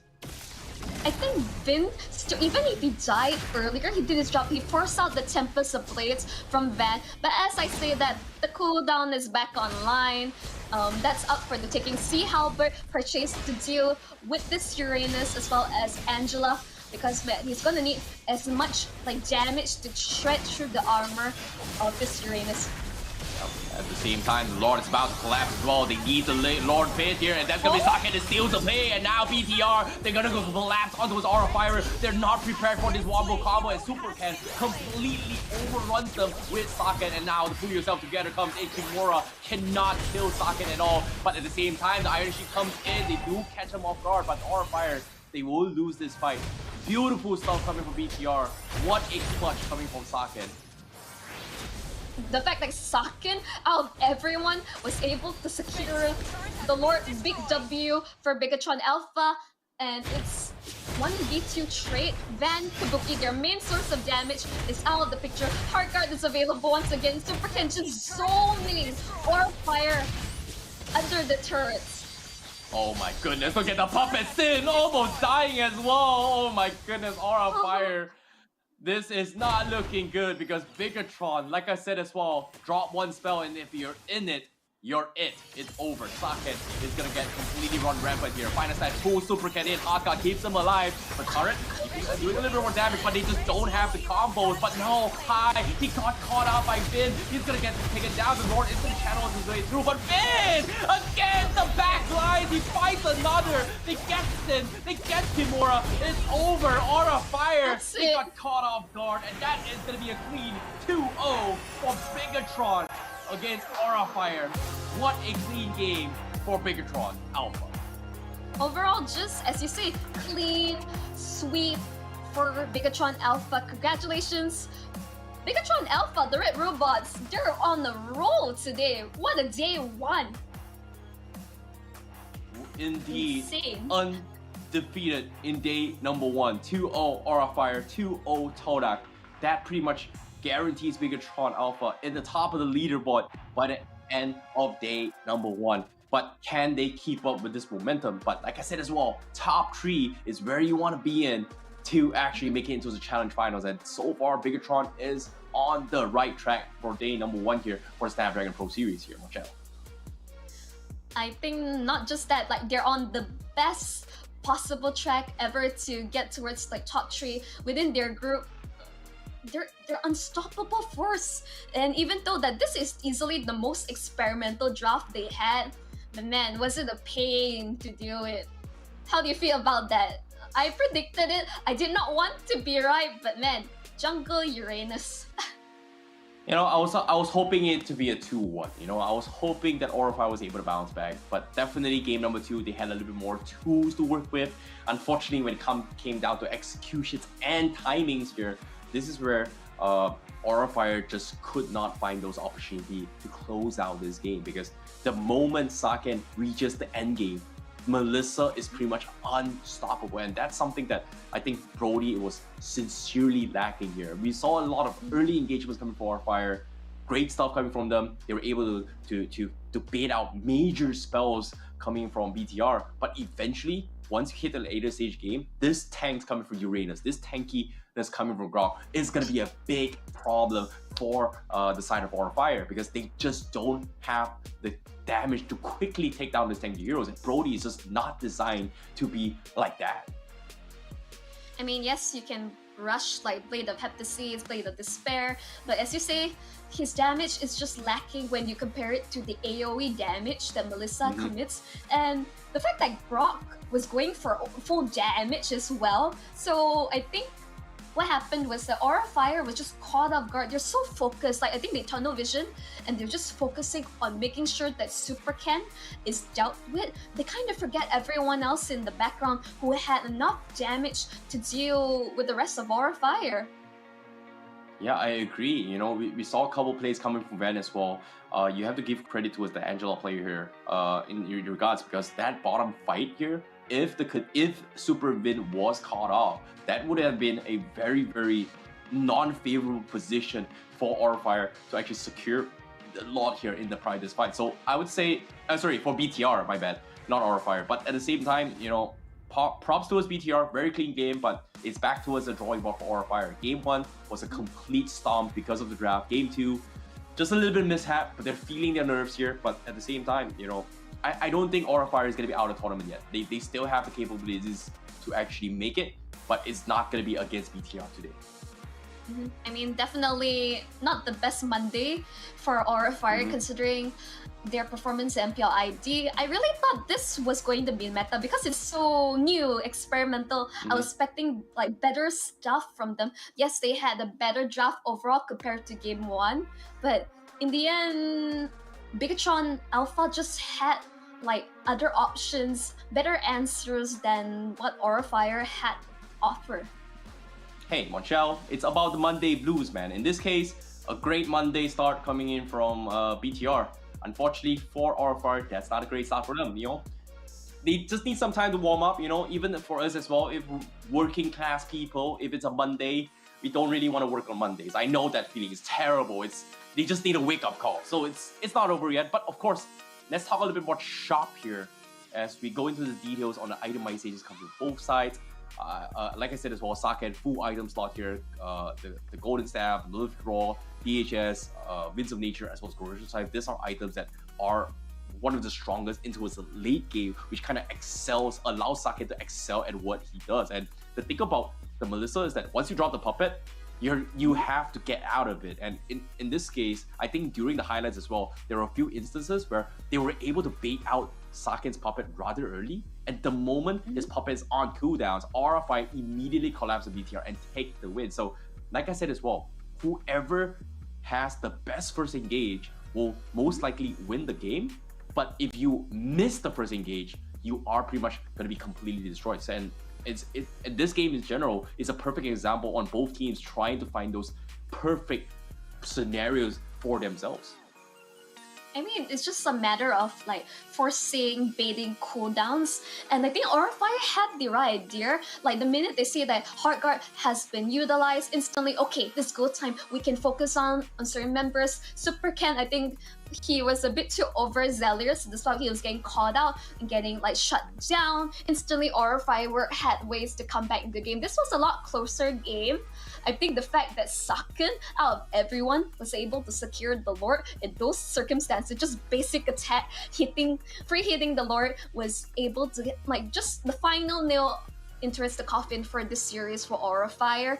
And in terms of the damage dealt, you can see Aura had more damage. I think just like the Heart Guard and with Super Can on screen, it's like so much value you're getting.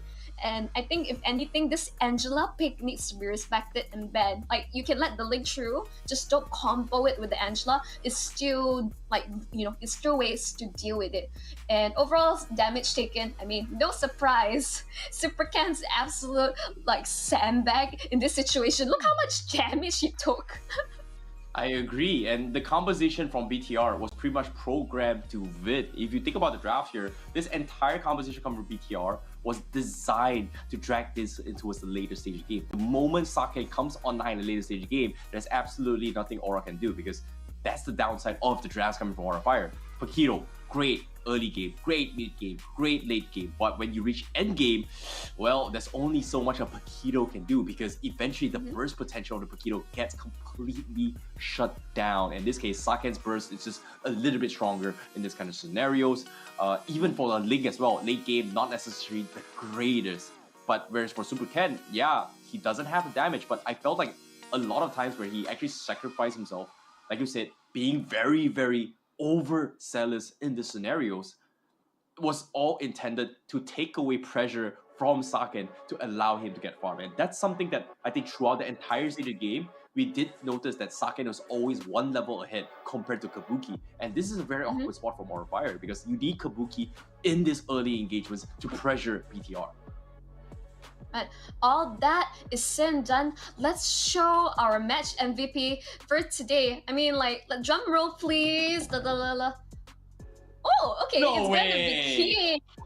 What is this kill participation? I assume it's 73%, not 7,300%. 209 on this Angela. I mean, okay, let's face it. This is Angela meta. Like, no matter, like, you can like combo it, pair it, whether it's with Angela Ling, or in this case, Angela Uranus. It's really working really well. And I'm glad to see Key once again. I feel like we haven't seen like too much of Vin ever since Vin joined BTR as their roam. He was always Bigetron's roam, but now coming in as the mid lane, swapping out Moreno, giving Moreno a bit of a break.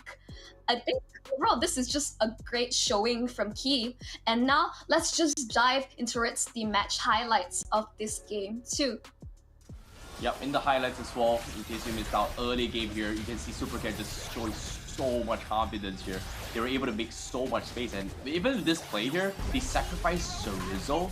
Personally, I think that Aura Fire, they needed to get kills on this, right? Like, Supercat on this Uranus means that, hey, I've got stacks on my shields for regeneration. Hey, if you come close to me, I'm gonna build stacks on my damage to actually take you down. And every single time this happens, Aura Fire, if they don't get the kill, means that there is so much room across the map. Pay attention to minimap in this particular clip right here. Top side, Melissa, Kadita, uncontested, free farm all the way through because of this scenario. So I would say, even though this Uranus seems to be a little bit troll pick here, it's very much intended to set up for the later stage of the game. And when I talk about setup, it means setting up for Socket to have the perfect end game. And that's something that Aura Fire wasn't able to react at all, because they were just so focused on stopping Super Ken, who is, quote unquote, right now in your face time and time again. Yep, definitely. Overall, congratulations, Bigetron Alpha. Like, I think just like really interesting draft. In fact, I think they played like certain things that Aura Fire likes to play, like the double like mage combo with the Kadita. Angela's in a way is a mage in the way you're played about against like the like of Aura Fire. Like imagine playing your strategies against each other. That's not a good feeling. Overall, amazing, like I would say undoubtedly a strong, convincing win from the side of Bigetron Alpha. And Aura Fire, there's always a chance for you to come back in your group. We are looking forward to more from you. yeah, GG, well played. And even in the drafts as well, you can see Angela may not be the greatest mage here. It is a great utilitarian, but if you balance out between physical and magical damage throughout your team, it is very feasible. In this case, having the Kadita robe, great, you've got magic damage. Uranus, great, you've got magical damage. Grok, you've got physical damage.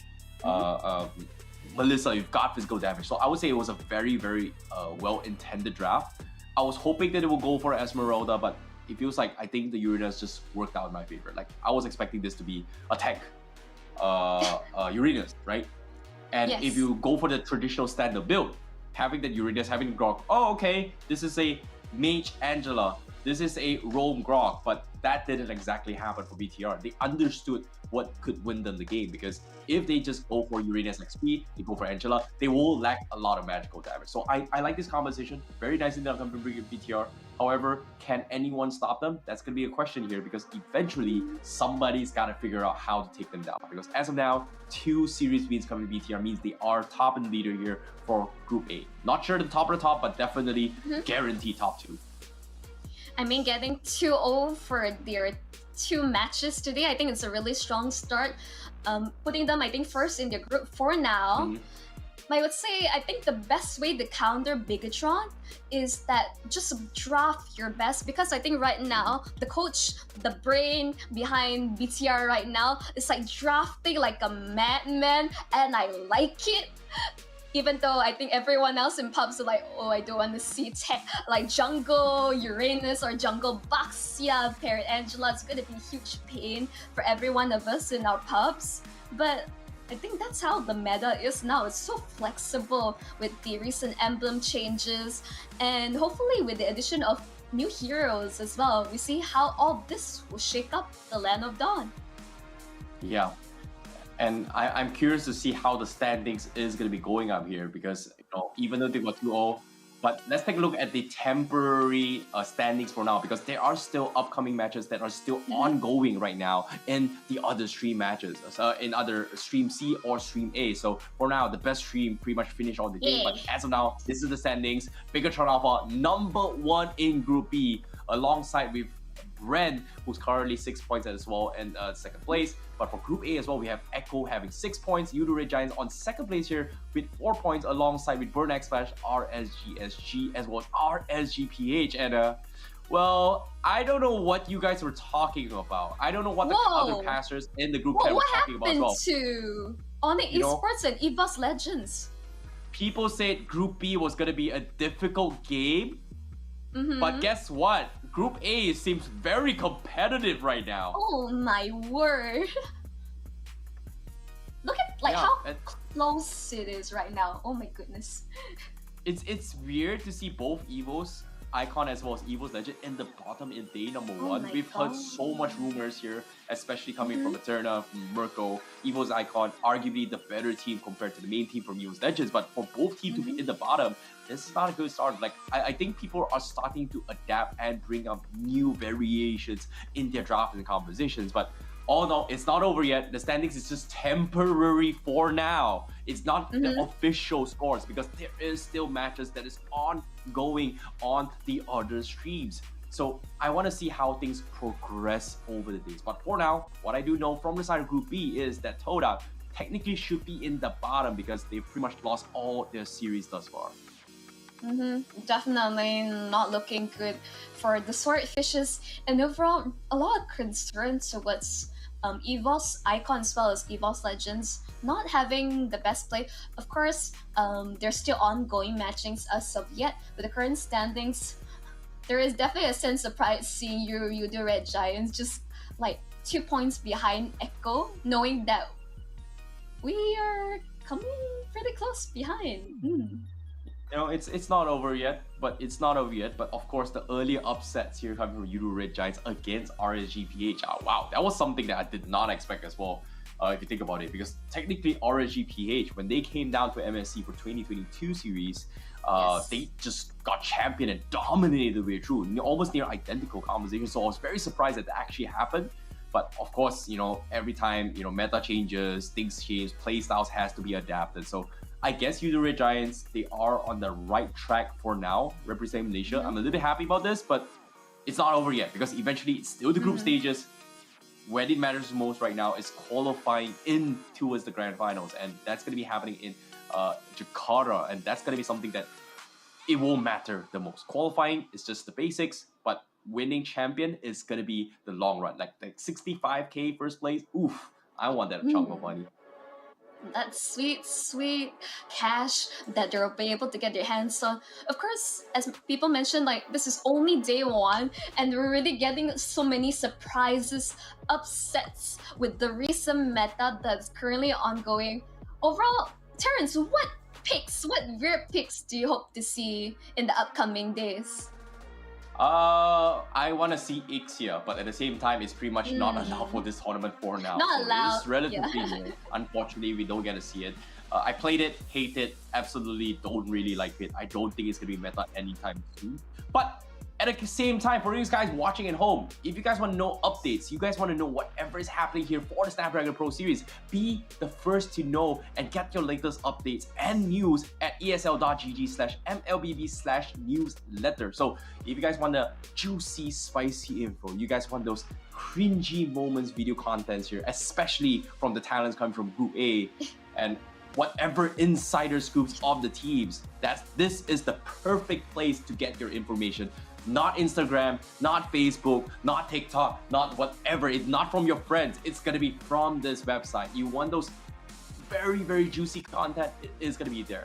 And here's a little bit tip for you guys. I'm pretty sure somewhere along the line that I think, okay, we are gonna see some TikTok dances by the players brought up by Rose. Not sure if that's gonna happen, but I have a gut feeling that might be happening in this website. You can actually check it out there.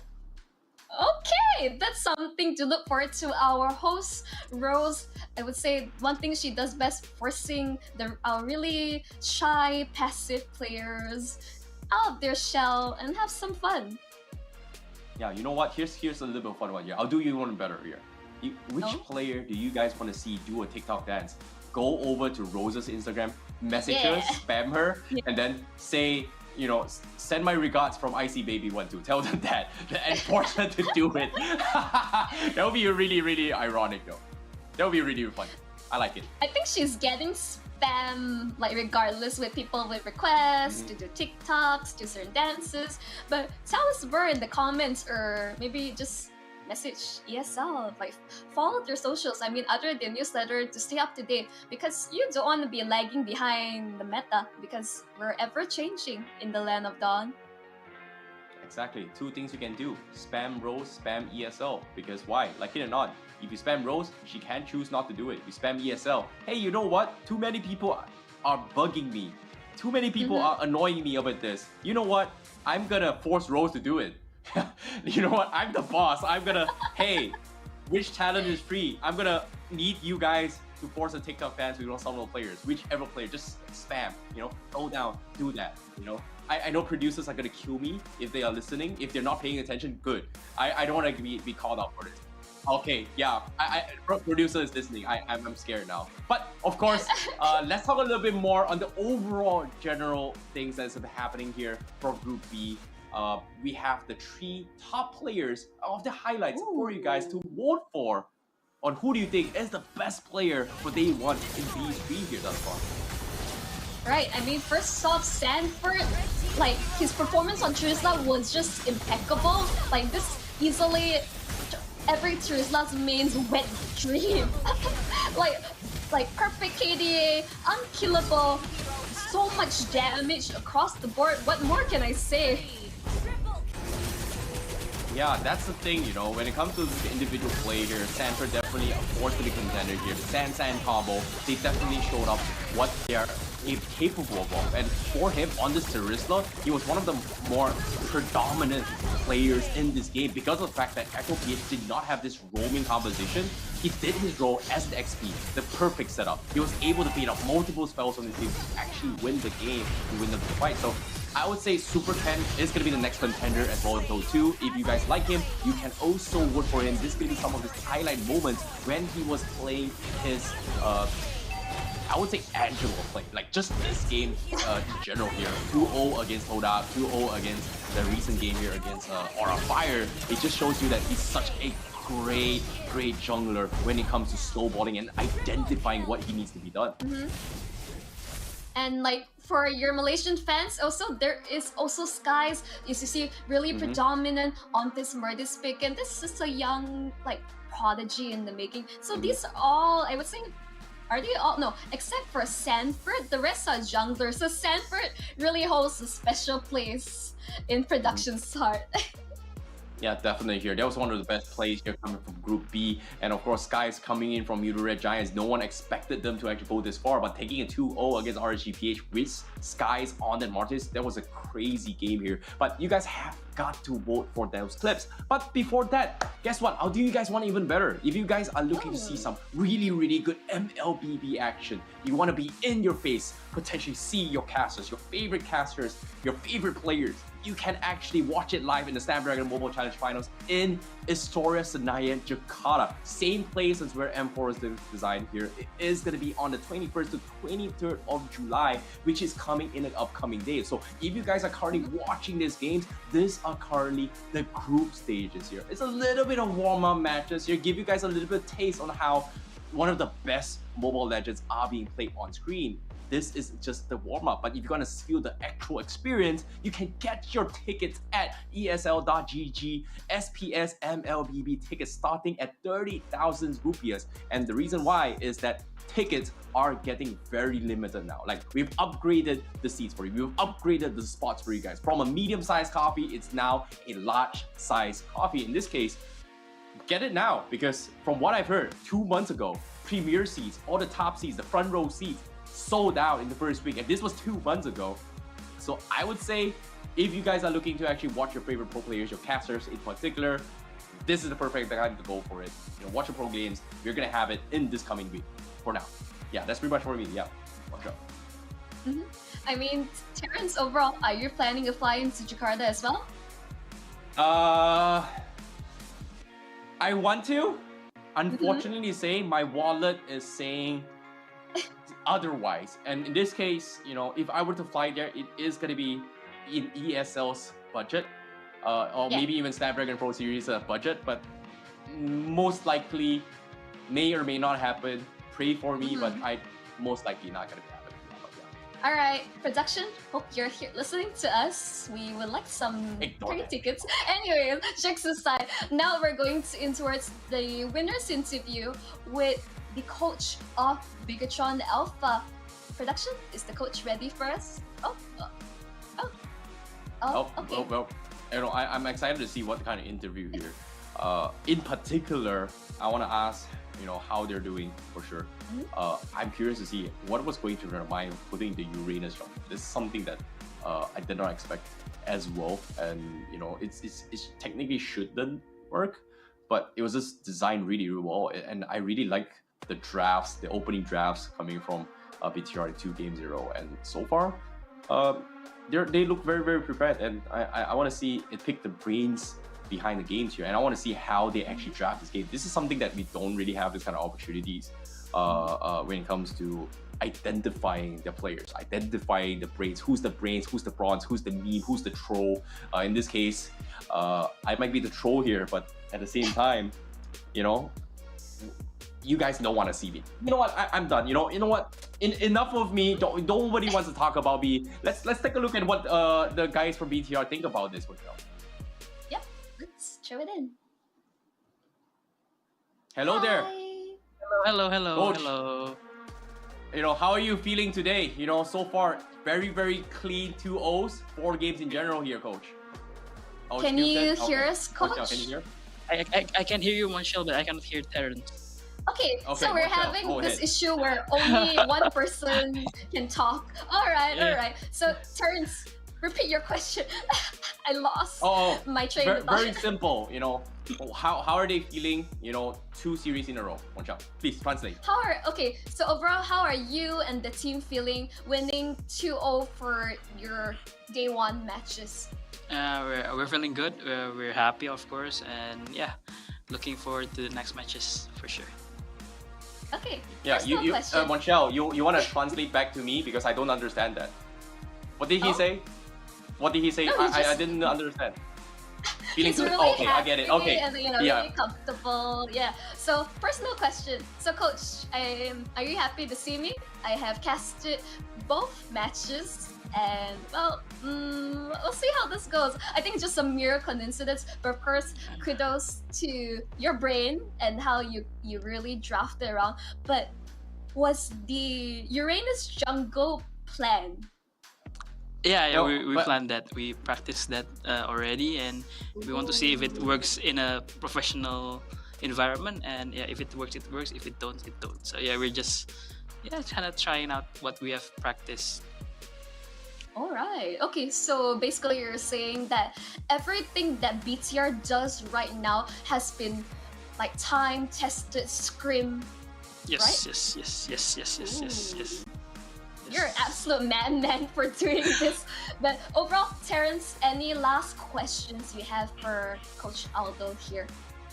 How long have they been training? Can you tell me a little bit more on how who's the brains behind the team? And at the same time, who is the one making the complete shot to say I want to pick this hero, and who decides who's the shot caller for the team here, Marcel? Okay, to summarize, Terrence asks who is the brains behind the team and who is the main shot caller for Bigetron Alpha. It's Superfin. He's the main shot caller, and yeah, he's the in-game leader for Bigetron Alpha. What about the drafts, Marcel? Oh, what more? What about the draft? Okay, what about the asked, drafts here? The decision from the BTR. I'll translate. So basically, Terran asked that I would say, Coach, do you have the final say in terms of picking the draft, or the Supervin has the final say? In drafts, it's I have the final say. Yeah, and the players are just give me like suggestion, but I will have the final say in the drafts. So, Okay. That overall give us insight on how BTR wants to play. Thank you so much, Coach, for your time. Congratulations for your victories as of yet. And any last words for today? Yeah, hopefully we can go to Istora for the playoffs for the group. Yeah. So yeah, thank you for the fans that supported us, and yeah, hope we can give the best to them. Thank you so much, Coach. Very humble of you. We look forward for more amazing plays from your team. Terrence, take it away. Well, that's it here. Thank you so much, Coach BTR, coming in here, and of course, Monchel for translating for us. But at the same time, that was a very productive interview, and thank you guys so much. Goodbye, Coach. And we are going to be continuing with the show here by the end of today as we continue on to close out the series of the day. Because as of yet, Snapdragon Pro Series has given you guys one of the most action mobile legend bang actually here on Twitch as well as YouTube and everyone wherever you're watching as well. We've got A stream, B stream, and C stream. The best stream pretty much concluded for today, and we hope to see you guys again tomorrow and the day tomorrow. But of course, before we actually close up the stream here, we would like to thank our amazing sponsors for providing the thing here with Snapdragon Elite Gaming. When winning matters, the chipset that is designed to give you the best performance in today's games and all the games thus far is what keeps me going here. And of course, Monchel, when it comes to the best phone, we have to talk about Galaxy S20 Ultra, where you share your epic moments and level up your gameplay. And even today itself, you can see high-level gameplays by the pro players because of the fact that they're using the Galaxy S23 Ultra. It's crazy, right, Monchel? Yeah. Exactly. They are playing the phones live in the venue, and let's not forget we have DHL. This FB Bot Dash Cup, you have stand a chance to win up to 5,000 euros. You take part in the link below. Terrence says that this game is a lot harder than looks, but consider your options. Like, take a chance. This good amount of money could be yours. And of course, last but not least, unleash the beast with Monster Energy. Overall, this has been the energy drink that's been keeping me like alive throughout the entire day. Couldn't thank them enough. I'm still wide awake. I'm gonna crash right after this stream. But I'm still feeling good thanks to Monster Energy. Yep, and of course, if you guys are wanting for more Mobile Legends bang action here, you can come back tomorrow as we take a look into the schedule on what tomorrow is going to be happening here. And of course, to start things off, we have 3 games in total in the B stream here. Starting things off, we have Echo PH going up against RSG PH, followed by Todak going up against Aura Fire, and then closing things off it is going to be RSPH again, but this time they're going up against the Cambodian favorites here, Burn X Flash. Ooh, really spicy. And of course, you can see all the matches that will be streaming on Stream A, Stream B, and Stream C respectively. So I would suggest opening like several like tablets, phones, your PC to watch all the games, because all this non-stop action here right in the Snapdragon Pro Series. Yep, but at the same time, when it comes to the matches as well here, I feel like Stream B is definitely the best stream to watch, right? It's always going to be the best stream. You can come back here tomorrow once again. Don't watch Stream A, man. Bunch of losers over there. No, don't watch the talents there, man. But as you know, of course, if you guys are there to support the team, of course, you can watch Stream A. You can also watch Stream C. But at the same time, we hope you guys have enjoyed so far. That pretty much is going to be scheduled for tomorrow. And once again, come back to Stream B. Yeah, we would love to have you guys once again. Yeah, Stream B. Best stream, right? Best stream. Not A, not C, it's B. B starts with best, starts with B, right? Correct? Yeah, I'm right, Winchell. Correct. Yeah. Yeah, I mean, you definitely know your alphabets. Overall, like, this was a really long, drawn-out game, Terrence. Like, you casted like the first, I casted the rest with Holler, and now you. Overall, any final closing before we mark the end of day 1? B stream. Best stream. Best starts with B, not A, not C. Yeah, that's it. Remember that. B. Yeah. Alright, stay tuned to Stream B, and we'll see you tomorrow. See ya. Bye.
Welcome to Mobile Legends. What is a winner? Make a promise, then I go and deliver. What is a great? They all amazed. This ain't for beginners. Back in the days, we used to dream, but now we can get it. Work, work, work. We gotta push to the limit, then work till we finish, then push to the limit, then work, work, work, work.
man, I'm out the beat. When they all look, everything on fleek. Word on the street, on my sound on repeat. Do it all day, every day of the week. Getting turned up, we feeling lively. On the dance floor, where you gonna find me? Here comes the drop, it's time to party. Here comes the drop, it's time to party.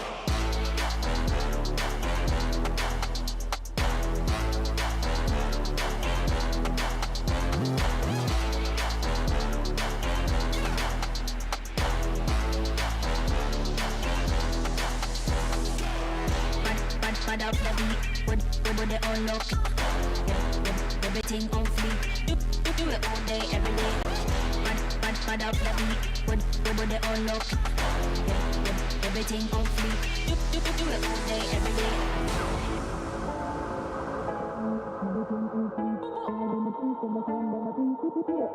Every day of the week, getting time out, we feeling lively. On the dance floor, where you gonna find me? Here comes the drop, it's time to party. Here comes the drop, it's time to party.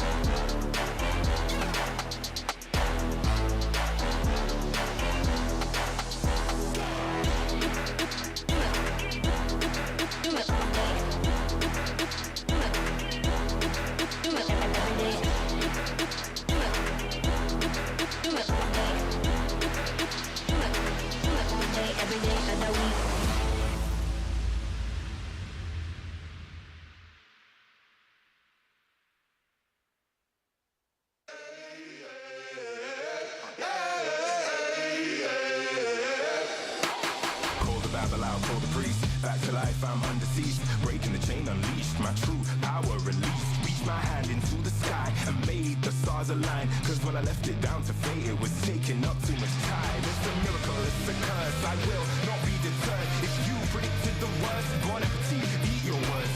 Keep my score, fire the gun. Watch me how I overcome what they said could not be done. I did it, now sing it. Oh, here I go, changing destiny,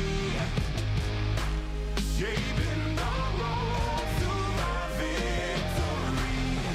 I won't admit defeat. I'm making history like it's meant to be. When they send for me,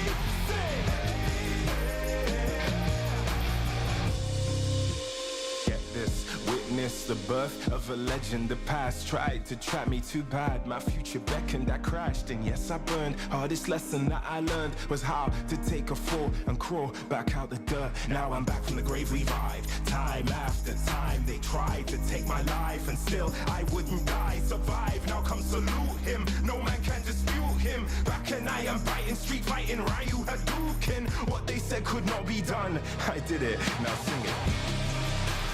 Oh, here I go, changing destiny, saving the road to my victory. I won't admit defeat. I'm making history like it's meant to be. When they said for me,